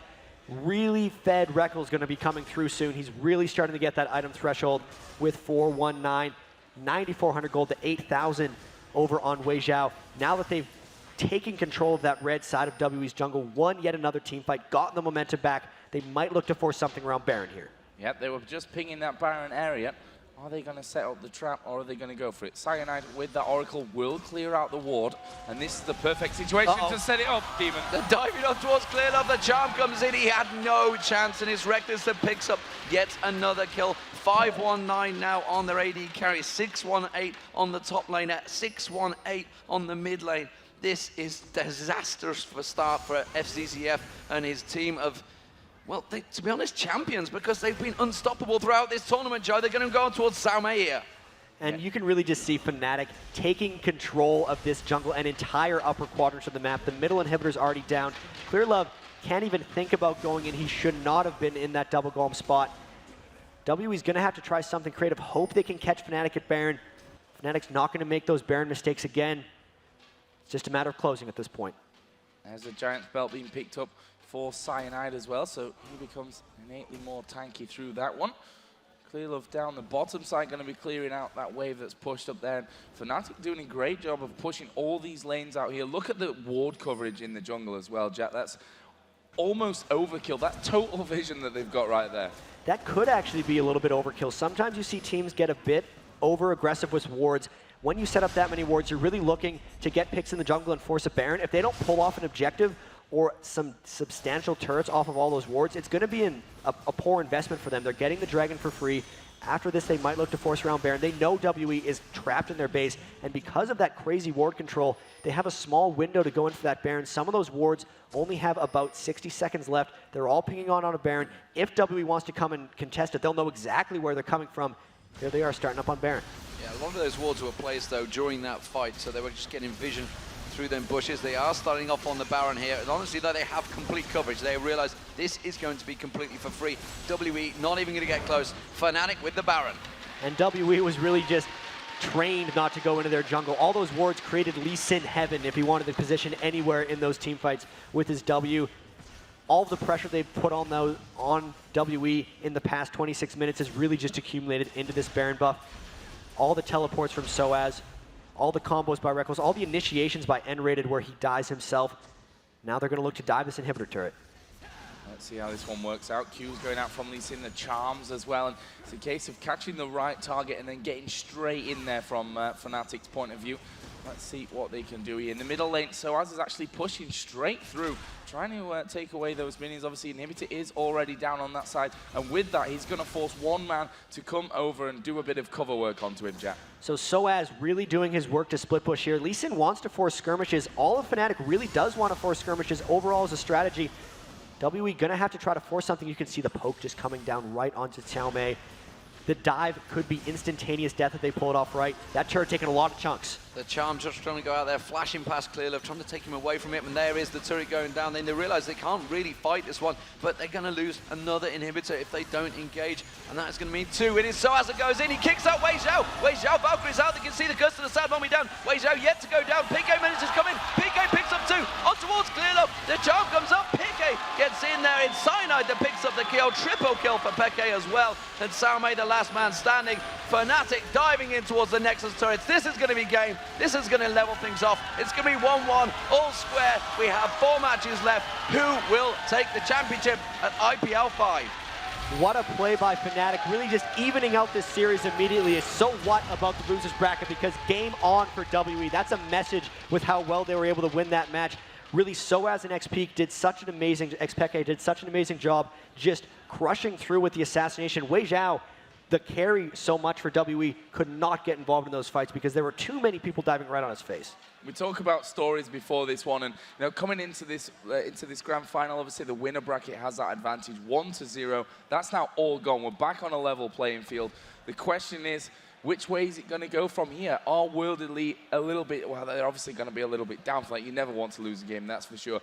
But can they pick themselves back up? And is it just too much for Fnatic? Because that momentum, we talk about it so often, but they seem to be a little bit unstoppable right now. Well, the great thing that WE has on their side is the exact same thing happened to them this morning. They lost the first game and then came back 2 and 3. So clearly they have the capability of coming back. It's just a matter of can they do it again, because the momentum's now swung back and forth a couple times between the two teams. Really can't wait for the rest of this set. It's going to be interesting to see which players want to get straight back in there. I can see Fnatic already joining the game. They're just like, yeah, let's get this on. But WE, of course, going to have to take a small break. They can see they're looking through the champions, what they're going to pick with, what they're going to take it away. So we are going to take a break, ladies and gentlemen. It's all square, 1-1. Fnatic versus Team WE here at IPL5 in Las Vegas. We'll be right back.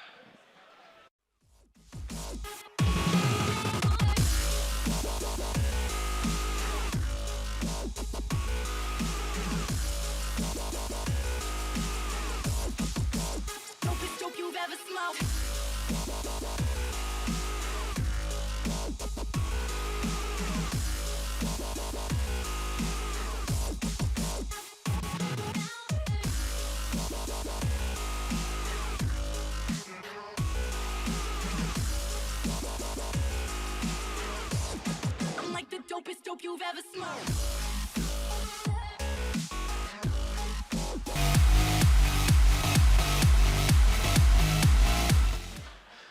Welcome back, ladies and gentlemen, to IPL5 here in Las Vegas. We have Fnatic versus Team WE. Joe Miller alongside me, along with Riot Jatt, and the crowd were just greeted with a dancing Phreak. Yeah, I just saw Phreak dancing with a duck man. Yeah. He had a duck face, so that was good. Good job, Phreak. I was almost sad that we had to start and that had to stop, to be honest with you. But, it sets a good precedent for the rest of the event, I suppose. The hours that we've got less, hopefully, all 4 games left to go. All 4 games. And, Team WE now have had time to prepare. What are we thinking coming into this one, Jatt? Fnatic were ready. They were ready and waiting to go. They're obviously, off the back of a glorious victory for them, real quick game. This was what happened in the first series this morning. They were very quick. Then they had the aggression again in game 2, but they let it slide. And this is what's going to be so interesting, because Fnatic has shown that they just love to dive. They love to continue attacking. xPeke, I'm going to get it. You are going to get it. xPeke, is that right? All right. xPeke is so good at playing assassins, and they always dive in together with sOAZ. And what's been so good against dive comps in the past is Zyra picks. But WE's been banning Zyra in all of these games because FNATIC's going to pick it themselves and just take it away. So as we go into these picks and bans, I'm really curious to see how WE counteracts all of this stuff because, again, we see an immediate Zyra ban, and the dive aggression from FNATIC needs to be held back in some way. Calling the Lee Sin ban right from the start. That might be a safe one. I was surprised that they didn't do it. Well, and then, of course, the Rengar They ban. could pick it. They have first pick. They're blue side, so they could be able to pick it away if they really want to. Yeah, I mean, it's Twisted Fate for Misaya. I don't think we're going to get to see him playing that, sadly. I know a lot of you guys certainly want it. Rengar, we've seen Caomei playing an amazing Rengars throughout this tournament. He had some of the most amazing escapes from the base on day one. He did the backdooring in day two, and of course, WE taking Lee Sin clear away from them. Be interesting to see where they decide to put it, whether it's Caomei, Clearlove, or even Misaya playing it, because he can go pretty much anywhere. And they just trade these picks back and forth, it seems, going with Diana and Ezreal. And FNATIC were ready for that one. You know, they banned out Cho'Gath. That's not a standard ban right there. They were like, okay, we're going to give them Lee Sin. But to be fair, Cho'Gath is what Clearlove has played the most of this tournament. He's pretty much just been spamming games on it. And in honesty, it's one of his best junglers. He's farming great with it, and he can just destroy matches with it. I think that's a good ban, but it still allows him to trade for Diana. Yeah, and also the ban that they, also they had Cho'Gath in game number 2 of the last best of 3 as well, World Elite, which they obviously came back in. So maybe it's a bit of a mental thing as well from FNATIC not wanting to have a repeat of that one. There is the Sona Corki pick, which we've seen been so successful so far for this bottom lane of World Elite. And look at what FNATIC's doing here again, though. They immediately did Olaf and Leona right after that. And this is another quadra dive formation forming. Olaf's going to be going in, Diana can dive in, Leona's going to be flying in, and then they just leave Rekkles to kind of do whatever he does on Ezreal. He just dashes around and manages to kill everyone with his Infinity Edge. So, again, the teams, even though the picks are slightly different, looks like they're going for the same styles.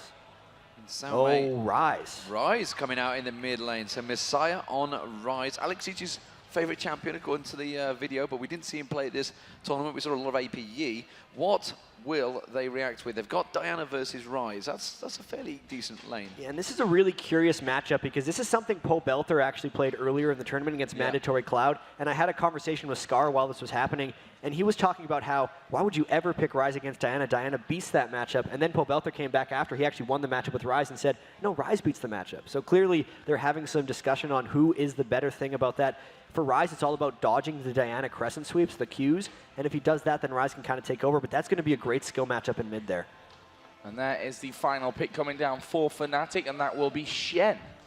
So, again, all of those guys can dive in. They can put Shen on top of Olaf, Leona, or Diana and just go.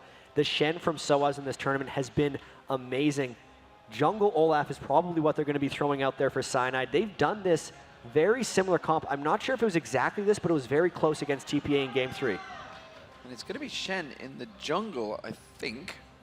I feel like they're just swapping around. They're going to last second swap it. Let's see how they go with it here. So let's go through the team comps. What are you suggesting? What are you seeing here? Well, it does depend on whether they do the Shen or the Olaf. They are interchangeable, but it's about FNATIC and their 4 divers with Rekkles on that AD carry.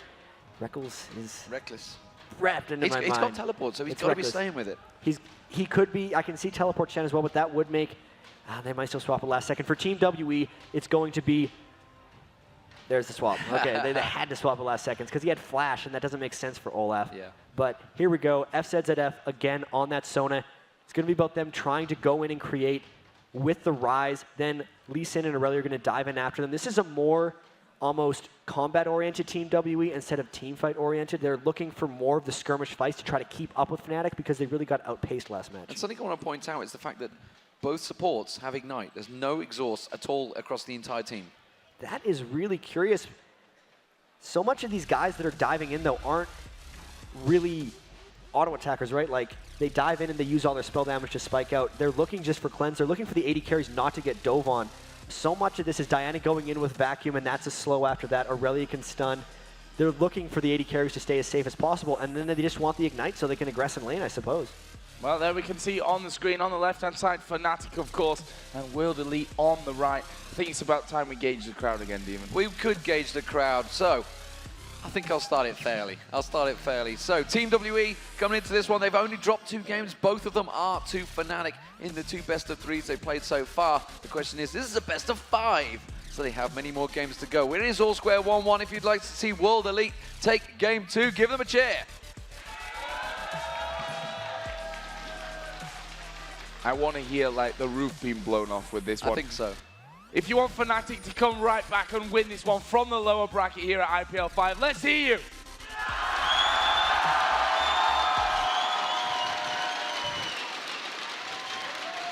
Pretty solid. We know we were pretty much aware of what the favorites would be for this one. So we are getting into the game, ladies and gentlemen. If you just joined us, you can see on your screens it is FNATIC as the red team just picking up the first game, even tying things up to 1-1 already. And WE as the blue team in the bottom left-hand corner invades from both, Jatt. They're all 5 going into the blue jungle of WE is FNATIC, and also WE all stacked up in that bottom brush, looking for maybe the delayed invade. The ward did come in onto the blue buff, and here they go. They're completely unwarded. They might get into a good spot here and maybe could pick up a kill. That is WE. An interesting start to this one. FNATIC now change position off towards that river, using the phosphorus bomb there, Corky, just to scout out. Will Elite put that ward down and are going to go back in towards their side of the jungle and keep that one safe. Weixiao actually going back or not? So tense here early in the game. Really just all 5 avoiding their jungle entirely. Neither team has spotted each other this entire time. They're all grouping up. It's very interesting that they ended up both warding the exact same spot mirrored on the map. Now FNATIC all going to walk over this ward. It's going to allow WE to completely clear into their jungle, go wherever they want, give them a bit of freedom. So the chess match, slight edge to WE, but no real advantages gained. No advantages, and you can see the race being picked up by Clearlove and Misaya. Golems are going to be given to Weixiao on that bottom lane, and everybody returns. sOAZ is going to be on that top lane. It is going to be a straight-up fight. Caomei versus sOAZ. Blue buff being picked across, red buff started off for Clearlove. And it's just Lee Sin starting red, Olaf starting blue.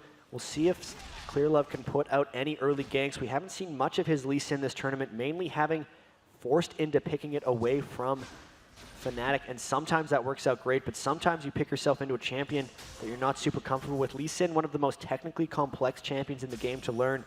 We'll see how Clearlove destroys with it, because he's going right past his blue buff, looking for a jungle invade. They might collapse with Cyanide right here. Coming right onto Olaf there. They almost kissing each other going through towards that river. Misaya and xPeke obviously hearing about that, and well, they're not going to be in any danger just yet. But here is Cyanide going back over, so he's realized that Clearlove didn't obviously have that blue buff on. He's actually going to axe over the top there. Clearlove just picking it up there with the smite, and he will stay safe. Luckily, both junglers actually got the smiteless pull, so he was able to get that. Cyanide was not able to smite steal the blue buff. A little bit of waste of time for Cyanide. Clearlove slight edge early in the jungle. So let's have a look through the lanes. As you can see down the bottom, actually a dive towards Weixiao from nRated, getting very aggressive early on. Rekkles continues to put the pressure on. nRated is quite happy to shield out and take that abuse. sOAZ versus Caomei in this top lane though, Jatt. This is going to be a Shen versus Aurelia. And sOAZ has been so dominating on Shen in these games. It'll be interesting to see whether Caomei can do much to him versus Aurelia. Early creep stack. He got the first level 2, really starting the press here, and immediately you see when you push up like that, Clearlove able to get into the second brush. We might actually see double junglers collapse here, but he's going to stay there for a while. We could very well see a gank kill here on sOAZ. There's a second wave of minions coming in there as well. Caomei just going to last hit and not really go for anything there. And I don't know if Clearlove's really going to get much of an opportunity here. sOAZ sticking right onto the top of his turret, not messing around. He's actually will taunt Caomei there, which is maybe going to bait sOAZ out. And look how clever he plays that one. Doesn't push out of there. He's not going to fall into this trap of Lee Sin. That almost looked a little too obvious, taking tower hits, but now he's wandering into the brush. He's going straight in there, and Clearlove manages to catch him out. He's going to be a dead man. First blood goes. It is Caomei that picks it up, and that worked very well. Like you mentioned, he just baited him into that one. Just taking all the damage. Really, the first one was a bit too obvious, but then when he went into the brush, it almost made him think like the gank had been backed off, so he got curious, went a little too far. Really just a slight misplay by sOAZ. We'll see if he can come back in that lane. Top lane can be so snowballing, and with how he dominated last game, it's going to be an interesting adjustment for him having to come from behind in that top lane. And especially that kill going there onto Aurelia. We can see the first shopping trip is going to be Doran's Blade plus that health crystal as well. So plenty of extra firepower for Aurelia to try and dominate Shen in this top lane. As a counter, he's actually gone in there for that Doran shield. So as it stands at the moment, we can see FNATIC Cyanide in that top lane, but sOAZ is not there. You can see sOAZ sneaking, peeking at the moment. The mid lane is just looking across. Misaya In the mid lane, here is Caomei. It's going to be the axe coming out. It misses from Cyanide. And well, he just manages to dodge out of it. But as it is at the moment, Jatt, looking across all of the lanes, farm advantage is with Team WE. So Team WE in the past has been so good at just winning all these lanes. That's one of the reasons they crushed through the group stage and the early parts of the winner's bracket, because no one could outfarm them in lanes, and they just took that advantage throughout. If this is how they can take control of Fnatic and withstand their dive comp, then that's what they're going to try to do, because they're very confident just winning the lanes. Yeah, we see here Lee Sin well up into that Fnatic jungle, just stealing away the wolves there, and he may try and come around the backside of Diana, who's almost half the CS currently of Misaya, and now they're coming down onto this bottom lane. We've seen this dive so often, Jatt. This is a dive where they always come behind. It's the 2v2 lane, but Olaf might end up catching him out here. Ryze coming down as well. It's going to be a 4-man dive. Fnatic's got to be very careful when this wave gets to the turret. They are completely unsuspecting here. Rekkles trying to go back. If he makes it back, it's a dead nRated, but they want both. Surely the moment that Cyanide come around, saw that wolves had been taken, he would have warned it. Now Rekkles has just gone straight back. nRated on his own. Could still be a 4-man dive, and nRated is in all sorts of danger here. He's not going to be able to get out of this one. He's going to head towards the rush show. Can he get enough? No! The Flash Prism managed to get in there, and Misaya picks it up. There was no escape there, but Rekkles did get out of it.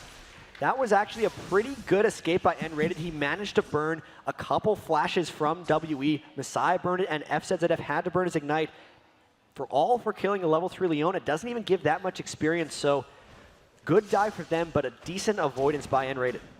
I think they could have probably expected that one happening. Not sure if Diana just expected that Ryze had gone home. Obviously, a lot of CS ahead. Probably just thinking, okay, he's just going to go and chop that advantage up right now. Obviously, not quite the case as he get in there for that kill. So that leaves it 2-0 for World Elite. 9,000 to 7,500 gold.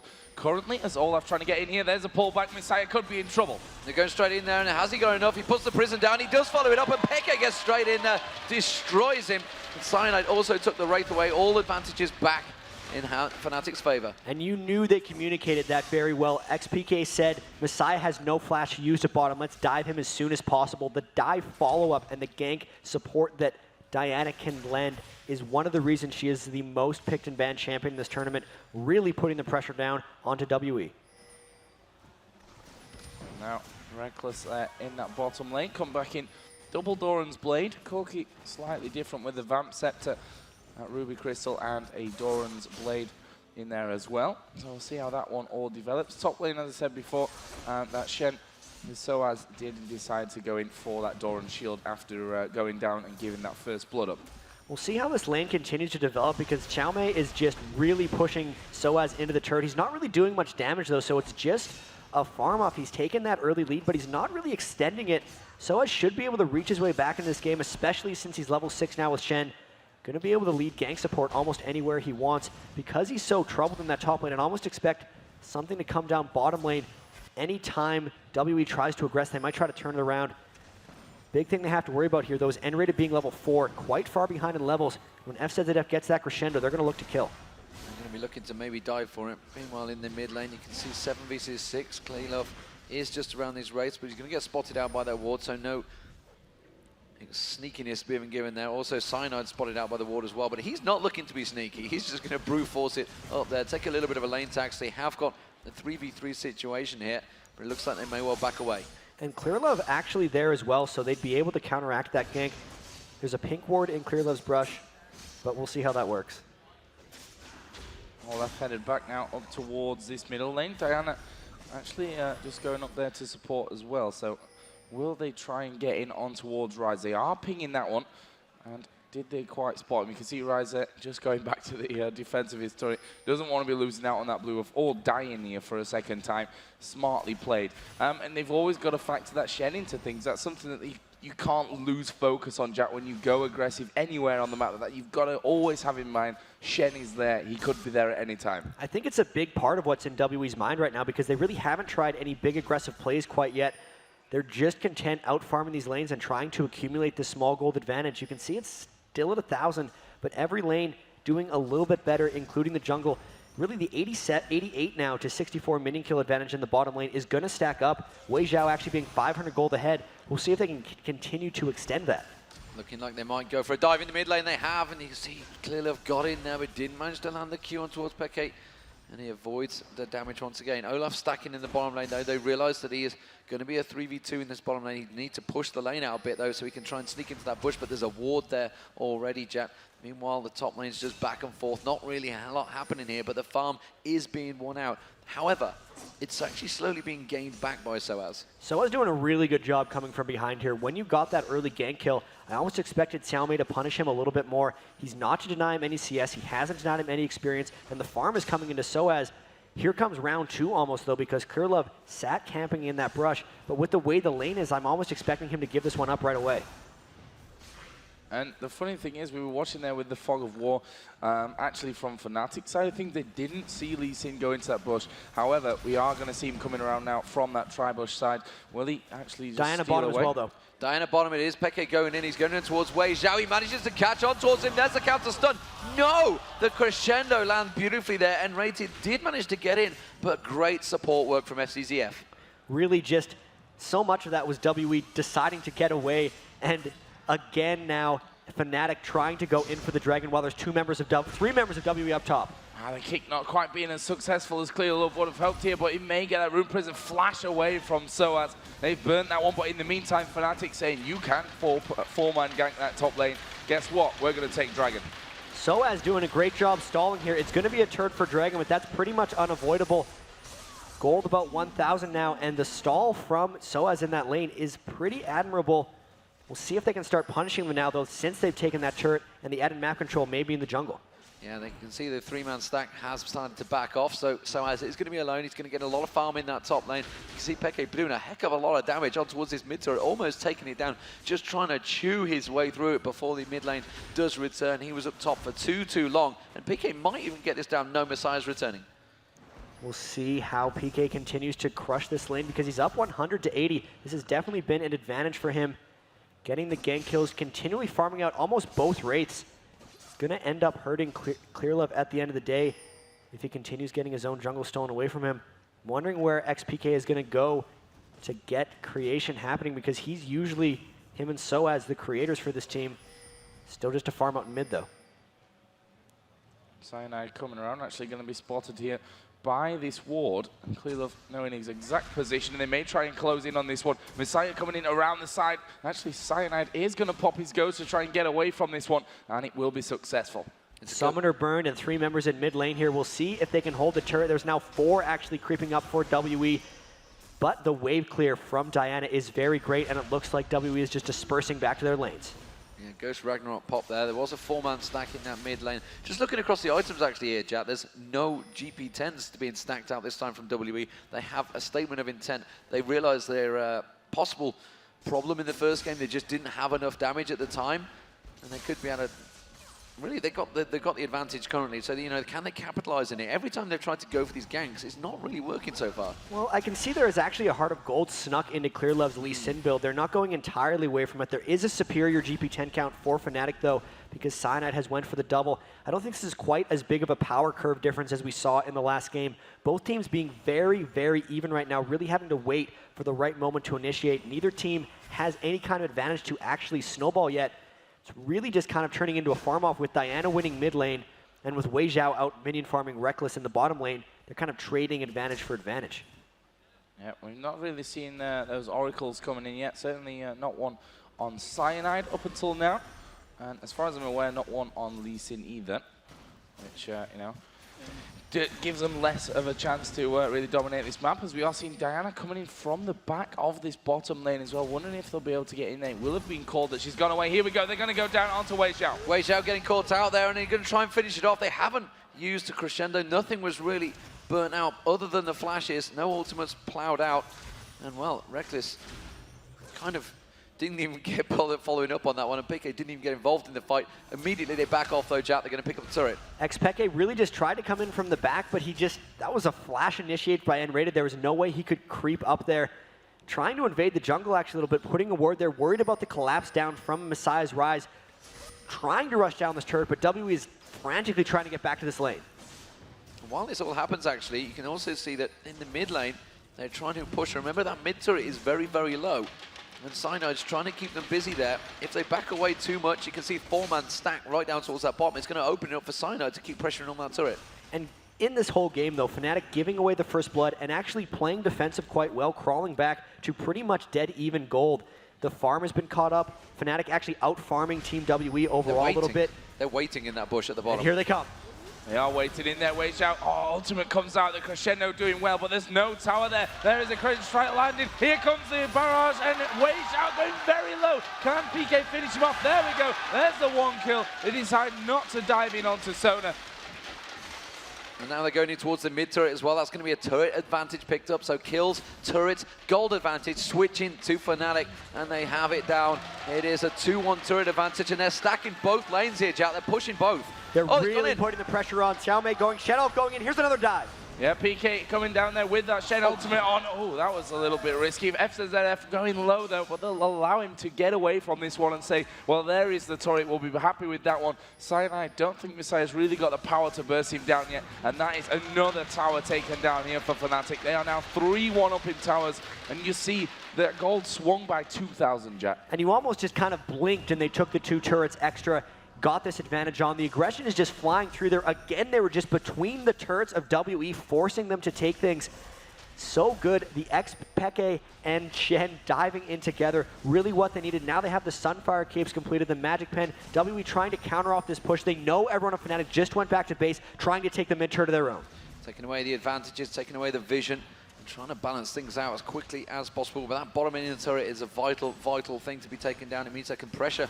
They pushed the waves on that bottom, and they even defended it out there, actually. They managed to get back in time. It means they can pressure on towards the top lane, push that wave in the bottom, and it just gives them a free reign. They realize somebody down will have to stay down that bottom lane to defend it. Cyanide with the Oracle's Elixir actually just burned his Ghost. It almost looked like Fnatic was thinking about initiating, but never did.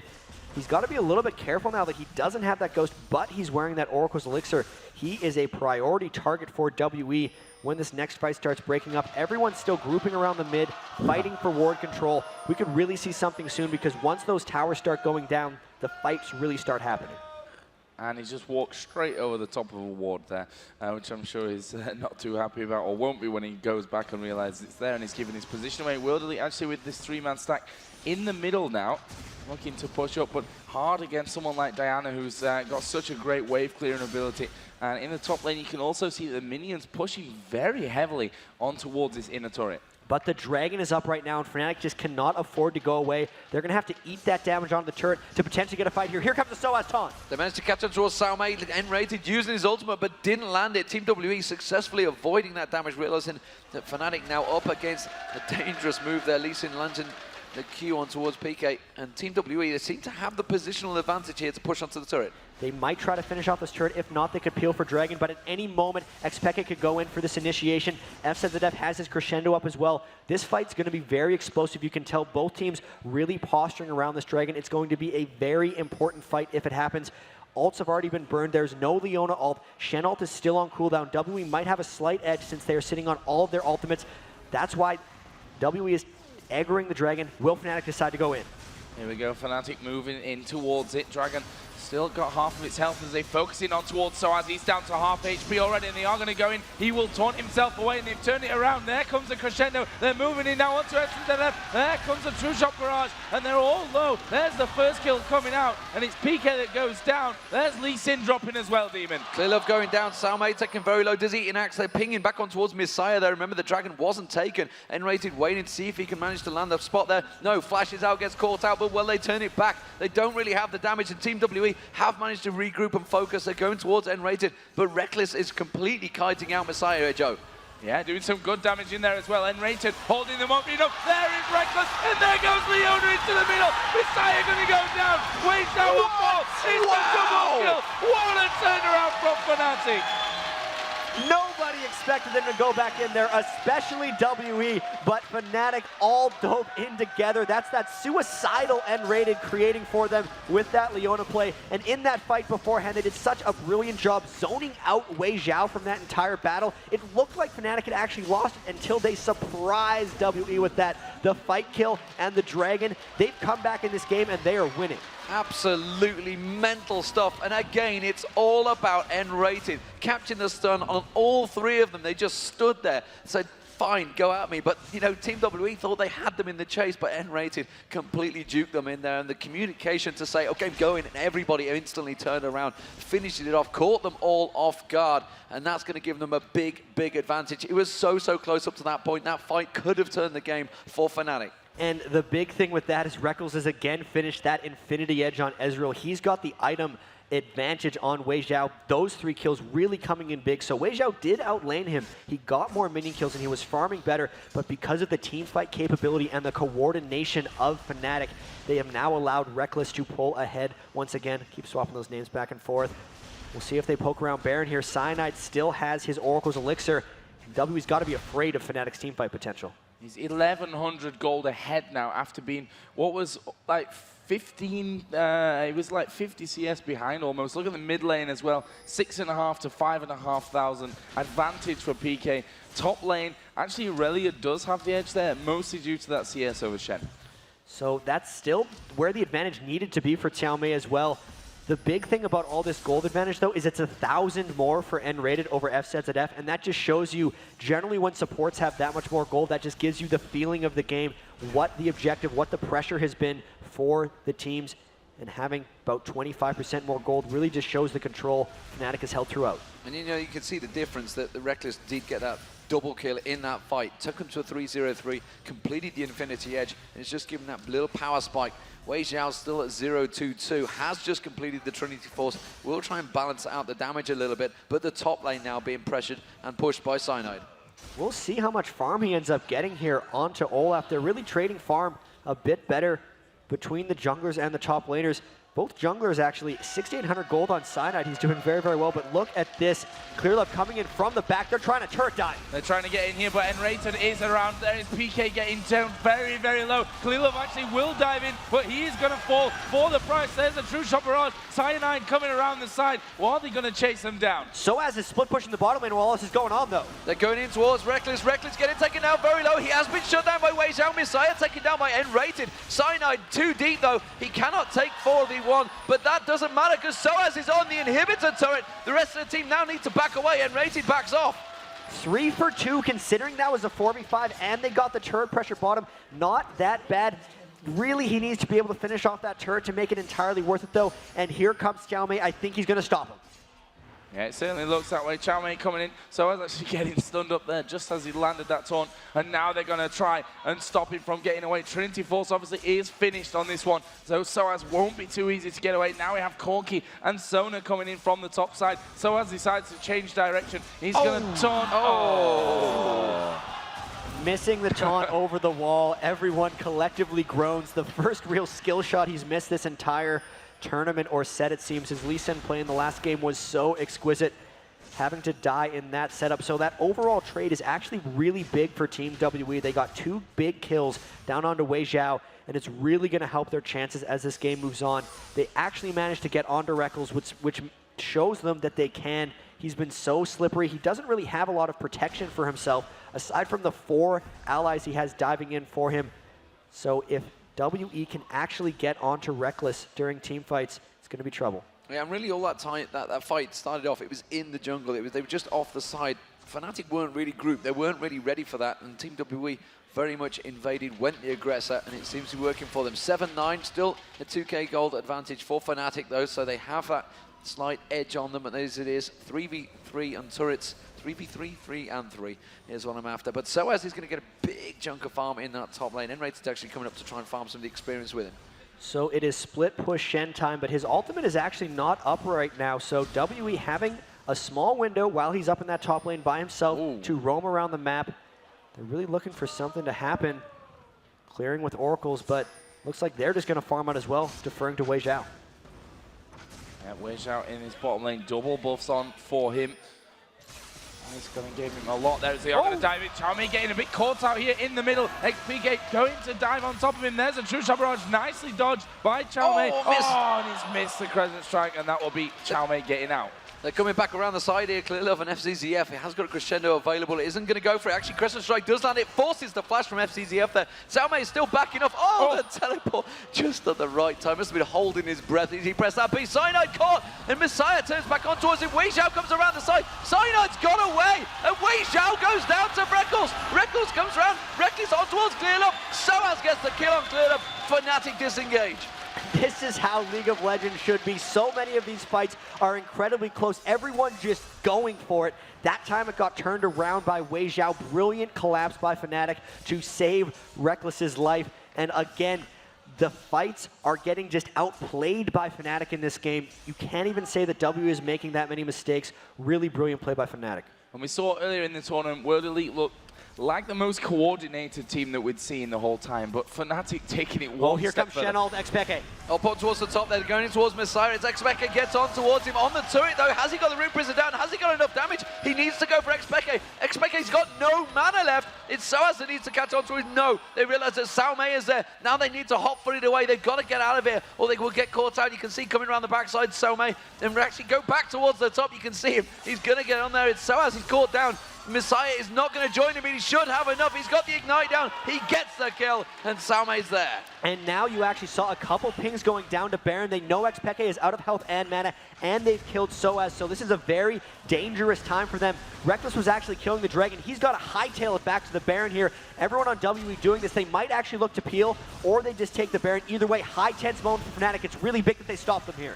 They've got vision of it because Sona's not gone to clear that ward out, and I'm expecting that True Shot Barrage to come in here any second as they do go in there. Will Elite will pick up the Baron. There is a True Shot Barrage. Leonin right in the middle of them. Gonna go down, and that is a 3-0 overall, obviously with sOAZ as well. Oh, Caomei just about surviving. Rekkles couldn't get involved in that fight. He was just a little bit out of position. We just talked up FNATIC's coordination, and they made a bit of a mistake.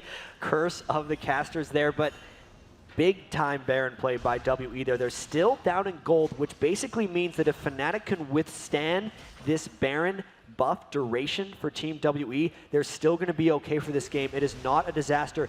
It's on WE now to try to accumulate as much as possible and get as much as they possibly can done while they have the stats from this Baron buff to really pull themselves ahead in this match. And it seems to be all about Caomei, sorry. He has 4-1-3, got that Trinity Force now completed, building a little bit more tanky as well. He is doing a lot of damage, but it was all sOAZ. sOAZ got caught out in that top lane. They tried to go aggressive, and simply put, xPeke didn't have any mana to help out. They didn't get the kill on Misaya, and that turned things horribly against them. So, you can see that bottom wave shoved heavily, but that's going to be sOAZ. Caomei clearing out a massive wave down the bottom there. How are we looking across the items, Jatt? Let's see here. We got the Last Whisper and Infinity Edge being completed for Rekkles. The big thing about that is he's rushing the Last Whisper because he knows he's going to have to fend for himself when he gets dove by the likes of Irelia. He's really got to be able to crush through that tank line. The back line's going to be held by the rest of FNATIC, and that's why you see that Zhonya's Hourglass and Haunting guys on xPeke really looking to dive in and create for them. But during all of this, the items are honestly pretty much even. Landmark items being completed on both sides, very close, and that's because the gold is almost dead even as well. It's going to be close. There's the Guardian Angel finish for Irelia that we talk about so often. Trinity Force, Guardian Angel, your Irelia set. Everything else on top of that is a bonus. There's that one single Irelia so far being completed, and that's on FNATIC's side, Jatt. And with the composition that they've got here, that kind of all-in, let's get right on top of them, the Irelia is a perfect item. It's really going to be a perfect item for both teams. It just so happens that FNATIC got to it first, but now we actually see double split pushing coming out from FNATIC. Aurelia's trying to chase down Shen in the bottom lane, and they're trying to siege down this middle at the same time. A lot of aggression coming down right away here. And sOAZ hasn't really got the damage to do with Caomei here. You can see he's just fending him off, keeping him at bay, but the rest of the team are starting to collapse down the river. And he's going to have to dodge her out of the way. Weixiao, FNATIC trying to turn this one. Peke's pushing on, chooses to flash through and immediately dupes out of it, and sOAZ is going to get dropped into straight up 1v1. Peke tried to put the pressure on that top lane, but it wasn't enough. So now, 44-second death timer. That's a great answer for sOAZ's split push. Just Caomei completely outplays him here. 35 more seconds of 4v5 with the Baron buff. WE racing up towards this mid turret. They could really try a power push here, knowing they have the man advantage and the buff.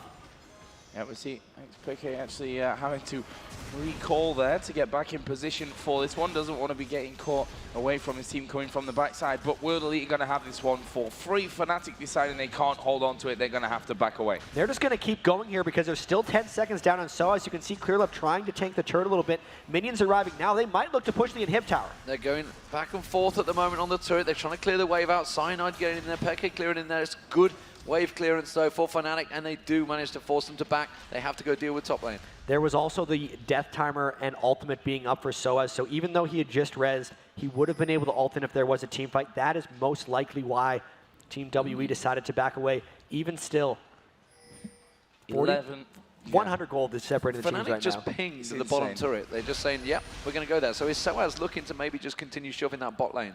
He's going to keep trying this, but it's a failed experiment because Caomei is just on the hunt. You can look where he is, really just hoping sOAZ shows himself so he can just attack him again.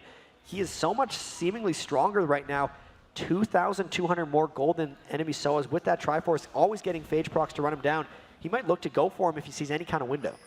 Yeah, and he's basically being fed here by sOAZ. These times he's managed to catch him out there, pick up the kills. He's now 5-1-3. An incredible scoreline, certainly not a scoreline you want to see on an enemy Irelia, that's for sure. And he is actually going to wait here for sOAZ. The question is, will he be able to get in there and stop this sOAZ from being in there? sOAZ is actually going to dash away, but Caomei is onto him. There is that turret there, that inner turret is still up, so Caomei probably won't be able to chase through, or is he just going to go underneath the tower? I'm not sure that's the best idea. Clearlove, though, coming in around the side, and Caomei is pushing straight through, but here comes the rest of FNATIC. Is it too deep? That's the question. Caomei realized the danger. He'd gone a little bit too far. I think he could have maybe got the kill, but it would have been to the detriment of his own life and his own GA. sOAZ actually fired his taunt short when he went to pick up Irelia, and because of that pressure and because they just saw xPeke top lane, WE without the Baron buff pushing down another turret. And that turret will go down. We saw Ezreal use his ultimate to try and get rid of those minions, force them to tank it up, but a little bit too late for them. And that leaves us with 11-11, 5-4 in turrets in favor of World Elite. The gold is bang even. Insane. Dead even kills, dead even gold. Really super close game. So much, even in the team fights, has hinged on the smallest of decisions. 2 of those big fights were won by FNATIC, but then they made the one boo-boo. FNATIC got caught up top. It gave the Baron, and it just brought the game right even again. So it's almost like we're resetting here. What are they going to do? WE trying to pick on sOAZ, whereas FNATIC just trying to farm out. Oh dear me, sOAZ, he's just got caught out of position once again, and this is happening a little too regular, and sOAZ will go down eventually. It's going to be Weixiao that picks up the kill. What advantage will that give them? They've managed to hold out for so long against that 4-minute Baron buff, but again, they've just given them a big 40-second death timer. Luckily for them, though, sOAZ is actually being worth less and less gold, so FNATIC not feeding WE too hard if he just continues to die. I hate to say it like that, but that is the way it's working. You can see that I got to keep checking the gold because it's even, but you need to see what enemies and allies have the most. It's 11,000 gold for Rekkles versus 10,700 for Weixiao. I think that's the big number we're going to have to keep track of because as the game gets later and later, so much more importance is going to be put onto those 80 carries. It's really close in that regard too, though. And we see that in the top lane when you compare Shen and Irelia, 10,000 to 8,500, and it's 10,500 actually. A big lead there, and 5-1-3. The only other person in the game that's matching up to that kind of score is, of course, Ezreal. How dangerous is this Irelia now, Jatt, with that Guardian Angel, with that Trinity Force in there as well, stacking up the kills, surely going to become just a massive problem for FNATIC. It's going to be a race between Rekkles and Caomei in these team fights. Irelia's going to be diving onto Rekkles. He has no protection. He's just got a bunch of divers on his own. Pretty much max items there on Ezra, though. Infinity Edge, Phantom Dancer, Last Whisper, going to be a very close battle. It's going to really depend on the stuns. Like, if he gets an Ezreal stun onto Rekkles, he's going to kill him. If he doesn't, it might not work out. Rekkles picking up the Dragon there, but you can see that actually Team WE positioning for the Baron here, trying to look around. They have got Cyanide in there. He's pretty much sure something is up. We have got Leona gone right back, so Leona's not going to be involved in this fight. Joe, is looking like they're going to come around and try and fight this one. I think they feel that they need to at this stage, as we are going to see PK's credit strike missing. There goes Cyanide right into the middle. Oh, can't quite steal the Baron out. He goes down to Lee Sin, and the rest of FNATIC now in trouble. Finally, Leona gets around, but PK being dived on by the entire team will try to dash away, but you're not getting away from the Irelia. There is the Zhonya's Hourglass. It will delay World Elite a little, but nothing more. And now 5 members of WE storming up mid lane, the second Baron of the game, and 2 members of FNATIC down. This is going to be really hard for FNATIC. They have to just give up this inhibitor. How much is WE actually going to take with this? Because this is a huge swing. They have a huge swing. They're going towards the inhibitor. There's a massive stack on the top turret if they wanted to rotate around and maybe push through and get a second. Instead, they're going to go to the bottom. They're going to tank it through. They just want to tank straight through that turret, and they can. There's not a great deal that FNATIC can do about this one. Massive advantage for Team WE. Simply about fighting at the Dragon. Rekkles was on the Dragon as they went for the Baron. Kind of caught out of position. Identical almost to the first time they got Baron. Oh no, though. 2 inhibitors off of that. xPeke just dead the entire time. Everyone of WE clearing out of the base.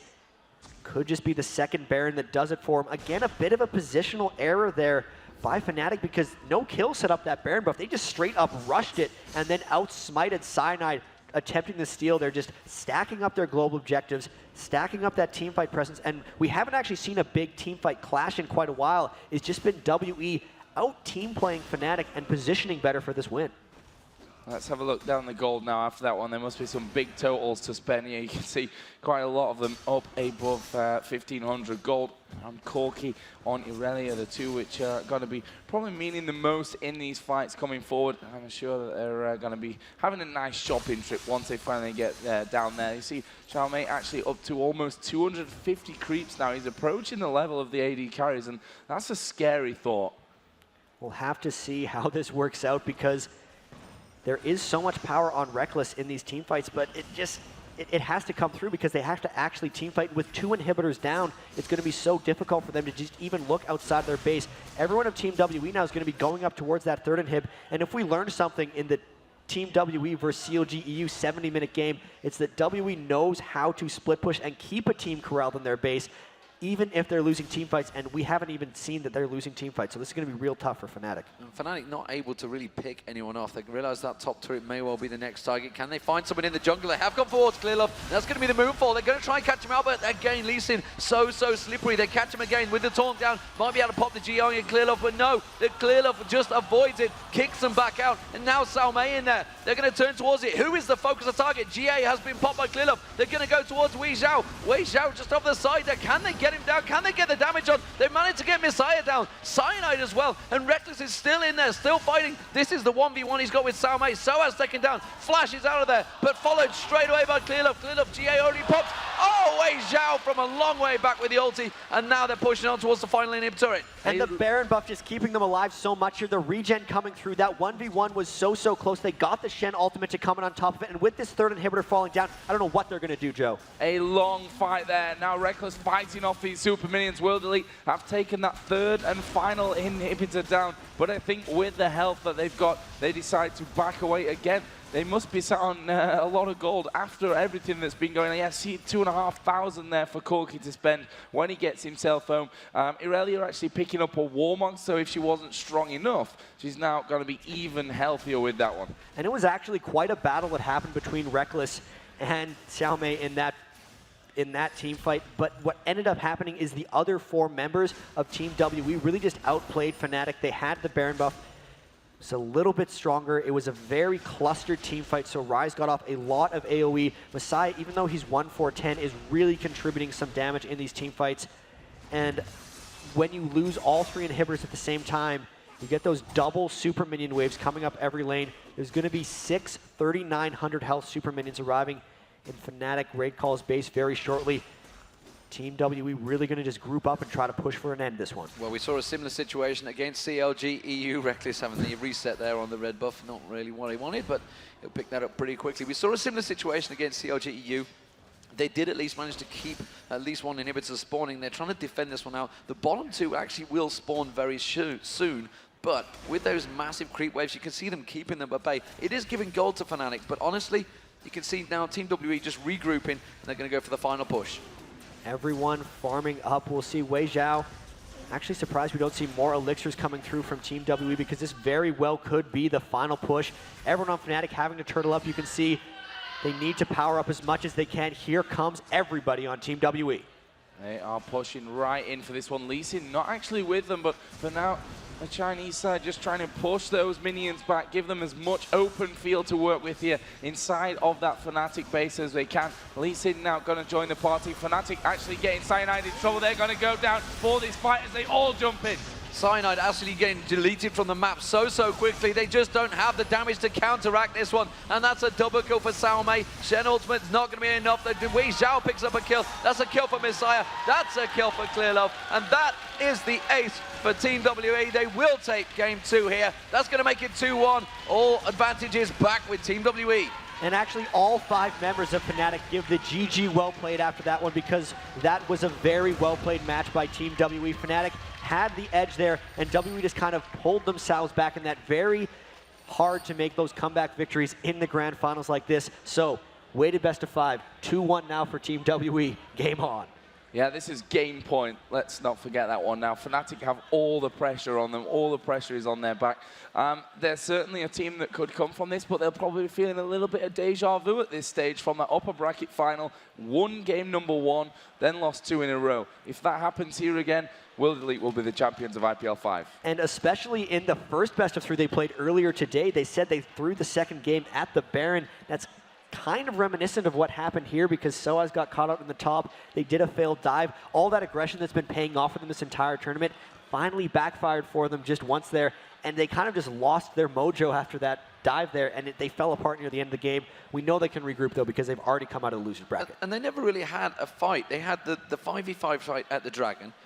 But after that, they never managed to get a 5v5. FNATIC were constantly split. They had their advantages, and the moment sOAZ got caught at that top lane, it just snowballed so quickly from Team WE. They got that Baron. They were straight 4v5. They couldn't fight for it. Every advantage, it was so reminiscent, every single fight. And like you mentioned in the game, it just out-tacticked. It was really a tale of 2 games for sOAZ and Caomei, because the first one, it was all about Lee Sin and sOAZ and how he dominated. And in this second game, he gave up the first blood, sOAZ did. Actually managed to come back a little bit, but then he just kept making those mental errors, and WE was so willing to capitalize on it. They knew if they could just shut down Shen and make sure Caomei could always 1v1 him in split pushing ideals, Shen just loses all of his versatility and power at that point. Jatt, what do FNATIC have to talk about between the games here? What is it about really changing things a lot? Is it small things there? Is it just about keeping your focus and making sure you're in the right frame of mind? At this point, I think it's focus, because the picks and bans haven't changed drastically in the 6 games between these guys so far this tournament, counting the group stage. It is all about execution, and if you're not even team fighting a team, that's definitely something to mentally work on. It doesn't have to do with picks and bans at that point. It's really just keeping your head in the game and making sure you actually come to play. So as the players collect themselves, we will have a short break. It is IPL5 here in Las Vegas. Easy for me to say. And the Cosmopolitan. The 2 teams have been slugging it out. This is effectively the 5th time they've fought each other already. They're going to have a Game 6 coming up. It is 2-1 advantage Team WE, who will take Game 4. We'll be right back.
I guess.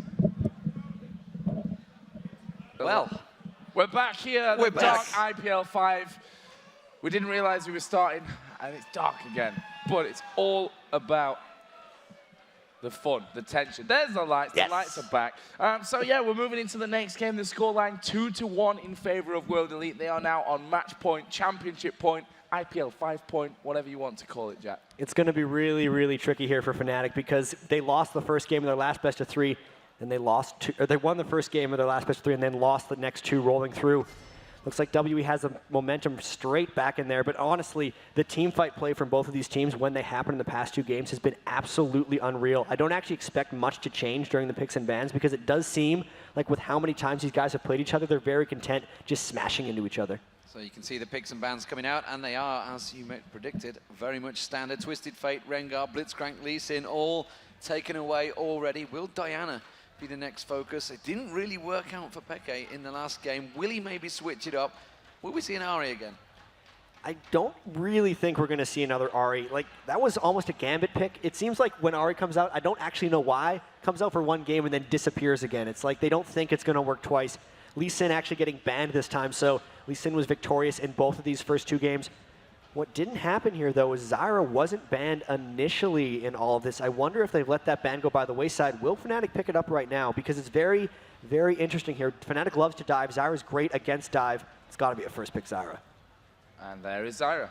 Yeah. Locked in. No problem for them with that one. But what World Elite going to counter with? And again, unsurprisingly, a Diana pick. So, I mean, it's one of these things. They're comfortable just bashing into each other with these same champions. It's been such a brawly match between these guys. They actually just both are very willing to dive in, and whoever the aggressors seem to be are the ones winning the fights. And this is the first time that actually Weixiao has taken Ezreal away from Rekkles. So what will Rekkles respond with? Are we expecting a Vayne, maybe? I'm thinking Vayne. I mean, we've seen his prolific play from Ezreal and Vayne. We haven't really seen him play much of the other things. I know a lot of people who play Ezreal can transition very easily into Corki and stuff, but just Rekkles' Vayne play throughout the tournament and even throughout DreamHack was amazing. His, people call it orb walking, it's just his ability to move in between the attacks on Vayne is almost unmatched. And maybe I was wrong there. We could see that Ahri coming through again. They liked the Diana matchup that last time. Let's see if it works again. But are they just trying to mind game them here? Are they trying to keep it out there and say, no, we're not really going to use... Done. Wow, they have. Locked it in. I mean, so they had the matchup in game 1. It worked well for them. It worked for them that Yeah. game. They're just going to go for it again. Yeah, and why not? I mean, if it works once, then technically it can work again. Whether that's the same thing or not, we'll have to see. There was the Xin Chao again. We saw it earlier on in the jungle with Cyanide. Been a successful champion for him, and again, it goes back to that game number 1. This time they've got that Zyra support in there as well. So let's see what WE does. The Nunu is really something we haven't seen much of. That is definitely new. And, you know, Olaf, Weixiao, that's going to be a Caomei pick up in the top lane, most likely, unless they decide to jungle him. Vayne locked in straight away for FNATIC. So this is really going to be an interesting match. So the final setup, the pick, will it be taking Sona? I'm not too sure what sort of support he's going to go with. He's been with Leona so many times, I'm kind of expecting it. Well, they already have their Zyra support here, so at this point they're picking their top laner. Yes. And they aren't 100% sure if he's going up against Olaf. sOAZ is shown to be more versatile than almost any other top laner in this entire tournament. We saw some amazing Kha'Zix play from him earlier if they're really looking for that assassination comp. But this is just his versatility. Malphite, we haven't seen that yet this set. That is a possible Lulu finisher. So yeah, that's the great thing about nRated. I think he's got more champions available to him than anyone else, than any other top laner that we see at this level of the game. Maybe a few of the other guys have got things to say about that one, but the range that nRated, that sOAZ has brought out in this tournament for us, and at tournaments before, he's a really innovative top lane player. I mean, he's played, just in this tournament alone, Jace, Lee Sin, Rengar, Shen, Jax, Kha'Zix, and now Malphite. So a huge champion roster he has, all of them being very successful. It's going to be a very tricky matchup for him, though. Like, Olaf does beast on Malphite typically in the top lane. Whether they do lane swaps or not, we'll have to see, because WE might actually have an advantage in both a 1v2 setup and a 2v2 setup. Going to be tough for FNATIC to lane here. Yeah, and that's something we've not seen so far. They've been quite happy to just bash against each other in standard lane formation. Will it be something that even maybe FNATIC will try and go for? But like you mentioned, WE have just got a better comp for that if they're going for that switch. I think that's one of the reasons they picked that Lulu in the last edge. obviously Fzzf, or even not Fzzf particularly, but WE used to play a lot of Lulu. They were one of the first teams to invent almost that fast push, 3-stack in a lane very early, and just rush down a turret. They're very ready for this team composition. We could see a bit of a mix-up in this match if we do see that lane swap, because the team comps are kind of predicting it. So down to the nitty-gritty, who's going to win this one? You know what? I like Team Fnatic's lineup, and I like the fact that Rekkles is Fans on like it too. vein, and the fans do like it, and you can see it on your screens. 53% to 47% if you are watching at home online. If you're not one of the lucky few thousand that are here live watching it, you can get onto ign.com/IPL, and you can vote on there. There's an iOS app as well, so you can download that and get your votes going.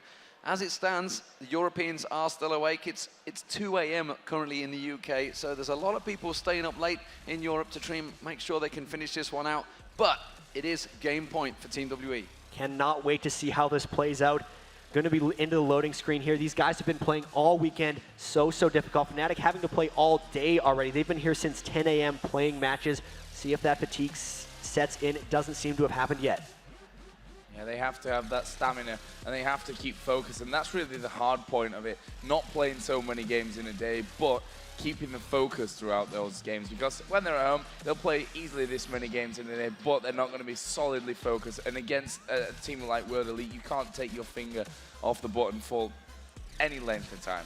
It's not like throwing a baseball around. You can do that all day, but actually pitching the entire time or hitting the entire time is just the focus and pressure that comes into absolutely every single one of these games definitely takes a toll. Cannot wait. As you can see on your screens, they are your players. Fnatic on the left-hand side, WE on the right. We are underway, so we will get into the game. If you've just joined us, ladies and gentlemen, where have you been all day? It's 2-1 currently to Team WE, and there on your screen is Fnatic, the European team, trying their best to prevent the Asian dominance creeping into League of Legends. Team WE as the red team in the top right-hand corner, Jatt. What are we expecting for level 1 fights? We've seen so much cat and mouse so far in the last 2 games. And again, right away, more cat and mouse. All 5 of Fnatic straight running into the brush that was predictably warded by Team WE. So they know that Fnatic just walked in, and there's 4 waiting up in this tri-bush. They do not have all 5, though, so if they did clash in, they might have to fall back. Warding the red buff and then seemingly just backing out of there. But with the position of their recall, there's no way that Fnatic's going to know, or the Team WE is going to know where they went back. And all of them, all 5, headed straight back there. So let's have a look here in terms of lane swaps. I mean, we've got Lulu and Ezreal in this top side. However, Olaf is also there, but I would say that Olaf with that teleport may just hang around here and then go straight into that bottom lane to set up the 2v1s. The teleport is going to be in the favor of Team WE here, because in game 1 we saw sOAZ brought that teleport, and he really put impact onto the bottom lane for them. So really, he can go wherever he wants. You already see Fnatic setting up for that 1v2. I think you mentioned that. Delayed invade for the blue buff as well. And with Xin Zhao starting over at Wraiths, they might try to make something happen early. They might try and make something happening early. You can see, can they go for the blue buff? We are seeing the Wraiths going to get picked up. We are at 150. The blue buff is about to spawn. Caomei thought about backing off there, Joe. He's just going to poke around a moment. Well, we've heard in the background the Chinese side screaming, so we know something is going to be coming up here very shortly. You see Caomei headed up towards that red buff, already been started off here at the back, obviously by Fnatic's top lane. Rekkles actually taking a little bit of damage, and here they come around the side, nRated having to flash over the top, but there is Lilballz from the side. First one, Weixiao, and there's the exhaust as well. Dear. The second coming down for Lulu. What a start for World Elite. That was unbelievable prediction by Team WE. They knew the way they initiated that fight, that the only way out for Fnatic was to flash over the Baron pit, and they were just waiting for it. Completely cleaned that up, and the fact that those kills went to Ezreal and Lulu is just pain for Rekkles' vein in that top lane. And you can see that in the jungle, it is Cyanide sat ready and waiting, but he stood right on top of a ward, and they're just baiting it. Oh, and he comes around, and then Caomei straight up the backside. Cyanide does get a lucky knock up on towards Caomei, but just managed to wait this one out and does back off. But how does this equate to the advantages? First blood went to Weixiao. And it's a brilliant start for Team WE. One more game, and they're the champions of IPL5. So this is again with Fnatic, their backs completely against the wall right off the bat. Really the Ezreal Lulu lane with the poke advantage. It's going to be very hard for Rekkles to farm this lane. They haven't yet shopped, though, so the advantage hasn't really ticked in yet. But as soon as they go back and buy those first items, it's going to be real trouble for Fnatic's bot duo lane. Yeah, and look at that 1v1 lane. The advantage that Malphite's got already. He's up to level 3 to the level 2 of sOAZ because he had to cover there 15-3 in the CS. Obviously, sOAZ going to be catching this one up here nonetheless, but a great start for sOAZ at least in this bottom lane. In terms of the AD carries, big business as well for Ezreal. We're really going to have to see in this bottom lane how the teleport interacts with Caomei's playstyle. He picked the teleport on Olaf to impact other lanes, and also because he feels confident in his ability to beat Malphite straight up in that matchup. As you said, though, he has the experience disadvantage due to the level 1 roam they created. He's going to have to play a bit of catch-up, but once he gets there, really want to see how that lane develops. Cyanide trying to make things create in the mid lane now, come around towards xPeke, and it's going to be Clearlove getting in there. Just manages to get the snowball on him, does manage to take him low. It should be low enough. Peke tried to turn, tried to charm it. One more hit on towards Clearlove wasn't enough. Cyanide still following through on this one, but he's not going to have enough to chase it down. So Clearlove's jungle Nunu really doing some work early here. They may have just confused Fnatic a bit in the picks, picking that Nunu early. Everyone assumed it was going to be a support Nunu. Really may not have been completely ready for that early counter jungling and ganks coming out there. Again, just giving them even more early advantages. 1,800 gold this early can snowball if Fnatic doesn't play very cautiously. And I think that sOAZ is going to have a bit of a hard time here. sOAZ has done well. He's actually caught right up in the CS. He's just a little bit behind in terms of levels, but he's going to really start to hurt this Malphite. You know, once he takes down that passive shield, then it's all about hitting him with a Rekkles swing time and time again. That is just that matchup favoring Olaf very heavily, and Fnatic actually last picked Malphite, so they're very much looking at for their team comp dive. They really want to be able to just shut down Weixiao and dive all the way in. Very bold move, though, because they're really giving up almost all their lanes with the picks and more looking for team fights. Zyra Vayne isn't going to beat Ezreal Lulu in the lane. Malphite isn't going to be beating Olaf in the lane. Even Diana was beating up Ahri in the first game matchup that they played and won. So when they fell behind early with those early ganks, it really puts them at a disadvantage because they were already opting into one. It's just even greater now. So 3-0 currently, Team WE with the advantage. Clearlove doing a little drive-by in that mid lane, picking up a little bit of CS as he goes. Top lane, big advantage to Weixiao. Got that first blood, has equated to a bit of a gold advantage. 600 gold already, just 6 minutes gone because of that first blood. But again, nRated trying to capitalize. This is the first time they got Zyra. They're going to really need to make it pay. Zyra is one of the most annoying supports to play against in lane. She has the longest auto attack and honestly one of the smoothest attacks as well in top lane. So we'll see how they're able to pressure back against this, but with the disadvantage, we'll see once they shop in mid lane. Cyanide walking right into Clearlove. Yeah, Clearlove could be in trouble here. PK actually moving in around the side. Charm not quite landing. And Clearlove will be able to escape with his life from that one.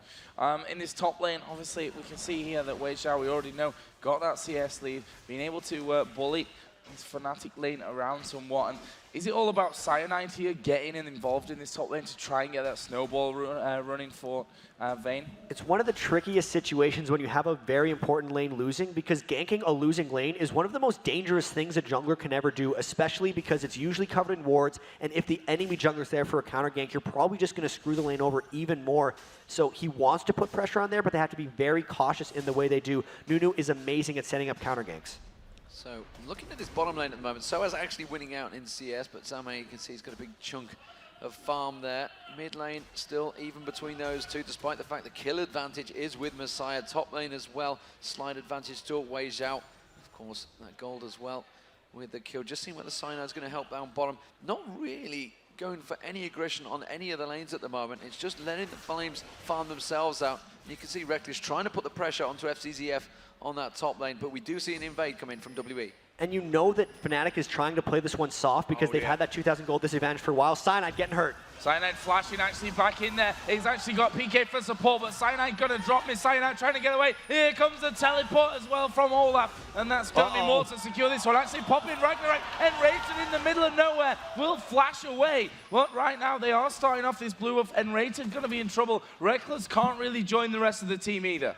And up top there, we actually had Rekkles dueling Weixiao. He was barely able to escape, and a fight continues. Misaya getting taken down, sOAZ getting straight in there, does manage to get the kill. Can they turn it around in towards anything else? sOAZ coming from behind at the moment, as is Rekkles coming around the side. The roots, the grasping roots landing, but PK is taken so low. One more blast. Oh, and he just flashes out with the ultimate. sOAZ flashing away from Caomei as well. It is back and forth action. nRated again has got the grasping root. No, the charm just missing. Rekkles was following that one up. So a 2-for-1 at the end of the day, but actually sOAZ catching out Caomei, and Rekkles might follow in for the kill. We'll have to see if Rekkles can get that condemn to stop Caomei. Obviously, his ultimate was already used, and he's just going to stand there in that tri-bush and head himself back home. So a bit of a crazy exchange there. It leaves us overall picture 4-1 in kills, 11.7 to 9.3 thousand gold. And the Ezreal ultimate just about came in and obliterated nRated, but he was able to dodge. What that was WE trying to put the pressure onto FNATIC because there was a 2,000 gold disadvantage right at the start of the game, seemingly, and FNATIC is really just trying to farm this one out and keep it even. That was WE first invade chance, and the huge thing I really want to watch here is Weixiao going back to base with 2,300 gold. When he converts this, he's really going to take that pressure right back to Rekkles. Straight into a BF sword, no mess in there. Wants that damage out, and that's going to, like you say, put the pressure on towards Rekkles. Rekkles is going to have to sit back. He wants to get that Phantom Dancer built up slowly but surely, but he's a long way away from that one. PK in the mid, farming out. Cyanide now successfully did give that blue buff against 2PK after all that fighting. Clearlove continuing to pick up the red buff, and now let's see whether he's going to do a drive-by on any of the lanes. He seems to be successfully working on Nunu so far. And the Nunu is going to be a very interesting choice. It's going to be early game pressure and then some late game help for Ezreal, but he's, you know, Jungle Nunu is really just another support that you've added onto your team. It's going to be interesting to see if they have enough damage. At the very least, they have the early kills onto Weixiao, and when you pick a Nunu, you're really putting all your eggs in one basket. They need Weixiao to get going in this game. Luckily, he has. Now in the solo lane, which is down at the bottom this time around, obviously 1-0 for Malphite, who's got double GP10 right now with the Heart of Gold and the Philistone. Caomei coming back into the lane with a Heart of Gold and the Ninja Tabba here for this one. There's the Oracle on Clearlove. He's going to get rid of these wards at the top, but also Jatt makes him a prime target when it gets towards fights. And a big thing about that Oracles, though, is he's just making it even more impossible for Cyanide to help out top lane and shut down Weixiao. He's not going to safely go up there and engage in a potential 3v3 against a team that's ahead of him. He's just going to put the team farther behind. He wants to run up. He's going to have to probably try to gank from the brush in that top lane. But because of the Oracle's pressure that Clearlove is putting on so early, it's even more difficult. So PK putting pressure on towards that mid turret. I just want to point out actually down that bottom lane, you know, the fact that sOAZ did go wandering. Caomei caught up and passed. He was about 10 CS behind, and then he went straight to about 20 CS advantage. So Caomei really catching back up on sOAZ, but sOAZ is not so much about the farm, more about the unbreakable will and just diving in there, just completely stomping on the team if he was to catch them out. We have a 3-man stack in the top, Jatt. And this is the gank that they're trying to do. Weixiao 2v3 if they want to dive in on this. Misaya just taking out Wraiths. If they get some kind of pick, this is what they'll need to get themselves back in the game. This will be really tense. They've just pinged Diana's position down by those Wraiths, and they're waiting in there. nRated actually going to get hit, but currently I don't think that they've spotted Cyanide. Actually, Fzzf is going to face check this one. There come the roots. There's the ultimate as well. Neither connecting, and they will stay safe in this top lane. Cyanide going to have to back away. That was one of those moments where nRated thought he landed the root and he was going to try to perfectly combo it with his ultimate, so Fzzf couldn't flash away, and he needed to use both those skills right off the bat. Couldn't wait to see if it landed, otherwise it wouldn't have comboed. Just an unfortunate timing. Fzzf able to escape. Dragon attempt by Team WE. xPeke just used his ultimate there in that mid lane, which means Team WE quite happily going to come down, pick up this Dragon. There's nothing that FNATIC can do about it. That's going to stretch them, and well, the gold advantage is stretching to 4K now. Oh, Cyanide is going to walk straight into the bush there. Has to use his crescent sweep, but it's not going to be enough to turn it around. Here comes the charm, doesn't quite get it down, and PK with the flash just has to get out of there. Doesn't have his ultimate available, but he does avoid the damage. And that could be disaster there because he had picked up the Oracle's elixir. He needed it to try to get some of that map pressure back, and he got that Oracle's before he got any gold per 10 items. He's really going to be setting himself far behind here. Devastating death for Cyanide.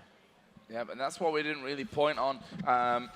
in the middle. We do have Malphite is actually mid lane. Yeah, Malphite coming in there onto Caomei. Actually, Caomei will be staying safe. But that was the point. Now, we talked about the Nunu picking up the Oracle early on, which is fine when they've got the advantage, because then it forces Cyanide to have it. They've just taken him down after he face checks a bush. Like, very, very bad position for FNATIC to be in, as the charm is going to land on Caomei. Ragnarok pop by Caomei there in that mid lane. They're diving on. We're back up to the top, but it's the mid lane where the action's happening. xPeke has to use his ultimate to get away from the damage there. Back and forth action currently, keeping the cameraman on his toes. And Caomei really just ulting immediately. The Blood Boil came in, forcing xPeke to just get away. And again, the Oracle Elixir from Clearlove roaming up through the top. They ping him down. A dying ward actually saw him as he ran by. And really, that top lane is still getting a little bit iffy. That's 40 minion kills now that Weixiao is ahead of Rekkles. And Diana might be sneaking around the back. They know the support is gone. This could be a deadly four-man dive onto Rekkles. Oh, minion wave coming in. Rekkles going to get snowballed up here. Xzzf going to use his ulti, but you're not surviving that one. Easy kill coming out for World Elite. Not really losing much health to the tower, and that tower is going down as well. And they actually teleported in as well to get 5 members up top. This is just free reign for FNATIC to try to push side turrets. I don't know how they're going to deal with this, because when you send 5 up there, you're really going to want to push for multiple turrets. Can FNATIC hold this off, or are they just content trying to trade mid and bot? Well, you can see the mid lane has gone down already. sOAZ is going to get that top lane down and the bottom lane down as well. They are going to react to this one, but I think they've kept them at bay. So that's not really a great trade for Team WE there. They are going to pick up the blue buff as an advantage to walk away from this one, but they've just lost 2 towers for that one push. It's a good tactical trade there by FNATIC. The teleport did not need to be used, and it actually gave sOAZ a good amount of breathing room. So a lane that Caomei over in bottom should be winning against Malphite, because he's burned those 2 teleports to try to make action happen near the blue buff. It's making sOAZ more potent on Malphite. They're stretching this one out okay. It's 21.6k to 17.6k. With that first blood double kill, it's very difficult to come back from. They're still really backs against the wall, but they're not out of it yet. Yep, World Elite just finishing that Infinity Edge there on Ezreal. So that's a bit of a power spike, along with the Abyssal Scepter now complete on Diana. So that's 2 big items coming into the fray. They've got that Shirelia's finish on Olaf, so they can get into or out of these fights as quickly as they wish. Weixiao actually has a double buff on us now, and as I said, with that Infinity Edge, this could be dangerous times for FNATIC. And it's actually really funny, because as we see a push up mid lane, Weixiao always went Trinity Force on his 80 carries, but Rekkles went the Infinity Edge against Team WE when Rekkles was playing Ezreal, and now it's just been copied straight away by Weixiao. He's coming up top for Rekkles. If Rekkles gets caught out here, he's going to be dead. Well, he runs his there, he clears out the wave, so he doesn't have any problems about fighting a large group of minions, but doesn't want to fight Vayne in that bush. Now sOAZ is going to come around the side, but he backs through the tri-bush and away from the danger. So really, sOAZ kind of saving his bacon there, but that was a very good play by Rekkles, just not engaging Weixiao, giving his team as much time as possible to help him. But he's staying up there. If he shows himself, Clearlove might be coming in behind sOAZ for gank. Yep, and a quick question out before we maybe get into this one. Is that the synergy with Nunu the reason why he's gone in for that Infinity Edge, for the auto-attack extra damage? It very well could be. The multiplication will be very well. sOAZ going to have to be burning some form of flash or ultimate to get out of this one. Or, never mind, I'm wrong, he's going to walk away. Whoops. Well, I'm sure he's happy with that, so as that he didn't have to use either of those 2. But at this point of the game, let's have a look again at the gold. 19.4 to 23.9, that translates, 1,000 gold pretty much all over the place, except the top lane, which is actually really, really even. And they're just really putting a lot of attention up towards sOAZ here, trying to wait in the brush. Scouted properly by the Mystic Shot. WE looking for their window to attack. They're really trying to press the aggression here. You can see just with the way they're grouping up. They're going to try to push this turret. Going to be hard for sOAZ to hold against 4. Yeah, Misaya comes around as well. The rest of FNATIC responding to this one, but Rekkles is still down the bottom. They've given up on this turret. That's going to be an inner turret picked up by Team WE, taking the advantage in their favor once again. It is square on turrets, but honestly, an inner turret for the 2 outers is very, very important. It's giving WE a huge advantage. And a troll face appears. Switch it back. This is not supposed to be happening. I'll give you the radio broadcast. Okay, we're back. Do not want. Do not want indeed. So someone in the production having a little bit of a fun at the expense of a grand final here at the IPL5. And meanwhile, Caomei pushing the advantage in that bottom lane, Jatt. Looking across the board at these items, sOAZ is trying to sniff out, trying to pick up any advantage he can, but are FNATIC really going to be looking for the fight yet? Surely they want to just continue on their merry farming way. FNATIC's going to have to continue playing scared, and it's so against their style that it's very, very difficult for this to happen. Diana now coming into the mid lane for WE. If Diana can just hop in, it's going to be the end for FNATIC. They're really hanging on by a thread here. They have not been able to really farm out. The lead continually extending for Team WE, and here they're grouping up for yet another turret. Yeah, again, going for those objectives straight in towards the turret. They may, however, get caught if they're not careful with this one. We can see that World Elite backing away, nRated coming around. You've got sOAZ off to the side, and World Elite with that ward placement, sniffing it out early enough so that they could back away. And actually, Diana's there as well. This is a big grouping up around that Dragon area. We'll see now. They know the Dragon's up. FNATIC, they're desperate here. They're going to try to go for the Dragon. Two members of WE were shopping. They might be able to pick this one up, but if WE catches them in a fight, it could be bad, or it could be FNATIC's moment to get back in the game. Misaya not in the fight. He's a long, long way off this one. sOAZ hasn't gone in there. The Zyra ultimate just turning on towards Caomei. Caomei going for it. That's going to be Shirellia's popped. Caomei getting a little bit too deep. Still Misaya is not in the fight. Now he's starting to come across the top. FNATIC wisely disengaging, and xPeke catching the charm straight on towards Misaya there. Very well played. Has got his ultimate available. The Moonfall comes out, but the damage is not there, and xPeke just backs away. Has that turned any advantages in their favor? They're just going to have to stand off here, Jatt. It's a successful Dragon for FNATIC, clawing their way back into the goal lead, and they did disengage Team WE, which is exactly what they wanted to do. Able to stay elusive and slippery. They really have to hit some item thresholds before they're willing to fight, because you look at the completed items, and it's FNATIC with Zeals, Fiendish Codex, a Giant Spell, and you look across to Team W, they got Abyssal Scepters, Aegises, Infinity Edges. They're way stronger right now, even though they only have a 4,000 gold lead. Could see them pushing into that middle turret, deciding, well, 5 men still there defending for FNATIC. We can't have that one. But we are seeing pretty much typical Weixiao behavior, which is going towards that jungle, steal away everything you can. It's a little advantage that you gain, but every little helps. And if you do that for 20, 30 minutes, depending how long the game is, it can turn into a big advantage. So now we see sOAZ again. He's really been the one who's had to stand near these turrets while everyone on Team WE looks to push. He's getting quite farmed because of it. He really needs to start completing some of these items, though, so they're able to team fight. Big completion there. Phantom Dancer onto Rekkles. Maybe now he can get some potency out of that Vayne play. But that bottom turret actually looking in trouble. WE finishing it off.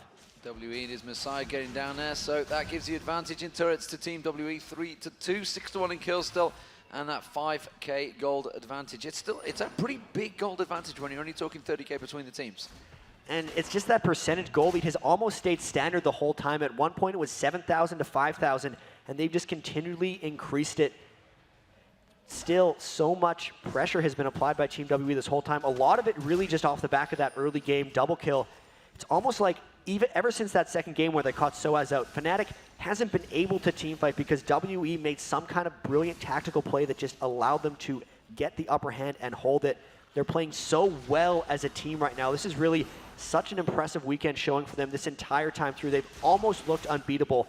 FNATIC, the only team to even scratch the surface what WE is capable of. They're looking like they're in a powerful position here. Yep, and they're holding firm as well. They want to seal the deal with this one. You don't want to be taking it right down to that final game at a 2-2 scoreline with everything on the line. They want to finish it right here, right now. They've got off to that good start to move straight through. You can see that PK just getting himself extra bit of farm. He's actually 10 CS above Misaya, but way behind on the kills. 0-1-0 compared to the 3-1-3. There's the gold for you. 6,900 to 5,900. Good solid 1,000 gold extra for Misaya. And they're still hanging around this middle lane. They want to take this outer turret in the middle lane because, Jatt, it offers you so much vision, that middle tower. And they already have 2 turrets. They already have 3 turrets down, but not that big, crucial turret. Once they get this, the Oracle's Elixir from Clearlove is really going to be even more important. But FNATIC has done such an impeccable job holding that turret up. It's barely been touched. It's really what's keeping them stalling in this match. And you can tell WE is really taking their time here. The big thing in these team fights is going to be Weixiao. Because of that new Blood Boil and because of that Lulu's support, he's going to be such almost a raid boss trying to take him down, going to be killing everything. Moving on to another bottom turret. FNATIC really just trying to match where WE's going, but as they do that, WE's getting more jungle and slowly creeping up that lead. And slowly but surely, sOAZ being kept away. Oh, spots the ward in that bush. Cyanide with the Oracle now. Can they try and close on towards Caomei? It's an advantage they could get. They do manage to get the shard on him. They're going to continue chasing him. He can just pop his Ragnarok if he were to require, but instead they are going to give up the middle turret. They've left the mid turret undefended, just a brief lapse trying to get some damage on its Caomei, and that crucial middle turret is now down for Team WE. And that's one thing that Caomei throughout the tournament, we saw it earlier on as Rengar. He's a very distracting figure. He's pulled countless amount of teams to other lanes while the rest of his team have just pushed somewhere else. And that's something that's really, really going well for World Elite. And again, they are now back down towards this bottom. And you can see that FNATIC aren't quite ready for that one. It's the masters of split push, it almost seems. They've really started to perfect this strategy. Caomei and the entire team coordinating just tower pushes without even trying to fight. They're winning these games without actually trying to fight. It's all positional. Oh, this Caomei, is though, face checking again. It's got to be a bait. It's massive bait. They're all sat in the bush just waiting for it, and then they realized it. They sensed it quickly, and they back away very wisely. So they're trying to pull out some of the ultis. Well, Team WE trying to be very sneaky. And cautious, more so than anything. They're really trying to bait FNATIC into diving into them because they are actually still very afraid of diving onto a Zyra. They know the potency and the ability for Zyra to turn those team fights around with that giant area knockup, really waiting until they can either instantly give someone or get a pick.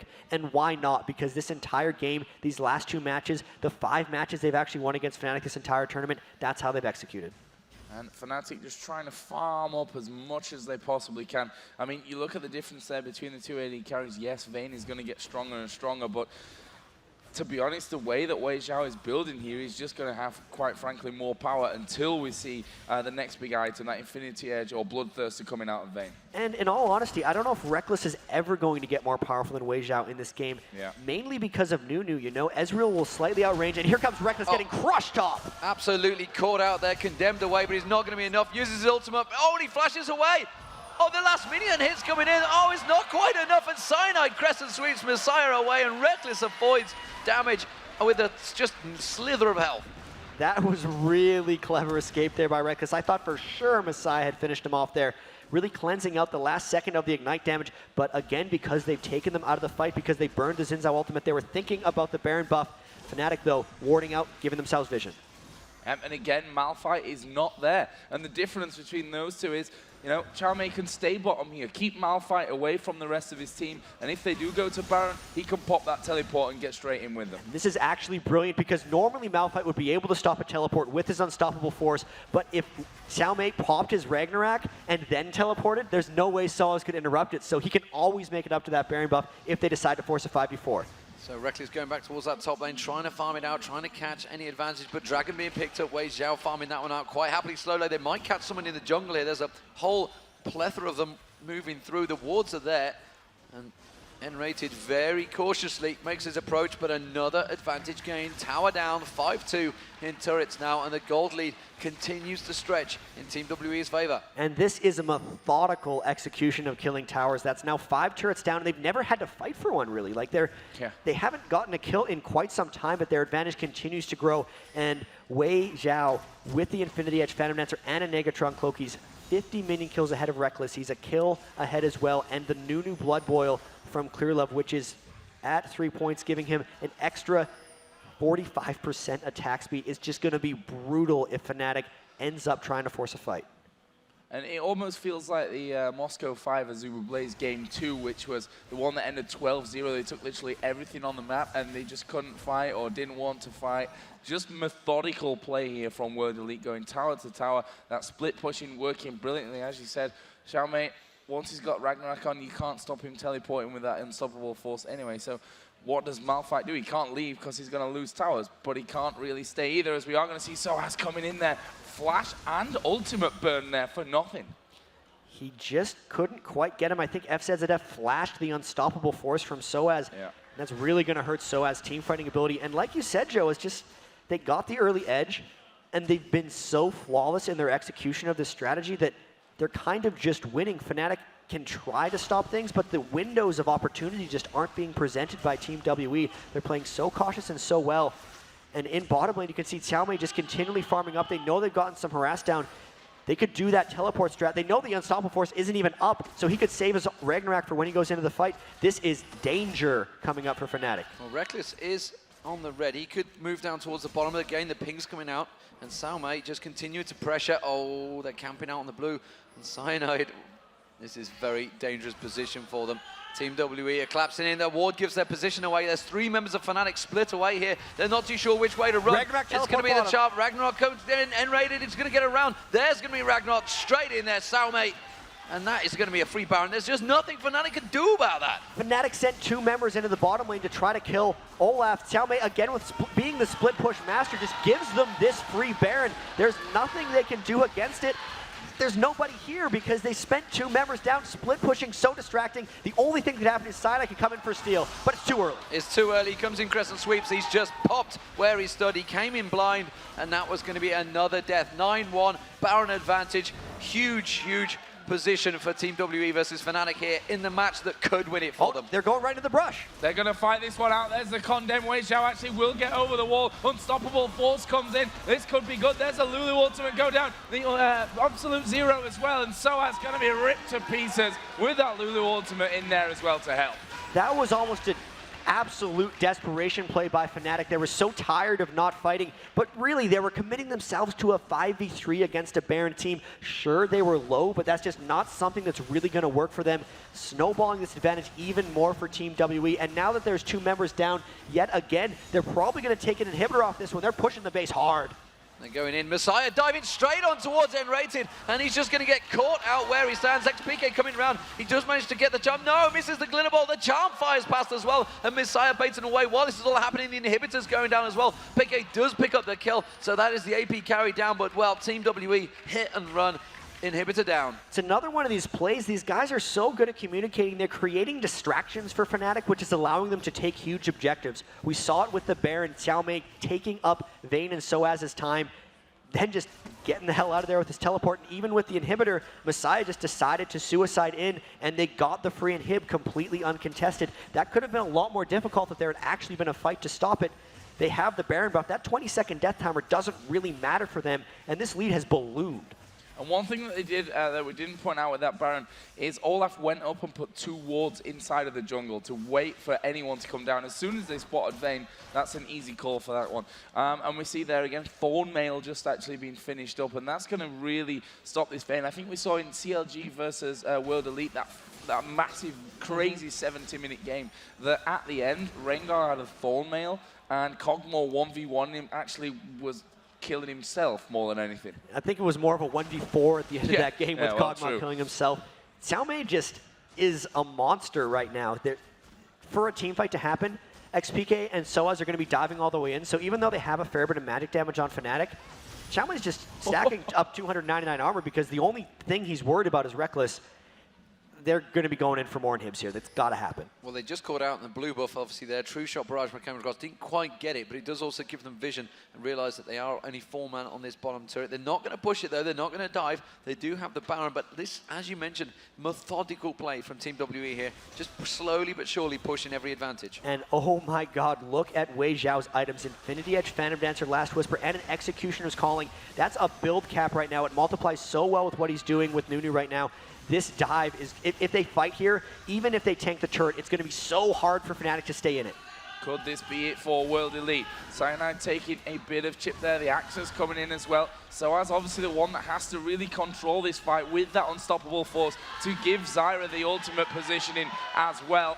Here from the side as World Elite hanging outside of that base. Here we go then, going to put some pressure down. Charm actually lands onto Caomei. There comes the ultimate out of Zyra as well. Oh, World Elite going to back away. Misaya's right in the middle as he pops Azonya's hourglass. Here comes the rest of the team. The Unstoppable Force came out, but it wasn't really enough. They do take down Misaya, but everybody else is in trouble. Caomei completely tanking Rekkles down, nRated in trouble. They're all caught out by the tower. Peke having to use his ultimate to try and avoid the damage. It's a triple kill for Weixiao, though. He is stomping through them. Peke goes down. It's a ultimate ace there. And Team WE just turning on the pressure, turning on towards the Nexus turrets. They are going to tank this one up, Jatt. much like the tournament, they just crushed the final game. It's only fitting. They lost a few for FNATIC, but that was brilliant execution for Team WE. Let's hear it, ladies and gentlemen. Team World Elite, the winners of the IGN Pro League 5 here in Las Vegas. Fantastic performance. A lot of people didn't expect World Elite to be #1. Some of them did, and well, those people were right. I think you were one of them. $50,000. $50,000. I called it in Singapore, I'd like to say, while I was in Singapore. But $50,000 to Team WE, $20,000 to the second place of FNATIC. Not a bad day's work for either of the teams, and Team WE going across to congratulate FNATIC. You know what? FNATIC are the only team that have got even close to trying to stop WE, but WE have just been amazing this tournament. They seem to hit the form, hit the peak, worked out whatever didn't work for them at the Season 2 World Finals. They got joint third there, and it just actually... No, they lost in their 5th to 8th in the World Finals, and it's just an amazing experience for competitive League of Legends here because Taipei Assassins and Moscow 5 were the powerhouses coming into this tournament, and FNATIC beat up on both them, and then World Elite beat them as well, so it's just even more teams, even more strength coming in here. Really impressive play. And I tell you what, FNATIC, they're not going to be happy with the fact that they've lost this one. No team ever is when you finish second in a tournament. But they've just won DreamHack. They've come here and they've played absolutely brilliantly. Like you said, they're the only team that have really got near World Elite throughout this entire tournament. They've taken a good prize home. They're taking a lot of experience home with them. And again, it just shows that FNATIC are once again a name to really be contested with. In League of Legends. It's a bonus for the European scene. I mean, we've got the top 3 already. They're in Season 3. We've got people out there. We've got like Eclipsia winning, getting in there. Cursiu, Tails of Lane. Cursiu had a good presentation in this one. FNATIC now showing themselves through. Moscow 5, of course. The European scene is so strong, but they still can't stop the Asian scene. The Chinese team, Team WE, so strong. So that was just, I mean, second place in this tournament means a lot more than second place in your standard tournament. Not all these tournaments are 16 teams with international this was magnificent. This was almost like a world championship in so many ways. The fact that they finished second, top team in Europe by far in this tournament, just awesome. Awesome performance. So, the IPL5 champions have been settled. This is myself. I am QV Deman. This is at Riot Jatt, and this is at Joe_Miller. What a fantastic performance today. Thank you very much for watching us, the TriCast. It seems to work quite well. I think you guys at home seem to be enjoying it. It's something we felt we could try out for this tournament. And maybe, just maybe, we'll see it in the future. So we're going to throw it over onto the prize ceremony, guys. Let's hear a little bit of noise. Hey there, everybody. I'm Errol Pinto, Director of Operations for IPL. And I'd like to congratulate our third place winners, the Taipei Assassins.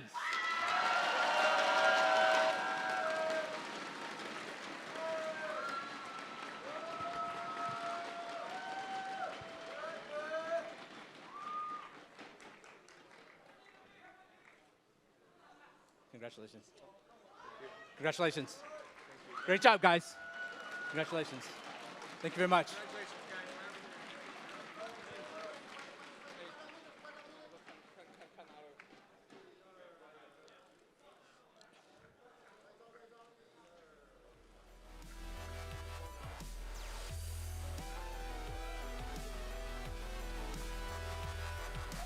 And now for your second place winners, FNATIC.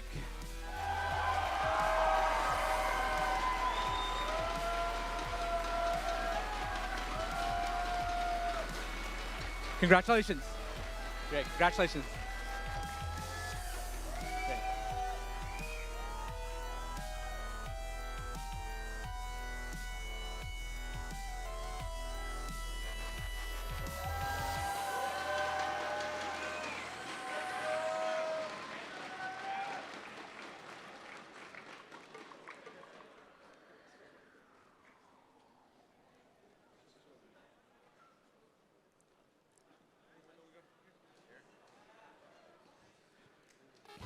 And the winner of IPL5, first place, Team WE.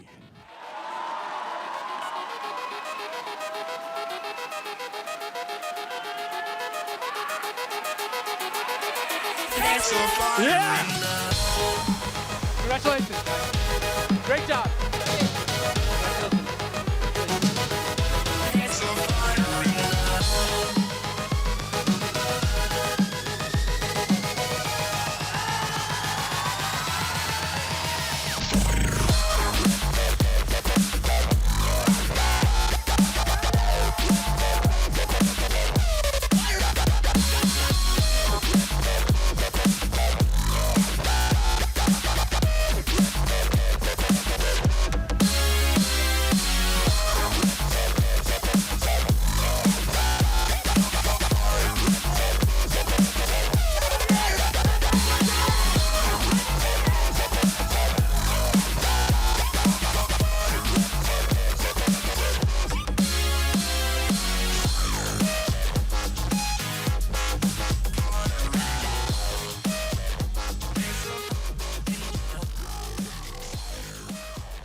Got it.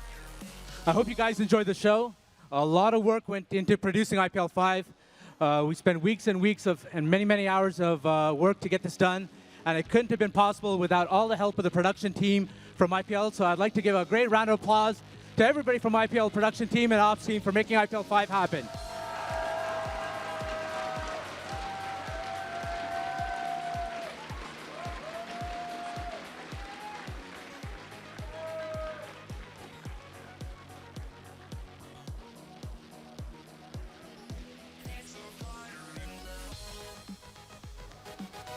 All right, Phreak. Hope you guys enjoyed the show. And Cristina, you want to do a dance for us?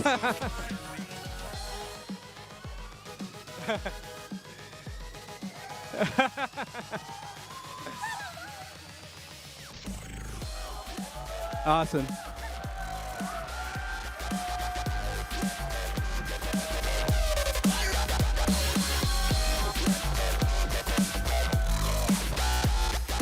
All right, I think we're done.